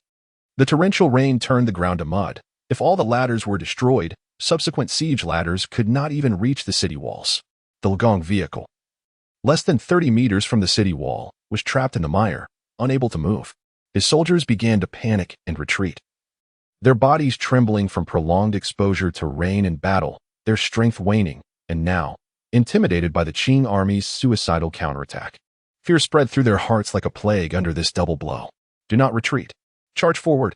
Nurasai wildly swung his longsword, attempting to halt the retreat of his soldiers. Yet his twisted visage, wrought with anger and fear, could not inspire courage in them. Those who falter shall be executed. However, fear had deeply taken root in the hearts of the later Jin soldiers, disrupting their rhythm of attack, leaving them scattered like sand. Observing this scene, a soldier named Lin Meng from Jia Yi's personal guard stepped forward, kneeling heavily on one knee, fists clasped firmly. He boldly declared, "General, for the sake of Shiping Fort, for the dignity of the great Qing, I am willing to follow in the footsteps of Wei Guang Ao and the others. Those unafraid of death, follow me." In an instant, more than 10 personal guards resolutely stepped forward, clutching thunderous explosives, their eyes reflecting unwavering determination. "General, take care," Lin Meng shouted, his voice resounding with resolve. He then led the others without hesitation towards the edge of the city wall, leaping down without a shred of doubt. Another series of thunderous explosions erupted. More ladders were obliterated. With the destruction of more ladders, the offensive of the later Jin soldiers ground to a complete halt, and they retreated like a receding tide. Nurasai looked at the disarrayed army, feeling a mix of fury and helplessness, and had no choice but to order a retreat. On the city walls, Jia Yi watched the retreating later Jin forces, his tense body finally relaxing. The soldiers collapsed onto the ground, gasping for breath. "Quickly, tend to the wounded, clear the battlefield." Jia Yi stood tall, his voice hoarse yet resolute as he issued commands. "Gather the bodies of Wei Guang Ao and the others. Be meticulous in your efforts." His gaze was filled with sorrow and respect. To exaggerate slightly, they were personal guards who would lay down their lives at his command. The soldiers began to busily move about, some carrying the wounded towards the tents, while others cleaned the blood and debris from the city walls. "General, we have held our ground." A commander approached Jia Yi, his voice hoarse yet brimming with joy. Jia gazed at the ravaged city walls, a flicker of solace passing through his eyes. "Indeed, we have once again held our ground." This was the most ferocious assault from the later Jin in recent days, coinciding with their most favorable conditions, as if even the heavens were aiding them. Nearly 30 siege ladders were in place. With only the battering rams and the Lu Gong chariots yet to arrive, the rest had successfully reached the walls. Yet, at this critical juncture, an unexpected deluge descended upon them. Jia looked up at the sky, allowing the rain to drench his face. The harsh droplets fell into his eyes, rendering them bloodshot, as they coursed down his cheeks, mingling with the indistinguishable essence of rain and tears. Chapter 49. Disturbance. Nurasai erupted in fury within his tent, overturning the table before him. "Why has this happened? Why must it be so? I, Nurasai, have forged a magnificent reputation, commanding the lands of Liaodong for decades. Am I truly to falter at the hands of this insignificant brat, Jiajian?" He paced back and forth in the tent, expressing his dissatisfaction as if lamenting to the heavens. "My valiant warriors of the later Jin, each one skilled in battle, prepared meticulously for this siege. Yet we still could not capture this mere Shiping fortress." His voice boomed, reverberating within the confines of the tent. The princes and generals nearby fell into a hushed silence, heads bowed, too fearful to meet the wrath of Nurasai's gaze. Dyson hesitated momentarily before stepping forward to offer solace. "Father, this setback was unforeseen. That Jiajian is simply too fortunate, bolstered by those reckless warriors." "Silence," Nurasai interrupted. "Fortune? Must every defeat be attributed to luck? A torrential downpour rendered our weapons useless. Is that also Jiajian's fortune? When did my warriors of the later Jin become so inept?" Dyson quickly knelt, lowering his head. "I am at fault. Please, father, temper your rage." Seeing Nurasai's tirade, Hong Taiji approached, gently reminding him, "Father, it is clear that we cannot capture Shiping Fortress now, especially with this rain rendering the roads impassable. We cannot be certain of the situation in Guangning." As Nurhasai's temper began to cool, he sat back in his grand chair. Falling into deep contemplation, the tent was enveloped in silence, with not a soul daring to breathe. "We shall divide our forces. Tonight, we must quietly march towards Guangning." Upon uttering these words, Nurhasai fixed his gaze upon Hong Taiji. "Hong Taiji, you shall lead 3,000 Solon troops to clear all scouts heading to Guangning. We cannot allow the Qing scouts to learn of our divided forces." Nurhasai then turned to the remaining princes. "I wish to leave 30,000 men to besiege Shiping Fortress, encircling it without assaulting. Yet we must not let them know our main army is diverting to Guangning, nor allow them to break through our encirclement. Who among you is willing to remain as garrison commander?" The princes exchanged glances, none willing to respond. They all understood that staying behind to command at Shiping Fortress, facing the formidable Jia Jian, was no trivial task. The atmosphere in the tent grew increasingly tense, and Nurhasai's gaze sharpened, piercing the princes like a blade. After a prolonged silence, the lack of response deepened Nurhasai's scowl. He slammed his hand upon the armrest of his chair and bellowed, "Why the silence? Have you all turned into timid tortoises? Where has your usual bravado gone?" The princes trembled at Nurhasai's thunderous voice, yet remained mute. "Mangertai, you speak." Nurhasai pointed at one of the princes. Mangertai, startled, stammered, "Father, I fear I may not be fit for this duty. Jia Jian is too formidable. Useless." Nurhasai scolded vehemently. His gaze swept over the other princes. "Dudu, what say you?" Dudu gritted his teeth and lowered his head, saying, "Father, Having suffered from the night raid led by Jia Jia, Dudu was reluctant to confront the morale-boosted Qing army and Jia Jia within the confines of Shiping Fortress. "Humph, they are nothing but useless beings." Nurhasai, infuriated, rose to his feet and paced back and forth within the tent. Eventually, he halted, pointing a finger at the silent Daishan, and sternly declared, "Daishan, you shall remain. Should there be any error, you will answer with your head." Daishan's countenance darkened, yet he dared not defy Nurhasai's command, kneeling and replying, "I accept the order, and I shall not disgrace my mission." Nurhasai gave a cold snort. "Listen well, this division of troops must succeed. Failure is not an option." The assembly responded in unison, "Yes, father." After receiving his orders, though reluctant, Daishan could only begin to arrange the siege of Shiping Fortress. Meanwhile, Huang Taiji quickly gathered 3,000 Solon soldiers, preparing to take advantage of the diminishing rain to clear the path of Qing scouts towards Guangning City. That night, the rain continued to fall in a gentle drizzle. Though not heavily, Nurhasai led tens of thousands of troops through the light rain, stealthily making their way towards Guangning City, guided by the faint glow of firelight. Within Shiping Fortress, Jia Jia, Niu Jia, and Wang Meng sat together, discussing the subsequent defensive strategies. After finishing his ginger soup, Jia Jia finally dispelled the chill within him. Even the strongest of bodies could suffer from lingering ailments if not properly cared for, and Jia Jia was not willing to face such consequences. "General Jia, do you have any plans for tonight?" Niu Jia and Wang Meng gazed eagerly at the youth seated at the head of the table, sipping his ginger soup. They were genuinely impressed. At such a young age, he demonstrated both courage and wisdom. He had ordered the crafting of the mother and child linked cannon, followed by the innovative Tiger squat cannon, continuously devising new uses for various weaponry. The 5-segment fire gun left the enemy bewildered. The thunderous explosions startled horses and shattered infantry formations, showcasing immense power, while the paired tactics, such as the Mandarin duck formation, proved flexible and unpredictable, confounding the enemy. The combined cavalry and infantry formations he devised became formidable weapons against the plains cavalry, rendering their advantages ineffective. Even the undefeated Nurhasai, who had dominated Liaodong, found himself at a disadvantage repeatedly. Niu Jia looked at the young man before him, admiration and reflection evident in his gaze. If he were to avoid misfortune, this would surely mark the beginning of Jia Jia's illustrious journey. Jia Jia set down his bowl of ginger soup, squinting slightly as he spoke in a low voice. "Tonight, the rain persists. In that case, we must seize the opportunity and adapt to the circumstances. Let us launch a surprise attack." Indeed, Niu Jia and Wang Meng exchanged knowing smiles, fully aware that Jia Jia would propose such a course of action. "General Jia, after your night raid on the northern camp, I fear this surprise attack may not succeed. Instead, we could fall into an ambush." As Jia Jia's deputy, Niu Jia felt compelled to articulate the risks involved. Jia Jia chuckled lightly, looking at the two and saying, "That is precisely why I said we must seize the right moment and adapt. Let us disrupt their camp." The two responded in unison. Jia Jia paced with his hands clasped behind him, saying, "Who can definitively discern truth from falsehood?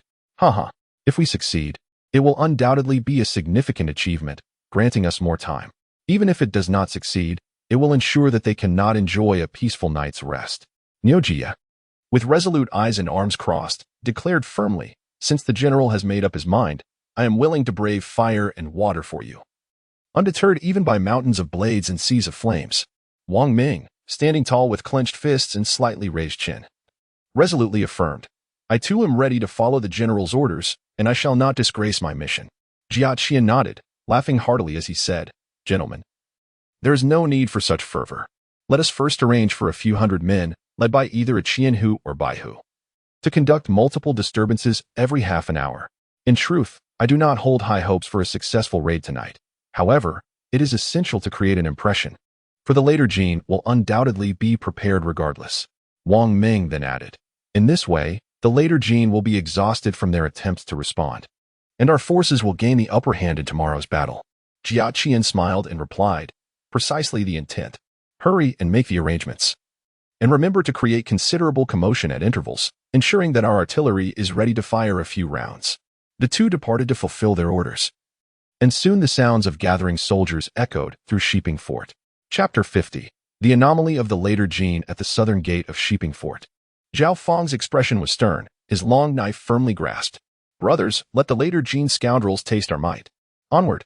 Leading 500 cavalrymen out of the city, Deputy Qianhu Zhao Fang aimed to disturb the enemy. The steeds were unadorned with cloth or bits, and their hooves echoed dully in the rainy night. Cloaked by darkness, they galloped towards the lookout point of the Later Jin camp. The cavalry, each a picture of valor and high spirits, surged forward. The night was as dark as ink. Heavy with rain, low-hanging clouds draped the landscape, and a fine drizzle soaked the plains. The muffled sound of hooves emerged from the shadows, initially faint, as the sentinels stood guard, hesitant to report any disturbances. Yet, following a series of defeats and word of a northern ambush the night before, even the slightest noise stirred unease among the Later Jin soldiers. As the sound intensified, it grew akin to a distant thunder, shattering the composure of the sentinels at their posts. "What is that sound?" one of the Later Jin sentinels asked, his voice trembling. "Could it be the Qing army attacking?" Another replied, fear evident in his tone. "Quick, sound the alarm." The leading sentinel finally reacted, shouting urgently. The sentinel, flustered, grasped the horn, inhaled deeply, and blew with all his might. The deep and urgent blast of the horn sliced through the night air, reverberating among the Later Jin outposts. One call followed another, as countless watchmen lifted their horns, creating a cacophony that intertwined, as if to rend the oppressive night. The entire Later Jin encampment and the surrounding fields were swiftly filled with the resounding, tumultuous calls of the horns. The commanding officer, evidently seasoned in battle, bellowed, "Steady yourselves. Form up quickly. We must not allow the Qing forces to breach our lines." As he shouted, he donned his armor with haste, drawing his sword and charging toward the source of the sound. "Maintain formation. Do not panic." His voice rose above the clamor, striving to restore order among the disarrayed soldiers. Yet, chaos reigned. Soldiers were in a state of disarray, some unable to find their weapons, others weakened by the day's rain-soaked skirmishes, while many jostled amidst the throng, turning the camp into a frenzy. Zhao Fang's 500 cavalrymen ignited specially designed torches, ensuring they were not extinguished by the rain. As they swept through the Later Jin's front lines, eliminating all visible sentinels, the flickering flames danced in the rain-soaked night, illuminating the steely countenances of the Qing cavalry. Fear surged within the hearts of the Later Jin soldiers, extinguishing any will to resist. They turned and fled, entirely bereft of combat spirit. Observing this, Zhao Fang's eyes glinted with fierce resolve. "Kill. Leave none alive." The 500 cavalrymen surged like tigers into a flock of sheep, brandishing their weapons and unleashing a brutal slaughter.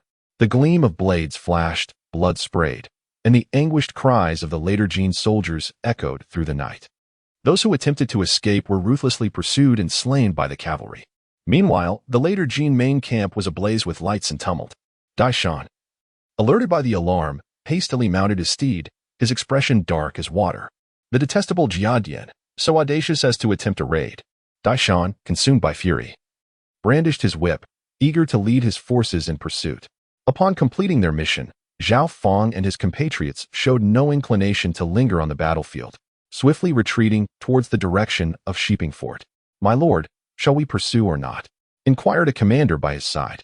Daishan furrowed his brow, his expression darkening as he retorted, "Pursue? How can we? What if it is a trap, a ploy to draw us in?" Clearly, the Qing army had prepared for contingencies. It would be reckless to chase after them. The chastised commander, undeterred, concurred, "Your words hold great wisdom, my lord. Jia Dian is cunning and devious. This disturbance may merely be a ruse. Should we rashly pursue, we risk falling into an ambush with dire consequences." Daishan clenched his jaw, gazing at the chaotic forward encampment, and reluctantly declared, "Enhance our defenses. I wish to see what further tricks Jia Dian has up his sleeve." The soldiers of the later Jin returned to their camp, heads hung low, their morale plummeting. As night deepened, the initial light rain gradually transformed into a fine drizzle. Before long, Zhao Fong assembled his troops once more, this time leading a contingent of nearly 1,000 men. The warhorses galloped, splashing mud in their wake. Zhao Fong, his demeanor stern, proclaimed, "Brothers, let us set forth." Cloaked by the cover of night, the battalion surged forth like a torrential tide, sweeping towards the forward outpost of the later Jin. The thunderous sound of hooves resonated like rolling thunder, particularly striking amidst the rain-soaked night. The soldiers stationed at the forward outpost of the later Jin, having just recovered from the previous round of terror, were once again startled by the massive commotion. "This is bad. The Qing army is upon us," exclaimed a sentry, panic-stricken. "Sound the horns. Prepare for battle." A sergeant attempted to steady the troops, though his voice quivered with trepidation. Yet, before they could organize an effective defense, Zhao Fong's forces had already surged close. "Deploy the thunderous bombs," Zhao Fong commanded. In an instant, a barrage of explosive devices detonated within the outpost, illuminating the night sky with brilliant flames and producing deafening roars. The soldiers of the later Jin were thrown into chaos, fleeing in all directions. Such a tumultuous uproar quickly reached the main encampment of the later Jin.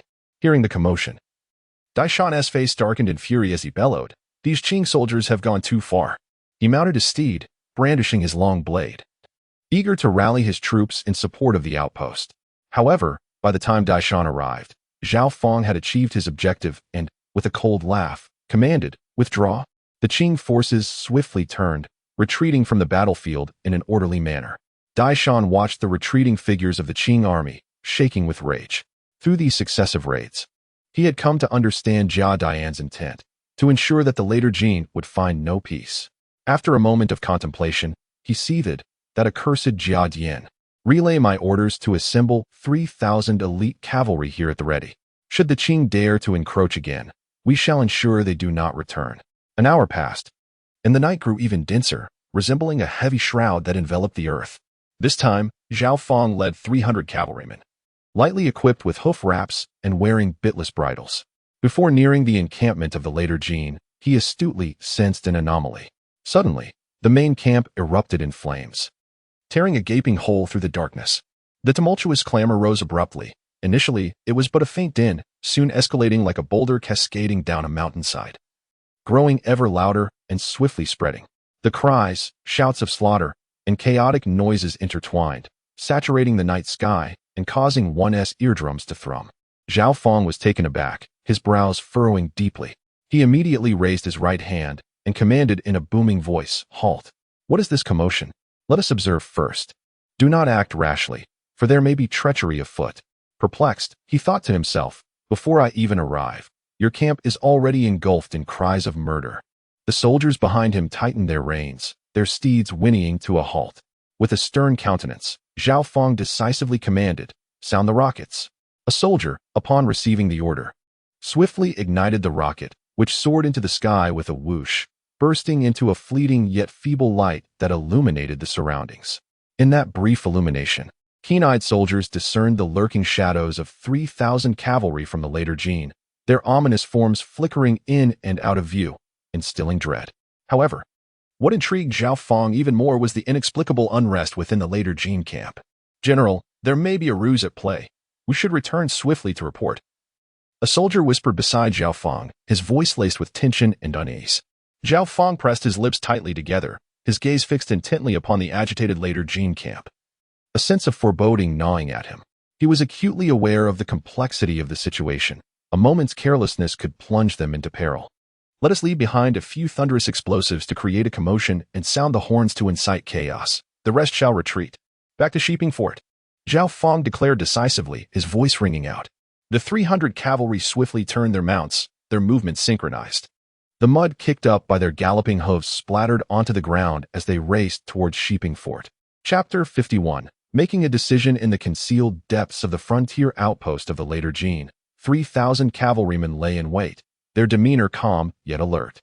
They neither succumbed to the heightened tension of impending battle nor dared to relax, poised to strike as soon as the Qing forces approached. Suddenly, chaos erupted beneath the grand tent of the later Jin. What on earth is happening back there, causing such a commotion? The general, perplexed and furrowing his brow, commanded, "Send someone to investigate the disturbance." A soldier promptly took his leave, hastening back to the camp to ascertain the cause. Before long, he returned, accompanied by another man whose expression was grave. The newcomer rushed to the general's side and whispered urgently in his ear.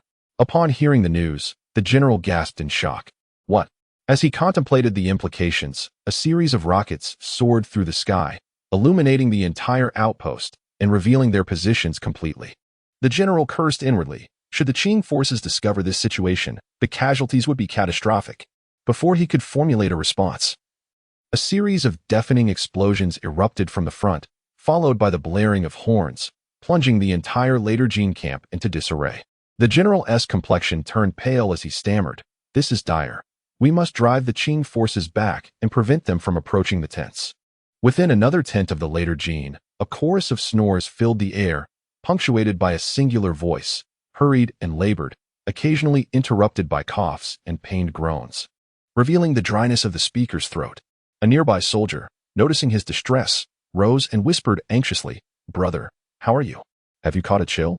His brother weakly replied, "I'm just feeling a bit unwell. I will be fine after some rest." The soldier pondered for a moment before rummaging through the supplies for a bamboo tube and water pouch, only to discover they were all empty. He then suggested, "Brother, shall I go fetch some water for you?" His brother grasped his arm and urgently cautioned, "I am not thirsty. Do not move about carelessly. If you are mistaken for a spy, you may be executed on the spot." With that, another fit of violent coughing ensued. A soldier resting nearby, irritable from the disturbance, muttered under his breath, "Cough, cough. You've been at it all night. Can't you let someone sleep? If you're going to cough, do it outside." The soldier bristled at the remark, responding, "How dare you speak to me like that? My brother has caught a chill. What harm is there in a few coughs? Others are sleeping soundly. Why are you the only one disturbed?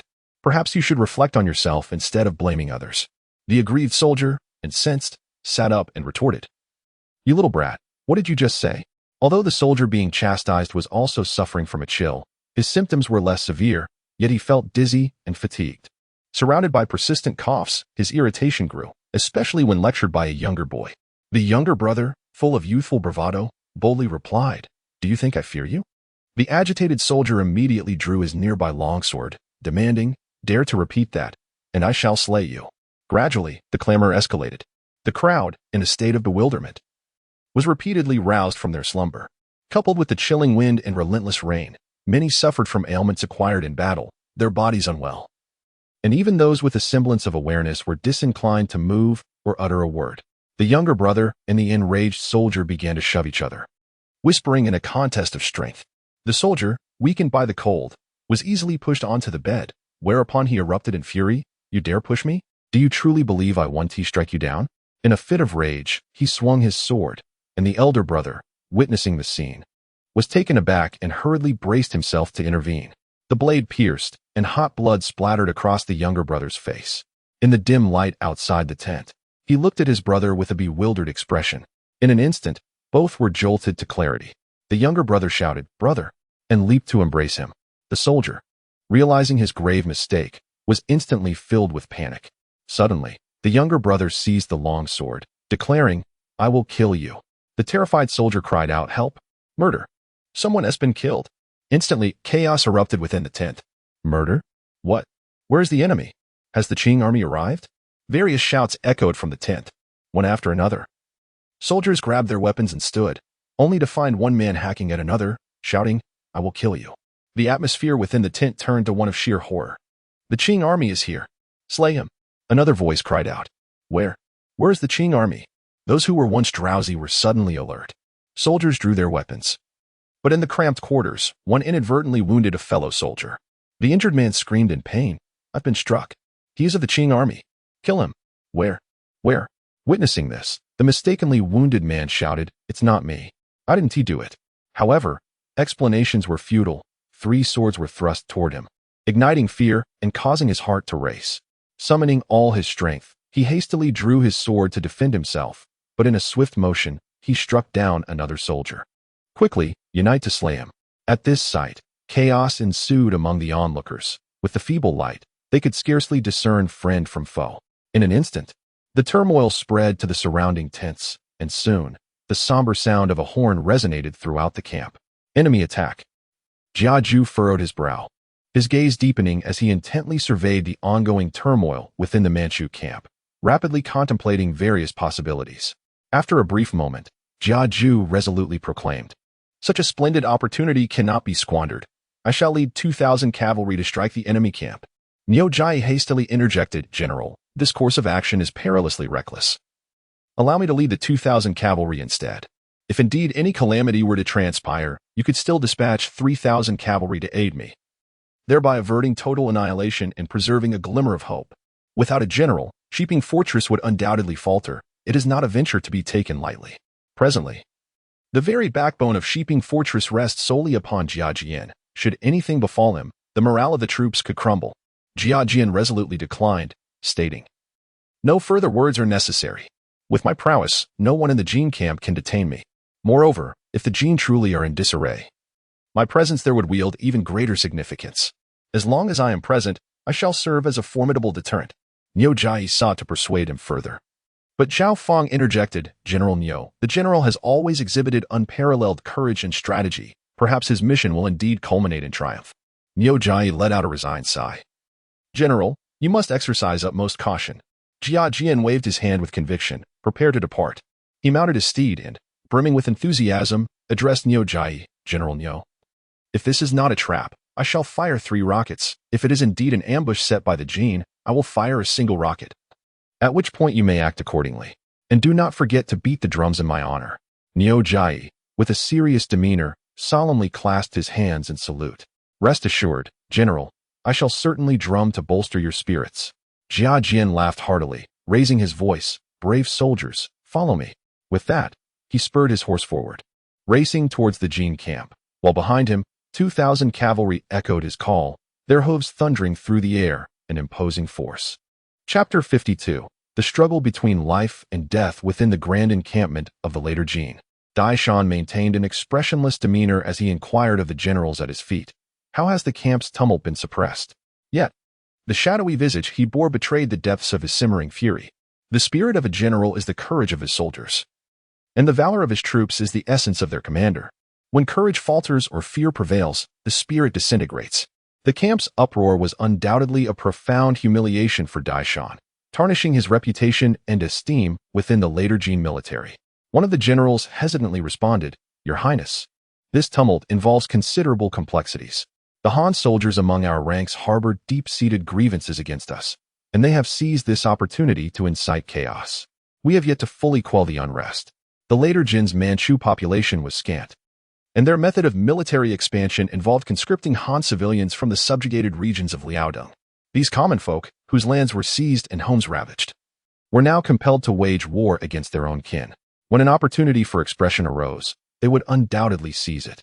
Upon hearing this, Dai Shan's fury reached a boiling point, and he struck the general across the face with a resounding slap. The general immediately knelt, disregarding his armor, trembling as he pleaded, Your Highness, I entreat you to temper your anger. I recognize my transgressions. Dai Shan bellowed. Have the Qing forces within the West Ping Fortress sensed our encampment? Ensure that heavy reinforcements are dispatched to guard against detection. Failure to do so shall cost you your head. The general promptly replied, Your Highness, we have stationed 3,000 cavalry with banners prominently displayed at the forward outposts. And I have also dispatched an additional 3,000 troops for support to prevent any unforeseen circumstances.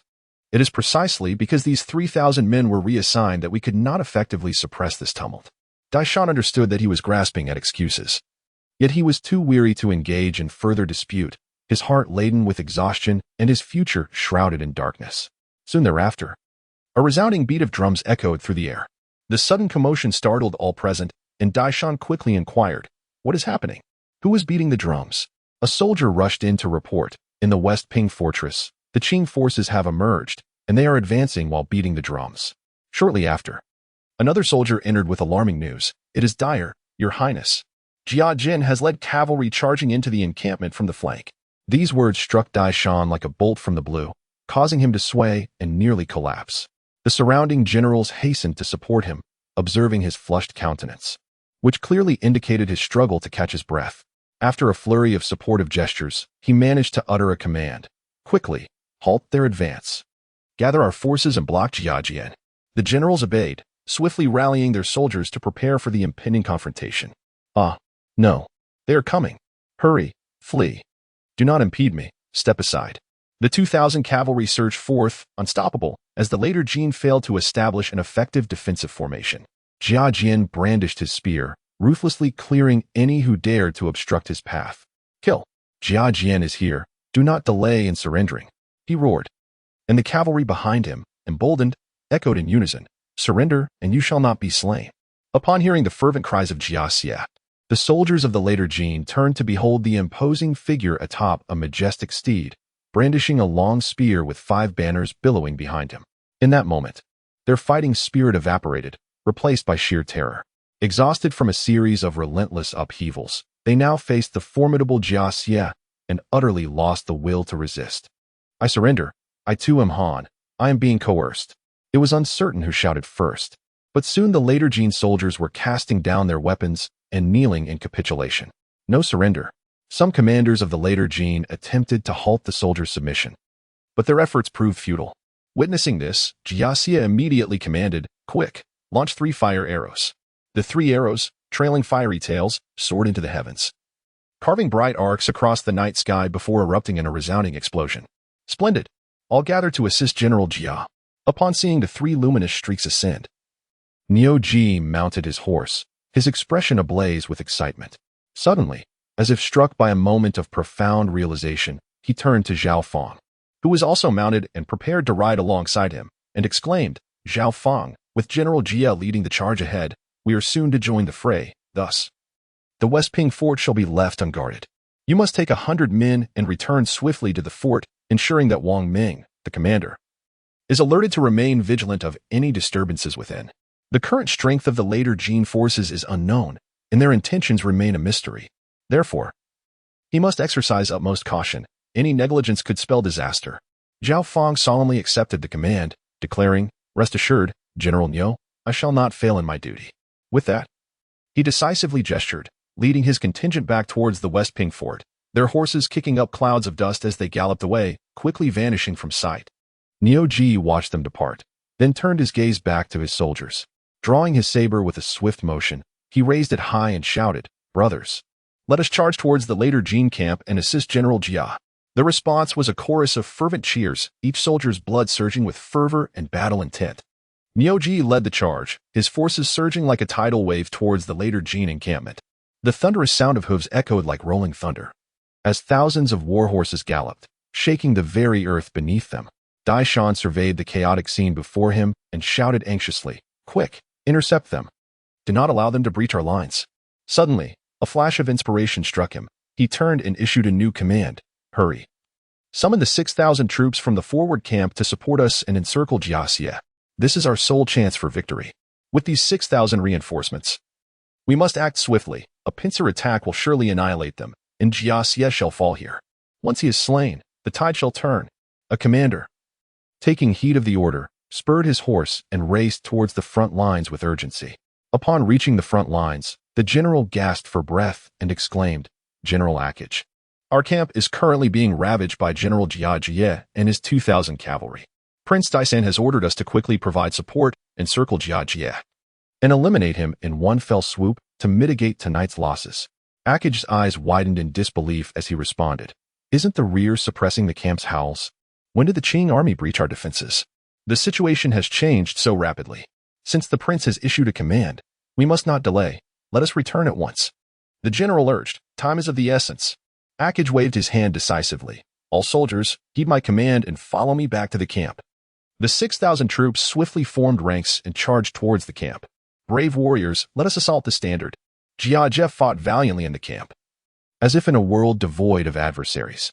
Suddenly, a subordinate galloped in with alarming news. General, trouble is at hand. Several thousand cavalry from the later Jin army are assembling at the front lines, advancing towards us. Jia Jie narrowed his gaze, sweeping his eyes over the remnants of the enemy forces. Several thousand troops? This cavalry must be the last desperate counterattack of the later Jin. We cannot afford to delay any longer. The whereabouts of those tens of thousands of later Jin troops remain a mystery, causing great unease within me. He bellowed to his soldiers. They come just in time. Soldiers, let us advance. In a narrow encounter, the brave shall prevail. Before his words could fully resonate, Jia Jie spurred his horse forward, turning to charge at the approaching enemy. His cavalry, inspired by his resolve, rallied with renewed vigor and followed closely. The battlefield echoed with the sounds of battle, and the bloodshed had already stained Jia Jie's golden spear crimson. As Jia Jie led his cavalry into the fray, the 6,000 later Jin horsemen surged forward like a tempest. The distance between the two forces swiftly diminished, and the tense atmosphere seemed to solidify the very air around them. Jia Jie bellowed, later Jin scoundrels, I, Jia Jie, stand before you. Today marks your doom. His voice thundered across the battlefield, sending tremors through the hearts of the later Jin cavalry. Yet, they did not falter. Akij, leading the charge, shouted, kill Jia Jie, and a reward of 10,000 taels awaits. Just as the two forces clashed, an additional 3,000 troops emerged from the flank, reinforcing the later Jin cavalry. General Jia, I come to assist you, echoed the voice of Niu Jie amidst the tumult. Jia Jie rejoiced, shouting, reinforcements have arrived. Today we shall surely vanquish the enemy. Chapter 53. Decisive victory. The spear, known as the Golden Spear of Destruction, was thrust violently into the chest of a cavalryman. With both hands tightly gripping the shaft, he summoned all his strength for a powerful upward thrust. Fly for me. The voice was imbued with a murderous intent.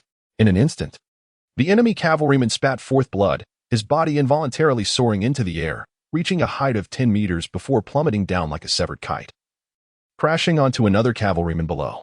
Akij, hidden in the rear, turned ashen, filled with dread as he gazed at Jia Yin, finally understanding why the 8 valiant warriors had perished at his hands. Such strength was beyond the realm of mere mortals. What chilled him further was the revelation that the Qing army had laid an ambush, skillfully utilizing the cover of night to strike from 2 flanks. So, he had meticulously calculated how to engage my 6,000 cavalry, had he? Akij swallowed hard, maintaining a facade of calm as he led a dozen of his personal guards in retreat. Follow me. The terrain and visibility here are unsuitable for commanding the entire battle. Yes, General, his loyal guards responded obediently. On the battlefield, the cacophony of battle cries was deafening. Jia Yin wielded the Golden Spear of Destruction, with each swing infused with immense power. The struck enemy cavalrymen emitted agonized screams, their bodies uncontrollably toppling from their horses, crashing to the ground with a resounding thud, stirring up clouds of dust. Some cavalrymen, caught off guard, were impaled by the spear's tip, blood gushing forth, staining the earth around them. With effortless ease, one man could carve out a 3-meter-wide breach. Niu Jie was no less formidable. His broad frame delivered each blow accompanied by the despairing cries of the enemy cavalry. His horsemanship was exquisite, as he skillfully navigated through the throng, evading enemy attacks while dealing lethal strikes in return. The two forces ruthlessly tore apart the defenses of the enemy cavalry. The enemy cavalrymen, in a state of panic, collided with one another. Many were tripped by their own horses, only to be trampled by the rushing steeds behind them. Their cries of anguish and shouts intertwined, yet they could not impede the relentless charge of the Qing cavalry. Having breached the enemy lines, Jia Yin and Niu Jie, seasoned veterans, immediately redirected their forces to pursue the fleeing foes. Jia Yin bellowed, "Pursue? Leave not a single one alive." His voice rang clear amidst the chaos of battle, invigorating the spirits of every soldier. Niu Jie followed closely, shouting, "For victory, charge forth." Caught between the two forces, the 6,000 cavalrymen disintegrated in an instant. The frontal assault stood no chance against Jia Yin's 2,000 cavalry, especially with 3,000 more poised to launch a surprise attack from the flank. Taken aback, they suffered heavy losses in a mere exchange. Meanwhile, Dyson paced anxiously within his tent, fists clenched tightly, his expression dark as if it could drip with water. Suddenly, a soldier burst into the tent, rolling in with urgency, his voice trembling as he exclaimed, "Your Highness, it is Dyer. General Akage has been defeated." This news struck like a bolt from the blue, causing Dyson to stagger, the tightly wound nerves within him snapping instantaneously. He felt as if all strength had been drained from his body, leaving him utterly limp. Fortunately, two soldiers swiftly supported him, preventing him from collapsing to the ground. How could this be? He commanded 6,000 troops. Why had he been defeated so swiftly? He murmured to himself, his eyes filled with disbelief and terror. Upon hearing their lord's words, a soldier hurried to explain, "Ambush, my lord. That Jiaju has concealed thousands of cavalry in the darkness, seeking to strike against General Akage. My lord, we must retreat. It is imperative we do so before it is too late." A commander, pale as a ghost, urgently advised, "With General Akage defeated, we are but a remnant of our former strength and cannot withstand the ferocity of Jiaju. Even the 5 bachelor warriors could not match him. We must prepare our horses and depart at once." A flicker of hesitation crossed Dyson's eyes as he surveyed the chaotic scene outside the tent, his heart swelling with reluctance and dread. He clenched his teeth and declared, "Very well, prepare the horses swiftly." Just as the soldiers were frantically getting ready to withdraw, another soldier rushed in, panic-stricken, exclaiming, "My lord, it is Dyer. Jiaju leads thousands of cavalry charging toward us. We are utterly surrounded." Dyson's face turned ashen. In despair, he shouted, "How could it come to this so swiftly?" His body trembled, cold sweat pouring from his brow. Outside the tent, the clamor of battle grew ever nearer, descending into chaos. The defeated cavalry of the later Jin surged toward their camp like a tide, discarding their armor, faces etched with terror. "Run! The Qing forces are too formidable. I surrender. We cannot withstand them. Our lives are at stake." These panicked riders shattered the already fragile defenses, plunging the later Jin camp into turmoil. Jiaju led the charge, brandishing his golden spear, proclaiming loudly, "Today marks your demise." The soldiers of the Qing echoed his battle cry, their voices resonating through the heavens. Dyson attempted to flee, mounting a horse and desperately whipping the reins, urging it to hasten. "You think you can escape? Not so easily." Jiaju, having discerned Dyson's intent, rallied a group of cavalry to pursue him. "Block their path." Dyson commanded the soldiers by his side. However, these men were paralyzed by fear and dared not confront the advancing Qing forces. "I know not who you are, but you shall not evade capture." Jiaju's voice rang ominously in Dyson's ears. Turning to glance back, he saw Jiaju drawing closer, his heart racing as terror enveloped him completely. "My lord, we shall protect you." Several loyal commanders encircled Dyson, attempting to resist the Qing troops. "Kill." With a single command from Jiaju, the Qing cavalry descended like tigers from the mountains, clashing violently with the soldiers of the later Jin. Weapons clashed, and blood splattered the ground. The Qing soldiers fought with unparalleled bravery, while the later Jin forces retreated in disarray. A cry erupted as one of the later Jin commanders was unseated by a lance from Jiaju. Then, Jiaju drew his bow, knocking an arrow, carefully aiming for Dyson's shoulder. With a swift release, the arrow shot forth, piercing through his shoulder armor and striking true. With a piercing cry, Dyson was struck by the formidable force of the arrow, causing him to tumble from his steed and crash heavily to the ground. In that fleeting moment of his descent, Jiaju sheathed his bow, coldly observing Dyson sprawled on the earth.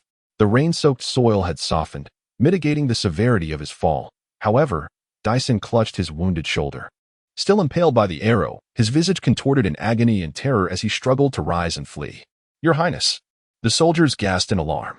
Dyson, in a state of disarray, scrambled to his feet, intent on escape, yet the Qing forces had already encircled them completely. "Will you not surrender?" Jiaju glared fiercely, his spear pointed directly at Dyson. Gasping for breath, Dyson's eyes reflected despair and helplessness. I. Lay down your weapons, and I shall spare your lives," Jiaju proclaimed loudly. The soldiers surrounding Dyson hastily discarded their arms, kneeling in supplication, realizing the futility of resistance. Dyson gazed at his men, sighed deeply, and gradually sank to the ground in resignation. "Bind him," Jiaju commanded, and the soldiers surged forward, capturing Dyson alive. "We have achieved a resounding victory," the Qing soldiers shouted in exuberance. Chapter 54. Unveiling within the encampment of the later Jin. What? After the sun has set, the 50,000 troops of the later Jin have marched westward? This news startled Jia Yin to his feet, prompting him to approach the kneeling defector, where he inquired with urgency, "Are you certain they truly headed west? If you deceive me, I shall make your life a living torment." The trembling defector hastily responded, "Sir, I assure you, I speak the truth. The movement of the rear army towards the west is evident to all. Any passerby could confirm it. Moreover, a person of my humble stature could hardly deceive someone of your caliber. Indeed, that holds some merit." Jia Yin waved his hand, signaling the soldiers beside him to take the man away, instructing them, "Interrogate multiple captives separately to ascertain the whereabouts of Nurhasai and his forces." "Yes, General." The soldiers complied, escorting the kneeling later Jin defector away. Now, within the tent, only Jia Yin and Niu Jia remained. Eventually, Jia Yin broke the silence, expressing his confusion. "Nurhasai has taken his troops to Guangning, but I cannot comprehend why." Niu Jia, equally perplexed by the current situation, tentatively suggested, "Perhaps he has some intentions regarding Guangning City or aims to strike simultaneously from both sides." Jia Yin found this response unsatisfactory. "Impossible. Who grants him such audacity? He cannot even capture Shiping Fort. What grounds does he have to entertain thoughts of Guangning City?" Niu Jia glanced at Jia Yin, hesitating to speak. "It is not that Nurhasai is incapable of taking Shiping Fort. Rather, it is due to your unpredictable presence." Jia Yin approached the table, scrutinizing the map intently, and remarked to Niu Jia, according to their account, disregarding the veracity of the intelligence, considering their marching speed and the muddy roads due to the rainy night. Even after nearly 3 hours, they should be barely past Shailing. This implies that by tomorrow night, they could reach Guangning City. However, Nurhasai commands only about 50,000 troops, while the garrison in Guangning stands at nearly 30,000. Even if General Zhao's reinforcements of 60,000 cannot arrive in time, holding out for a few days is entirely feasible. At this moment, Niu Jia was equally baffled. Why abandon the siege of Shiping Fort to lead a fragmented force into an assault on the more fortified and populous Guangning, thereby severing their own retreat and falling into a trap set by the Qing army? "We must urgently relay this news back to Guangning City and to General Zhao," Jia Yin decisively stated. Niu Jia nodded in agreement, adding, "However, it may not be so simple for Guangning City to receive our message. Although the scouts there will surely detect the movements of the later Jin, they may struggle to assess the numbers accurately." Jia Yin nodded, deep in thought, and finally curiously inquired of Niu Jia, "Uncle, may I ask you a question? Has Nurhasai ever demonstrated such a sudden division of forces and ventured alone into enemy territory before?" Lu Jai pondered deeply. He had taken part in the Battle of Xinyang back in the day, and even the subsequent siege of Liaoyang, after which he was gravely injured and reassigned to the rear. Niu Jia stared blankly, reminiscing about the various battles of yore. The decision of the later Jin to deploy troops against Guangning City was undoubtedly strategic. Otherwise, they could not have forcibly seized a significant portion of Liaodong from the hands of Daqing. Suddenly, a loud exclamation from Lu Jia startled Jia Yi, who had been lost in thought. "What has Uncle Shi recalled? During my time defending Liaoyang, I sustained severe injuries and was sent back to the rear. After Liaoyang fell, Nurhasai launched another attack on Anshan with fresh troops. I later heard my elder brother mention that the assault on Anshan was merely a feint, ultimately leaving only a portion of the forces behind before leading the main army towards Haizhou Wei. The commander of Haizhou Wei surrendered, resulting in Anshan being besieged from all sides and ultimately compelled to capitulate." "Are you suggesting that Commander Mao Ziyuan?" "It's inconceivable." Jia Yi stood up, incredulous, dismissing Niu Jia's suspicions. "It may not necessarily be Commander Mao, but at the very least, it must be a certain guard stationed at the city gate. Otherwise, Nurhasai would not have been so audacious in his assault on Guangning City. Mao Ziyuan is a general aligned with the line of Emperor Qingwu, though he has been suppressed by the faction of the Taishang Huang, thus taking on the role of commander here in Guangning. However, over the past 2 years, through various channels, Jia Yi has come to understand how highly Emperor Qingwu regards Mao Ziyuan. Should he achieve merit, he would be swiftly recalled to the capital and entrusted with significant responsibilities, much like Xiong Wulong and Chen Shonyan. The likelihood of his defection is exceedingly slim, especially considering that his entire family resides in the capital. Such an act would be tantamount to treason, and the fate of his family would likely be far worse than that of Ma Chao. "Lin Yu." Jia Yi called out to his guard stationed outside the tent. "Lin Yu. General, your subordinate is here." Lin Yu promptly entered the tent and knelt on one knee. Jia Yi instructed, "Lin Yu, bring me the specially crafted envelope and my deputy general's seal. Lin Yu quickly rose and handed them to Jia Yi. Jia Yi took out a piece of paper and swiftly inscribed an intelligence report on the table, then handed the envelope to Lin Yu, saying, "You must urgently arrange for someone to deliver this letter to both Guangning and to General Shi, without error." "Yes, General." Lin Yu accepted the envelope with both hands and hastily departed. Once Lin Yu had left, Jia Yi turned to Niu Jia, his expression anxious and grave. "Uncle Shi, we can no longer delay. Tonight's victory has yielded numerous captured steeds. I intend to replenish our cavalry with 5,000 men and immediately pursue Nurhasai at full speed." Niu Jia furrowed his brow slightly, saying, "Esteemed nephew, 5,000 cavalry along with your nearly 100 heavily armored guards is indeed no small force. The main commander of the later Jin besieging Shiping Fortress has been captured, and the enemy forces here are no longer a significant threat. I shall accompany you. The fortress is manned by Wang Shoubei and several thousand soldiers, so we should encounter no issues. However, there are still 2 hours until dawn, and the soldiers have just endured a fierce battle, leaving them physically and mentally exhausted. Should we reconsider?" Jia Yi's gaze was resolute as he replied, "I fear that those later Jin soldiers who were defeated at Shiping Fortress may rush to inform Nurhasai. Let us each mount our steeds, for with the swiftness of cavalry, we shall undoubtedly catch up with them within the hour. They have rested by day and have not marched. Surely they are now in camp somewhere, making this an opportune moment for our assault. This is a chance. When they have just departed, we can strike them down, for they are likely unprepared. Should we catch them off guard, we can disrupt their plans." Alleviating the pressure on Guangning City, Niu Jia pondered for a moment and said, "Very well, since the general has resolved upon this course, I shall commit myself fully to accompany you and fight to the death. However, the path ahead is fraught with peril, and we must devise meticulous plans." Jia Yi nodded and replied, "General Niu, hasten to arrange for scouts to advance and investigate. It is imperative that we locate them before our cavalry, leading 5,000 horsemen, arrives. All steeds must be prioritized for this operation, and we must prepare provisions and military supplies. We shall depart immediately. Along the way, I will discuss our combat strategy in detail with you." Niu Jia clasped his hands in salute and responded, "I shall carry out the order at once." Jia Yin slightly inclined his head and remarked, "Your efforts are greatly appreciated, Shi Shu. This operation must be swift and comprehensive, ensuring that nothing is amiss." Niu Jia clasped his hands once more, affirming, "I understand." He then turned decisively and strode away to arrange the necessary matters. Chapter 55, Pursuit the Great Khan. Drenched by the night's downpour, pressed onward tirelessly. "Your Majesty, it is time for you to rest," Borjin gently reminded Nurhasai, who was lost in thought beside the flickering candlelight. Nurhasai lifted his gaze, revealing a countenance marked by 7 parts fatigue and 3 parts concern. He waved his hand and inquired, "Borjin, how long have you been by my side?"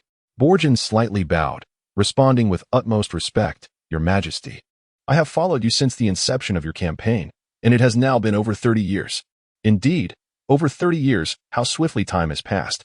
Nurhasai mused, his eyes fixed on the dancing flames of the candle. The dim, flickering light cast shadows across his weathered face, etched with the lines of age. He could not help but lament, "My life has been akin to walking on thin ice. Do you think I will reach the other shore?" Borjin felt a jolt in his heart and knelt down on one knee, speaking with unwavering conviction, "Your Majesty, you are a born leader. Undefeated in battle since you began your campaign. How can this mere predicament hinder your strides?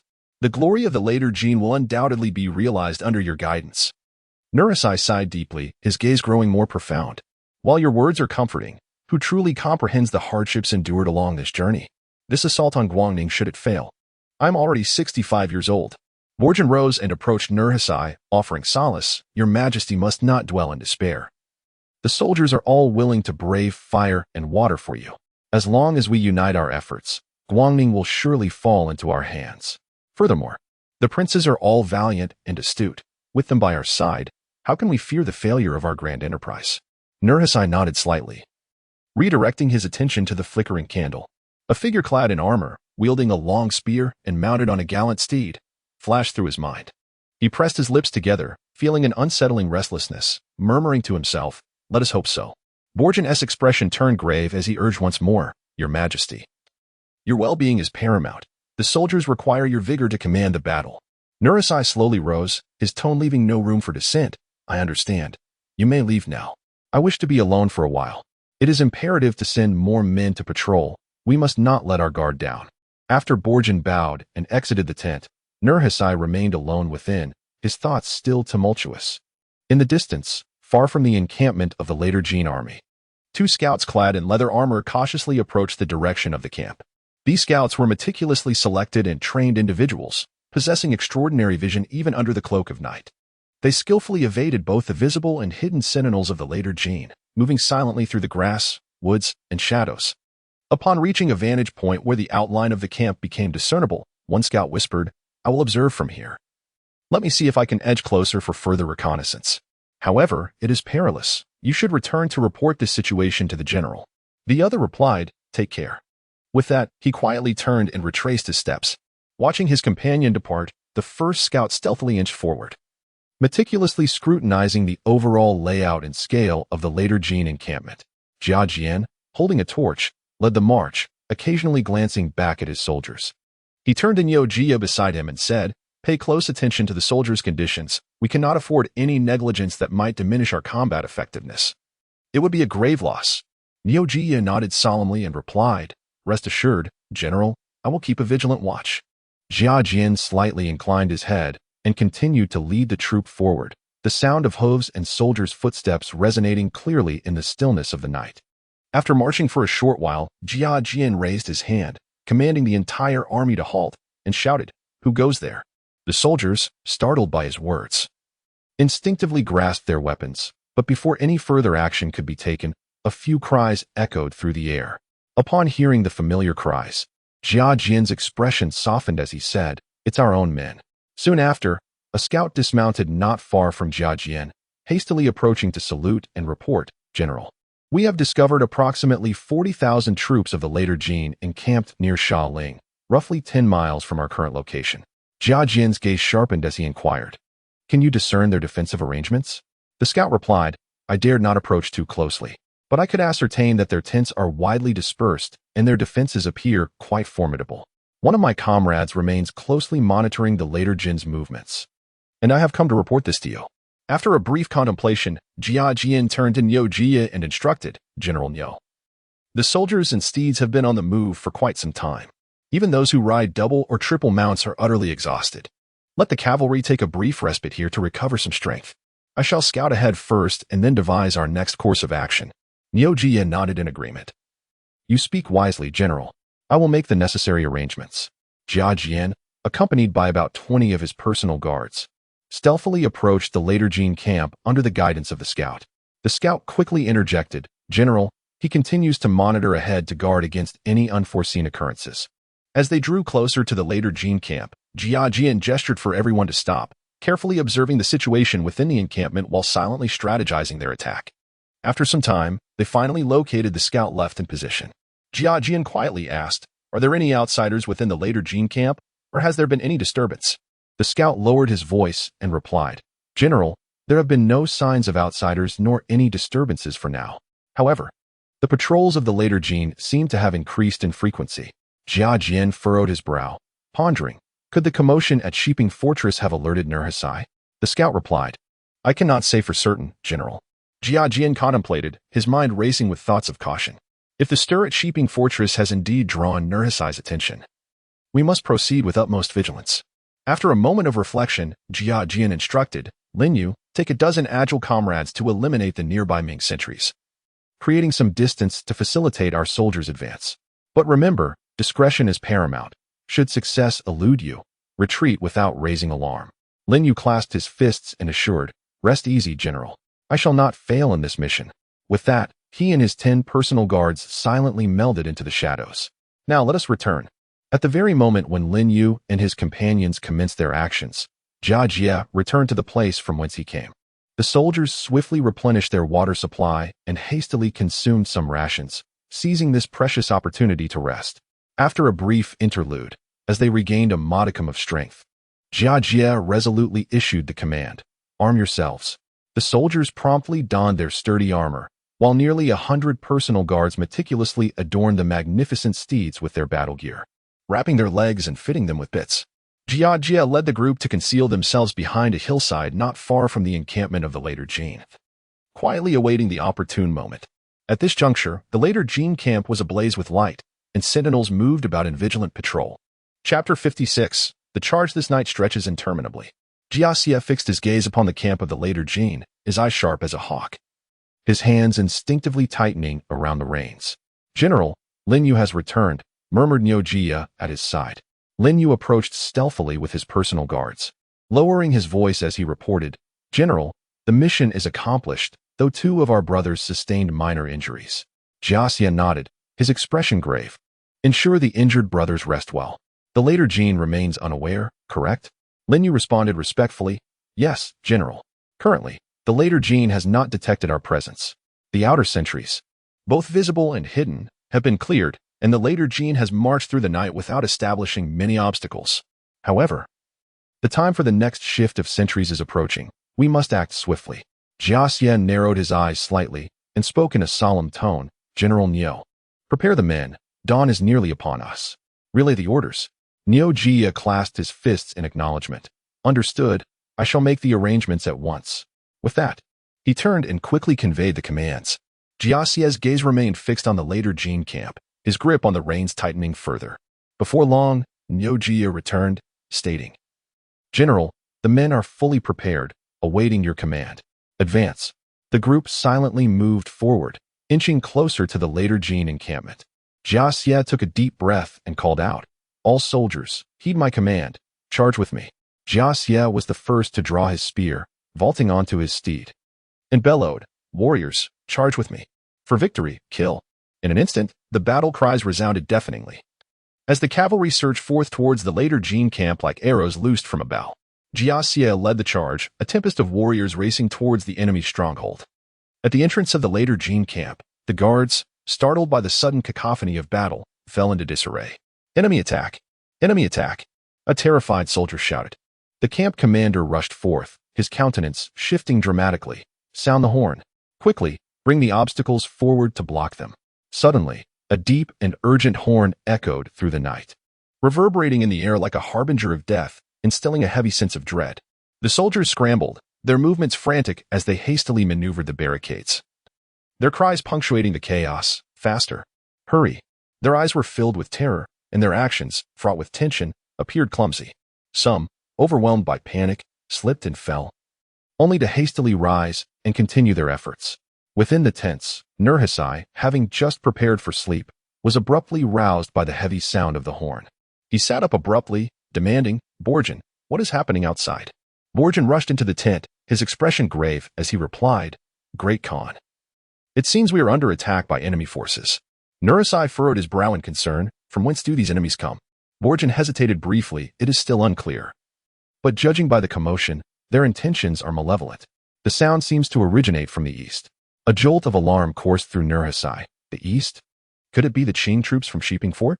Borjin remarked, "Your Majesty, the Great Prince has stationed 30,000 elite troops at Shiping Fort. It is unlikely they are the Qing forces from there. They might be reinforcements from elsewhere." Nurhasai's visage darkened. "Regardless of who they are, we must immediately organize our defenses. We cannot allow them to succeed." Jiaju had already charged to the gates of the camp. Faced with a multitude of horse stakes, he scoffed, "Such trifling obstacles cannot hinder me."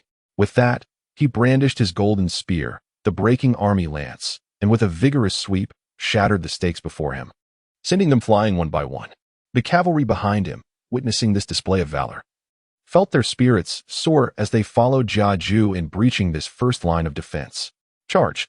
Jiaju bellowed, and the cavalry surged forth like a torrent into the rear camp of the later Jin. The soldiers of the later Jin, upon witnessing Jiaju's ferocity, were instantly filled with dread. "It is he, the Qing general from Shiping Fort, Jiaju," someone cried in terror. Jiaju had made a name for himself after the battle at Shiping Fort, where he had single-handedly dispatched multiple elite warriors, instilling fear in the hearts of the later Jin soldiers.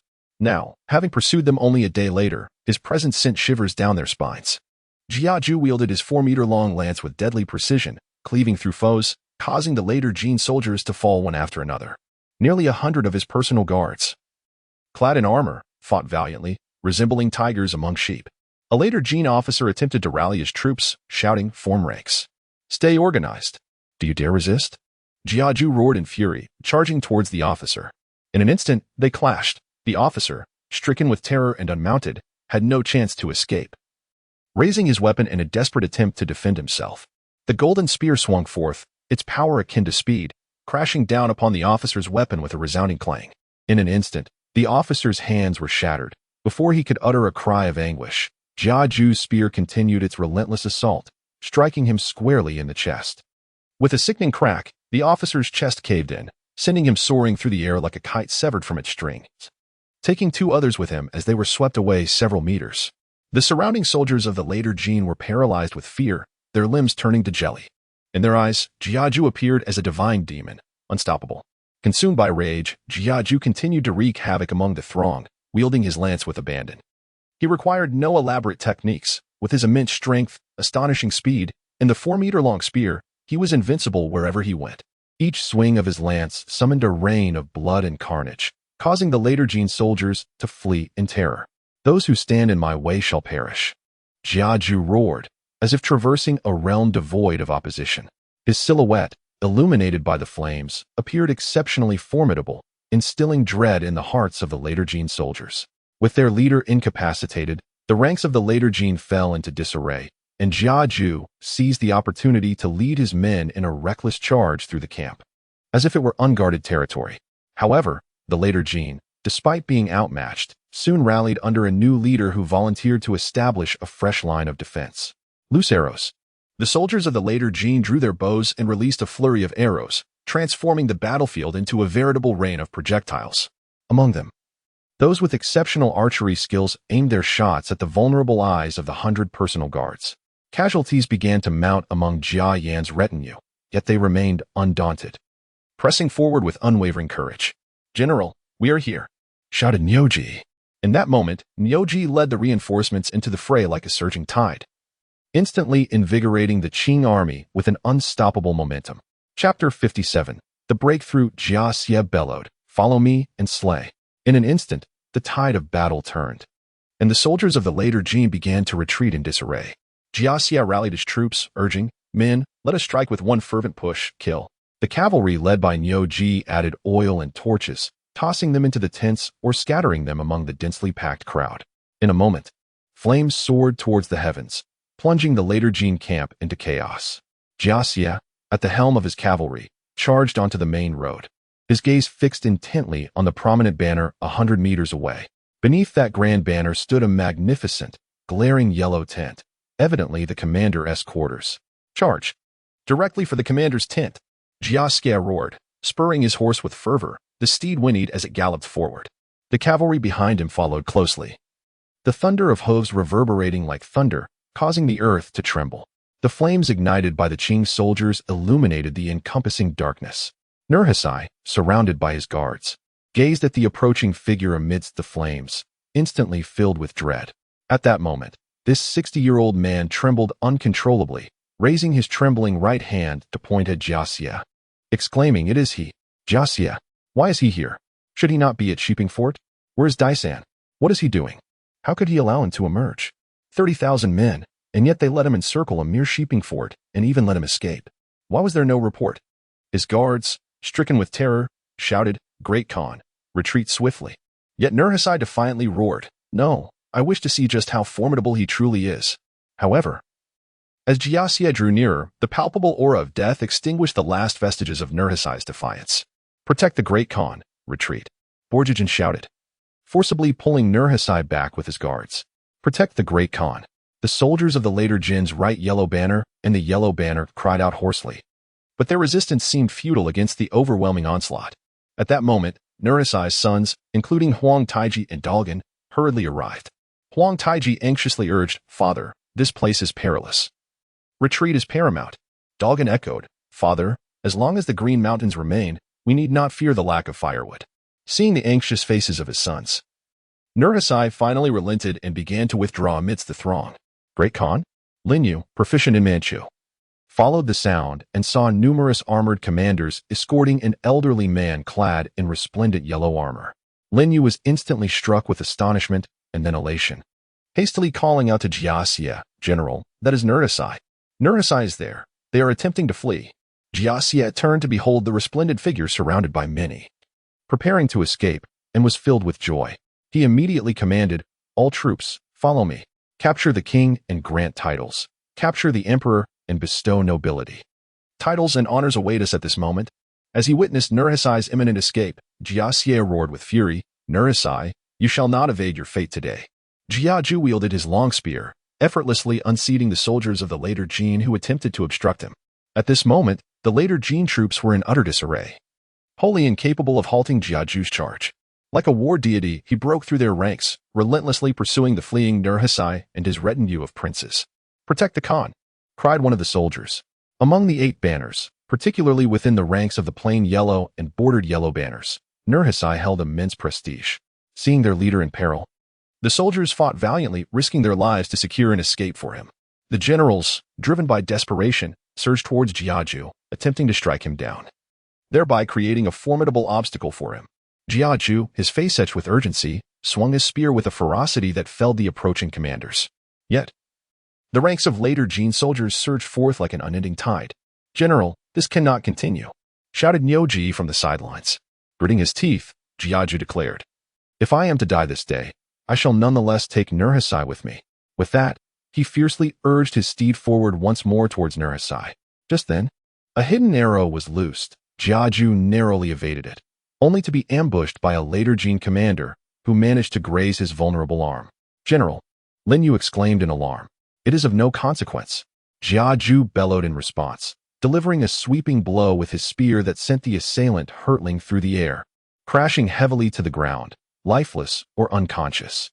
With eyes ablaze, Jiaju roared, "Those who stand against me shall perish." As he beheld Nurhasai retreating ever further, his heart raced with urgency. The techniques he had mastered with the spear now devolved into sheer brute force. This is not the time to conserve energy. I must carve a path through, for even if I emerge victorious tonight, regret will linger. Taking a deep breath, he unleashed an even greater surge of strength, wielding his spear with the ferocity of a raging beast, causing the later Jin soldiers to fall before him. His warhorse neighed, charging forward with newfound determination, as if sensing its master's resolve. "General, we shall follow you." Nyoji rallied a contingent of cavalry, rallying to alleviate the pressure surrounding Jiaju. "Excellent. Charge with me," he commanded. In the face of Jiaju's relentless assault, the later Jin lines finally began to falter. Seizing the moment, he leaped onto his steed, galloping towards Nurhasai. With a keen eye on the Khan preparing to mount his horse and flee, Jiaju secured his spear and drew a powerful bow, loosing 3 arrows in quick succession. The final arrow pierced through Nurhasai's back, penetrating his armor and embedding itself deep within his abdomen. The princes and generals gasped in shock, hastily encircling Nurhasai. "Khan, father!" cried Hong Taiji in despair. Dorgan, drawing his saber, glared fiercely, eager to advance, yet he was forcibly restrained, shouting in fury, "Jiaju, you vile scoundrel! I will ensure your body is torn asunder." Nurhasai endured excruciating pain, yet he resolutely commanded, "You must leave at once, my princes, depart swiftly." The princes refused, exclaiming, "Father, we shall go together." Nurhasai, clutching his wound, helplessly growled, "I am injured and cannot proceed. If you continue to follow me without separating, that scoundrel Jiajia will undoubtedly pursue us relentlessly, for his target is none other than me. Should we delay further, we shall all be ensnared." Gazing at his sons, Nurhasai sighed in resignation and declared, "Huang Taiji, should I perish, you shall ascend to the throne as the great Khan." Upon hearing these words, the remaining princes' faces paled, and they collectively urged, "Father, now is not the time for such talk. We must escape this dire predicament together. You are blessed with immense fortune. It is impossible for you to meet your demise here. You shall surely find a way to evade capture." Nurhasai's eyes widened in anger as he forcefully commanded, "Cease your prattle. Huang Taiji, depart swiftly and lead the princes away." Reluctantly, the princes, with tears in their eyes, separated from Huang Taiji and led their followers to safety. Chapter 58. Determination. Nyoji led his cavalry to bring down the main banner of the headquarters, raising it high and proclaiming loudly, "The banner has fallen. Nurhasai has been captured alive. Surrender quickly, and you shall be spared." The soldiers of the later Jin and the 8 banners, witnessing such a scene of disarray, were instantly engulfed in profound panic. "I surrender. I surrender." Some soldiers cried out hoarsely, discarding their weapons in a frenzy, their legs trembling as they collapsed to the ground. eyes filled with terror and despair.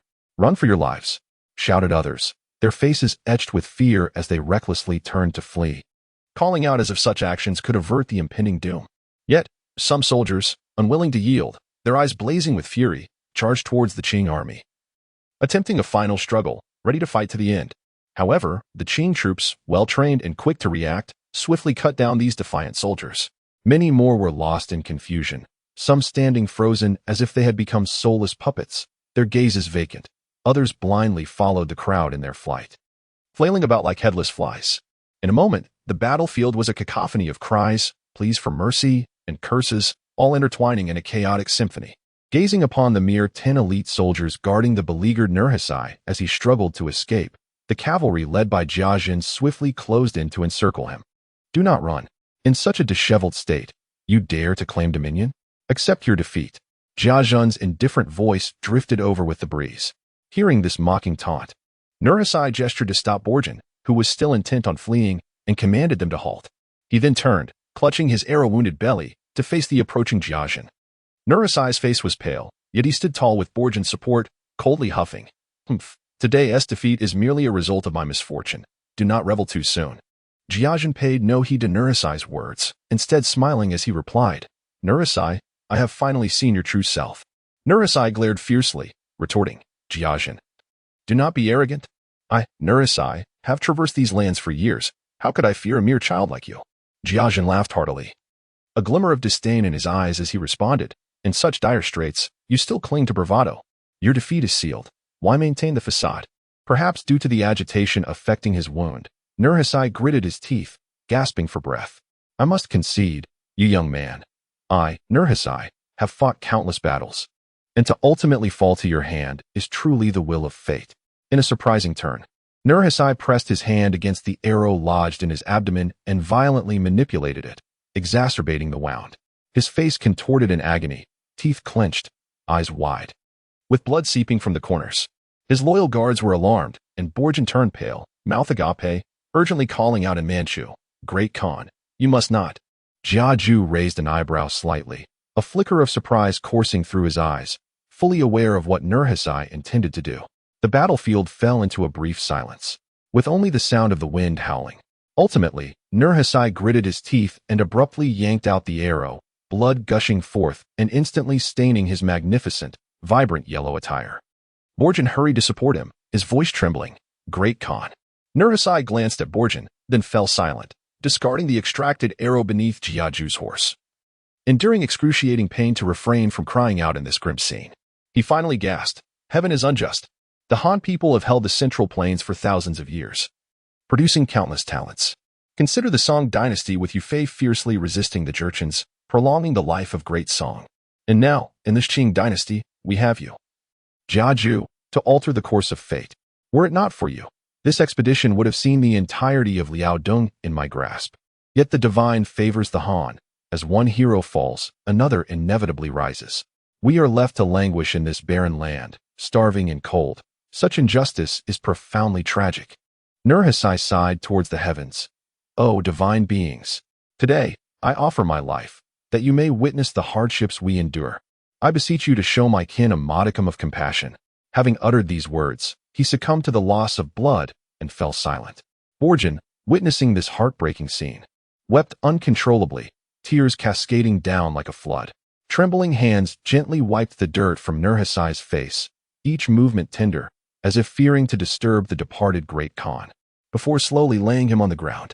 The remaining 10 or so guards were also in tears, their sorrowful cries echoing across the desolate battlefield as they lamented, "Great Khan." Borjin gazed upon Nurhaci's lifeless form, a grim smile creasing his lips, his eyes filled with resolve. He gradually lifted his dagger, unhesitatingly taking his own life beside Nurhaci. The other guards, witnessing this act, felt their gazes solidify with determination, following Borjin's lead as they too seized their daggers and joined him. A solemn atmosphere enveloped the battlefield, the wind seemingly halting in that moment, as the dawn's early light pierced through the darkness, casting a gentle glow. Jia Ju beheld this tragic spectacle, a complex emotion surging within him. Though they were adversaries, such loyalty was undeniably moving. Provide a grand burial for these 10 loyal guards, ensuring that Nurhaci's corpse remains intact. Without any blemish, he commanded after a long pause. His voice resonated distinctly across the silent battlefield, and the nearby guard, Lin Yu, listened attentively, his expression one of respect. They immediately clasped their fists in response. "We shall obey your orders and handle this matter with the utmost care." Jia Ju turned to face his soldiers, whose faces bore both the joy of victory and the shock of the recent events. "Brothers, in today's battle, we have triumphed, but this victory has not come easily," Jia Ju proclaimed. "Let us remember this moment, remember the horrors of war, and honor those who sacrificed for the sake of the great Qing. Upon returning to camp, we shall feast and celebrate your bravery. I will report our achievements truthfully. The court will not neglect your contributions, and I shall ensure that none of you are wronged." The soldiers, filled with fervor, united in a resounding chorus. "We shall follow the general to defend our homeland." Jia Jie raised his hand, signaling for silence among the throng. "Let us organize our troops and cleanse the battlefield. We must return adorned with honor and bearing the weight of responsibility." Chapter 59. The news returns 2 days later in Guangning City. Within the general's residence, Jia Ji, clad in the uniform of a military officer, strode into the main hall with a striking presence. He clasped his fist in salute and said, "Uncle, your nephew pays his respects." Shernai quickly rose, smiling as he approached. "No need for such formalities, dear nephew.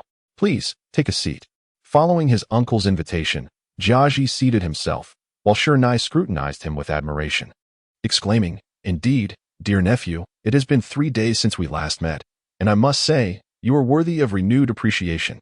It has been 2.5 years since we parted at Shanhaiguan, and I never expected you to achieve such remarkable feats today. Truly, it is a cause for celebration."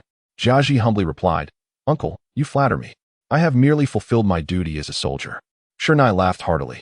"Do not be so modest, dear nephew. Your victory in this battle has alleviated the crisis in Liaodong, bringing immense joy to the people." The two exchanged smiles before engaging in light conversation. Shernai took a sip of tea and gradually remarked, calculating the days. "The battle report should have arrived in the capital by now. His Majesty will soon be informed." Looking towards Jiaji, Shernai set down his teacup, his fingers toying with 2 jade balls. "In a few days, dear nephew, you may very well be summoned back to the capital. Alas, poor uncle will remain here in Liaodong, haha."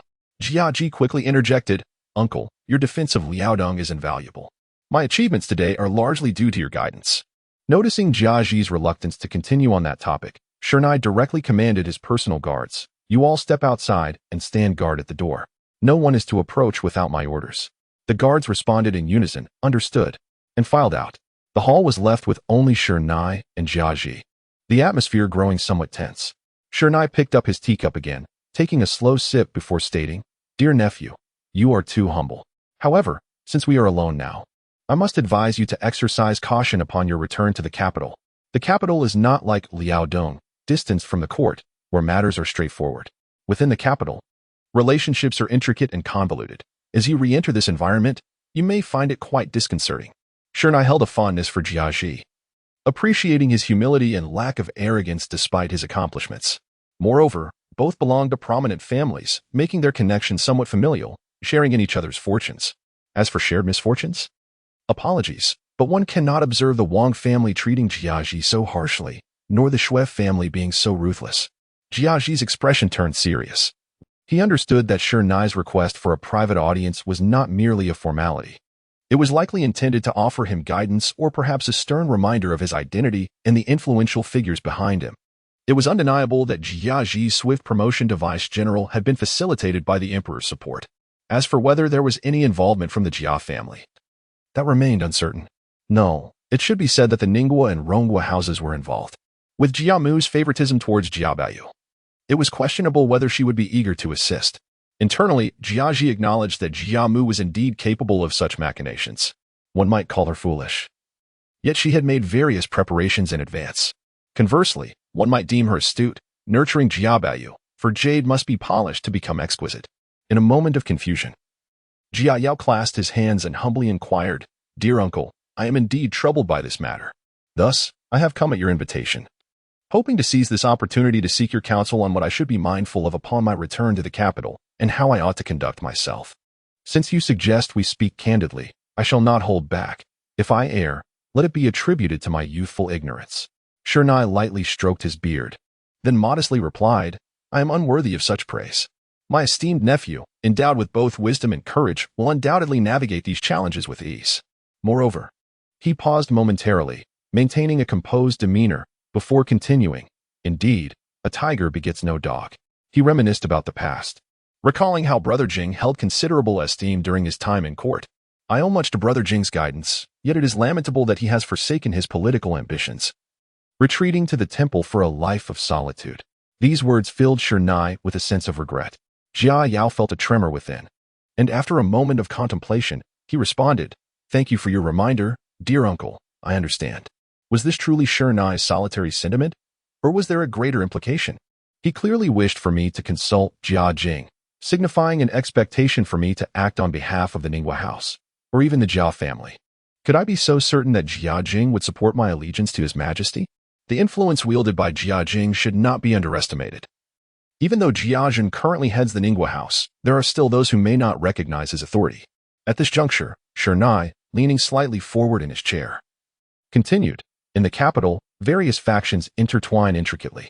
You must exercise caution in your words and actions, avoiding entanglement in unnecessary conflicts. The powerful may appear amicable on the surface, yet they are often embroiled in treachery behind closed doors. You must keep your wits about you." Jia Yao furrowed his brow and asked, "Dear uncle, what would you advise for me to establish my footing amidst this convoluted situation?" Shernai halted his steps, fixing his unwavering gaze upon Jia Yao. "My esteemed nephew, remember to remain steadfast in your principles and never forget our duty to serve the sovereign. In the capital, while the battles may not be fought with swords, they demand equal measures of wisdom and bravery. You must be astute in reading the room and discerning the hearts of men. Yet do not succumb to the currents of popularity at the expense of your own values." There were certain matters Shernai felt it prudent not to elaborate upon. For after all, the young man's father had chosen a monastic life rather than death. Though he could offer guidance, he must tread carefully in matters that were ultimately for the father and son to resolve. Jia Yao nodded thoughtfully. "I shall heed your words, dear uncle." Shernai smiled gently. "It is wonderful to see you possess such awareness. However, do not harbor excessive worry. With your talents and accomplishments, as long as you act with integrity and dignity, you shall undoubtedly achieve great things."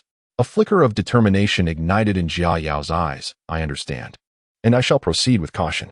As dawn broke, within the Feng Tian Hall, Emperor Qing sat regally upon his throne, while civil and military officials took their places. The Honglu Temple had yet to report the number of individuals entering and leaving the capital when suddenly a guard's announcement pierced the tranquility of the hall. "A dispatch from the Liaodong region has arrived."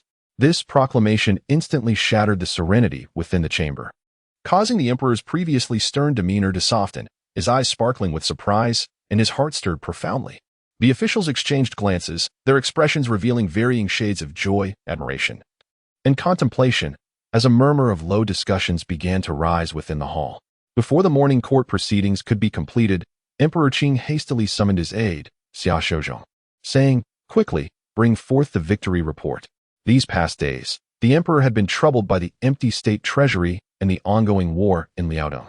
Unexpectedly, just recently, news had arrived of General Jia Jie's resounding defeat of the 4,000 vanguard troops of the later Jin.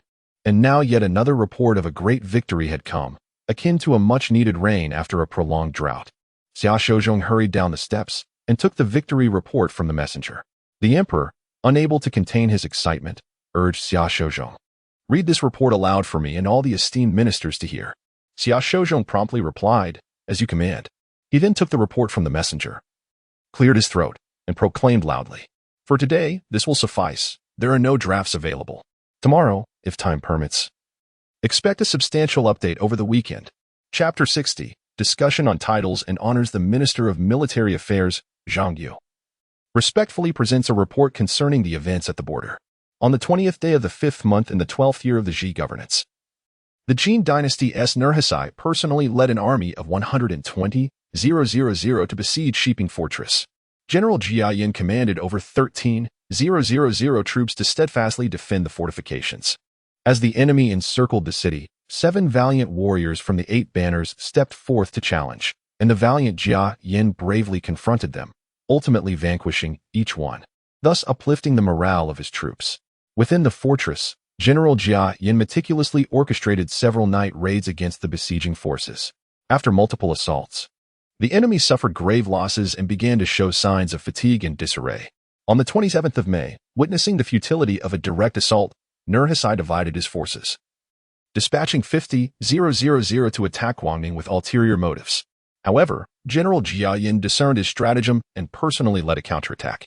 In the vicinity of Shaoling, he launched a surprise assault on the enemy's rear camp, resulting in Nur Hassai's demise and the subsequent capture of his corpse. In his final moments, he cried out in desperation. In Song, there was Yu Fei. In Qing, there is Jia Yin. The heavens have forsaken the great Jin.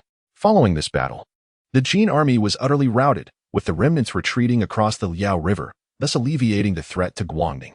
In this engagement, our forces claimed the lives of over 50,000 enemies, capturing more than 30,000, along with a plethora of military flags, war horses, and supplies. However, our own casualties were significant, with over 2,800 brave souls lost and more than 1,500 wounded. All this was due to the unwavering loyalty and valor of our soldiers, who safeguarded our borders. I tremble in trepidation, humbly beseeching your esteemed judgment. Within the Hall of Heavenly Peace, upon reading this commendable report, a profound silence enveloped the court. Eventually, Xia Shouzhong, gazing at the report in hand, declared, "This report has been meticulously verified multiple times by the Minister of Military Affairs, and there are no discrepancies." Minister Zhang Yu was willing to stake his head as a guarantee. Upon hearing this proclamation, the court erupted in fervor. Emperor Qing, visibly moved, trembled with excitement. His eyes alight with astonishment and delight, his mind racing with the knowledge of Nur Hassai's death and the capture of his remains. The two nations had clashed, and a monarch had been slain. Even though the Jin dynasty was not recognized by the great Qing, this was a feat that would be immortalized in history. Furthermore, the former emperor had dispatched 300,000 troops, only to be defeated by Nur Hassai. Now, it was under Emperor Qing's command that he met his end, greatly enhancing the emperor's prestige among lower officials and the populace. Exuding both joy and eloquence, Emperor Qing proclaimed, "General Jia is indeed the pillar of our nation. My heart is greatly comforted." The ministers knelt in unison, exclaiming, "Your Majesty is wise. This is a blessing for our dynasty." The Minister of War, Wang Quan, blushed with excitement and stepped forward to offer his congratulations. "I extend my heartfelt congratulations to your Majesty. General Jia's achievements in this battle are remarkable, and immediate rewards should be conferred to inspire the troops." Minister of Revenue, Li Yi, promptly added, "Your Majesty, this great victory not only alleviates the border crisis, but also saves the court significant military expenditures. We should carefully plan subsequent affairs." The emperor, elated, turned to Xia Shouzhong. "Xia Shouzhong, instruct someone to announce this report to the officials beyond the hall. Such splendid news should be shared with all." Since the Jin forces had tightened their grip, these officials, even from afar in the capital, had suffered greatly, dealing with a multitude of pressing matters under immense pressure. At this juncture, the Minister of Rights spoke up. "Your Majesty, such a significant victory warrants a celebration to showcase our national strength and invigorate the spirit of the people." Without hesitation, Emperor Qing responded, "This proposal is indeed feasible. The Ministry of Rights shall commence preparations." In the court, the ministers expressed their opinions, with some proposing to grant additional pensions to the fallen soldiers, while others suggested strengthening governance in the border regions. Noticing that many ministers refrained from broaching the topic of merit and reward, the military officials exchanged glances, eager to voice their counsel. Niu Jizong, unable to contain himself, stepped forward, his mind unclouded by other concerns. He was acutely aware that his brother, Niu Jia, served as a guerrilla general under General Jia, sharing in the spoils of victory. Thus, unity was essential. Niu Jizong advanced a step, clasped his fists, and proclaimed in a resounding voice, "Your Majesty, General Jia's remarkable achievements, if not duly rewarded, may dishearten our soldiers." Upon hearing this, the other military officials echoed his sentiment, asserting, "Your Majesty, General Jia is both wise and valiant, single-handedly averting the crisis in Liaodong. He deserves a substantial reward. This victory is largely due to General Jia's efforts. We implore your Majesty to acknowledge his merits." Emperor Qing, smiling, replied, "What you all say is quite true. I have my considerations. In light of this, I would like you to deliberate on the matter of rewards for merit." At this moment, a scholar stepped forward, stating, "Your Majesty, rewards and punishments must be measured. We should not excessively bestow honors for a momentary triumph, lest we compromise the integrity of the court." Before he could finish his sentence, several military generals erupted in indignation to capture the enemy chieftain, and to achieve such a decisive victory with 13,000 troops against 120,000. Prior to this battle, we also decisively defeated an advance force of 40,000. To label such monumental accomplishments as mere fleeting success is questionable at best. What are your true intentions? Where is your conscience? The crowd rallied in agreement, their anger palpable. An elderly general then rose to speak, asserting, "Your Majesty, the rear troops heard the enemy, Nurhaci, cry out before his demise, and song, 'We have Yufei,' and Qing. We have Jia. Now, a scholar stands to counsel against rewarding General Jia's merits. Such actions echo the treachery of Qin Hui against loyal subjects. I call for his impeachment." The weight of such accusations hung heavily in the air, a potential stain upon one's legacy, and even the most hesitant scholars fell silent. Their gazes averted to allow the military officials to confront the speaker. The scholar's face drained of color as he quickly knelt, exclaiming, "Your Majesty, I harbor no such intentions. I merely advocate for measured rewards and punishments to prevent arrogance among those who claim accomplishments, not to diminish General Jia's contributions." Emperor Qing, displeased, let out a cold snort, his gaze piercing. Your words were inappropriate and nearly incited discord in the court. I hereby impose a 6-month salary reduction and a month of confinement for reflection." Subsequently, the emperor turned to the agitated military officials. "Esteemed officials, do not be enraged. I am well aware of General Jia's merits. Rewarding him for his contributions is inevitable. He has achieved victory against overwhelming odds, safeguarding our borders, which is a significant accomplishment. I shall ensure that his rewards are just and that no meritorious subject is overlooked." This declaration somewhat assuaged the military officials' anger, and they bowed in acknowledgement. At this moment, Prince Beijing Xing stepped forward to counsel, "Your Majesty, General Jiada, in this battle, commanded merely a force of several thousand men. Not only did he slay the false emperor of the later Jin and the vanguard General Hauge, but he also captured the Prince Daesan alive.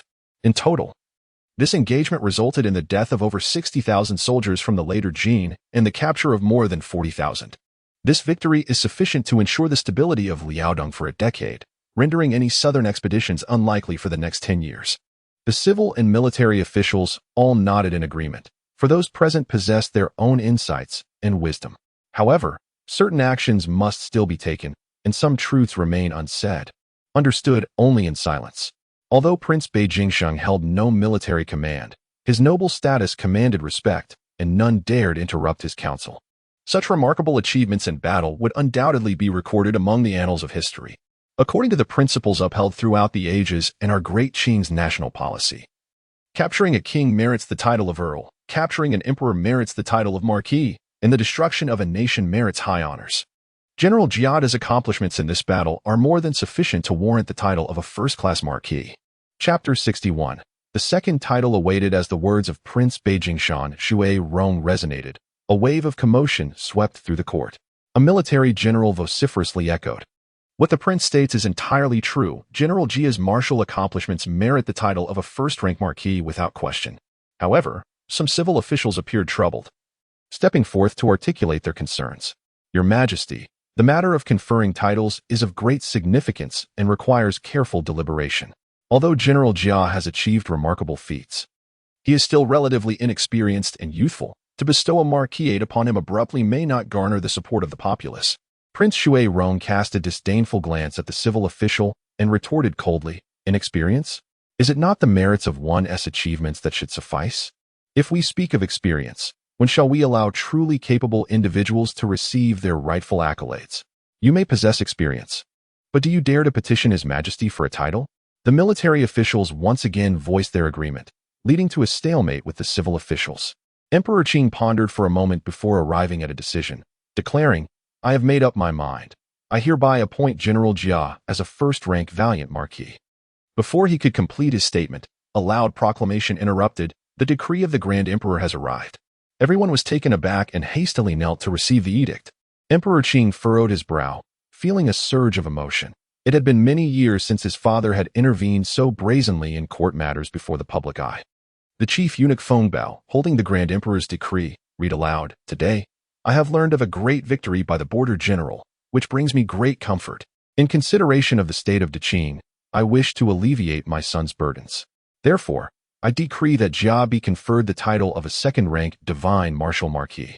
I command Jia to immediately gather the remains of Nurhasai and return to the capital to pay homage to our ancestors, as well as to the spirits of the many generals from Liaodong. I hope all officials will unite to ensure the eternal stability of the Deqing dynasty. Emperor Qing's brow tightened. I bestow a first-rank title, while you offer a second-rank one. Is this merely a suppression? If so, I shall accept it graciously. In truth, Emperor Qing was reluctant to confer a title of too high rank, considering Jia's youth. He would need Jia by his side in the future. And there would come a time when he could elevate him no further, a significant concern in the art of rulership. However, if his father was so generous, returning Jia to him as a steadfast ally, he would naturally accept this gracious gift. Emperor Qing stated, "Since it is my father's edict, I shall comply." He then turned to Xia Shouzhong beside him, saying, "Xia Shouzhong, issue the decree for Jia to be appointed as a second-rank divine martial marquis, effective immediately. He is to carry the remains of Nurhasai back to the capital, along with his subordinates and troops, to receive their rewards without fail." Xia Shouzhong bowed in acknowledgement.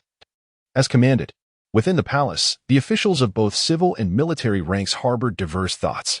Some elder officials nearing retirement, who held neutral stances, openly committed to proceedings. Everyone knew that Jia served under the esteemed Marquis Shina, and it was clear that Jia leaned towards that faction. Was this the sentiment of the Jia family, or merely Jia's personal inclination? This raised considerable contemplation. Moreover, Emperor Qing's direct command for Jia to lead nearly 10,000 soldiers back to the capital indicated that before long, the city would likely see the establishment of an additional battalion. Consequently, the new emperor's faction would possess close to 4 battalions within the capital, thus genuinely establishing a solid foundation for themselves. The officials once again raised their voices in unison, proclaiming, "The Grand Emperor is wise. Your Majesty is wise." Emperor Qing cast a sweeping glance over his ministers and spoke slowly. "This great victory is indeed a blessing for Deqing. All esteemed officials should diligently fulfill their duties to ensure the prosperity of Deqing." The ministers bowed in unison, proclaiming, "We shall dedicate ourselves wholeheartedly, serving until our last breath." After the court session, outside the Hall of Heavenly Favor, Jia Zheng was already elevated by flattery, his face radiant with a triumphant smile. He continually offered courteous gestures to the surrounding officials, uttering humble words, yet his demeanor unmistakably reveled in the adulation akin to that of a star basking in the moonlight. "Lord Jia, your nephew has truly achieved monumental merit this time," an official exclaimed with a beaming smile. Jia Zheng hurriedly responded, "Oh no. It is all due to the Emperor's immense blessings. My humble efforts are but a trifling contribution." "Lord Jia, you are far too modest." Another official interjected. "What do you mean the Emperor intended to confer the title of first-class marquis upon Jia Yin, yet you still read out the imperial decree?" The retired emperor gazed incredulously at Feng Bao, who trembled in fear, immediately kneeling and sweating profusely, his voice quaking as he pleaded, "Retired emperor, please quell your anger. I acted according to your instructions, completely unaware of the emperor's original intentions." The retired emperor's eyes widened in fury, his finger trembling as he pointed at Feng Bao, admonishing sternly, "You fool! You have thwarted my plans. It would have sufficed to proceed swiftly. Now, instead of winning him over, you have sown seeds of discontent in this unfamiliar Jia Yin." Feng Bao quaked as if he were a leaf in a storm, repeatedly bowing his head. His voice tinged with desperation, "Retired emperor, spare me. I deserve the gravest punishment. It was truly an inadvertent mistake." With a flick of his sleeve, the retired emperor sat heavily upon his chair, brow furrowed, then fell into a deep contemplation, finally declaring, "Enough, enough. The Jia family. Humph. Reflecting on it, I once treated them with such favor, yet Jia Jing dared to openly conspire with the crown prince against me. My disdain for the Jia family is well-founded. Let them be as they will." Feng Bao remained prostrate, scarcely daring to breathe. The retired emperor sighed deeply. "Rise, it is done. We must take it one step at a time. I did not foresee the emperor's audacity in conferring the title of first-class marquis directly. He truly lacks the art of governance. I can only hope Jia Yin possesses the wisdom to align himself with me." Feng Bao, as if granted a reprieve, quickly stood, head bowed in deference, cautiously stating, "Rest assured, retired emperor, I believe Jia Yin will understand the underlying implications and will not dare to defy you." The retired emperor snorted coldly. "Humph, let us hope so." should he fail to recognize the gravity of the situation and become embroiled in courtly strife. I shall not hesitate to act without mercy. Suddenly, an idea sparked in Feng Bao's mind, and he eagerly responded, "Retired Emperor, you are indeed wise. I have just conceived a plan that may allow us to either win Jiajing back or create a rift between the Ning and Rong families." The retired emperor raised an eyebrow, a flicker of interest crossing his gaze. "Speak further." Feng Bao leaned in closer, whispering his scheme. The retired emperor pondered for a moment, nodding slightly. This plan is indeed feasible. However, one must proceed with caution to avoid unintended consequences." "Very well, you may depart." Feng Bao bowed deeply and withdrew. The current retired emperor, though just over 50, looked as if he were still in his 40s, owing to his well-maintained health. It is noteworthy that the current emperor has yet to reach the age of 30. Had it not been for the initial defeat of 300,000 troops at Shenyang, coupled with the rebellion of the crown prince and a multitude of pressing circumstances, he would have never relinquished the power he held so dearly, passing the throne to a seemingly powerless son. Little did he anticipate the true nature of this offspring, who has now gradually reclaimed authority from him, to the point of being able to contend with him in the present day. Chapter 62. A bustling luncheon within the Ronghua mansion. The sun shone splendidly today, and as noon approached, Grandmother Jia engaged in casual conversation with Jia Liang, the concubine of Jia Jing, in the Rongxi Hall, accompanied by Madame Xing, Madame Wang, Wang Shifeng, Qin Keqing, and a number of maids.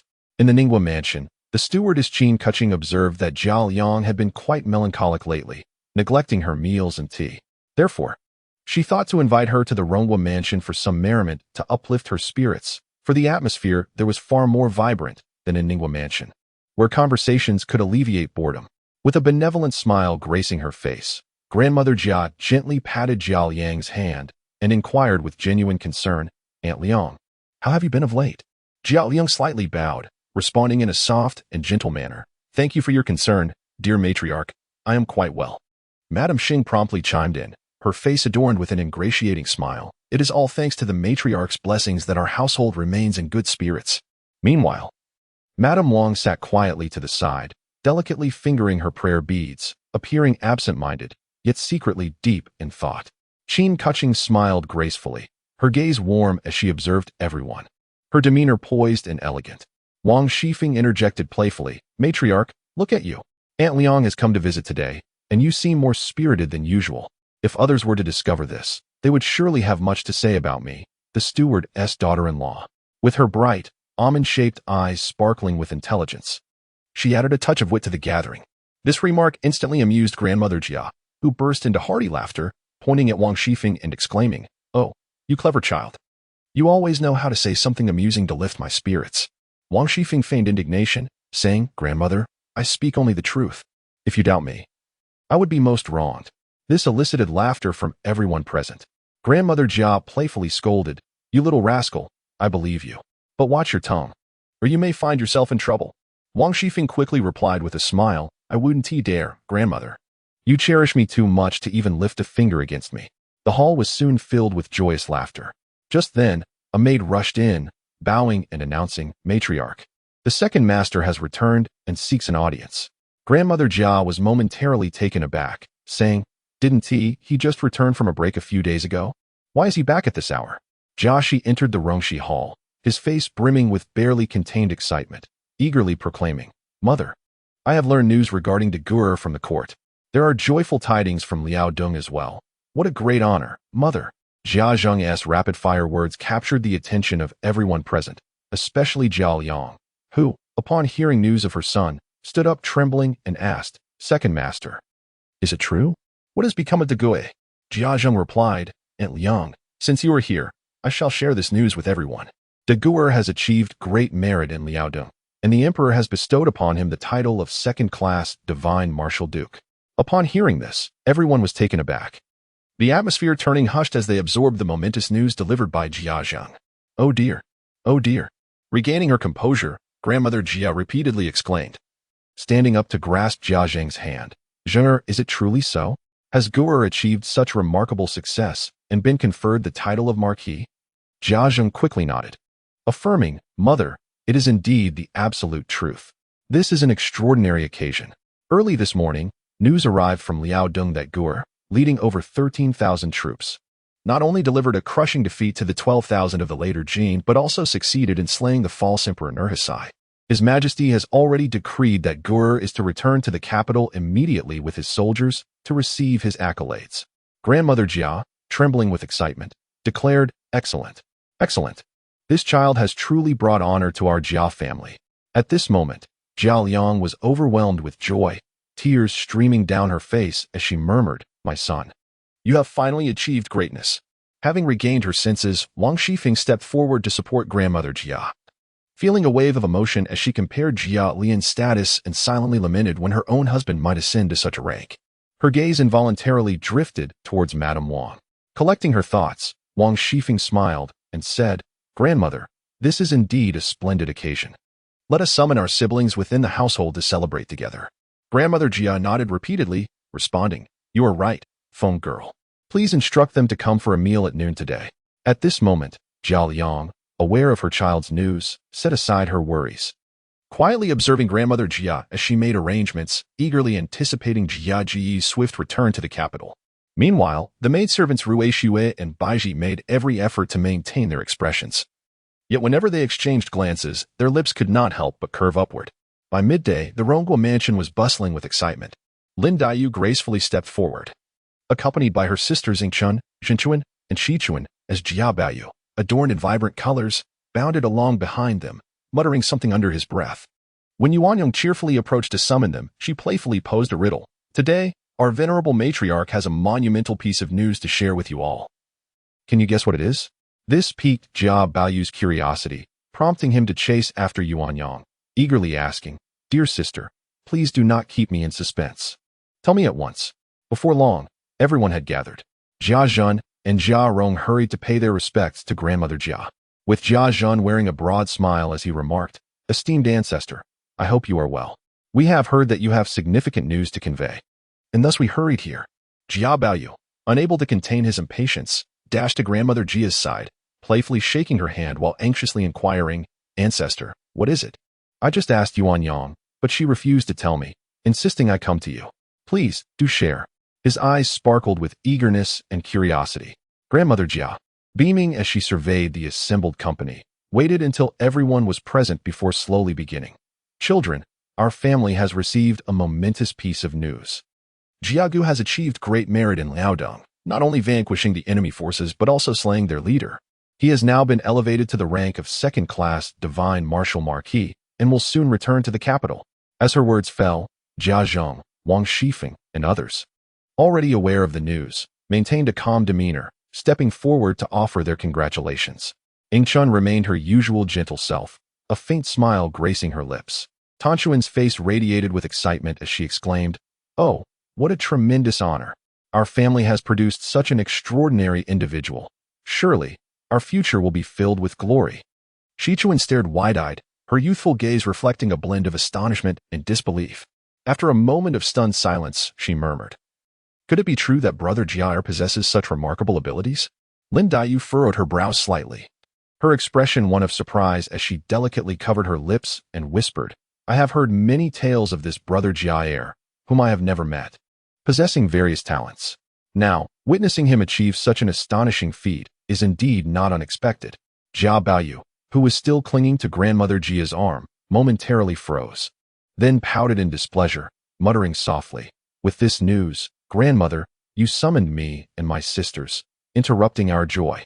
Grandmother Jia, catching Baoyu's murmured complaint, chuckled and gently patted his hand, saying, "This is no mere disturbance. It is a joyous occasion that everyone should be aware of. The emergence of such a person from our Jia family is a matter of great pride and honor. You all should feel proud and elated. Baoyu, when Brother Jia returns, you must learn diligently from him, aspiring to be like him in the future." Upon hearing Grandmother Jia's words, Baoyu fell silent, inwardly scoffing, "I have no desire to pursue fame and become a mere sycophant." In that instant, the hall was abuzz with lively discussions among the gathered guests. Chapter 63. The murmurs of the crowd rose and fell in a lively chorus. With a glint in her eye, Wang Shifeng smiled and said, "Great ancestor, our dear Jia Zheng is about to return to the capital. We must prepare thoroughly to maintain the dignity of our Jia family." Jiamu nodded slightly and replied, "You speak wisely, my dear girl. She turned to Jia Zhang and said, Zhener, as the elder brother of Jia Zhang, you must devote considerable thought to this matter. We cannot overlook any guests. We must uphold our family's reputation. Jia Zhang hurriedly responded, Rest assured, great ancestor, I will do my utmost to ensure everything is arranged perfectly. Suddenly, Jia Mu recalled something and asked Jia Liang, Aunt Liang, does Jia Zhang have anyone attending to him? Jia Liang replied, in response to your inquiry, great ancestor. Jia Zhang has a personal maid, Ruishua. Upon hearing this, Jia Mu frowned slightly and remarked, This will not suffice. One maid is inadequate. You must understand that even Jia Baoyu has several first-class maids attending to him, not to mention the numerous smaller maids who surround him.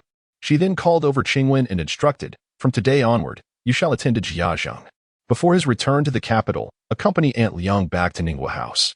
Though Qingwen felt a twinge of anxiety regarding her future, as a maid, she dared not defy Jia Mu's command, and thus replied, Yes, great ancestor. Jia Liang quickly expressed her gratitude, saying, Thank you, great ancestor, for your concern. I will convey my thanks to you on behalf of Jia Zhang. However, this decision instantly displeased Jia Baoyu, who had previously expressed his desire for Qingwen to serve him. He threw himself into Jia Mu's arms, pouting, Great ancestor. Did you not promise to let Qingwen be my maid? Why have you given her to my second brother instead? Jia Mu patiently coaxed him, Baoyu. You already have so many maids, 9 in total. Look at your second brother. He has only Ruishua, and that is hardly sufficient. Yet, Jia Baoyu remained obstinate, continuing to protest. That is not fair. You clearly promised to give Qingwen to me. Speaking in front of Jia Liang, Jia Mu's expression darkened as she replied solemnly, Enough of this. I will arrange for you to have additional charming maids in the future. Seeing Jia Baoyu's continued resistance and his unreasonable tantrum, Jia Zhang's patience wore thin. He stood up, his face stern, and exclaimed, You heedless wretch, wasting your days among women. Your brother Jia Zhang, though merely 1 year your senior, has already served the nation with remarkable achievements and has been granted a noble title. And you?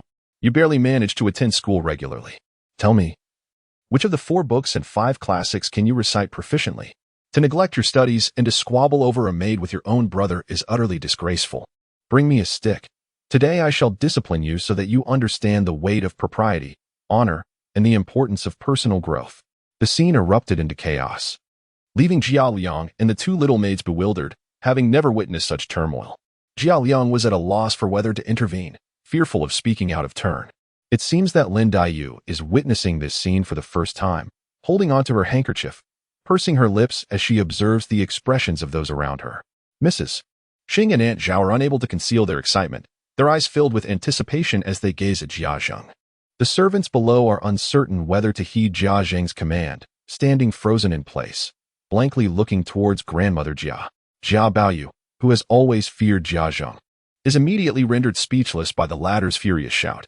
At that moment, Jia Yan, with a smile, interjects, Second Master, please do not be angry. Baoyu is still young and can be guided with patience. Seeing his son take the initiative to mediate, Jia Shi casts a glance at Jia Lian and chooses to disregard it, knowing from his understanding of his mother that this matter will ultimately amount to nothing. Observing the situation, Lady Wang quickly steps forward to persuade, My lord, Baoyu is still a child. He can be taught gradually. Jia Zhang snorts coldly, It is you who have spoiled him. Grandmother Jia, noticing this, quickly interjects, Zheng'er, do not be angry. This child Baoyu has a good nature at heart. He can be taught slowly. There is no need to resort to punishment that could frighten him. Jia Rong also steps in. What grandmother says is indeed correct. Second Master, do not let yourself become ill with anger.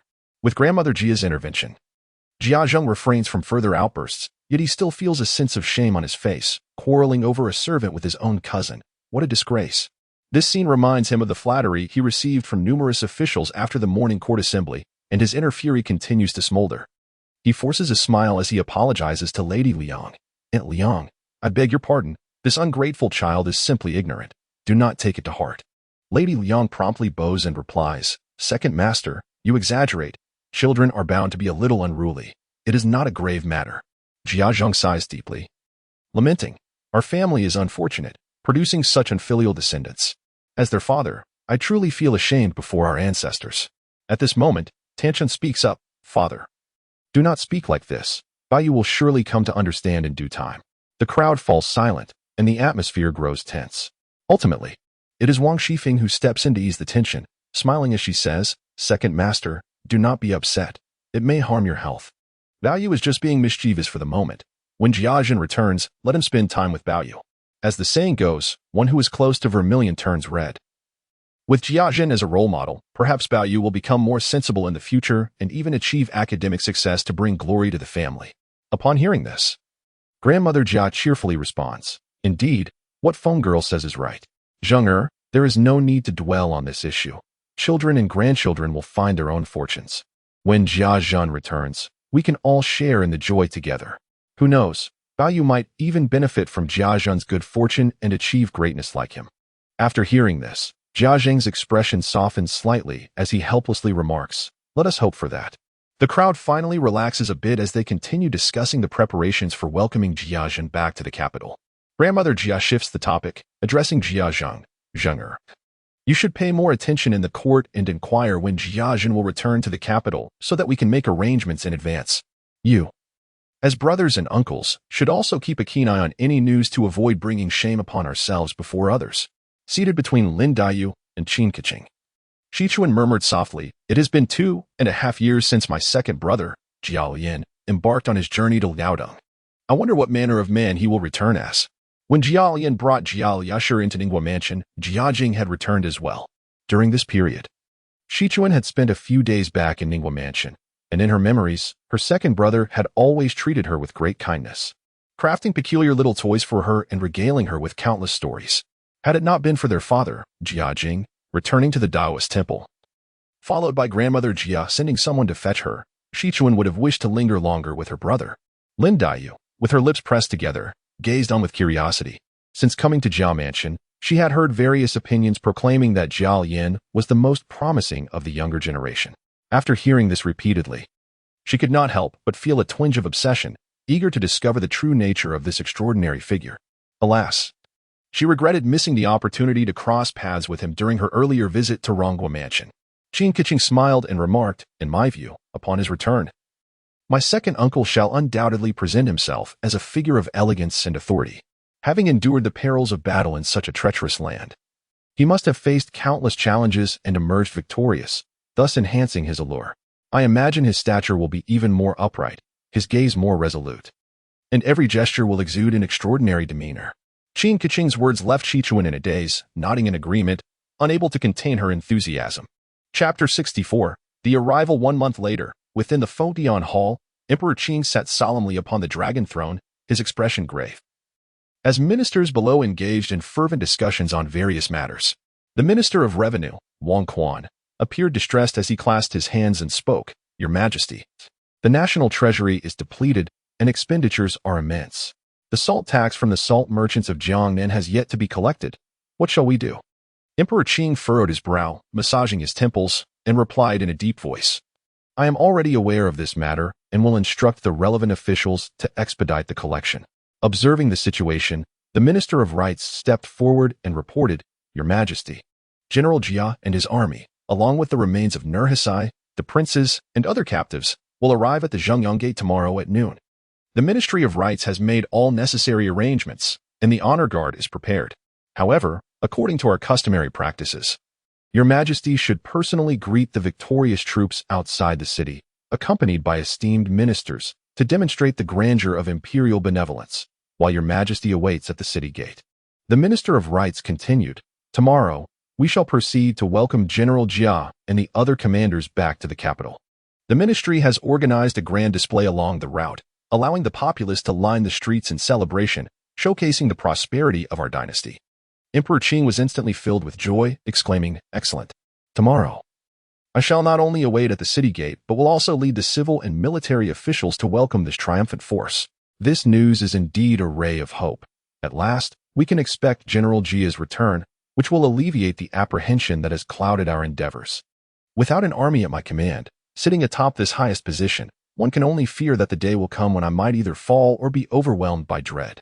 With a decisive gesture, he affirmed, "Furthermore, we shall hold a ceremony to present the captives, displaying Nurhasai's remains at the ancestral temple, honoring him with high ceremonies and 3 offerings. The remaining captives shall be handed over to the Ministry of Justice for processing." The ministers nodded in unison, responding, Your Majesty is wise. Emperor Qing then turned to the Minister of Rites and inquired, are the celebratory banquet and festivities fully prepared? The Minister of Rites promptly replied, Your Majesty, all arrangements have been made, awaiting your decree tomorrow. The banquet menu, performances, and military parade have all been meticulously prepared to ensure the soldiers feel Your Majesty's graciousness. Emperor Qing nodded in satisfaction, saying, Very well. All of you, esteemed ministers, must ensure that every detail is flawlessly executed. We shall obey. The ministers replied in chorus. Having received this pivotal information, Jia Zheng hurried back to his residence, making a beeline for the Ningguo mansion. Upon arriving at the entrance, he inquired of the doorman, Is my elder brother present? The servant quickly responded, Second master, the elder master is in the hall, busy preparing for the arrival of Master Jia. Jia Zheng urged the servant, Take me to him swiftly, I have urgent matters to discuss. Upon seeing Jia Zheng spoke with fervent excitement, Brother Jia. Master Jia will arrive in the capital tomorrow at noon. We must make immediate arrangements. Jia Zheng nodded vigorously, saying, This is indeed a significant event. Let us go to consult with grandmother. The two brothers proceeded to the Ronghua Mansion's Rongxi Hall, where they encountered grandmother Jia. Jia Zhen was the first to speak. Elderly lady, I have just received news from the second master that Brother Jia will arrive in the capital tomorrow at noon. Upon hearing this, Jia Mu's face instantly blossomed with a smile, her eyes brimming with joy as she exclaimed, At long last, we have awaited this day. Jia Zhen continued, We must arrange the welcoming festivities properly for tomorrow, opening the main gate wide and preparing a grand banquet. It must be a lively celebration. Everyone nodded in agreement. Jiamu then added, We must ensure that the welcoming scene is splendid and exuberant. Otherwise, if outsiders see us remaining indifferent or petty, they might think we are neglecting Brother Jia. The ladies of Ronghua Mansion and several maids should accompany us to greet him at the gates of Ningguo Mansion. Jia Zheng quickly responded, Mother is absolutely right. I shall make the arrangements immediately. Wang Shifeng chuckled, Elder ancestor, rest assured. Tomorrow the whole capital shall know of our Jia family's grandeur. After a thorough discussion, they each dispersed to prepare for the upcoming welcome. Once the discussion concluded, Jia Zhen instructed a nearby servant, Go inform concubine Liang of Brother Jia's arrival tomorrow at noon. Let her share in the joy. The servant complied, Yes, sir. I shall go at once.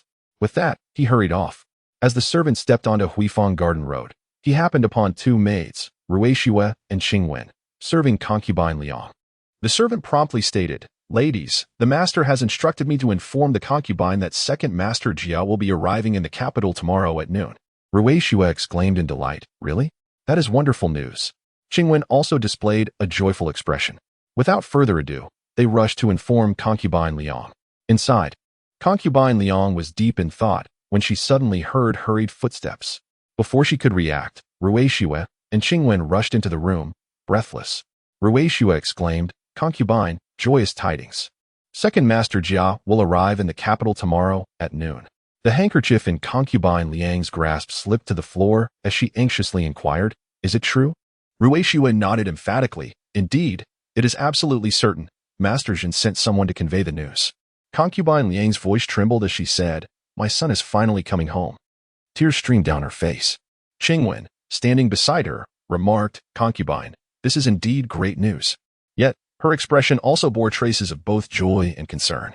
Though she had learned about second Master Jia's character from Baiji and Rui Xue over the past month, seeing him in person still left her heart unsettled.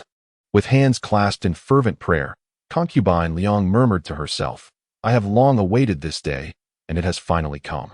The following day, outside the Zhengyang gate of the capital, the sun shone brightly and a gentle breeze swept through, banners fluttering in the wind as the sound of drums echoed. The townsfolk lined the streets, cheering and eagerly anticipating. Soon, a cloud of dust appeared in the distance, accompanied by the thunderous sound of hooves. Jia Zhen led a grand army that emerged in a magnificent display, their formation orderly and their spirits high. Flags obscured the sun, weapons glistened, and their gleaming armor radiated a chilling brilliance, instilling a sense of awe in all who beheld it. As the grand army approached, Jia dismounted, clasped his fists in salute, and stated, I am but a humble commander, Jia, clad in armor and unable to perform the full rites of respect. I beseech your majesty for forgiveness. The Emperor Qing chuckled heartily and replied, My dear minister, quickly rise. It is customary on the battlefield to refrain from formalities while in armor. There is no fault in this. Jia expressed his gratitude, saying, Thank you, Your Majesty. He continued, thanks to Your Majesty's protection, my troops and I have fought valiantly, achieving this victory. In this campaign, we have slain over 60,000 enemies of the later Jin, captured more than 30,000, and brought forth the head of Nurhasai, as well as the capture of Prince Daisan and numerous other generals, which I humbly present to Your Majesty. Chapter 65. Celebration Banquet. The Emperor of Celebration displayed a joyful countenance as he gazed upon the youthful and handsome visage of General Jia, his eyes brimming with admiration. Who does not favor those who are both capable and handsome? In both appearance and ability, Jia undoubtedly holds the Emperor's favor. He laughed heartily, proclaiming, my beloved minister, your valor truly brings great fortune to our dynasty. Your commendable achievements in battle have brought me immense comfort. The courtiers surrounding him exchanged whispers, expressing their awe. General Jia is indeed a formidable warrior of our time. With such illustrious accomplishments, our dynasty is secure, they remarked. Indeed, with General Jia at our side, the border will remain peaceful. Observing this scene, the emperor remarked, my esteemed minister, you have worked diligently. This great victory in battle will certainly be met with substantial rewards. He then turned to Xia Shouzhong, who stood beside him, and commanded, proclaim the edict. Xia Shouzhong stepped forward, unfurling the imperial decree, and announced to the assembly, today, we honor the Marshal General Jia, who has steadfastly defended Guangning for 2.5 years, achieving remarkable feats.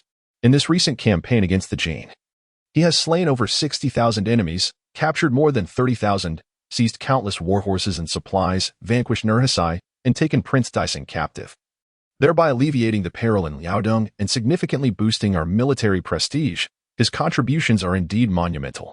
In recognition of your labors, I bestow upon you a higher rank, to acknowledge your exceptional service. Henceforth, you shall be titled the second-class godly Marshal Marquis, with a fief of 1,000 households, to be inherited by your descendants.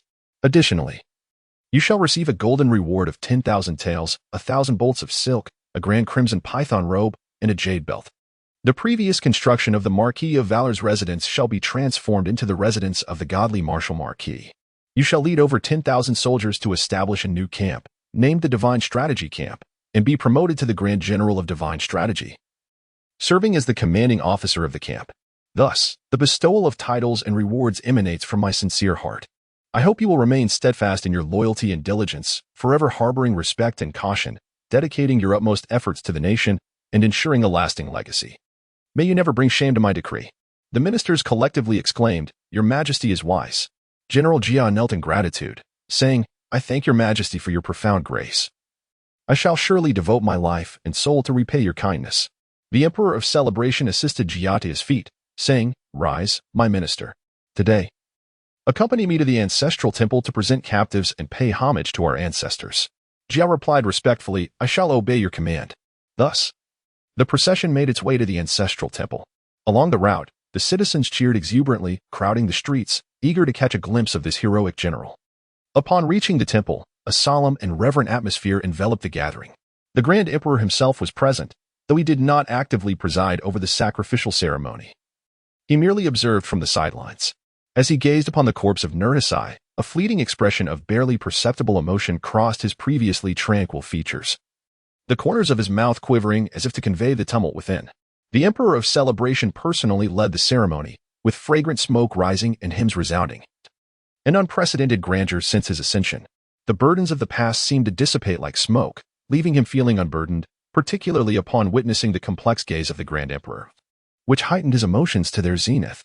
Open your eyes and behold, Father, the once unconquerable foe has perished beneath my reign. Even amidst your relentless suppression, I have carved a bloody path to victory.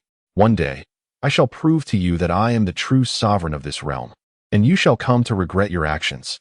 After the ceremony concluded, Emperor Qing could hardly conceal his inner excitement. His gaze fixed intently upon Jia Yin as he spoke. My dear minister, I have prepared a feast within the palace to celebrate your accomplishments alongside the valiant warriors. Jia Yin humbly responded, Thank you, Your Majesty, for your generous favor. The banquet hall buzzed with merriment, adorned with songs and dances, and a splendid array of delicacies. The emperor frequently raised his cup, toasting with Jia Yin, now garbed in a resplendent red python robe, and the esteemed officials present. Notable figures from the martial lineage, including the Prince of Beijing's and various dukes, approached to share in the revelry, particularly the two brothers, Niu Jizong and Niu Jia, who appeared particularly elated, evidently privy to news regarding Niu Jia's impending noble title and appointment. As the wine flowed, the emperor clasped Jia Yan's hand, speaking earnestly, "My dear minister, though the borders are currently at peace, vigilance is still required. I hope you will continue to safeguard our frontiers and ensure the safety of our people, while also remaining true to your original intentions." Jia Yan replied with solemnity, "Your Majesty, rest assured, I shall not fail in my duty." Remaining loyal to the great Qing and the rightful order. Their conversation, though not excessively loud, was far from a mere whisper, drawing the attention of those who had been focused on the festivities. The once boisterous banquet grew noticeably quieter, and the martial lineage hesitated to approach. Retreating to their seats with feigned inebriation, brothers Niu Jizong exchanged glances, perceiving the subtle expressions of their younger sibling. Unperturbed by the surrounding atmosphere, the emperor erupted in hearty laughter, clearly satisfied.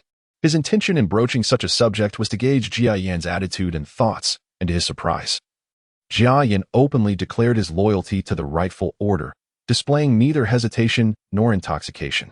To whom does the rightful order belong? Naturally, it is Emperor Qing.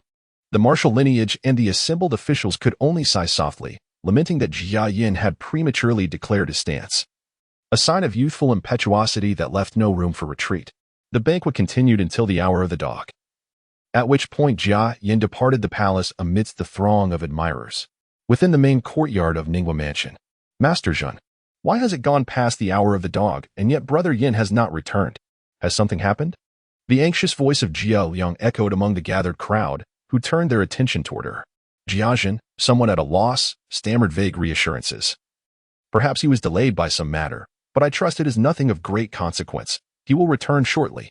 However, it was Jia Zhang, the only one of official standing, who stepped forward to offer clarity. "Aunt Liang, do not fret. The reason Brother Yin has not yet returned is likely that he has been retained by the emperor to join in honoring the soldiers. A customary gesture for a victorious return. Please, do not worry." Upon uttering these words, Jia Zheng felt a pang of bitterness. As merely a fifth-rank official, he lacked the standing to partake in such a feast. Reflecting on Jia Yan's recent elevation to the title of Marquis Shenwu and his appointment as commander of the Shenxi camp, a position of considerable authority, only deepened his sense of inadequacy. Jia Mu interjected cheerfully, "Zheng is correct. Aunt Liang, do not be overly concerned. Brother Yan's achievements are a source of pride for our Jia family. Moreover, to be left by His Majesty to dine together is indeed a most extraordinary favor. Our Jia family must rely on the support of Brother Jia in the future." Everyone nodded in agreement. Although Lady Jia harbored some lingering concerns, she felt somewhat reassured. However, Jia Baoyu appeared somewhat displeased. He was genuinely delighted that Brother Jia had returned, yet after waiting until now, he found himself quite hungry. He pouted and said, "If Brother Jia does not return soon, my stomach might just perform the empty city ruse." Wang Shifeng teased with a smile, "Brother Bao only knows to eat. Be patient. There is no need to be so anxious." Upon hearing this, everyone couldn't help but laugh. After a little while, the air was filled with the loud and clamorous sound of horse hooves. "Brother Jia has returned," someone exclaimed with excitement. Chapter 66. Returned to the mansion. The resounding sound of galloping hooves echoed throughout the street as the grand gates of Ningwa Mansion swung wide open. Inside, a gathering of women awaited, while the male members of the household stood outside. Before long, a troop of armored cavalry, mounted on magnificent steeds, approached from a distance. The most striking among them was the leader, clad in a resplendent crimson robe, adorned with a jade belt, his face as radiant as a crown of jade, and his eyes shining like bright stars. His commanding presence rendered the male members of the Jia family unable to meet his gaze, casting a profound silence over the entire street. The scene before the Jia family's younger generation left them utterly astonished. As the head of Ningwa Mansion, Jiazhen found himself momentarily taken aback, only regaining his composure when Jiaxi nudged him from behind. Jiazhen hurriedly stepped forward, his face alight with smiles. Grasping Jia Lian's hand, exclaiming, "Brother Lian, you have finally returned. I have awaited your return with great anticipation." Jia Lian nodded slightly and replied, "Elder Brother Zhen, I apologize for making you wait so long." At this moment, Jiaxi also approached, smiling as he said, "Brother Lian, you have achieved remarkable success this time, truly bringing honor to our Jia family." Jia Lian withdrew his hand and, with a respectful gesture towards Jiaxi, replied, "Elder Master, you flatter me. This is merely my duty as a nephew." Meanwhile, Jia Baoyu observed Jia Lian with rapt attention, admiring his features and feeling a wave of self-doubt wash over him. Any lingering resentment regarding Jia Lian's prior claim to Qingwen dissipated in an instant. However, he lamented to himself that his brother Lian had become a relentless seeker of fame and fortune. Jia Baoyu shook his head and sighed softly, seemingly expressing regret for Jia Lian's pursuits. Amidst the crowd, Jia Baoyu's noticeable demeanor caught Jia Lian's attention. Noticing his brother's moon-like visage, finely sculpted features, and elegantly drawn brows, Jia Lian laughed and remarked, "Is that not Brother Baoyu? It has been 2.5 years since we last met, and I must say, you have grown even more handsome, truly resembling an otherworldly being. If you were to walk down the street, countless young ladies would surely be captivated by your charm." Hearing Jia Lian's words, Jia Baoyu's cheeks flushed slightly as he responded, "Brother Lian, please do not jest. How could I compare to your extraordinary allure? I am but of ordinary appearance."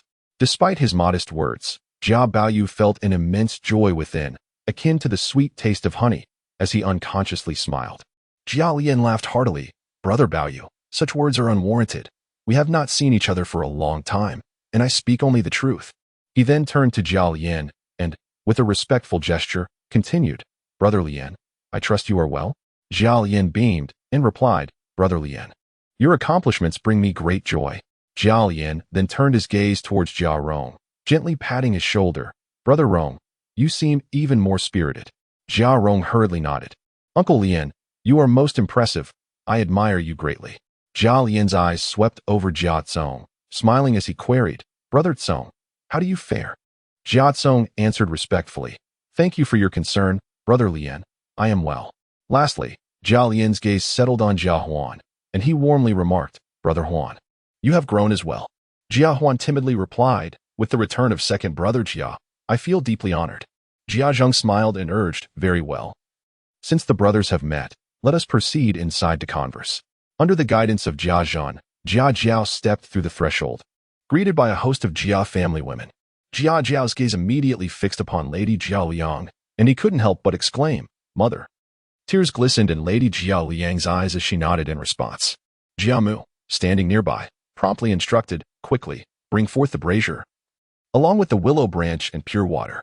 Jia Zhen hurriedly explained, "Brother Jiao, this is the ceremony of triumphant return, meant to cleanse away any impurities, ensuring a safe entry into the home, free from illness and disaster, warding off evil and misfortune." Jia Jiao smiled and acknowledged, "Then I must trouble you, Brother Zhen." Jia Zhen waved his hands dismissively, "Not at all, it is my duty."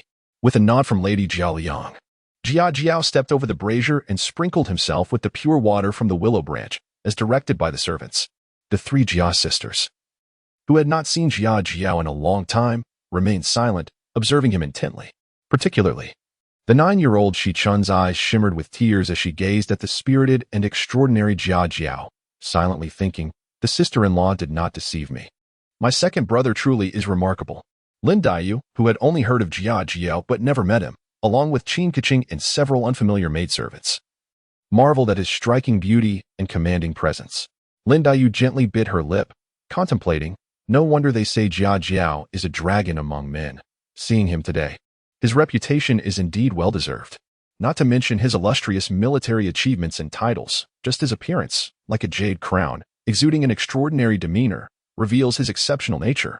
Qin Keqing nodded slightly, her eyes reflecting admiration, as she thought to herself, "Such unparalleled beauty, with sharp brows and starry eyes, truly a rare figure in this world, alas." A sudden thought seemed to cloud her joy. Jia Jiao then stepped forward to kneel beside Lady Jia Liang, but she hurriedly stopped him. Jia Mu was the first to speak, advising, "Jiao, you are clad in the dragon robe. It is inappropriate to kneel so easily." Jia Jiao, however, was unperturbed, stating, "Even in this robe, kneeling before one's mother is an act of filial piety. Loyalty and filial duty are the foundation of governance. How could I not kneel?" Hearing this, Jia Mu found it difficult to refute him, recognizing the wisdom in his words, and silently stepped back. Lady Jia Liang, with concern, grasped Jia Jiao's rough, calloused hand, born from years of martial training, and said tenderly, "There is no need for such formalities. You are now in the dragon robe and should conduct yourself with dignity. Otherwise, such actions may be criticized by the ministers at court, and I would not wish for you to suffer because of it." Jia Jiao looked at Lady Jiao Yang and ultimately nodded in agreement, refraining from further insistence. Surrounded by a throng of admirers, he made his way to the hall. The crowd arranged for Jia Jiao to first visit the Jia Ancestral Hall, where he instructed his guard, Lin Yu, to bring forth the imperial edict, followed by incense and offerings. Jia Jiao reverently placed the edict in the ancestral hall, and all present wore solemn expressions. After the worship ceremony concluded, Grandmother Jia's face radiated with contentment as she remarked, with Jia Gua attaining such glory, our ancestors must also feel gratified. I believe that even when I descend into the afterlife, I shall not fear facing the two dukes. Wang Shifeng chimed in with a smile. Rest assured, esteemed ancestor, our Jia brother is destined for great success. The future of the Jia family rests upon him. You need only to enjoy your peace and await the flourishing of our household under his guidance. I foresee that the days ahead will be filled with boundless wealth and resounding honor. Jialian hastily responded, Sister-in-law, you flatter me. I shall strive with every ounce of my being and dare not exhibit the slightest negligence. However, the prosperity of our family requires the united efforts of all our elders and siblings. Grandmother Jia nodded with a smile. What Jia Gua says is indeed wise. If our entire family works towards a common goal, the foundation of the Jia household will only grow more solid. The others readily agreed, and the atmosphere was one of harmonious serenity. Chapter 67. The family feast. Amidst a chorus of laughter and joyous chatter, the guests proceeded to the banquet hall, preparing to host a magnificent family feast in honor of Jia Diao's return. The hall was resplendently illuminated, lavish dishes adorning table after table. Jia Diao was seated next to Grandmother Jia, a gesture signifying her deep regard for him. Jia Tanchun, with a smile, remarked, Brother Diao, now that you have triumphed, you must share with us the many splendid tales from your adventures. The others echoed her sentiments, and even the usually reserved Ing Chun displayed a glimmer of curiosity. Shichuan, having received much care from Jia Diao before his military service, felt a close connection to him, contrary to the aloof persona described in the texts. She hurried to his side, tugging at his sleeve and playfully imploring, Second brother, do tell us. I am eager to listen. In their eyes shone a fervent anticipation. Jia Jiao smiled gently and replied, The matters of the battlefield are merely tales of clashing swords and tumultuous storms. Let us instead revel in the joy of our gathering today. With that, Jia Jiao turned towards Lin Daiyu, who sat quietly, and the contemplative Qin Keqing, saying, I have been away from home for quite some time, and it seems there are new faces here. I am at a loss as to how I should address the two young ladies. Grandmother Jia interjected with a warm chuckle. Oh dear, my memory. Brother Diao, this is Lin Daiyu, your cousin. Her mother is your Aunt Min, and she has come to reside with us. You may simply call her Lin. As she spoke, her eyes shone with affection as she gazed at Lin Daiyu, filled with tenderness and love. This child is exquisite and clever. Ever since she arrived at our household, I have cherished her deeply, never once forgetting her. Wang Shifeng's lips curled into a smile as she chimed in, Brother Diao, you must take a good look at our Lin. She truly resembles a celestial maiden descended from the heavens, and her talents are unparalleled. Jia Tanchun nodded in agreement, adding, Indeed, Lin's poetry is imbued with such delightful charm and extraordinary finesse. Upon hearing such compliments from Jia Tanchun, Wang Shifeng, and the others, Lin Daiyu felt her cheeks flush and lowered her gaze, somewhat bashful, softly saying, Sisters, your praises leave me quite embarrassed. The assembly, witnessing Lin Daiyu's shy demeanor, covered their mouths and chuckled lightly. Grandmother Jia then pointed to Qin Keqing, saying, And this is your sister-in-law, Qin, the wife of Rong. She is a gentle, amiable, and graceful child, whom I truly hold dear. Wang Shifeng, with a beaming smile, continued to extol, Qin's beauty is striking, and her disposition is remarkably gentle. My dear Rong is indeed fortunate to have her as his bride, a splendid blessing from our ancestors. To which Grandmother Jia added with a smile, She is the first among my great-grandson's wives to shine brightly, always considerate and meticulous in her actions. After the introductions, Lin Daiyu and Qin Keqing both rose to pay their respects to Jia Diao, with Lin Daiyu softly saying, May you be well, second brother. Qin Keqing also offered a slight bow, saying, Wishing you good fortune, second master. Jiaxi hastily offered a gentle support, smiling as he said, Dear niece-in-law Lin, please rise. No need for such formalities. His gaze settled upon the two ladies, scrutinizing them closely. There stood Lin Daiyu, with her delicate brows arched like wisps of smoke, and her eyes, filled with a hint of affection, seemed to dance between joy and sorrow. Her cheeks bore the marks of melancholy, and her frail form appeared to be beset by illness. Tears shimmered in her eyes, and her breaths were soft and gentle. She sat quietly, akin to a beautiful flower reflected in water, and moved with the grace of a slender willow swaying in the breeze. Her heart, more perceptive than that of the sage bygone, was burdened by ailments that surpassed even the beauty of Shi Shi. Then there was Qin Keqing, radiant and enchanting, with a grace akin to Dayu's yet possessing a touch of flamboyance. She was indeed a vision of beauty, embodying the elegance of both Bao and Dai. Shortly after Jia Shi spoke, Jia Lian approached with a playful demeanor, teasingly saying, "Brother Shi, you now command such presence that these two ladies seem quite intimidated by your request."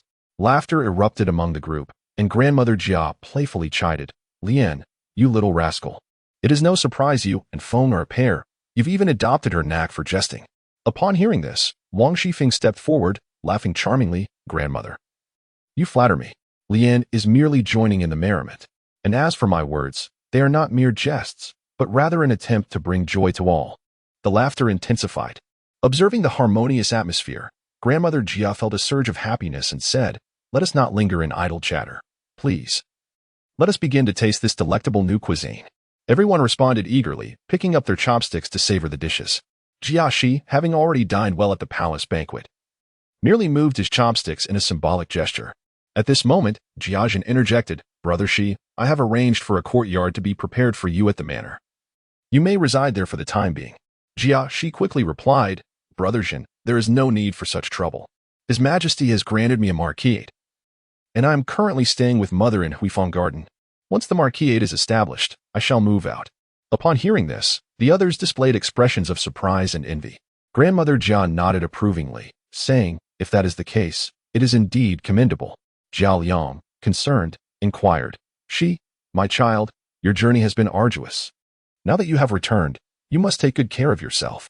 How long do you intend to rest in the capital, and where will your post be?" Jia Shi smiled reassuringly, "Do not worry, Mother. I am well aware. His Majesty has summoned me back to the capital, and I will remain here for my duties. Moreover, His Majesty has graciously granted me a fortnight's leave, during which I shall spend ample time with you." Seated at the head of the table, Grandmother Zhao listened with deep concern and asked with a smile, "May I inquire what position you have been appointed to?" Only Jia Zheng was privy to the news of Jia Shi's appointment, but in his joy at returning, he had forgotten to share it, leaving Grandmother Jia and the others in the dark. Jia Liang gazed at Jia Shi with anticipation and curiosity, a mixture of tension and pride in her eyes. Jia Shi, adopting a serious demeanor, replied, "This is precisely what I wish to share with Grandmother, Mother, and all esteemed elders. His Majesty intends to establish a new military camp, and I am to serve as the commanding officer of this newly formed army, holding the rank of a second-grade official. I will train the troops in the capital, which will afford me ample time to be with you." The assembly erupted in expressions of astonishment and admiration. Wang Shifeng's lips curled into a smile, her eyes sparkling with brilliance as she remarked, "Brother Jiao, to have achieved such greatness at such a young age is truly a source of pride for our Jia family. Just look at your impressive demeanor. The future undoubtedly holds boundless possibilities for you." Jia Jiao, displaying humility, clasped his hands and responded, "Sister-in-law, you flatter me. All of this is due to His Majesty's gracious favor. I shall dedicate myself wholeheartedly, not daring to show the slightest negligence." Jia Tancha nodded slightly, her gaze filled with admiration as she said, "Brother Jiao's accomplishments today must surely stem from his courage and valiant efforts in battle." Jia Jiao chuckled and replied, "Sister San, your praise is excessive." The gathering continued for a while longer, but as the banquet gradually came to a close, everyone departed with lingering delight. Jiamu, her face radiating contentment, was assisted by a maid as she made her exit. Chapter 68, Planning after the banquet concluded. Jia Jiao gently assisted Jia Liang out of the hall. 3 maidservants, Bai Ji, Rui Shui, and Qing Wen, followed closely behind.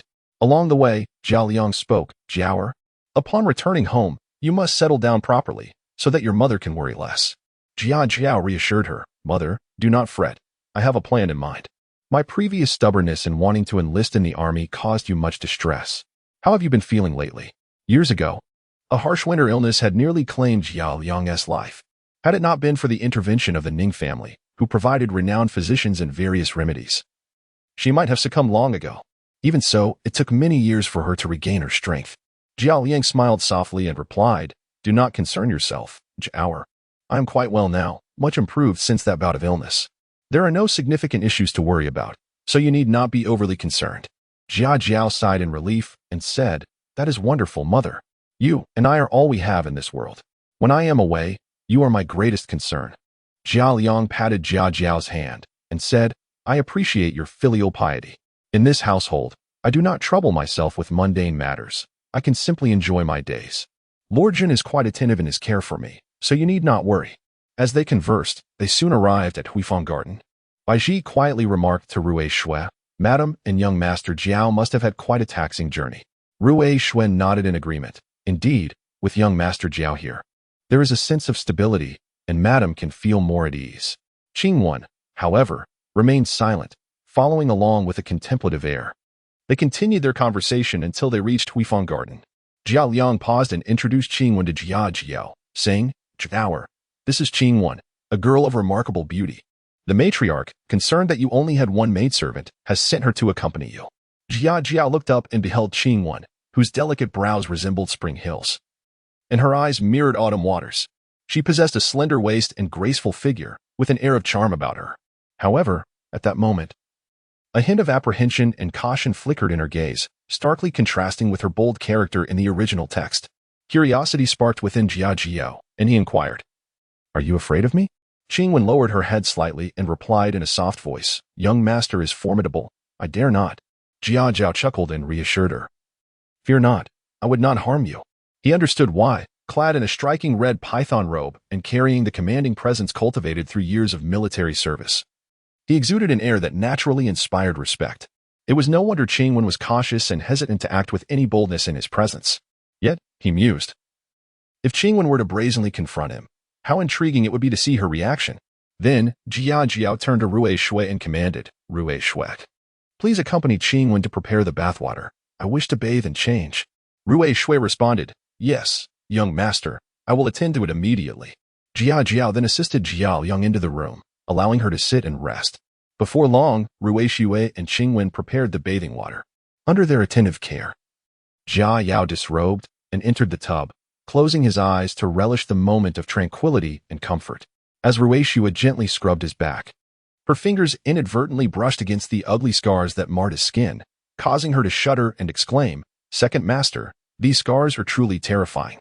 Jia Yao chuckled dismissively, replying, "It is of no consequence, such is the nature of battle who emerges unscathed. Besides, I have at least reaped rewards, have I not?" Tears welled in Rui Shui's eyes as she sympathetically remarked, "You have suffered greatly, second master. These wounds must have caused you immense pain."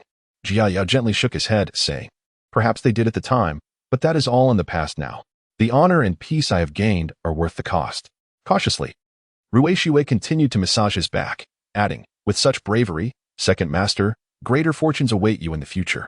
Opening his eyes with a smile, Jia Yao replied, "Let us hope so. I only wish for a future filled with peace, enabling you all to lead stable lives."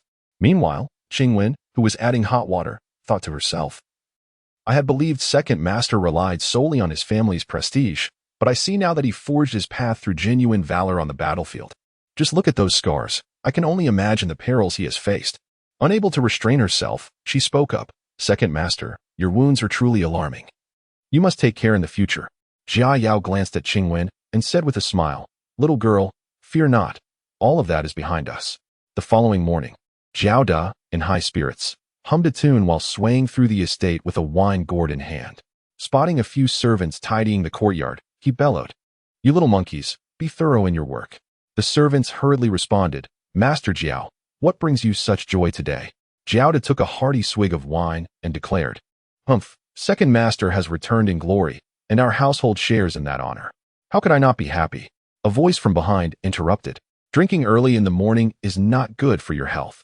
Jiao Da turned around in delight, rushing forward to examine the young man before him, tears brimming in his eyes as he exclaimed, "Young Master Yao, we have long awaited your return. Look at you, grown into such a handsome young man." Jiao Da could be considered Jia Yao's first mentor in life, having taught him the arts of marksmanship, archery, horsemanship, and even military tactics. As a personal guard of the Duke of Ning, Jiao Da was well versed in these disciplines. Jia Yao smiled and asked, "Master Jiao, it has been many years. How is your health?" Wiping away his tears, Jiao Da replied, "Thanks to you, young Master Yao, my health remains robust." To witness your success brings me such joy that I could close my eyes now and meet the Duke of Ning, standing tall to proclaim that our Jia family has produced another remarkable talent. Jia Yao quickly interjected, Master Jiao, do not say that. There are still many good days ahead for you. As the two conversed with great enthusiasm, a figure suddenly appeared outside the door. Jia Yu raised his eyes and beheld the steward of the Jia household, Lai Er, entering. Upon seeing Jia Yu, Lai Er hastened forward, respectfully greeting him with, Good day. Master Jia. Jia Yu, maintaining a composed demeanor, merely nodded with significance and inquired, it is Steward Lai. What brings you here? Lai Er, with a forced smile, replied. The master has tasked me with certain duties, and I have come to gather some servants to assist. Jia Yu waved his hand dismissively and stated, You may proceed with your tasks. Do not delay the master's instructions. With that, Lai Er quickly bowed and departed.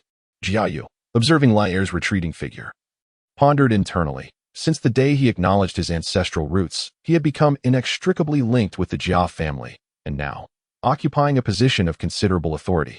Such ties were indissoluble. The Jia household resembled a sieve, riddled with holes and continuous blemishes.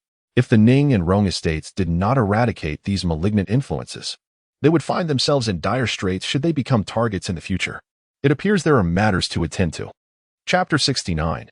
Meeting with Jia Jing. After bidding farewell to Jiaoda, Jia Ju promptly made his way to the stables, instructing the attendants to prepare a horse. He also summoned 5 loyal guards, led by Lin Yu. Soon, each mounted on a swift steed, they galloped toward the outskirts of the city. An hour later, within the Xianzhen temple, Jia Ju dismounted and, accompanied by his guards, hurried towards the inner sanctum. Encountering a young acolyte, Jia Ju stepped forward and clasped his hands in greeting, saying, Esteemed Taoist, I kindly request that you convey my presence. I am Jia Ju, seeking an audience with my father, Jia Jing. The young acolyte examined Jia Ju from head to toe, and, upon recognizing his noble lineage, quickly replied, Please, follow me. Jia Ju and his entourage trailed behind the acolyte until they arrived at the entrance of an alchemical chamber. The acolyte halted and said, Please wait here. I shall inform him at once. Jia Ju nodded slightly, responding, Thank you, esteemed Taoist. The acolyte turned and entered the chamber to deliver the message. However, moments later, he emerged with a troubled expression, stating, Master, the elder Jia does not wish to receive guests at this moment. Jia Ju's brow furrowed, a wave of displeasure washing over him. Without further ado, he gently pushed aside the young acolyte blocking the door and entered the room. The acolyte stumbled, nearly falling. His face instantly contorted with fear and anger. Regaining his footing, he shouted, Hey, what are you doing? You cannot act this way. This is a sacred place of tranquility. Before he could finish, one of the guards promptly covered his mouth. The acolyte struggled fiercely, his eyes wide with shock.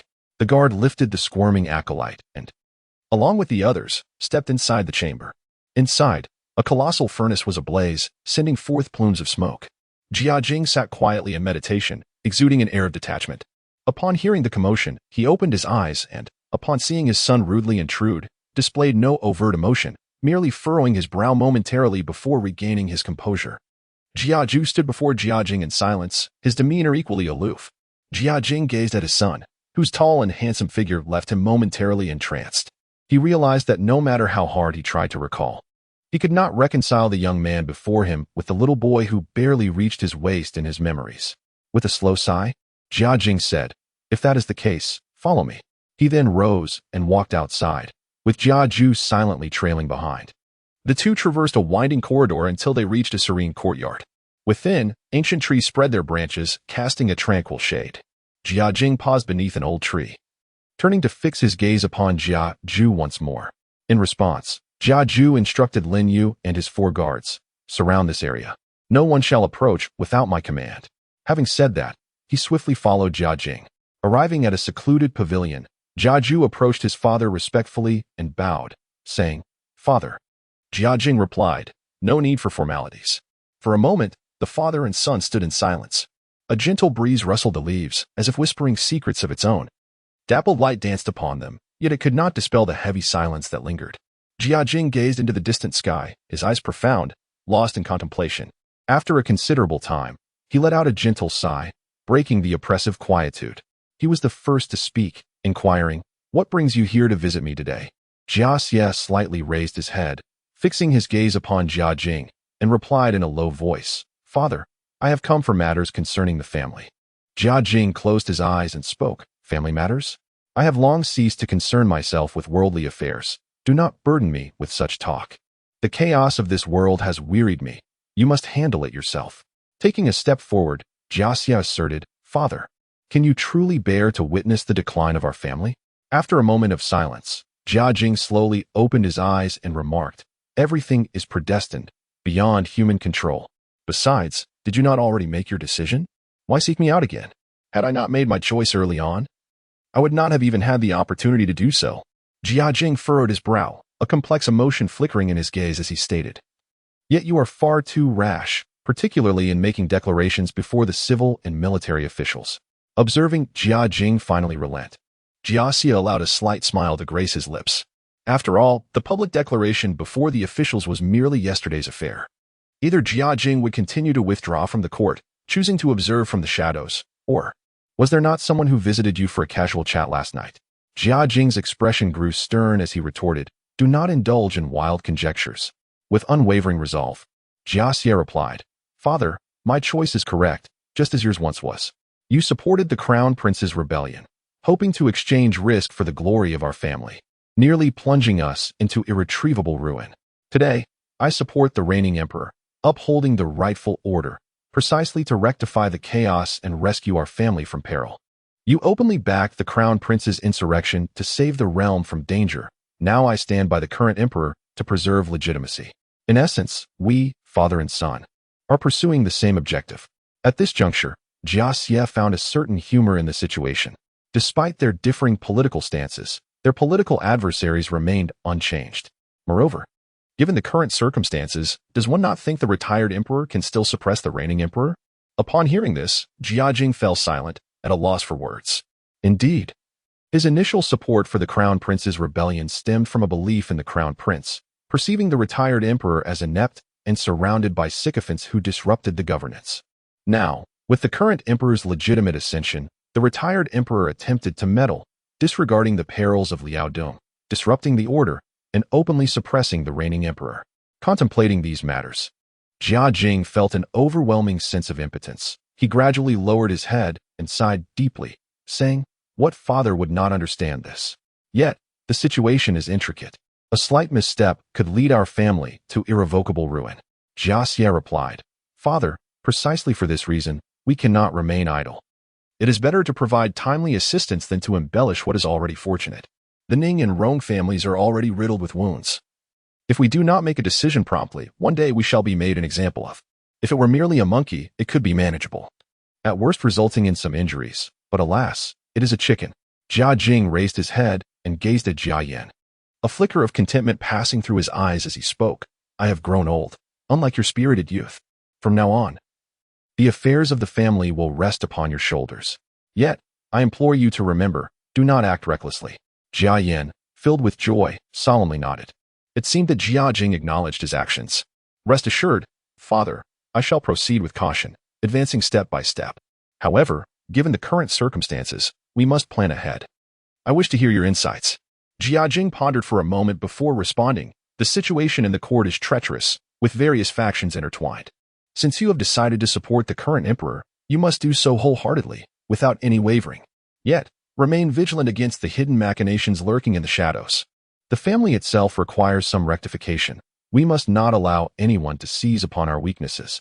Those inept members of the family must be dealt with, discipline where necessary, and take action when required. Do not show leniency." Seeing Jia Jing's resolute stance, Jia Yan was not surprised. It was exceedingly difficult for any member of the Jia family to conceal their true nature from a scholar who had survived failures and had the resolve to follow the Crown Prince in rebellion. "You speak wisely, father. I shall tread carefully." However, he hesitated before continuing, subtly implying, "In just over a month, I shall be able to move into the marquisate bestowed upon me by His Majesty. As it is a new residence, I wish to host a gathering to celebrate this occasion. Yet, being young, I am uncertain as to whom I should invite. I hope you can make the decision for me." Jia Jing chuckled, stroking his beard, and looked at Jia Yan before him. Excellent. Chapter 70. The Theft Within the Grand Halls of Ronghua House. Lady Jia was in high spirits, her face aglow with joy as she sat in the Rongxi Hall. Having just finished her breakfast, she looked upon her descendants who had come to pay their respects. Wang Shifeng was the first to speak, her charming smile illuminating the room as she remarked, "Grandmother, do take a look. Ever since Gur returned, your vitality has only increased, making you appear years younger." At this, Lady Jia erupted in hearty laughter, her joy palpable. Even Yingchun, Tanchun, and Shichuan could not help but smile. Wang Shifeng continued, "This very morning, all our cousins, including Miss Lin, my three sisters, Baoyu, Jia Tsong, Jia Huan, Jia Lan, and Chower, received delightful gifts from Gur, each one more thoughtful than the last." Feigning envy, she added, "Oh, how I long for such fortune. I wonder when I might be so fortunate." Yingchun received an exquisite set of chess manuals, accompanied by a beautifully crafted jade chessboard and pieces. Tanchun was gifted authentic calligraphies from renowned masters, alongside a selection of precious writing implements. Shichuan's presents included 2 sets of painting supplies and several famous artworks. Lin Daiyu was presented with a cherished collection of classic poetry manuscripts, as well as a finely carved jade hairpin made from top-quality Hitian jade. Truly, each gift was tailored to their individual tastes, and they all expressed their satisfaction. Baoyu, however, seemed less interested, while Jia Tsong and Jia Huan were overjoyed, for the special treatment within Ronghua House was nothing short of extraordinary. They were well aware that their daily lives were often overshadowed by the strict oversight of Lady Xing and Aunt Zhao, though the implications of such governance were known only to themselves. Lady Jia, still smiling, remarked, "Is it true that you are all satisfied with the gifts from Gura?" With that, she turned her gaze towards Baoyu and the others. Baoyu appeared somewhat indifferent, perceiving the gifts merely as an assortment of writing materials and ancient inkstones, which he felt he had in abundance. "They are merely some inkstones and manuscripts. I have no shortage of these, yet I must thank Brother Gur nonetheless," he replied. Upon hearing this, Lady Jia furrowed her brow slightly and said, "Baoyu, do not be so ungrateful. These gifts are a heartfelt gesture from Gur." At this moment, Wang Shifeng playfully teased, "Dear Brother Baoyu, do not be oblivious to your fortune. Look at your sisters. Who among them is not overjoyed?" Yingchun then responded to Lady Jia, "Grandmother, I truly adore the chess manuals and the chessboard. I shall make time to refine my skills with my sisters." Even the reserved and reticent Yingchun wore a bright smile. Tanchun added, "Grandmother, Gua gifted me some authentic calligraphies from esteemed masters, along with a set of superior writing implements." Shichuan chimed in, "I received 2 sets of painting supplies and some renowned paintings, which will allow me to delve deeper into my artistic pursuits." Lin Daiyu, with a smile, said, "The poetry manuscript collection and jade hairpin are truly to my liking. Many thanks to Brother Gur." Lady Jia, still smiling, remarked, "Gur, even while in Liaodong, thinks of his siblings at home. Such thoughtfulness is commendable. Look, each gift was chosen with care, reflecting his consideration." Wang Shifeng further joked, "Ah, our Gur is indeed thoughtful. Unlike me, who could not have conceived such gifts." Upon hearing this, the crowd erupted into laughter once more. Grandmother Jia inquired, "Where has Jiager gone now? Is he still in the mansion?" Wang Shifeng replied, "I previously asked the servants who came to present gifts, and they informed me that Jiager went to Xianjin Temple early this morning. He must be visiting the respected elder." Upon hearing this, Grandmother Jia nodded in silence and remarked, "It is indeed time for him to pay a visit. After all, he is his father." For some reason, Grandmother Jia seemed to ponder something and, lacking enthusiasm, addressed the gathering, "You all may go and enjoy yourselves today. There is no need to accompany this old woman. The youth should revel in their own merriment." Yingchun promptly said, "Grandmother, then we shall take our leave." Tanchun responded with a smile, "It is perfect. We sisters can together discuss the gifts presented by Jiager." Shichun added, "Indeed, I am also eager to try my new painting tools." Jia Baoyu hastily interjected, "Count me in, sisters. I too wish to partake in the festivities." Grandmother Jia smiled and waved her hand. Go on. May you all find joy in your pursuits." Yingchun returned to her quarters, brimming with excitement, accompanied by her 2 maids, Siki and Shoujuan. Upon entering the study, she hurried towards the cabinet that held the chessboard, muttering, "This chessboard perfectly complements the game. It is just right for a friendly contest with my sisters." However, to her dismay, the cabinet was empty and the jade chessboard was nowhere to be found. Yingchuan's eyes widened in confusion as she asked Siki, "I distinctly placed it here this morning. How could it have vanished? Do you have any idea where it might be?" Siki quickly shook her head, anxiously replying, "Miss, I have been by your side all morning. I have not touched the chessboard at all." As she spoke, Siki began to rummage through the cabinet, shifting items around with her hands. Ingchun then looked at Xiujuan, who hurriedly waved her hands, saying, "Miss, I have not laid a finger on it either." Ingchun frowned, pacing back and forth in the study, murmuring, "This is indeed puzzling. Let us search more thoroughly." The three of them scoured every corner of the study, with Ingchun even crouching down to peer under the bed, yet they still found nothing. At that moment, Xiujuan straightened up, panting, and said, "Miss, there is no need to continue searching. I believe I know where the chessboard has gone." Ingchun eagerly approached, grasping Xiujuan's arm and asking, "Quickly, tell me, where is it?" Xiujuan replied indignantly, "It must have been taken by that Wang Mama. She often steals your belongings to exchange for money." Ingchun hesitated for a moment and whispered, "Do not speak carelessly. Perhaps it was not Mama who took it. Let us search again." Xiujuan insisted, "Miss, is there any need to search further? That Wang Mama has stolen your ornate golden phoenix before. She must have succumbed to temptation again." Siki chimed in, "Indeed, Miss, this Wang Mama is utterly unreasonable. You cannot keep indulging her." Ingchun bit her lip, hesitating, and said, "Perhaps there is a misunderstanding. Mama has been rather considerate towards me." Xiujuan stamped her foot and raised her voice. "Miss, your kindness is your downfall. That is why she continues to bully you. If we do not retrieve the chessboard this time, one can only wonder what she might take next." Ingchun sighed, expressing her helplessness. "Well, what can we do? It would not be appropriate to directly ask the old lady for it." Siki stepped forward and said, "Miss, we must reclaim it. We cannot allow her to think you are easily intimidated." Ingchun shook her head, her face clouded with concern. "Perhaps it is best to let it go. We shouldn't let such a trivial matter cause discord." Yet, after searching for quite some time, they still found nothing. With a resigned sigh, Ingchuan's expression darkened as she said, "Very well, if the chessboard is lost, then so be it. The essence lies within the chess manual. As long as we possess the manual, it remains the same. Let us carry the manual and join our sisters." With that, Ingchun, clutching the manual, led the way out. Siki exchanged a look of resignation with Xiujuan before hurriedly following suit. Chapter 71. Gathering in the Flower Hall. Ingchun, accompanied by Siki and Xiujuan, arrived at the Grand Flower Hall in the backyard. There, they found Lin Daiyu, Tan Chun, Shichuan, and Jia Baoyu, each already in attendance with their maids. Tan Chun was engaged in a discussion about poetry with Jia Baoyu, while Lin Daiyu listened intently with a gentle smile. Shichuan, however, appeared somewhat withdrawn, focusing intently on her painting in a corner, her newly acquired art supplies and esteemed artworks displayed nearby. As soon as Ingchun approached, Tan Chun keenly observed that she only carried a chess manual and playfully remarked, "Second sister, I have heard that Gu'er gifted you a splendid jade chessboard. Why did you not bring it along to share with us? Are you perhaps reluctant to part with it?" Ingchuan's cheeks flushed as she stammered, "That is not the case. The chessboard has inexplicably gone missing. It is likely." She hesitated momentarily before continuing, "Regardless, it is sufficient for me to bring the manual to practice our skills together." Lin Daiyu stifled a smile and said, "Surely. Second sister treasures that chessboard so much that she has hidden it away too securely, even from herself." Jia Baoyu joined in the laughter, adding, "Sister Lin is quite right. Do not fret, second sister. Perhaps in due time, the chessboard will reappear on its own." Yet Tan Chun was not easily dissuaded. Having previously gleaned some tidbits from Shu and Tsuma, she pressed on, "Second sister, could it be that someone has taken it? You ought to investigate thoroughly." Ingchun quickly waved her hand dismissively. "Enough, enough.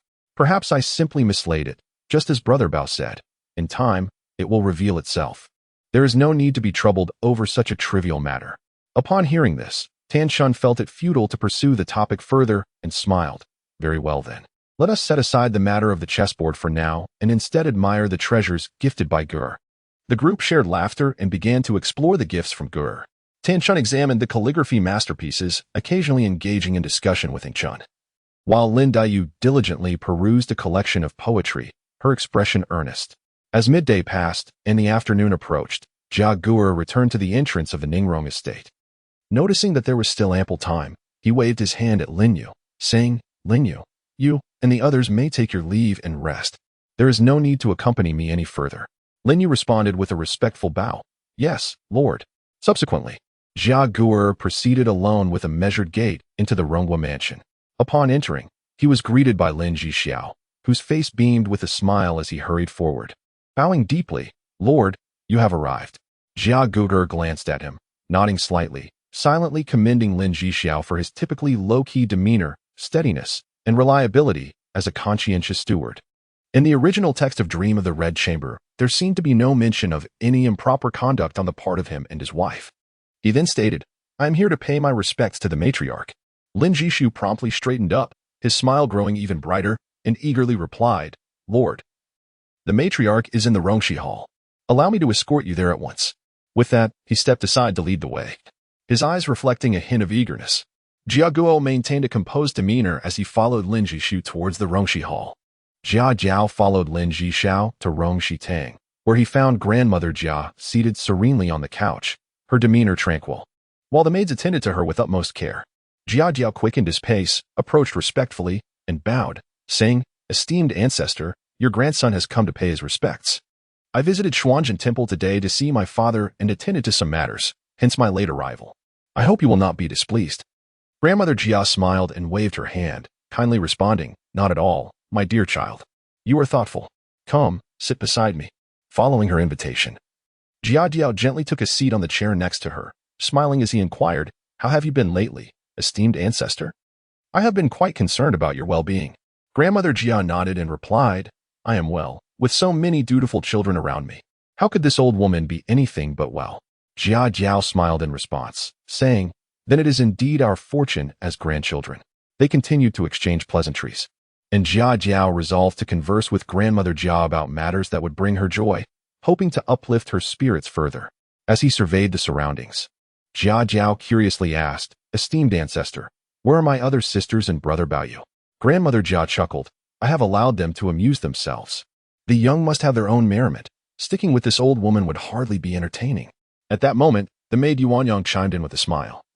"The three young ladies and Master Baoyu are in the Grand Flower Hall at the back, delighting in the gifts you sent. They are quite pleased." Jia Jiao turned to the speaker and beheld Yuanyang, who possessed a slender waist, a delicate oval face, lustrous hair, a prominent nose, and faint freckles adorning her cheeks. Though not among the 12 beauties of Jinling, she was indeed fair and clever. It was no wonder that Jiaxi was so eager to take her as a concubine. However, despite being a maid, Yuanyang had a strong character and resolutely refused to submit, citing her dedication to serving grandmother Jia. Jia Jiao rose, adjusted his attire, and with a hint of a smile said, "In that case, I too wish to seek them out. It has been a while since I last reminisced with my relatives.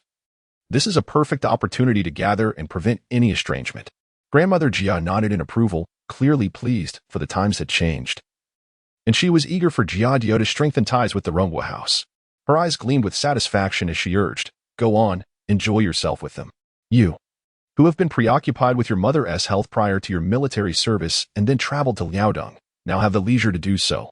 Jia Jiao bowed once more in farewell and turned to leave Rongshi Tang.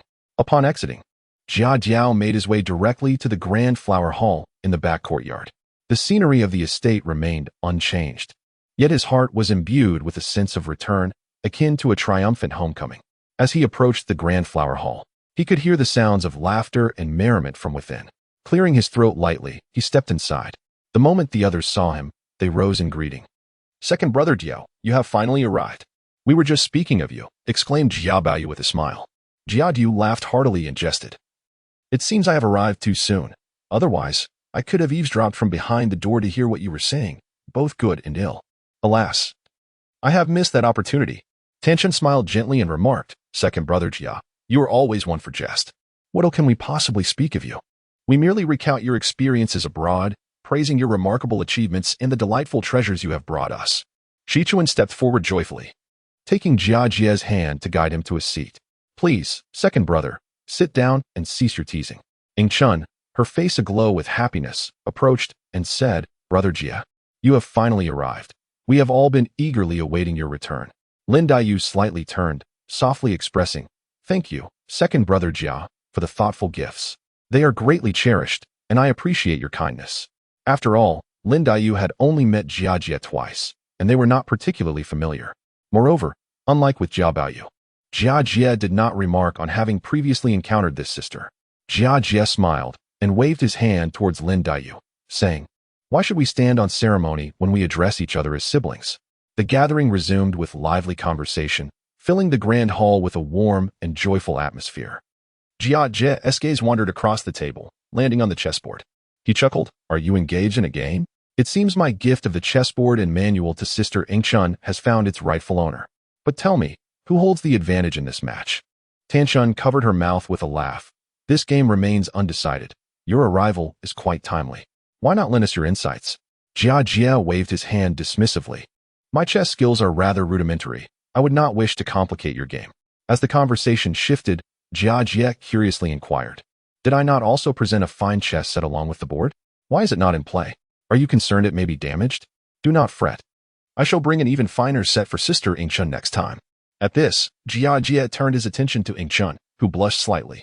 Feeling embarrassed at the prospect of having misplaced a gift so soon after receiving it. Sensing something amiss, Jia Jia was about to inquire further when Siki and Xiujuan, standing beside Ingchun, exchanged anxious glances. With urgency, they both knelt and, in tears, implored, Lord, we beseech you to take action on behalf of our young lady. Chapter 72. A minor punishment for a major offense, my lord. I beseech you to stand up for our young lady. This unexpected scene left everyone present astonished. Jia Bayu was taken aback, at a loss for words. Tanchun retracted her smile, her expression grave, as her gaze flitted between Si Chi, Xiuju, and Ingchun. Chun, with a hand lightly covering her mouth, wore an expression of utter astonishment, while Ingchun was utterly flustered, unsure of how to respond. The other maidservants were equally unsettled, some unable to suppress their soft gasps. Lin Dayu furrowed her brow, her eyes revealing concern and confusion. She did not immediately address Si Chi and Xiuju, but turned his attention to the visibly distressed Ingchun, gently inquiring, Sister Ingchun, what on earth is happening? Ingchun stammered, struggling to articulate a complete thought, her eyes brimming with grievance and helplessness. Observing Ingchun's demeanor, Jiaxi understood her character and then shifted his gaze to the kneeling Si Chi and Xiuju, saying, Now, tell me what transpired. Si Chi, biting her lip, lifted her head, her voice quivering with tears as she spoke. My lord, the young lady is of a gentle disposition and dares not raise her voice when wronged.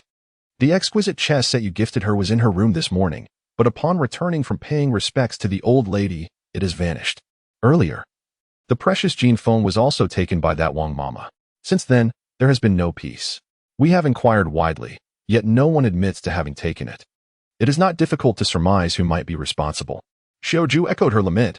My lord, our young lady is naturally kind-hearted and avoids quarrels. Yet, it is unreasonable for her to lose her belongings without cause. We implore you to stand up for her. Jiaxi, upon hearing this, grew increasingly somber. Damn it. He thought, the items I delivered this morning have been stolen within a mere afternoon. How audacious.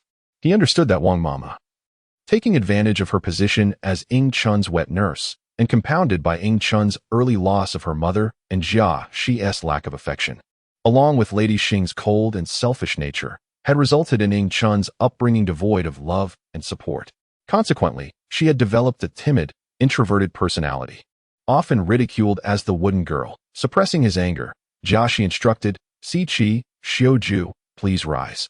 You have handled this matter well, rest assured. I shall address it appropriately and ensure Sister Ingchun does not suffer further injustice. Si Chi and Xiuju stood, their eyes filled with hope and gratitude. Jiaxi then turned to the silent Ingchun, sighing, Sister Ingchun, why must you bear this burden alone? You are the mistress. How can a mistress fear her servants? Having spoken, he surveyed the room, noting Jia Bayu's bewildered expression, and shook his head slightly, choosing to remain silent.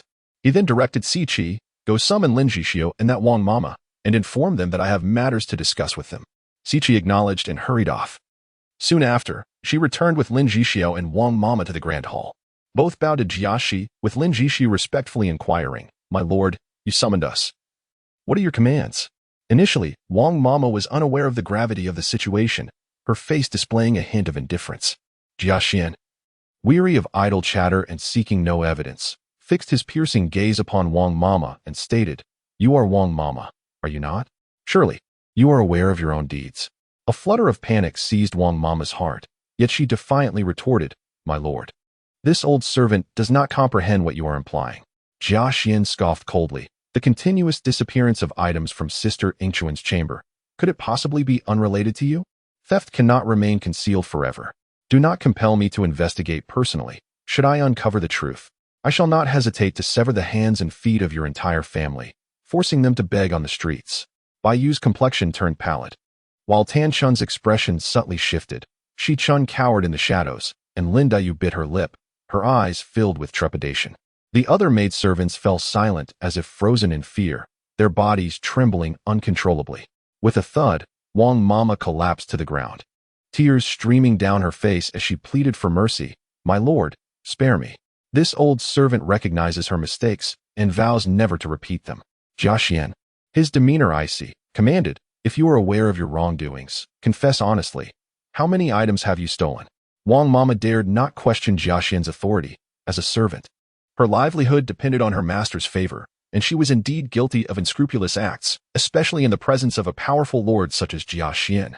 Trembling, she replied, "My lord, I have taken the jade phoenix and the chess pieces that you gifted to the young lady, as well as some jewelry."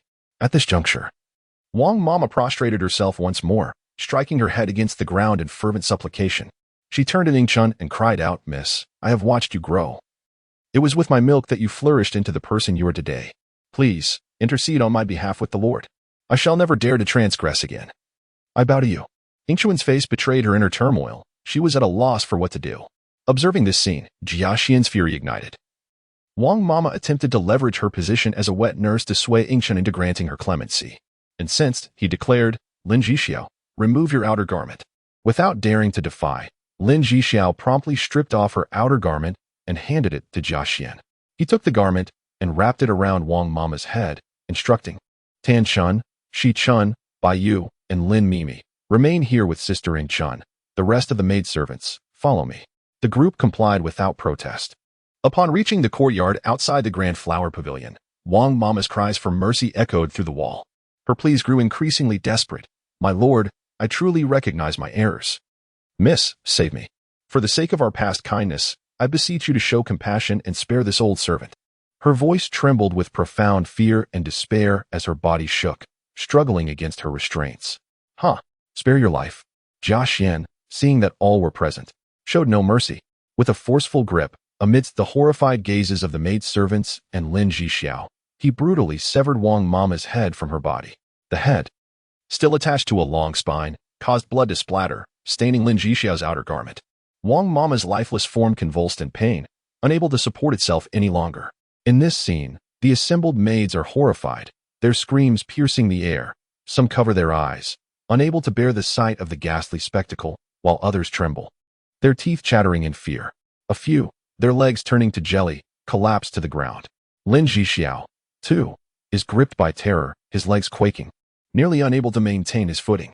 Jia Jia, his expression dark and brooding, surveys the frightened assembly and coldly declares, "Should anyone dare to exploit their status to bully their superiors within this household again, this shall be their fate." The maids fall silent, nodding in fearful compliance. Lin Jixiao, suppressing his dread, trembles as he responds, "My lord, please temper your wrath. We shall remember this lesson and will not dare to transgress." Having vented his frustrations, Jia Jia feels considerably calmer, indifferent to the twitching Madame Wang sprawled on the ground. As for the potential consequences of executing her, that is a jest. Do they not comprehend the weight of a 16-fold noble title? Who among the lowly would dare to stand up for a servant who has erred, risking Jia Jia's ire? Such folly. Even if officials were present, they would simply watch Jia Jia act, ultimately left to clean the mess with buckets and brooms. This is the essence of power and status. Regarding the censure from the literati, Jia Jia did not ascend through mere cultivation, it is of no consequence. Hang this warning in the servants' quarters for all to see. This is the ultimate fate. Chapter 73. A slight disturbance. Lin Jixiao stood before Jia Xia, trembling with fear. Noticing Lin's hesitation, Jia's expression darkened as he threw the bloodied cloth wrapped around the head of Wang Mama towards Lin, commanding, "Lin Jixiao, take this and hang it in the servants' quarters for all to see. Let them understand the consequences of dishonesty." With trembling hands, Lin accepted the gruesome parcel, his voice quivering. "My lord, I understand." Jia shot him a disapproving glance, urging, "Be swift, no dawdling. Also, arrange for someone to clean this place up promptly." Lin nodded repeatedly, beads of cold sweat forming on his forehead. "Yes, my lord, I shall attend to it immediately."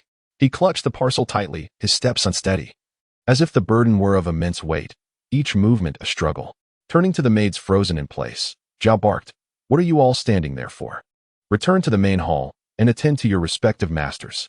With that, he strode towards the grand hall, prompting the maids to cautiously follow behind, their steps soft. Afraid to make a sound, all pale-faced and weak. Upon entering the grand hall, the occupants were oblivious to the events outside. Only hearing the distant sounds of pleading and gasps, suddenly cut off by Jia's reprimands. Jia Baoyu, curiosity piqued, could not help but inquire, "Second brother Xie, how did you deal with the thieving Wang Mama? Why not inform grandmother and let her handle it?"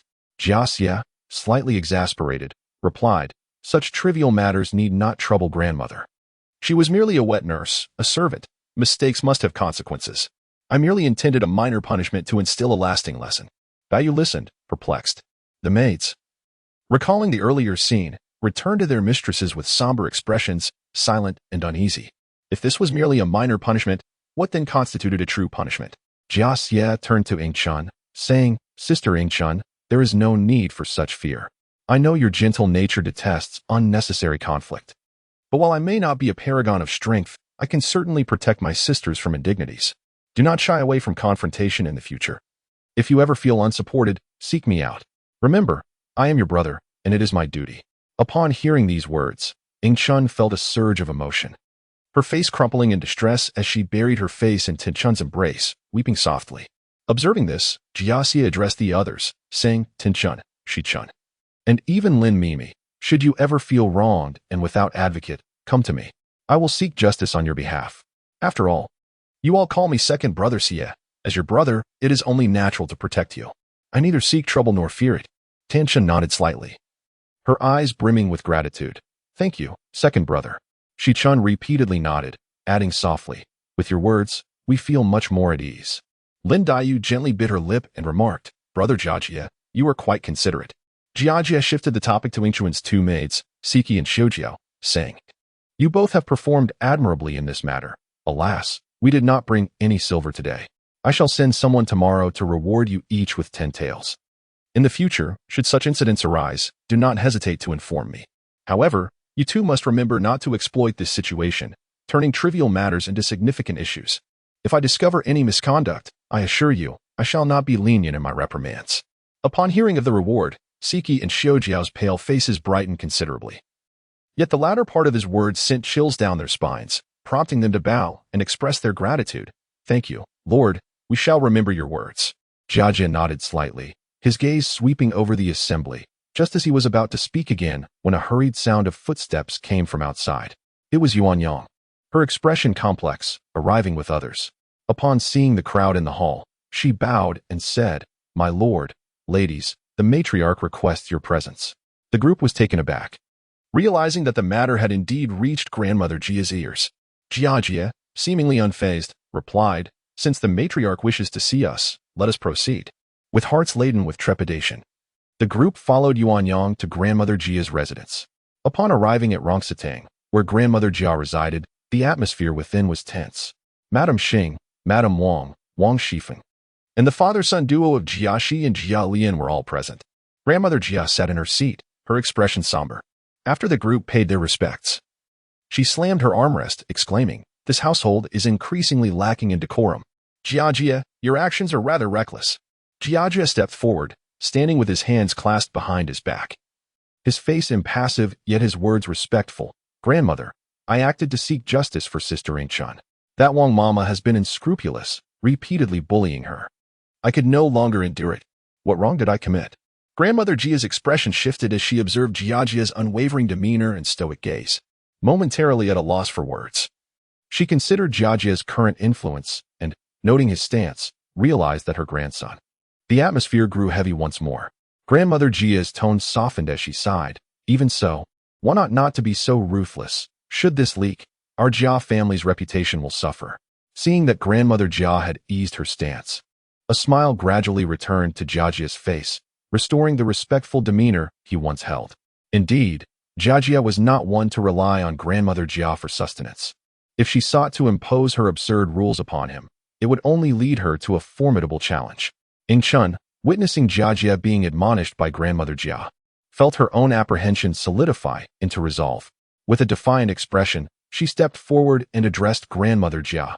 "Grandmother, I bear full responsibility for this matter. Had I not been so soft-hearted and failed to manage the servants properly, this incident would not have occurred. causing you such distress? Grandmother Jia glanced at Ingchun, feeling a sense of relief, yet also surprised by Ingchun's willingness to take responsibility. With a sigh, she remarked, "Child, you are simply too kind-hearted. Do not speak of Grandmother Jia." Even the others present today regard Ingchun with newfound respect. This is certainly not an act befitting her character. Yet it provides a graceful exit for Grandmother Jia. Observing this situation, Tanchun seizes the moment to say, "Grandmother, Sister Ingchun has acknowledged her mistake this time and will surely exercise greater caution in the future.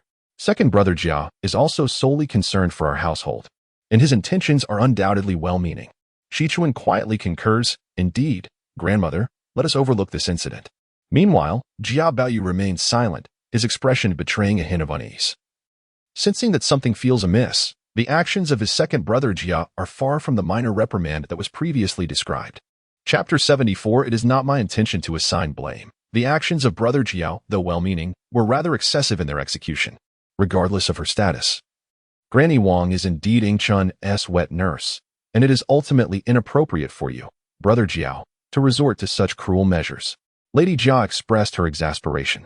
Upon hearing this, Ingchun, Tanchun, Shichuan, Lin Daiyu, and Jia Baoyu all appeared incredulous. Ingchuan's face turned ashen, her lips trembling as she whispered, Killed? Tanchuan's eyes widened in disbelief as she gazed at Jia Jiao.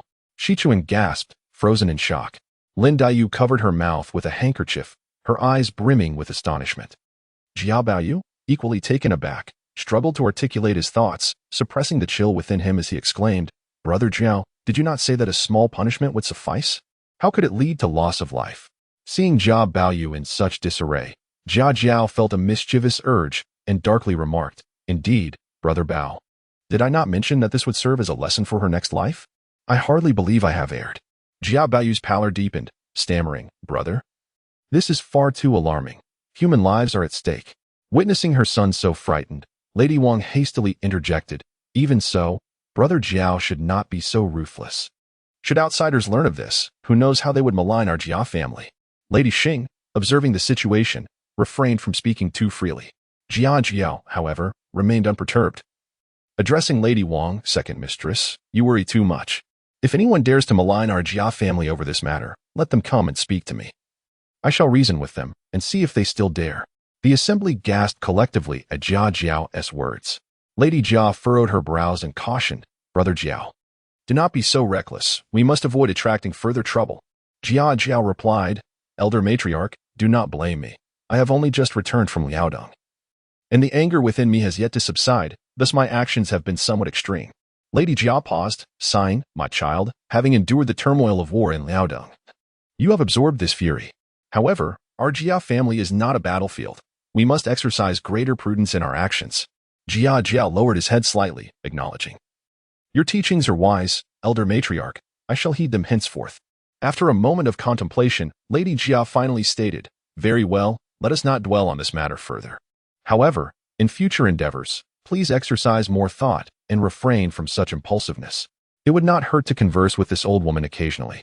The group collectively exhaled in relief, responding in unison, "Thank you, Elder Matriarch." Subsequently, Lady Jia turned her gaze towards Ingchun, her eyes filled with compassion. "Ingchun, do not be so weak. If you have grievances, do not hesitate to share them with me." Ingchun nodded, softly replying, "Yes, Elder Matriarch." Then, Lady Jia shifted her attention to Mrs. Xing and Jia Shi. Her expression tinged with dissatisfaction. "As parents, you should be more attentive to your children. Do not spend your days in self-indulgence, neglecting your offspring. Ingchun has suffered such grievances, and you remain utterly oblivious. Truly, you disappoint me." Madame Xing and Jia Shi displayed expressions of embarrassment and hastily replied, "The elder lady's admonition is indeed valid. As a daughter-in-law, son, I shall certainly be more mindful in the future." Jia Mu then remarked, "Let today's matter rest here. Everyone may disperse." After bowing in respect, the guests gradually departed from the Rongxi Hall. Upon exiting, Jia Shi cast a fierce glare at Ingchun, then turned to Jia Jiao and said, "Brother Jiao, in the future, such trivial matters need not trouble us excessively. As Ingchun's parents, we ought to consider her well-being without involving the elder lady." Jia Jiao slightly cupped his hands and, with a smile, replied, "Elder Master, you and the eldest lady may have your own considerations. However, Seeing Sister Ingchun suffer such indignity was unbearable for me, which is why it reached the elder lady's ears. I assure you, next time, I shall exercise more restraint. Jia Shi, acknowledging Jia Diao's tactful demeanor, nodded and swept away, while Madame Xing, with a displeased countenance, hastened to follow. Ingchun stood by, her eyes slightly reddened, murmuring, "Brother Diao, it is all my fault for causing you trouble." Jia Diao looked at Ingchun and comforted her. "Sister Ingchun, do not speak in such a distant manner. As long as I am here, I will ensure you are not wronged again." Shichuan approached and grasped Ingchun's hand, saying, "Sister, do not take it to heart. Second brother only means well." Shichuan nodded in agreement. "Indeed, indeed." Upon returning to the Ningbo Mansion's Huifang Garden, Baiji hurriedly approached Jiao Liang to inform her, "Madam, second Master Diao has returned." "Oh? Has he returned so soon?" Jiao Liang raised her gaze and soon saw Jia Diao entering alongside Rui Xue and Xing Wen. Upon seeing Jia Diao, Jiao Liang inquired, "I heard you made quite a scene at the Rongguo Mansion?" Jia Diao offered a slight bow. "Mother, I acted for the sake of Sister Ingchun to seek justice. That Wang Momo was truly excessive. I could no longer endure it." Jiao Liang furrowed her brow. "Even so, you ought not to be so impulsive. Killing that Wang Momo will not reflect well on us if it gets out." Observing that Jiao Liang was overthinking the matter, Jia Diao reassured her, "Mother, having witnessed life and death in Liaodong, I cannot bear to see Sister Ingchun suffer such grievances.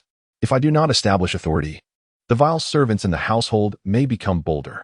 Besides, killing one wicked servant is hardly a matter of great concern. If I wished, I could rid us of them all without consequence." Jiao Liang sighed at her son's attitude. Very well, it has come to this. I can only hope no further troubles arise. In the future, you must act with more deliberation. I shall remember. And it is indeed my fault to have caused you worry. By the way, I saw Father today." Jiao Liang's expression tightened, and she quickly asked, "Your father? What did he say?" "Father did not say much. His complexion is not as robust as it once was. He mentioned he would return a month after we moved to the home mansion." Noticing Jiao Liang's somewhat complex mood, Jia Diao refrained from elaborating further, as some matters were best left unsaid. "However, I am quite curious about how my mother and Jia Jing came together in the first place. More importantly, it intrigues me that after giving birth to me, my mother chose not to seek out Jia Jing, but instead decided to raise me on her own." Chapter 75. Commander Huang Xing at the Hour of the Snake, outside the gates of the Jin Yiwei Commander's Yamen. "My lord, we have arrived." The stableman, a fool, lifted the curtain and announced to Jiaju. Jiaju nodded slightly and stepped down from the carriage. As he raised his eyes, he beheld the grand vermilion gates of the Jin Yiwei Commander's Yamen firmly shut, flanked by two imposing stone lions. On either side of the entrance stood 4 Jin Yiwei officers clad in flying fish attire, each adorned with embroidered spring sabers, their expressions solemn and intimidating. Jiaju adjusted his attire and strode forward. Close behind him, Lin Yu hurriedly approached one of the Jin Yiwei officers, clasping his hands in salute. "Esteemed brother, I would be grateful if you could convey a message. My lord, the current divine Marshal Marquis, is passing by your esteemed Yamen and wishes to have a word with Commander Huang." The officer glanced at Jiaju, who was dressed in a resplendent purple gold brocade robe, a jade belt at his waist, and exuding an extraordinary demeanor. His expression immediately shifted to one of respect, and he replied in a deep voice, "My lord, please wait a moment. I shall inform the commander at once." With that, he turned and swiftly entered the Yamen. Jiaju stood quietly, his hands clasped behind his back, maintaining a calm demeanor while his discerning gaze meticulously scrutinized the Yamen that governed the nation's covert operatives. The high walls and deep courtyards, with eaves as sharp as blades, lent an air of chill that seemed more pronounced than elsewhere. However, mere moments later, the sound of footsteps approached rapidly from within the Yamen. With a resounding crash, the previously closed vermilion gates swung wide open. Commander Huang Xing of the Jin Yiwei, an esteemed third-rank official, personally emerged, flanked by 4 senior officers, striding forth with vigor. "Ha! Lord Jia." Huang Xing's laughter boomed. Clad in a bestowed flying fish robe and a decorated spring saber at his side, he advanced with a commanding presence. Though barely in his 40s, his hawk-like eyes gleamed with sharpness, exuding a steady demeanor. The lines of authority mingled with the jovial spirit of a man of the world. As he stepped out, he immediately clasped his hands in a long bow, his smile warm. "With your esteemed presence, Lord Jia, Huang has failed to greet you properly and must be reprimanded." This scene startled Lin Yu. How remarkable for the formidable commander of the Jin Yiwei to personally welcome them. Jiaju's eyes flickered with surprise, yet he smiled in return. Your Excellency, you honor me too greatly. My unannounced visit is but an intrusion upon your official duties. Huang Xing laughed heartily, pulling Jiaju's arm with familiarity. What are you saying, my lord? Your arrival brings glory to me. Come, please enter. Huang Xing personally led the way through the shadowy halls of the Yamen. As they walked, all Jinwei officers respectfully stepped aside, none daring to meet their gaze. Jiaju observed that the interior of the commander's Yamen was far more intricate than he had anticipated. The corridors twisted like a labyrinth, with walls concealing hidden mechanisms and secret observation holes.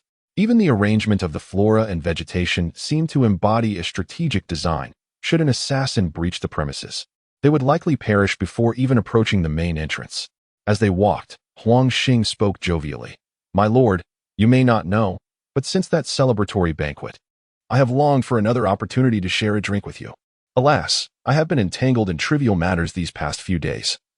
But your personal visit today is truly a momentous occasion. His tone was imbued with warmth, as though they were longtime friends. Jiaju smiled in response. Your Excellency, you flatter me. I have come today with a small request.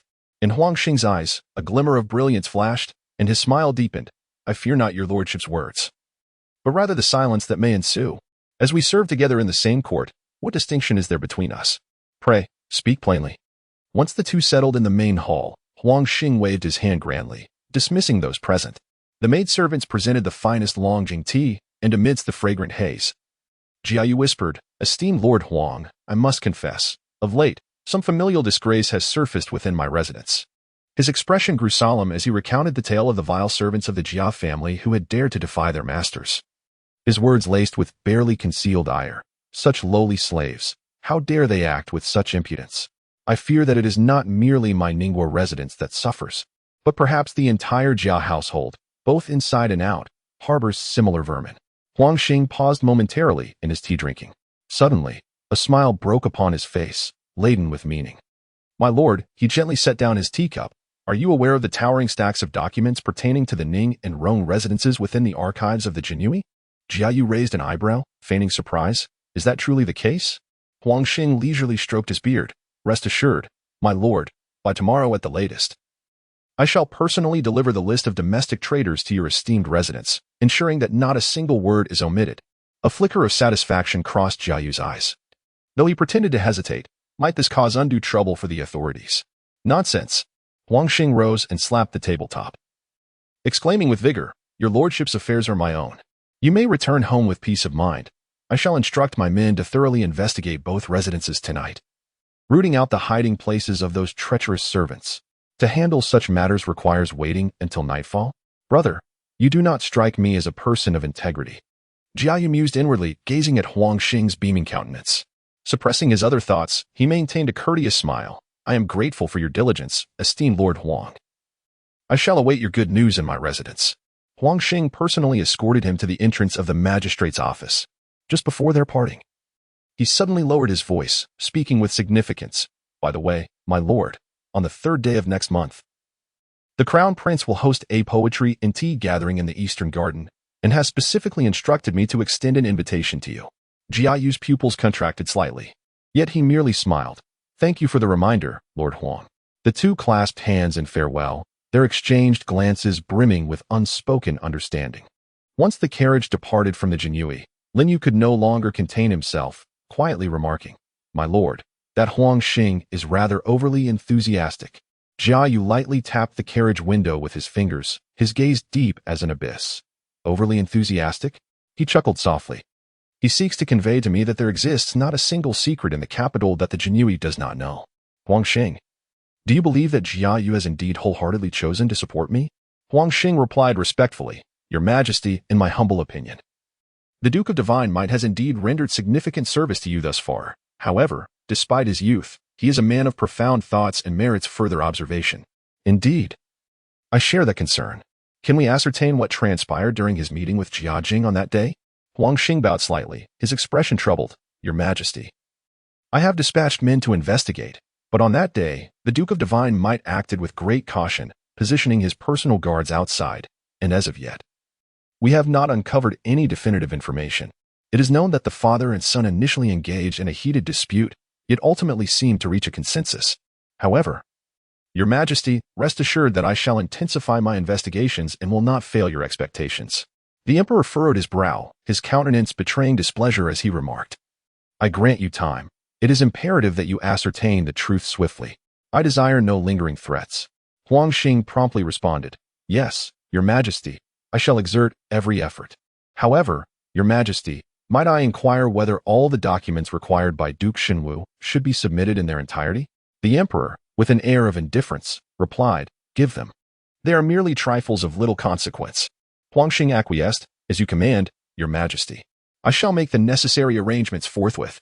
After a brief moment of hesitation, a grave expression crossed his face as he continued, Your Majesty, there is another matter I wish to report, also concerning the affairs of the Jia family. The emperor lifted his gaze, his eyes radiating authority, and declared, Speak. Chapter 76. The table is upset as night enveloped the Jia family ancestral hall. The flickering candlelight cast dancing shadows, creating an atmosphere both vibrant and ethereal. The imposing ancestral tablets stood in solemn array, their presence suffusing the space with a grave and dignified air. Jia Yin stood silently at the center of the hall, his gaze sweeping over the tablets, his mind awash with tumultuous thoughts. A gentle breeze brushed past, heralding the arrival of two figures, whose hurried footsteps disturbed the tranquility and momentarily disrupted Jia Yin's intricate reverie. How could it be so? A man of honor should not be so indecisive. Regaining his composure, Jia Yin's eyes gleamed with determination, his demeanor reminiscent of a sword poised to unsheath, exuding an aura of fearless resolve. The Jia family must speak with a singular voice. Brother Yin, have you summoned us to the ancestral hall for some momentous news? It was Jia Zhen who broke the silence as he and his son entered. At this hour, he would typically be indulging in excess after a lavish feast. Jia Yin, however, was in no mood for pleasantries. His expression remained impassive as he replied, Elder Brother Zhen, please be patient. Let us await the arrival of the esteemed elders from the Ronghua mansion. This matter is of grave importance and requires our collective deliberation before any decisions can be reached. Before long, Jiamu arrived in haste, flanked by Jia Shi, Jia Zheng, and Jia Yin. Jia Yin spoke first, Brother Yin. Why have you summoned us here at such a late hour? What urgent matter requires our attention? Without allowing Jiamu or the others to speak further, Jia Yin scanned the room with a stoic demeanor, inhaled deeply to steady his mind, and declared, Ladies and gentlemen, I kindly ask you to examine the items laid out before you. Upon hearing this, the assembly began to scrutinize the evidence on the table, their expressions growing increasingly flushed as they delved deeper into the revelations. Anger ignited in their eyes, and their breaths became quickened. Once the group had perused the materials, Jia Yin's voice turned steely as he stated, The purpose of gathering you all here today is to address a grave crisis that has befallen our Jia family. The Lai family of Ningrong, along with numerous treacherous servants who betray us from within, have acted with utter impunity, embezzling countless fortunes from our clan. Even more reprehensible is their audacity to exploit the Jia name, leading innocent lives to ruin. Jiamu trembled with rage, slamming her palm against the table as she exclaimed, This is utterly outrageous. These vile servants have no regard for the Jia family whatsoever. The mood in the room was one of collective indignation. Jia Shi, gritting his teeth, vowed, We cannot let these miscreants go unpunished. Just one of those stewards, Lai, has embezzled nearly 1 million taels. They must face severe retribution to uphold our family's honor. In truth, the Lai family had largely capitalized on the Jia name to engage in unscrupulous dealings. But even so, the sums pilfered within the two mansions amounted to several tens of thousands of taels. Jia Zheng's face was a mask of fury as he insisted, This matter must be thoroughly investigated, and we must recover our losses to provide an account to our family. Jia Zhen, incredulous, could hardly fathom that the stewards under his command had so brazenly siphoned off such wealth. How could I have been so oblivious to such egregious misconduct? What sort of management is this, allowing such a scandal to unfold right under our noses? Jia Yan's cold and accusatory voice pierced through the air like a chilling gale, echoing in the ears of those present. The assembly was momentarily taken aback, and Jia Shi's countenance darkened further as he retorted, Yan, what you say is outrageous. Is it truly our fault? Am I to blame? Should I have refrained from presenting these matters before you, thus absolving you of all responsibility? Jia Yan glared fiercely, veins bulging on his forehead, his voice quivering with indignation. Is it not so? Speak. His words cast an immediate pall over the ancestral hall, leaving the onlookers exchanging bewildered glances, uncertain of how to respond. Observing the escalating tension, Grandmother Jia hastily interjected to mediate the situation. Let us cease the bickering. This is not the time for mutual accusations. Our immediate concern should be devising a solution to this predicament. Jiaxi grunted in agreement, turning away in silence. Though his eyes betrayed a flicker of suspicion, Jia Zheng, furrowing his brow, contemplated for a moment before asserting, while Yan's words may be somewhat excessive, there is merit in his argument. We have indeed neglected the management of our servants, allowing them to exploit the situation. Jia Zheng concurred, indeed. Discussing this now serves little purpose. We must focus on formulating a strategy. Taking a deep breath to steady his emotions, Jia Yan declared, tonight, you are to notify the authorities to detain all individuals associated with the Lai family and those with unclean hands, separating them for interrogation. Additionally, dispatch personnel to audit the accounts to ensure that all embezzled assets are recovered. He surveyed the assembly once more, reiterating, in any case, they must all be brought to justice tonight. This task is not insurmountable, it merely requires diligence. Having spoken, Jia Yan turned his back, unwilling to meet their foolish gazes. Standing with his hands clasped behind him as he continued, as I previously mentioned, the Emperor will soon establish a new battalion, named the Shins Battalion, of which I shall serve as the commanding officer, wielding military power. At that time, I will occupy a prominent position, and there will undoubtedly be many who covet my status. As a member of the Jia family, my ties to the Ning and Rong households are inextricable, and I wish not for such trivial matters to jeopardize my career. I must warn you, if tonight's situation remains unresolved or worsens, do not hold me accountable for severing ties. The assembly shuddered at Jia Yan's declaration. Indeed, this young scion, a paragon of military merit, was the esteemed godly marquis of the Daqing dynasty, yet his youthful visage often belied the gravity of his stature, leading them to mistakenly perceive him as the same Jia Yan of 2.5 years prior. They were acutely aware of the challenges the Jia family faced in reclaiming military power. I could assert without hesitation that I am now the face of the Jia family. Yet, you all seem to persist in viewing me as an inexperienced child, unwilling to confront reality. Contemplate your choices. If any of you deem me unworthy, I invite you to voice your objections. The 6 individuals present are indeed capable of leading the Jia household. While their abilities may vary, their statuses are undoubtedly appropriate. They can, to some extent, sense the plight of the Jia family and the attitudes others hold toward it. With a grave expression and a flicker of anxiety in her eyes, Grandmother Jia finally pursed her lips and spoke softly. Dear Jia, do not let anger consume you. I understand your heartfelt intentions. The entire Jia family will undoubtedly support you wholeheartedly. I had thought it would take you some time to shoulder the weight of this family, but I truly did not foresee this moment. Jia, it seems you have always harbored your own thoughts and plans. Grandmother Jia offered a wry smile and shook her head, fully aware that her earlier words were meant for her, an old woman, while Jia Zheng, Jiaxi, and the other younger generations probably did not occupy Jia's thoughts at all.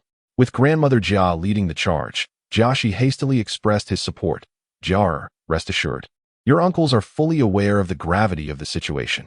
We shall handle tonight's affairs with utmost diligence and will not hinder your efforts. His gaze towards Jia transformed from its previous muddiness to one of clarity and seriousness, revealing a newfound sense of purpose.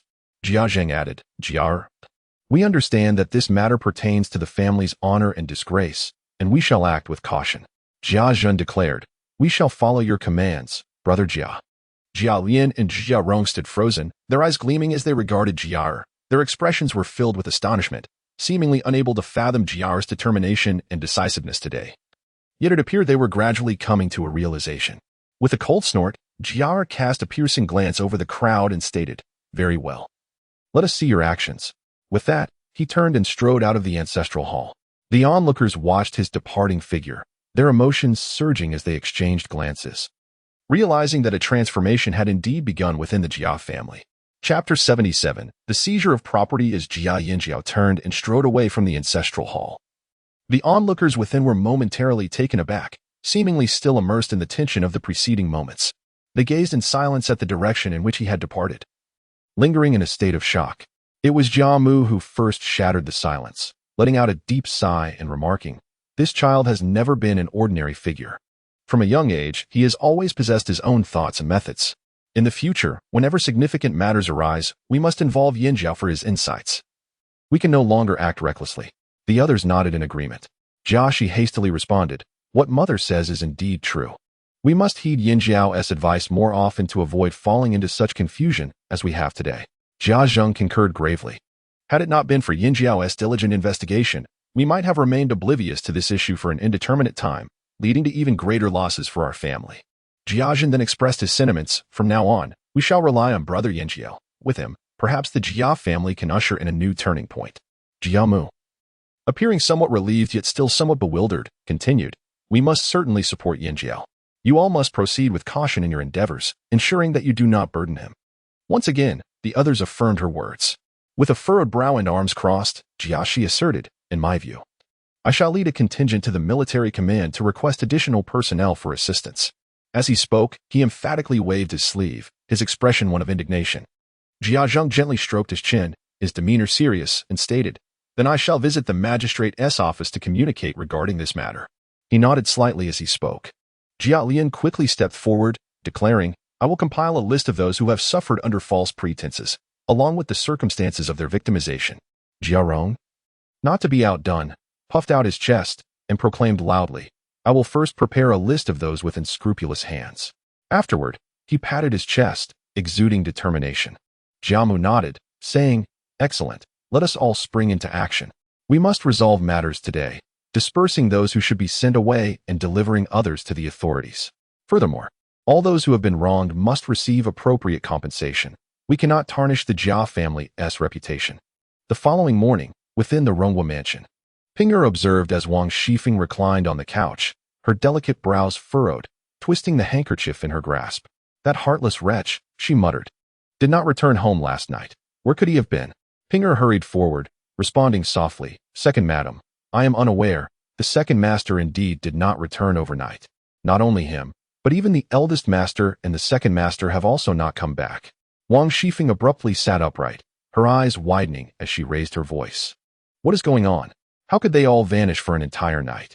Ping'er cautiously replied, Second Madam, I only know that last night the Marquis sent someone to summon the old lady, as well as the two elders and the second master to the Ningguo mansion. Afterward, the old lady returned. But the others have yet to come back.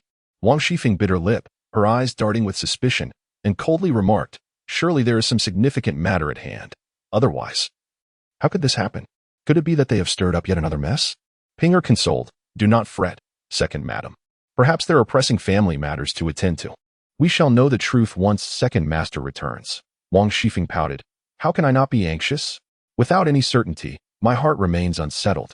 Please inquire further and ascertain what exactly has transpired. Ping'er complied and turned to seek information. Madam, Lady Rong has come to pay her respects, announced a maid named Yin Dai.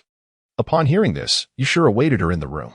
As Qin Keqing entered, Yushur glanced up and managed a strained smile, saying, Keqing, you've arrived.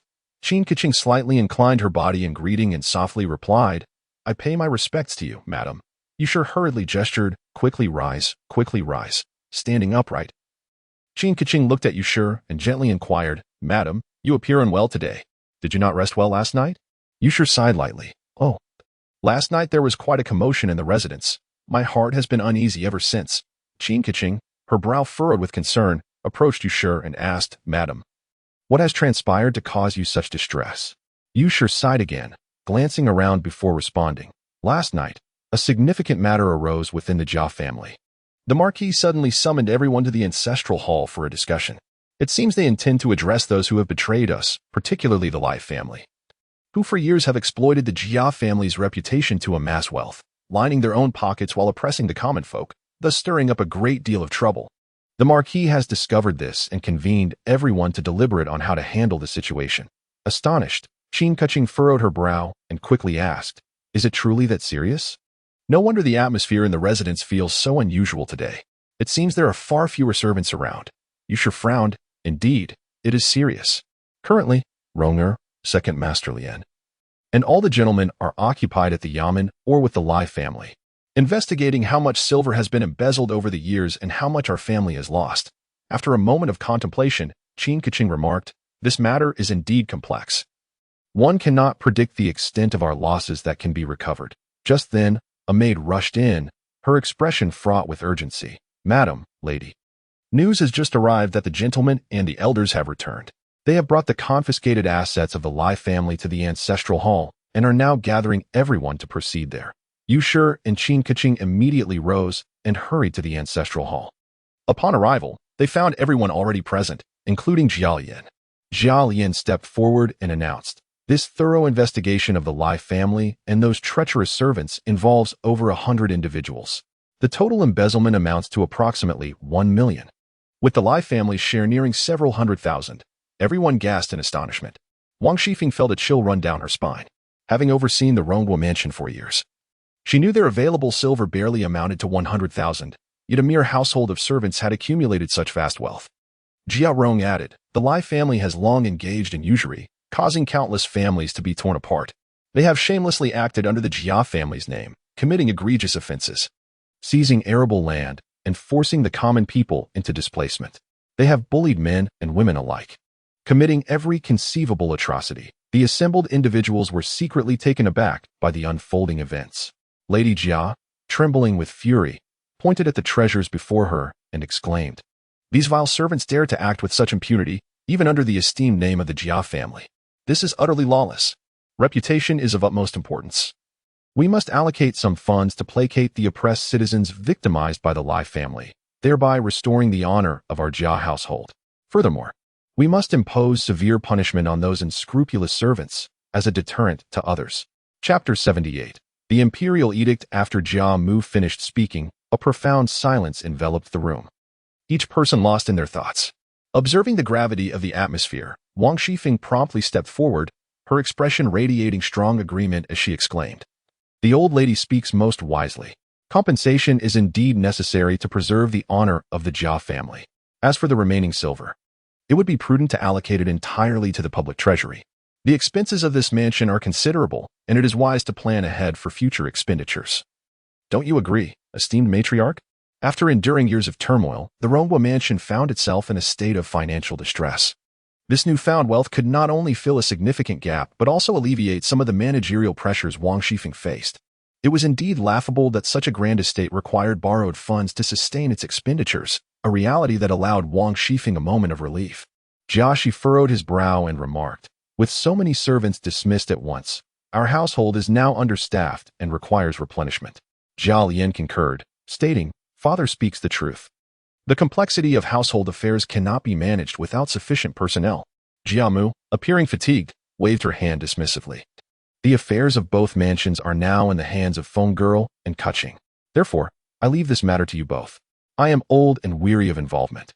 As for the position of chief steward, you may select someone suitable." Wang Shifeng hurriedly replied, "Thank you for your trust, esteemed matriarch. However, we must be meticulous in our selection of personnel to ensure no unscrupulous individuals infiltrate our ranks." Qin Keqing stepped forward respectfully. "Rest assured, esteemed matriarch. This task will be entrusted to me and my second aunt. I shall dedicate myself fully to uphold this responsibility. Yet, I will need my second aunt's guidance in the matter of new recruits." Wang Shifeng chuckled lightly. "Sister Keqing, you need not worry. With our combined efforts, we will handle this matter with utmost precision." Jia Rong looked on with admiration. Despite her exhaustion, her gaze toward Jia Dai was distinctly different. Thanks to Uncle Dai's keen insight, had you not noticed early on, our two households might have been entirely drained by those parasites. Jia Zhen nodded in agreement. "Indeed. This was a close call. We must all remain vigilant in the future." Now, the Ningguo mansion was under his purview, having acquired such a substantial sum, a considerable portion of which rightfully belonged to him. This substantial fortune would certainly enhance his standing within the household. He couldn't help but smile inwardly, his lips curling up uncontrollably, revealing a rather lascivious demeanor. With a composed expression, Jia Dai stepped forward and declared, "One must be cautious. While the act of seizing assets may yield wealth, it also depletes our vitality. Let this serve as a lesson to strictly manage our servants and restore our family's integrity. I do not wish to hear of such absurdities again, where a servant could embezzle a fortune without awareness." Despite having spent the night in sleeplessness, exhibiting signs of fatigue, Jia Zhen nonetheless wore a countenance filled with pride and confidence. He proclaimed, "Rest assured, Brother Jia." Before he could finish his sentence, a servant hurriedly entered, announcing, "Old Madam, Master Zhen, there is a eunuch from the palace at the door, claiming he is to deliver a decree shortly." Upon hearing this, Jia Mu's complexion turned ashen, her body trembling involuntarily. She swiftly cast a worried glance at Jia Zhen, her expression grave. Brother Jin, could it be that our family's disgrace has reached the palace? What shall we do? Jia Zhen raised an eyebrow, looking at Jia Mu in astonishment, silently pondering. Does one truly believe the emperor to be so leisurely? Or do they overestimate their own significance? Would a decree be issued for such a trivial matter? Do not panic. We must not lose our composure. Let us prepare to receive the decree. Regardless of the circumstance, we must face it. A royal edict is not something to be casually interpreted. The others present, upon hearing Jia Zhen's words, found some solace and promptly followed him to the main hall. Once in the grand hall, they hastily arranged an incense table and opened the central doors. Due to Jia Mu's previous ominous speculation, everyone was in a state of unease. After an undetermined amount of time, they saw the palace eunuch Xia Shouzhong dismounting before the eaves, his face beaming with a smile. As he approached the hall and stood in the southern position, holding a bright yellow edict, Xia Shouzhong announced in a piercing voice, "The decree has arrived, the Jia family. Receive it." The crowd quickly knelt and paid their respects. By the mandate of heaven, the emperor proclaims. On the same night, within the residence of Jia Yuanshan, she gazed at the bright moon, contemplating her distant homeland. Uncertain of how her family fared, her heart was continually filled with concern. Jia Yuanshan furrowed her brow, gazing at the full moon above, her eyes brimming with longing as she slowly spoke. Beside her, the maid Baoyin sighed softly, saying, "Miss, do not fret excessively. Surely all is well at home."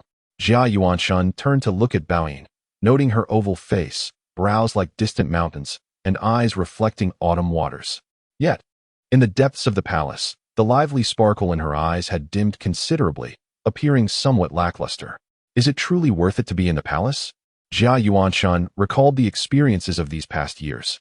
If not for her modest demeanor and her status as a descendant of the Ronghua mansion, the people within the palace would have shown her only a modicum of respect, yet she still lived in constant trepidation.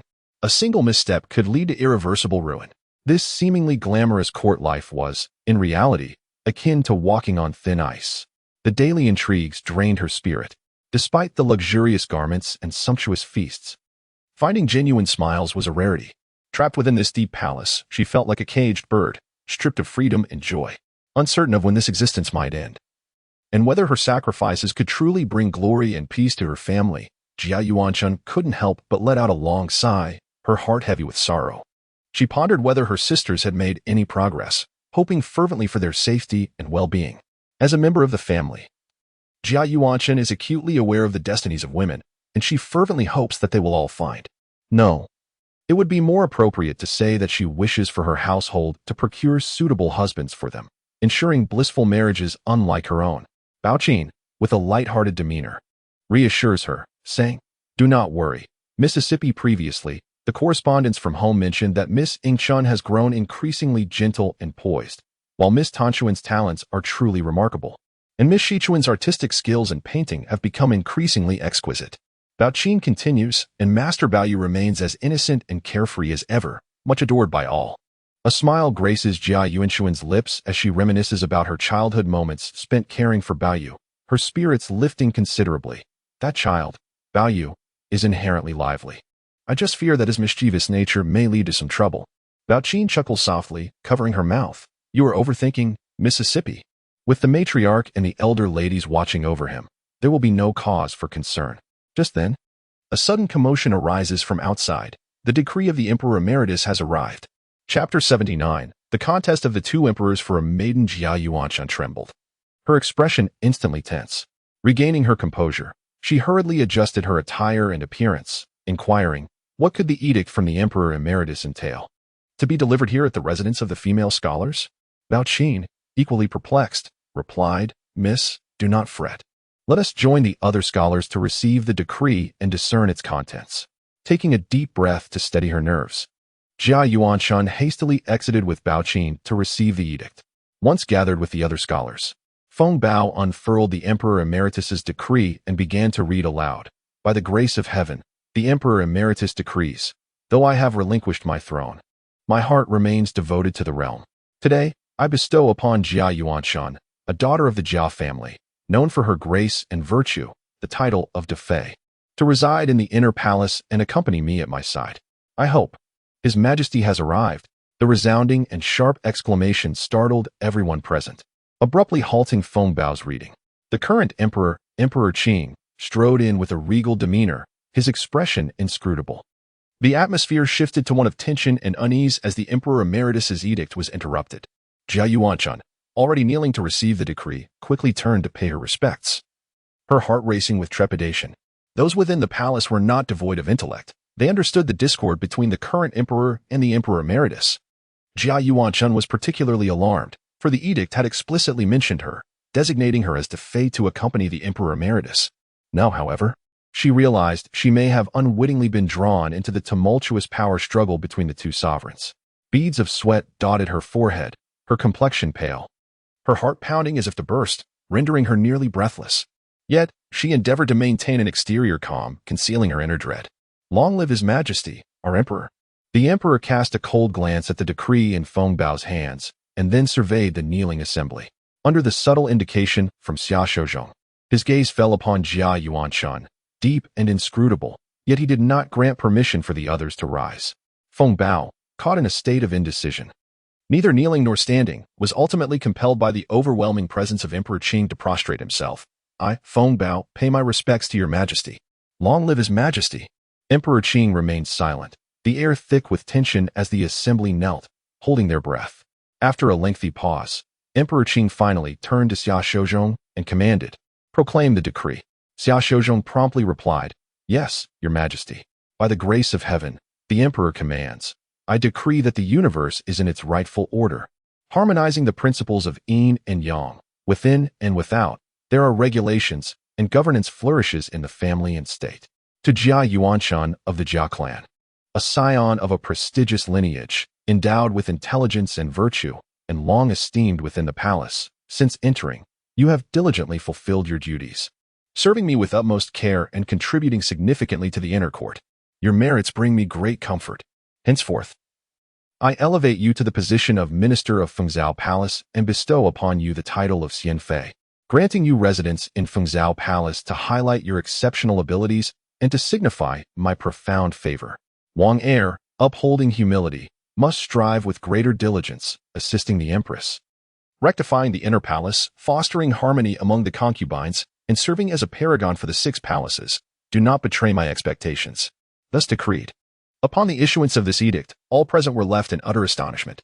Jia Yuanshan felt a tremor within her heart, having been so profoundly shaken by these 2 imperial commands that she knelt, unable to rise, rendered entirely unresponsive. A rivalry for the imperial consort. Even a perusal of historical texts reveals such an occurrence to be unparalleled. One cannot discern whether this sudden elevation is a blessing or a curse. It was only when Xia Shouzhong prompted, "Virtuous consort, should you not rise to accept the decree and express your gratitude?" that Jia Yuanshan came to her senses. She immediately prostrated herself and expressed, "This humble servant thanks His Majesty for the profound grace. Long live the Emperor, long live the Emperor, for countless years." She was about to extend her hands to receive the edict when suddenly, "Hold!" a deep voice resonated from afar. Within the palace, surrounded solely by ladies and eunuchs, the unmistakable richness of a male voice indicated its source, the retired emperor. Once more, the crowd gasped in shock, turning to seek the origin of the sound. There, the retired emperor approached, flanked by a throng of eunuchs and palace maids. His countenance was dark, and his gaze was fixed intently on Emperor Qingwu. Yet, the latter maintained a semblance of a smile, albeit one tinged with a barely perceptible hint of provocation. Not overtly evident, he slightly bowed to the retired emperor and spoke calmly. "Your son pays his respects to father." The retired emperor scoffed, his expression as stormy as the sea, and thundered, "Emperor, what is the meaning of this? Before I have finished proclaiming my edict, you hasten to confer a title upon a consort. Do you truly disregard my authority?" The Emperor Qing, still wearing that elusive smile, slowly replied, "Father, please do not be enraged. My actions are truly for the sake of tranquility in the harem, and in consideration of the stability of our great nation. Jia Yuanshan is virtuous and wise. Such a woman deserves to be honored." The retired emperor, unable to contain his fury, bellowed, "Utterly preposterous. I have already issued an edict designating her as the deconsort to accompany me. You dare to openly defy my will. Such is the path of filial ingratitude. To claim concern for the stability of our great nation. Indeed, I was blind to have entrusted the throne to you." Jia Yuanshan knelt upon the ground, her delicate form trembling like a leaf in the wind, her mind a blank, her hands, once poised to receive the edict, now pressed firmly against the floor. Her entire being prostrated in abject submission, utterly at a loss on how to navigate this precarious situation. Beside her, Baoqing's complexion turned ashen, cold sweat beaded upon her brow. And her body quivered slightly, filled with dread and concern. She bit her lip tightly, daring not to utter a sound, her anxious gaze darting towards her mistress, Jia Yuanshan, silently praying for her. Meanwhile, Xia Shouzhong and those who accompanied Emperor Qing Wu, witnessing the escalating tension between the two emperors, were so frightened that their faces drained of color. They fell to their knees, their foreheads pressed to the ground, too terrified to raise their heads. The remaining individuals, having knelt since Feng Bao announced the edict, were rendered numb, their bodies stiff, yet they dared not move an inch, acutely aware that the shifting tides of court intrigue instilled a profound sense of trepidation. Yet, one could not help but exclaim, how thrilling. The atmosphere within the hall had reached a pinnacle of tension. The Emperor of Qing stood his ground unwaveringly, a smile still gracing his visage. He boldly unleashed his trump card, declaring in a resonant voice, "Father, I must confess, the virtuous consort has, on numerous occasions, received my favor. Recently, she has been plagued by misfortunes, and it appears she may be with child, bearing my offspring. Therefore, it is not a matter of my unfilial conduct towards you, dear father. Should you insist on taking my esteemed consort away, I, in an act of filial piety, am willing to allow her to reside in the Taiji Palace, where she may nurture her health and longevity. Everything shall be arranged to fulfill your wishes, father." Upon hearing these words, the retired emperor was struck with a mixture of shock and fury, his countenance turning a deep shade of crimson, his fingers trembling as they pointed accusingly at the Emperor of Qing. Did he not know the truth behind the favors and misfortunes? How could his beloved son utter such statements? How would the world perceive him? This was nothing short of slander, an egregious affront to his reputation. Chapter 80. The curtain falls upon the utterance of Emperor Qing's words. The kneeling crowd was left utterly astounded. Shocked, the dual emperors simultaneously enamored with a single woman, even to the point of confronting each other directly. Shocked, Jia Yuanshan, allegedly favored repeatedly by the current sovereign, was rumored to be with child. Shocked, the reigning emperor intended to bestow the pregnant Jia Yuanshan upon the retired emperor. Was this a moral decline, or something else entirely? Unfilial wretch, where do you intend to place me? How dare you slander my name with such audacity? The retired emperor's voice rose, filled with fury, rendering it hoarse. Yet, Emperor Qing maintained a smile, albeit one that now bore an icy quality. Father, please calm your wrath. Every word I speak is the truth, devoid of any falsehood. As a testament to my filial piety, the retired emperor inhaled deeply, suppressing his ire, casting a dark gaze upon Emperor Qing and Jia Yuanshan, slowly articulating, "Since Jia Yuanshan has already been favored by you and may bear a dragon heir, let this matter rest. However, you, unfilial wretch, must tread carefully in your future endeavors and refrain from uttering such scandalous words." Suddenly, a spark of inspiration struck the retired emperor, and he continued, "In light of this, why not allow me to bestow a title upon you? The noble consort shall henceforth be known as the virtuous consort." How does that sound? Emperor Qing furrowed his brow, the smile vanishing from his face, his sharp gaze directed toward his father, inwardly muttering, "Virtuous consort? Such a title, devised solely to vex me. Humph." Noticing the expression on Emperor Qing's face, the retired emperor felt a sense of satisfaction and seized the moment, declaring loudly, "What? This is my sincere intention. And you refuse to accept it?" Emperor Qing, with a dismissive curl of his lip, restrained his dissatisfaction, replying, "If it pleases your majesty, I graciously accept the bestowed name. However, should your majesty still harbor thoughts of the virtuous consort, enough. Let today's matters conclude here. I am weary." The retired emperor, fully aware of Emperor Qing's unspoken thoughts, swiftly interrupted and departed without a backward glance. Observing the retreating figure of the retired emperor, Emperor Qing erupted into laughter. He then turned to address the kneeling servants, female officials, and eunuchs, gesturing, "Rise. Xia Shouzhong, you shall first amend the imperial decree, since it is father's will. Let the noble consort's title be changed to virtuous consort. It matters not." Xia Shouzhong promptly replied, "As you command, your majesty." He hurried off to revise the decree.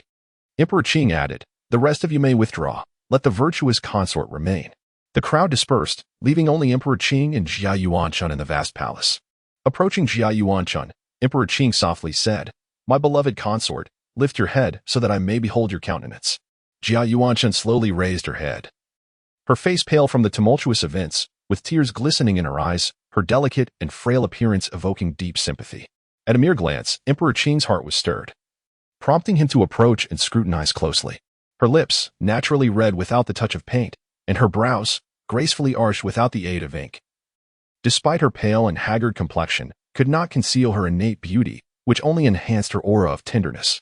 The emperor, already in high spirits from having bested the Grand Emperor earlier that night, found himself even more entranced by this charming consort, whom he had initially intended to promote to secure the allegiance of Jia Yanchun and the Jia family. He could not help but speak softly, "My beloved consort, do not be so anxious. I shall ensure your safety and will not allow you to suffer even the slightest grievance." Jia Yanchun, fighting back tears, responded with a quivering voice as she slightly curtsied, "Thank you, Your Majesty, for your gracious favor. I vow to serve you for all my days." Gently lifting Jia Yanchun's chin, the emperor gazed at her with warmth and resolve, saying, "From this moment onward, you need not be so cautious by my side. I grant you the freedom to act as your heart desires." Jia Yanchun nodded slightly, still displaying a hint of timidity, and softly replied, "I shall comply with your Majesty's wishes." With a smile gracing his lips, the emperor took her hand, his tone both resolute and alluring. "Come, let us retire to the palace. I wish to share this splendid moment with you." In a decree from the emperor, it was proclaimed, "By the grace of heaven, I, the emperor, rule the realm with benevolence and filial piety. Today, I recognize Jia Yanchun, who possesses both talent and virtue, a paragon of wisdom and grace, diligently fulfilling her duties within the palace to assist in my grand endeavors. Her dignified and respectful demeanor, along with her admirable character, has earned my utmost commendation. Therefore, I hereby elevate you to the position of Minister of Fengzhou Palace and bestow upon you the title of Virtuous Consort, granting you residence in Fengzhou Palace, where you shall enjoy a life of honor and privilege within the imperial court. The Jia family, too, shall share in this honor due to Yanchun's virtues. I trust you will adhere to my wishes, uphold propriety, cultivate your character, and safeguard the honor of the royal family. The Jia clan should take pride in Yanchun, maintaining their positions with diligence and obedience, serving as a model for the court. I extend both my kindness and authority, hoping you will not disappoint my expectations, but rather partake in the blessings of heaven." Thus it was decreed. The Jia family, initially taken aback, soon erupted in joyous celebration. The virtuous consort has been granted her title. Upon the completion of the proclamation, Xia Shouzhong presented the edict to Jia Zheng. Trembling with excitement, Jia Zheng received the decree. His face flushed with emotion. "We thank the heavens. Long live the emperor." Kneeling on the ground, Jia Mu's previously anxious heart was now filled with joy, tears glistening in her eyes. "Our ancestors have blessed us. First, it was young Master Jia who was made a marquis, and now Yanchun is honored as a consort. Our Jia family has not fallen." Jia Jiao was the first to step forward, smiling as he grasped Xia Shouzhong's hand, a heavy pouch of silver prepared in his other hand.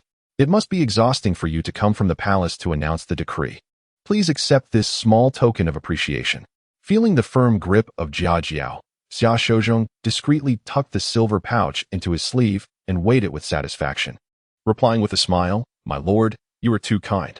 It is merely my duty to serve the emperor. Such efforts are to be expected." Jia Jiao smiled back. "You are too modest, and I hope for your continued support in the future." Xia Shouzhong responded with a grin, "Rest assured, my lord, we understand."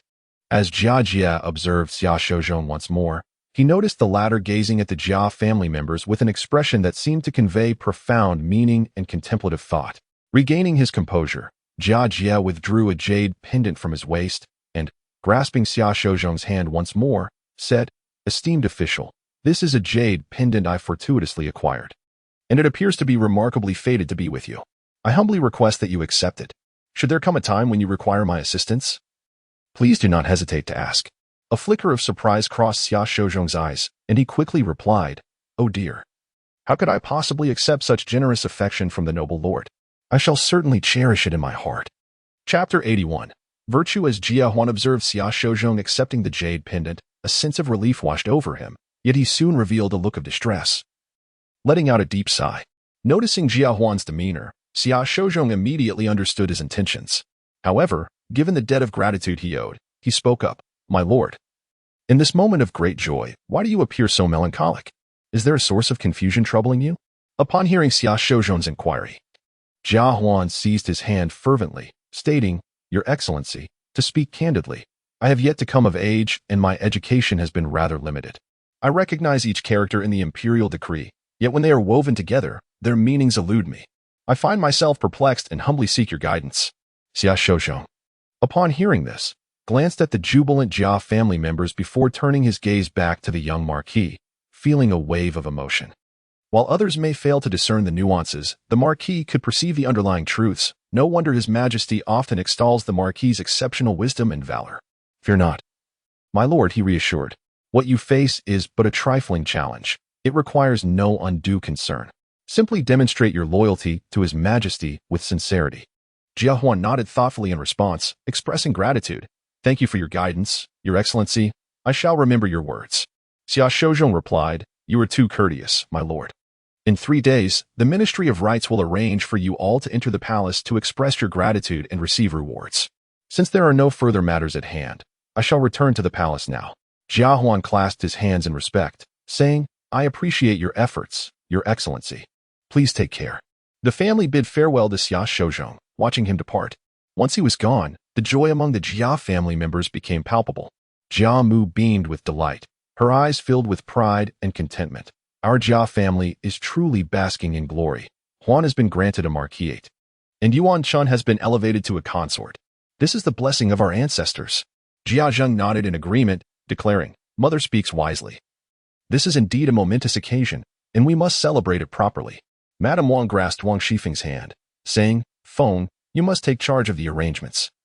We cannot afford to be careless in our celebrations.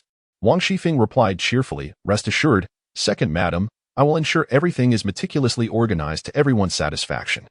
Jia Lian chimed in with a smile. Our Jia family is enjoying unparalleled splendor. I wonder how many will envy us when this news spreads.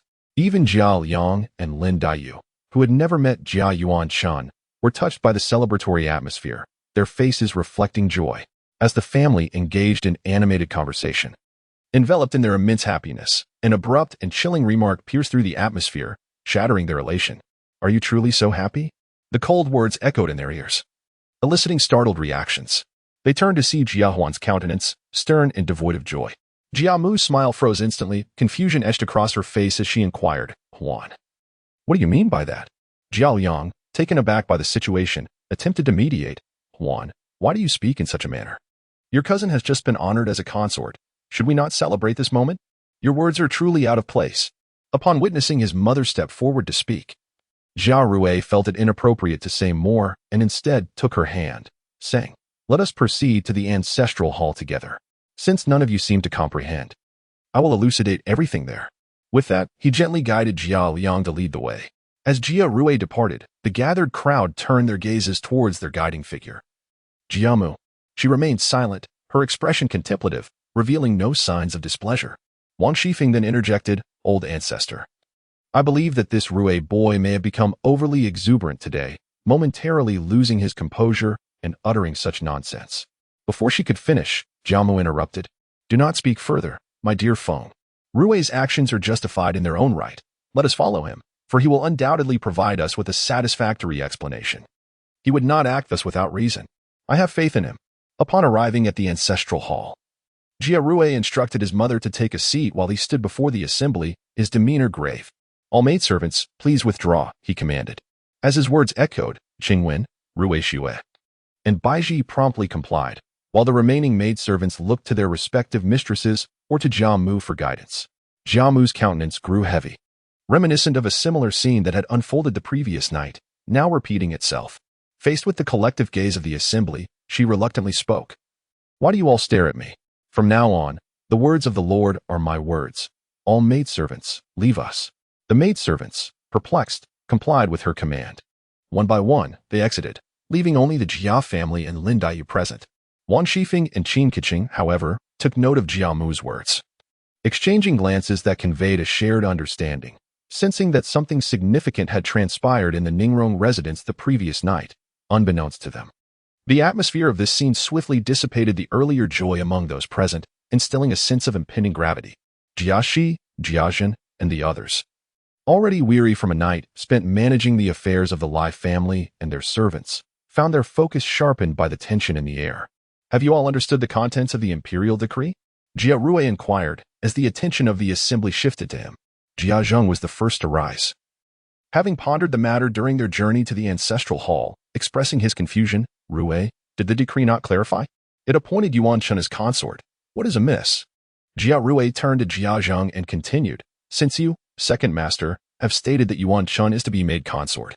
May I ask what sort of consort you believe has been conferred? Without hesitation, Jia Zheng replied, what else could it be?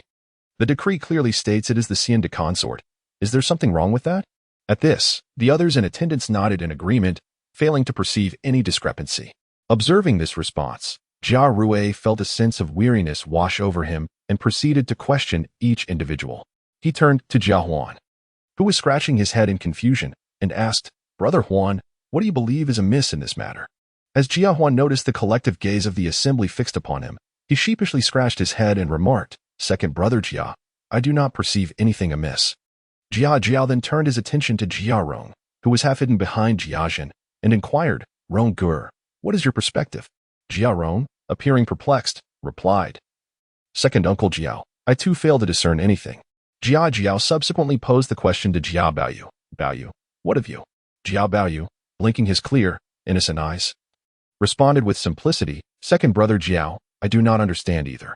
Jia Jiao then sought the opinions of Jia, Shi and Jia Zhen, both of whom shook their heads in silence, indicating their lack of comprehension. Finally, he turned to the Sanchun sisters, who exchanged bewildered glances, equally at a loss. Ultimately, Jia Jiao directed his gaze towards Lin Daiyu and inquired, Sister Lin, do you grasp the underlying significance? The virtuous consort. Having pondered Jia Jiao's question for some time, Lin Daiyu's countenance suddenly darkened upon receiving his final prompt. Jia Jiao, keenly aware of the abrupt shift in her expression, contemplated inwardly. It seems Sister Lin has indeed made a discovery. The others, observing Lin Daiyu's reaction, were filled with curiosity, sensing she had come to some understanding, and thus turned their attention towards her. Jia Jiao, maintaining a calm demeanor, encouraged, Sister Lin, if you have conceived of something, please share it with us. There are no outsiders here. You may speak freely, and it shall remain confidential. Undaunted by the collective scrutiny, Lin Daiyu bit her lip, hesitated momentarily, and finally spoke. The Emperor has conferred the title of virtuous consort upon my elder sister Yuan Chun, yet the term virtuous, it is merely a posthumous title. Chapter 82, articulating benefits and harms. The term virtuous is typically reserved for posthumous titles. Now that Sister Yuan Chun is still alive, to bestow such a title upon her as a consort raises grave concerns. Lin Daiyu, with her ruby-red lips slightly parted, delivered a heavy blow to the Jia family. Before she could finish her statement, the crowd was taken aback, their expressions instantly turning grave, followed by a tumultuous chorus of alarm. After the initial panic subsided, the ancestral hall fell into a profound silence, the atmosphere so oppressive it was hard to breathe. However, Jiao Mu, having weathered many storms, was the first to regain her composure, though she seemed unwilling to accept the reality. With a quivering voice, she asked, Lin girl, what do you truly mean by this? Observing Jiao Mu's reaction, Lin Daiyu furrowed her brow slightly and replied, Grandmother, posthumous titles are generally conferred after one's demise. Now that Sister Yuan Chun still walks among us, to receive a title resembling a posthumous honor is likely an omen. Upon hearing Lin Daiyu's words, Jia Mu's face turned ashen, her lips trembled, and her teeth chattered. Jia Zhang, drenched in cold sweat, muttered, What are we to do? Could it be that His Majesty harbors discontent towards our Jia family? Jia Shi, equally flustered, exclaimed loudly, Do not speak nonsense. It may simply be a coincidence. Even the fiery Wang Shifeng found the gravity of the situation hard to bear and quickly interjected, Master, do not panic. Let us first hear what Brother Jiajia has to say. The crowd, as if awakened from a stupor, turned their gazes toward Jiajia. Even Jia Liang's wife wore a troubled expression. Her son had just begun to make strides in his career, and now it seemed they had incurred the wrath of the current sovereign. Wang Shifeng, her face fraught with anxiety, turned to Jiajia and said, Brother Jiajia, since you grasp the meaning of the imperial edict so swiftly, perhaps you could enlighten us about its significance. Should there be any difficulties, we shall confront them together. Taking a deep breath, Jiajia began, I do not know the specific details, but it is inconceivable that what the master calls coincidence could hold true.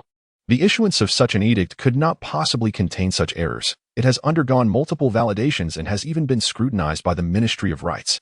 If such a grave mistake were to occur, the ministry would not simply overlook it. Regarding what the second master has suggested, it seems inevitable that His Majesty bears some dissatisfaction towards our Jia family. Though we appear to be basking in glory, in reality, we are but a castle in the air. Sister Yuan Chun's elevation to consort may merely serve as a prelude, a warning, or perhaps a sign of other intentions unbeknownst to us. The weight of Jia Jiajia's words deepened the gloom in the hearts of the listeners. Lady Wang anxiously asked, "What shall we do? What if we truly provoke His Majesty's ire?" Jia Jiajia interjected, "Second, madam, do not panic. Our immediate priority is to discreetly uncover the true intentions behind His Majesty's actions." Jiamu also urged, "Jiajia, you are now a marquis, commanding troops. You must exert your influence to counsel the emperor." Jia Jiajia had received some information from Xia Shouzhou, although he could not trust it entirely. The fact that Xia accepted Jia Jiajia's offerings and dared to whisper in public indicated that the situation could indeed be manageable. "This matter, I shall handle myself. However, there is one matter I must clarify with you all." Jia Mu, Jia Shi, and Jia Zheng inquired eagerly, "What is it?" Jia Jia replied, "It is of no concern." After a moment of contemplation, Jia Jia looked around and continued, "This matter should not be widely known. I request that others leave, retaining only Rong Gu, Lian Heir, Zhen De Gu, the eldest master, the second master, and the matriarch. Some matters are ill-suited for too many to know." Upon hearing this, Wang Shifeng understood that this was a discussion of significant masculine affairs and said, "Esteemed ancestor, we shall take our leave and not intrude upon the gentleman's deliberations." Thus, she led the others out. Jia Liang looked at her son with a face full of concern.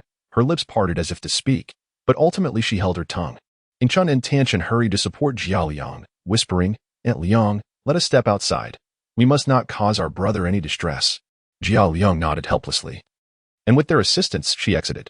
Once they were gone, Jia Jia stated, "Since my appointment as a noble, I have pledged my allegiance to the current sovereign." This declaration startled the assembled company. It was well known that Jia Jing's involvement in the crown prince's conspiracy had severely wounded the Jia family, prompting him to resign and become a recluse to protect them. Now, Jia Jia was once again changing allegiances. Before Jia Mu and the others could protest, Jia Jia continued, "I have discussed this with my father, who supports my decision." This statement brought a modicum of silence among those present, diminishing their inclination to counter him. For the former clan leader's authority far surpassed that of Jia Zhen. Jia Mu furrowed her brow and exclaimed, "How can this be? Such a significant matter. And you did not consult us?" Jia Shi interjected, "Jia Jia, your actions are too rash."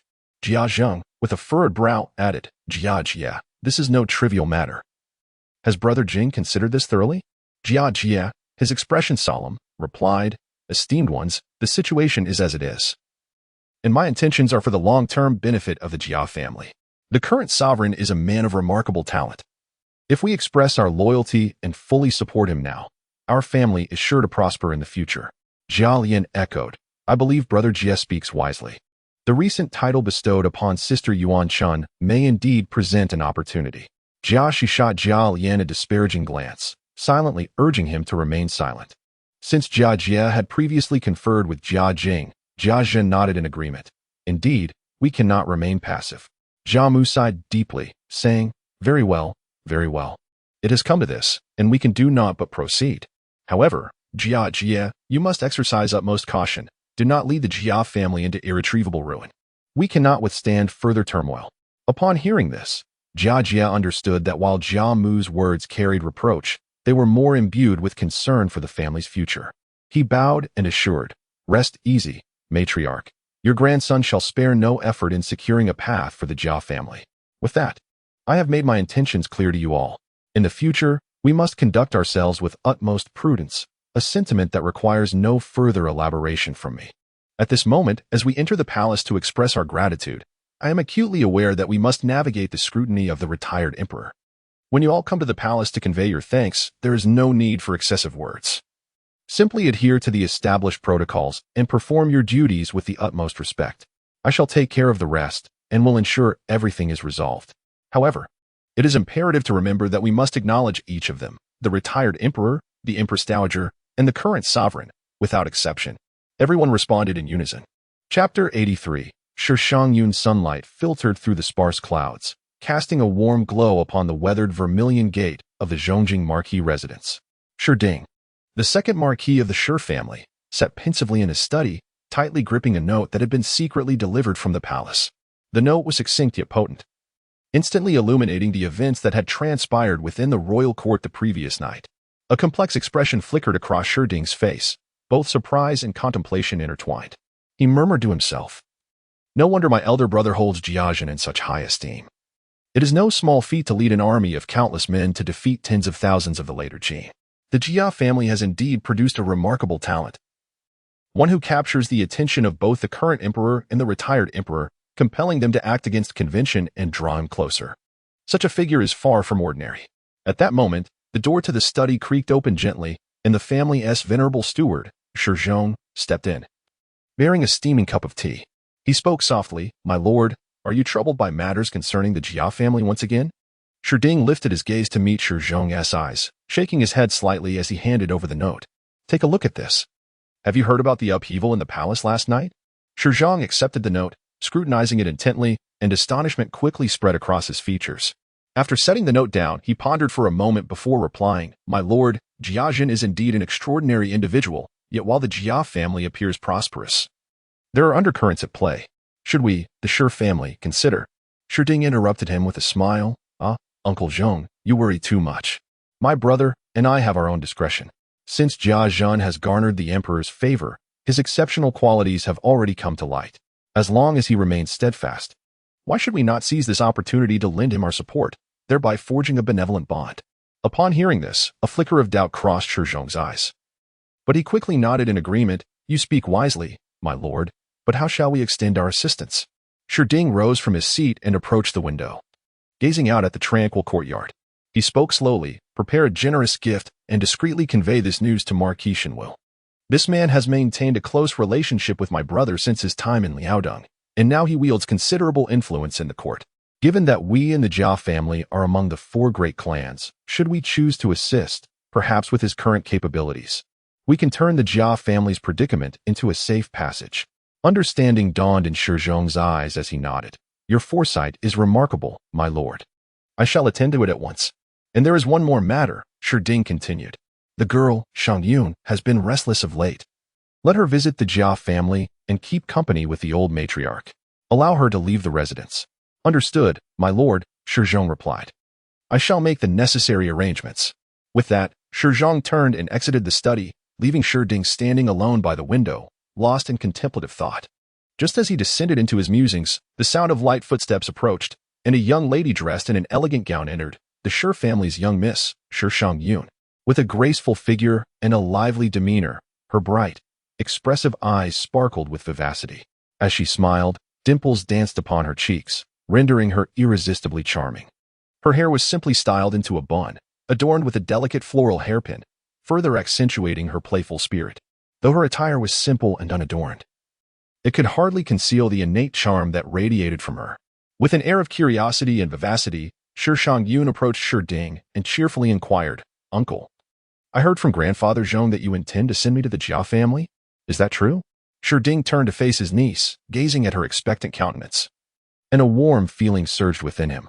He smiled and nodded, saying, "Indeed, Shangyun, I wish for you to visit the Jia family to keep company with old Lady Jia, and also to catch up with your cousins. Are you willing?" Upon hearing this, Shi Shangyun's eyes sparkled, and she clapped her hands in delight, exclaiming, "I am. I have longed to visit the Jia family and spend time with my second brother and sisters." Observing the innocent joy on Shi Shangyun's face, Shi Ding felt a sense of contentment. He gently stroked her hair and advised, "Be a good child, and while you are at the Jia family, remember to behave and be considerate. Do not create trouble, but also do not allow anyone to bully you, understand?" Shi Shangyun nodded earnestly and replied, "Uncle, you need not worry, I understand. I will take good care of myself and also look after old Lady Jia and my sisters." Pleased, Shi Ding responded, "Very well. Go back and make your preparations. Soon, Grandfather Zhang will escort you to the Jia family." Shi Shangyun acknowledged with a joyful response and hurried back to her courtyard, filled with excitement. As Shi Ding watched her retreating figure, he pondered to himself, perhaps Shangyun's visit to the Jia family would further strengthen the bond between the Shi and Jia families. Accompanied by Uncle Zhong, Shi Shangyun set off for the Jia family, laden with generous gifts and riding in a horse-drawn carriage. Along the journey, she gazed excitedly out the window, engaging in cheerful conversation with her maid, laughter spilling forth. Upon reaching the entrance of the Jia household, Shi Shangyun could hardly contain her eagerness as she leaped down and joyfully entered the Jia residence. The household, upon recognizing the arrival of the young lady from the Shi family, eagerly came forward to greet her, creating a lively scene. Shi Shangyun was led to old lady Jia, who, upon seeing her, was filled with joy. She grasped Shi Shangyun's hand and scrutinized her closely, exclaiming, "Ah, my dear Shangyun, you are growing more and more lovely. Come closer, let me have a good look at you." Nestling beside old lady Jia, Shi Shangyun playfully said, "Grandmother, I have missed you dearly. How have you been lately?" Old lady Jia chuckled and patted Shi Shangyun's hand, replying, "I am well, indeed. But how have you been faring at home?" Shi Shangyun shook her head and responded, "Dear grandmother, everything has been well at home. I am overjoyed to be here with you, especially since uncle mentioned I could stay for a while to keep you company." Hearing this, old lady Jia beamed with delight, saying, "That is splendid. Yuan Yang, quickly instruct the maids to prepare a room and toiletries for Miss Yun." Yuan Yang complied, "Yes, grandmother. I shall arrange it at once." Old lady Jia then turned to another maid nearby, saying, "Sue Lu, please summon the other young ladies of the household and inform them that Miss Yun has arrived." Sue Lu responded dutifully, "Yes, grandmother, I will go at once." Within the confines of the elegant garden, the door to the study was gently rapped upon, rousing Jia Jiao from his reverie. "Enter," he commanded. The one who stepped inside was Lin Yu, Jia Jiao's trusted guard, who respectfully announced, "My lord, there is a gentleman outside who claims to be from the Shi family. He requests an audience, stating he has urgent matters to discuss." A spark of curiosity ignited within Jia Jiao as he replied, "Quickly, please bring him in." Shortly thereafter, a well-dressed individual was ushered into the room. After bowing to Jia Jiao, he spoke, "My lord, I am Shi Zhong, the steward of the loyal and righteous marquis. My master has sent me to deliver this letter and has instructed me to convey that all matters are contained within." Oh. Chapter 84. A reminder to Wang Shifeng. Jia received the letter and hastily skimmed through it, instantly enlightened. A smile blossomed on his face as he pondered to himself. So that is the matter at hand. I had thought it to be of great importance. But it turns out that His Majesty wishes to bestow the title of Xianfei upon Jia Yuanchun, while the Emperor Emeritus desires to confer the title of Defei upon Yuanchun, to remain by her side. Ultimately, the Emperor Emeritus could not prevail against His Majesty, and though he consented to the conferment, he insisted on changing the title to Xian Defei, granting Yuanchun a posthumous title. In this light, it seems this affair must have startled the unseen Yuanchun quite a bit. After a moment of contemplation, Jia Yijie addressed Shi Zhong, saying, "Please return and convey to your lord that I, his humble nephew, am grateful for the kind intentions of my late uncle. However, due to the complexities of today's affairs, I shall express my thanks in person on another occasion." Shi Zhong acknowledged with a nod and took his leave. "It appears I was merely overthinking things. The current sovereign possesses remarkable breadth and generosity. Previously, disregarding all else, he sought to elevate me to a first-class marquis. And now with this imperial consort matter. Thus, it seems His Majesty is indeed a person of integrity, not neglecting his loyal subjects. It is no wonder that the Shi family was able to make such a swift decision to change their allegiance." Before long, someone else entered the study. Wang Shifeng approached with a radiant demeanor, smiling brightly as she inquired, "Brother Yijie, I noticed someone from the Shi family arrived earlier. Is there something of great importance?" Jia Yijie maintained a calm expression, replying mildly, "It is merely a matter of routine. There is no need for Sister Lien to concern herself." Wang Shifeng's eyes darted playfully, and she responded with a smile, "If that is the case, then I shall not pry further." Jia Yijie gently tapped the letter in his hand, as if to brush away his inner worries, then turned to face Wang Shifeng, a gentle yet meaningful smile gracing his face. "Sister Lien, the sun shines brightly today, and the scenery is delightful. Why not take a stroll in the garden together, enjoying the view and engaging in casual conversation?" he proposed, his tone seemingly light, yet subtly layered with significance. Wang Shifeng paused for a moment, then quickly regained her usual astuteness, responding with a flower-like smile, "What a splendid idea. I was just feeling rather downcast, and it is indeed rare for Brother Yijie to accompany me, a mere woman, to alleviate my spirits." The two walked side by side through the Jia family's garden, followed by three maidservants, Rui Xue, Qing Wen, and Pinger. Wang Shifeng, seemingly casual, remarked, "Brother Yijie, Earlier, I observed you conversing with someone from the Shi family, and I must admit my curiosity is piqued. Might you share a few details? Jia Yijia halted, turning to Wang Shifeng with a gaze imbued with sincerity. Sister, the matters concerning the Shi family are merely trifles, not worthy of excessive concern. It is only that my late uncle wishes to see me. He then continued, however, I would like to take this opportunity to remind you, sister, that although there are numerous complexities within the household, there are certain financial avenues that would be best to avoid. Upon hearing this, Wang Shifeng's expression subtly shifted. Though she did not display much concern, she thought to herself, such matters are not solely mine to handle. Among the nobles and dignitaries in the capital, who does not engage in similar dealings? Laws do not penalize the many, provided no lives are lost. Thus, she replied, Brother Ijia, I do not quite comprehend your words. The accounts in the household are clear. What reason is there to refrain from involvement? Jia Yao gently shook his head, his tone laced with both mockery and gravity. Sister Lien, while the matter of borrowing money may alleviate the immediate economic difficulties within the household, it inevitably invites peril in the long run. In the eyes of the officials, there is no triviality. Every account is meticulously recorded. Should this matter resurface one day, not only would the reputation of the esteemed master suffer, but also the future of Brother Lien would be cast under a shadow. At that point, aspiring to that noble title would be as daunting as scaling the heavens. Furthermore, I am not solely concerned for your sake. In less than 10 days, I shall assume the position of the commander of the capital garrison. If anything were to go awry, do not say I did not forewarn you, Sister Lien. Wang Shifeng's expression shifted dramatically upon hearing these words. She understood that Jia Yao's words were not mere rhetoric, and a sense of apprehension began to creep into her heart. However, being Wang Shifeng, she quickly composed herself and forced a smile, saying, Brother Yao, your reminder is indeed appreciated. I shall handle the matter with due caution and deliberation. I have taken note of your heartfelt words today. Seeing her demeanor, Jia Yao felt a slight sense of relief, for he knew Wang Shifeng was exceptionally astute. As long as he hinted at the implications, she would grasp the underlying significance. He then inquired about the purpose of her visit. Might I ask, sister, what brings you here today? Wang Shifeng, her face alight with joy, replied, Brother Yao, you may be unaware, but Sister Shi Shangyun has arrived, and the old lady is overjoyed, wishing to host a banquet in her honor. She has sent me to invite you and concubine Liang to join us in celebration. You are well aware that although our Jia family has recently faced numerous trials, we have ultimately dispelled some hidden dangers and amassed a considerable sum of silver. Regardless of circumstances, it is time to revel a bit and dispel this ill fortune. Upon hearing this, Jia Yao smiled slightly and responded, Indeed, that is a splendid idea.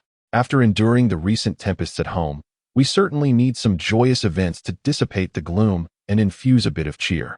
Wang Shifeng nodded in agreement, a glimmer of cunning flashing in her eyes. Precisely for this reason, the old lady specifically mentioned you, stating that you are now the pillar of our family. Without your presence at the banquet, it would surely lack a certain liveliness. Jia Yao nodded in acknowledgement, saying, Sister, you flatter me. I shall go discuss this with mother. Shortly after leaving the Huifeng garden, Pinga could no longer contain herself and spoke first, Second Mistress. It seems the matter of borrowing money truly cannot be pursued any further.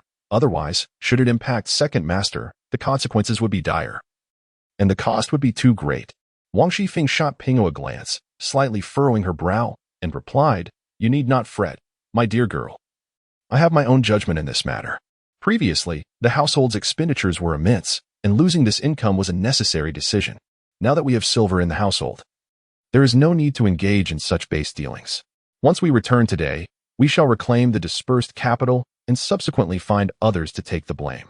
As Wang Shifeng concluded her words, a resolute glint flickered in her eyes, as if she had firmly resolved to extricate herself from the mire of borrowing money.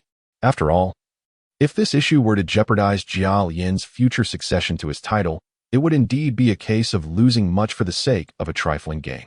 Furthermore, within this Ronghua mansion, the main branch has never been favored by Grandmother Jia, especially with the presence of the illustrious Jia Baoyu, who always draws attention. If Jia Lian were to fall victim to schemers exploiting this matter of the stamped money, resulting in the loss of his prospects, his standing within the household would become increasingly precarious. Chapter 85. A garden farce. The atmosphere in Rongxi Hall was filled with laughter and joy. As Yingchun, Tanchun, Shichuan, and Lin Daiyu entered, Shixianjian, like a jubilant little bird, flitted toward them. Before she could steady herself, she opened her arms and embraced the three sisters tightly, their giggles echoing throughout the room. Their bond had been nurtured since childhood, and this reunion was brimming with excitement. Yingchun gently patted Shixianjian's back, her eyes shining with delight, and inquired, "Dear Sister Yin, how have you been?" Releasing her sisters, Shixianjian nodded, her eyes sparkling as she replied, "I've been well, and seeing you all makes me even happier."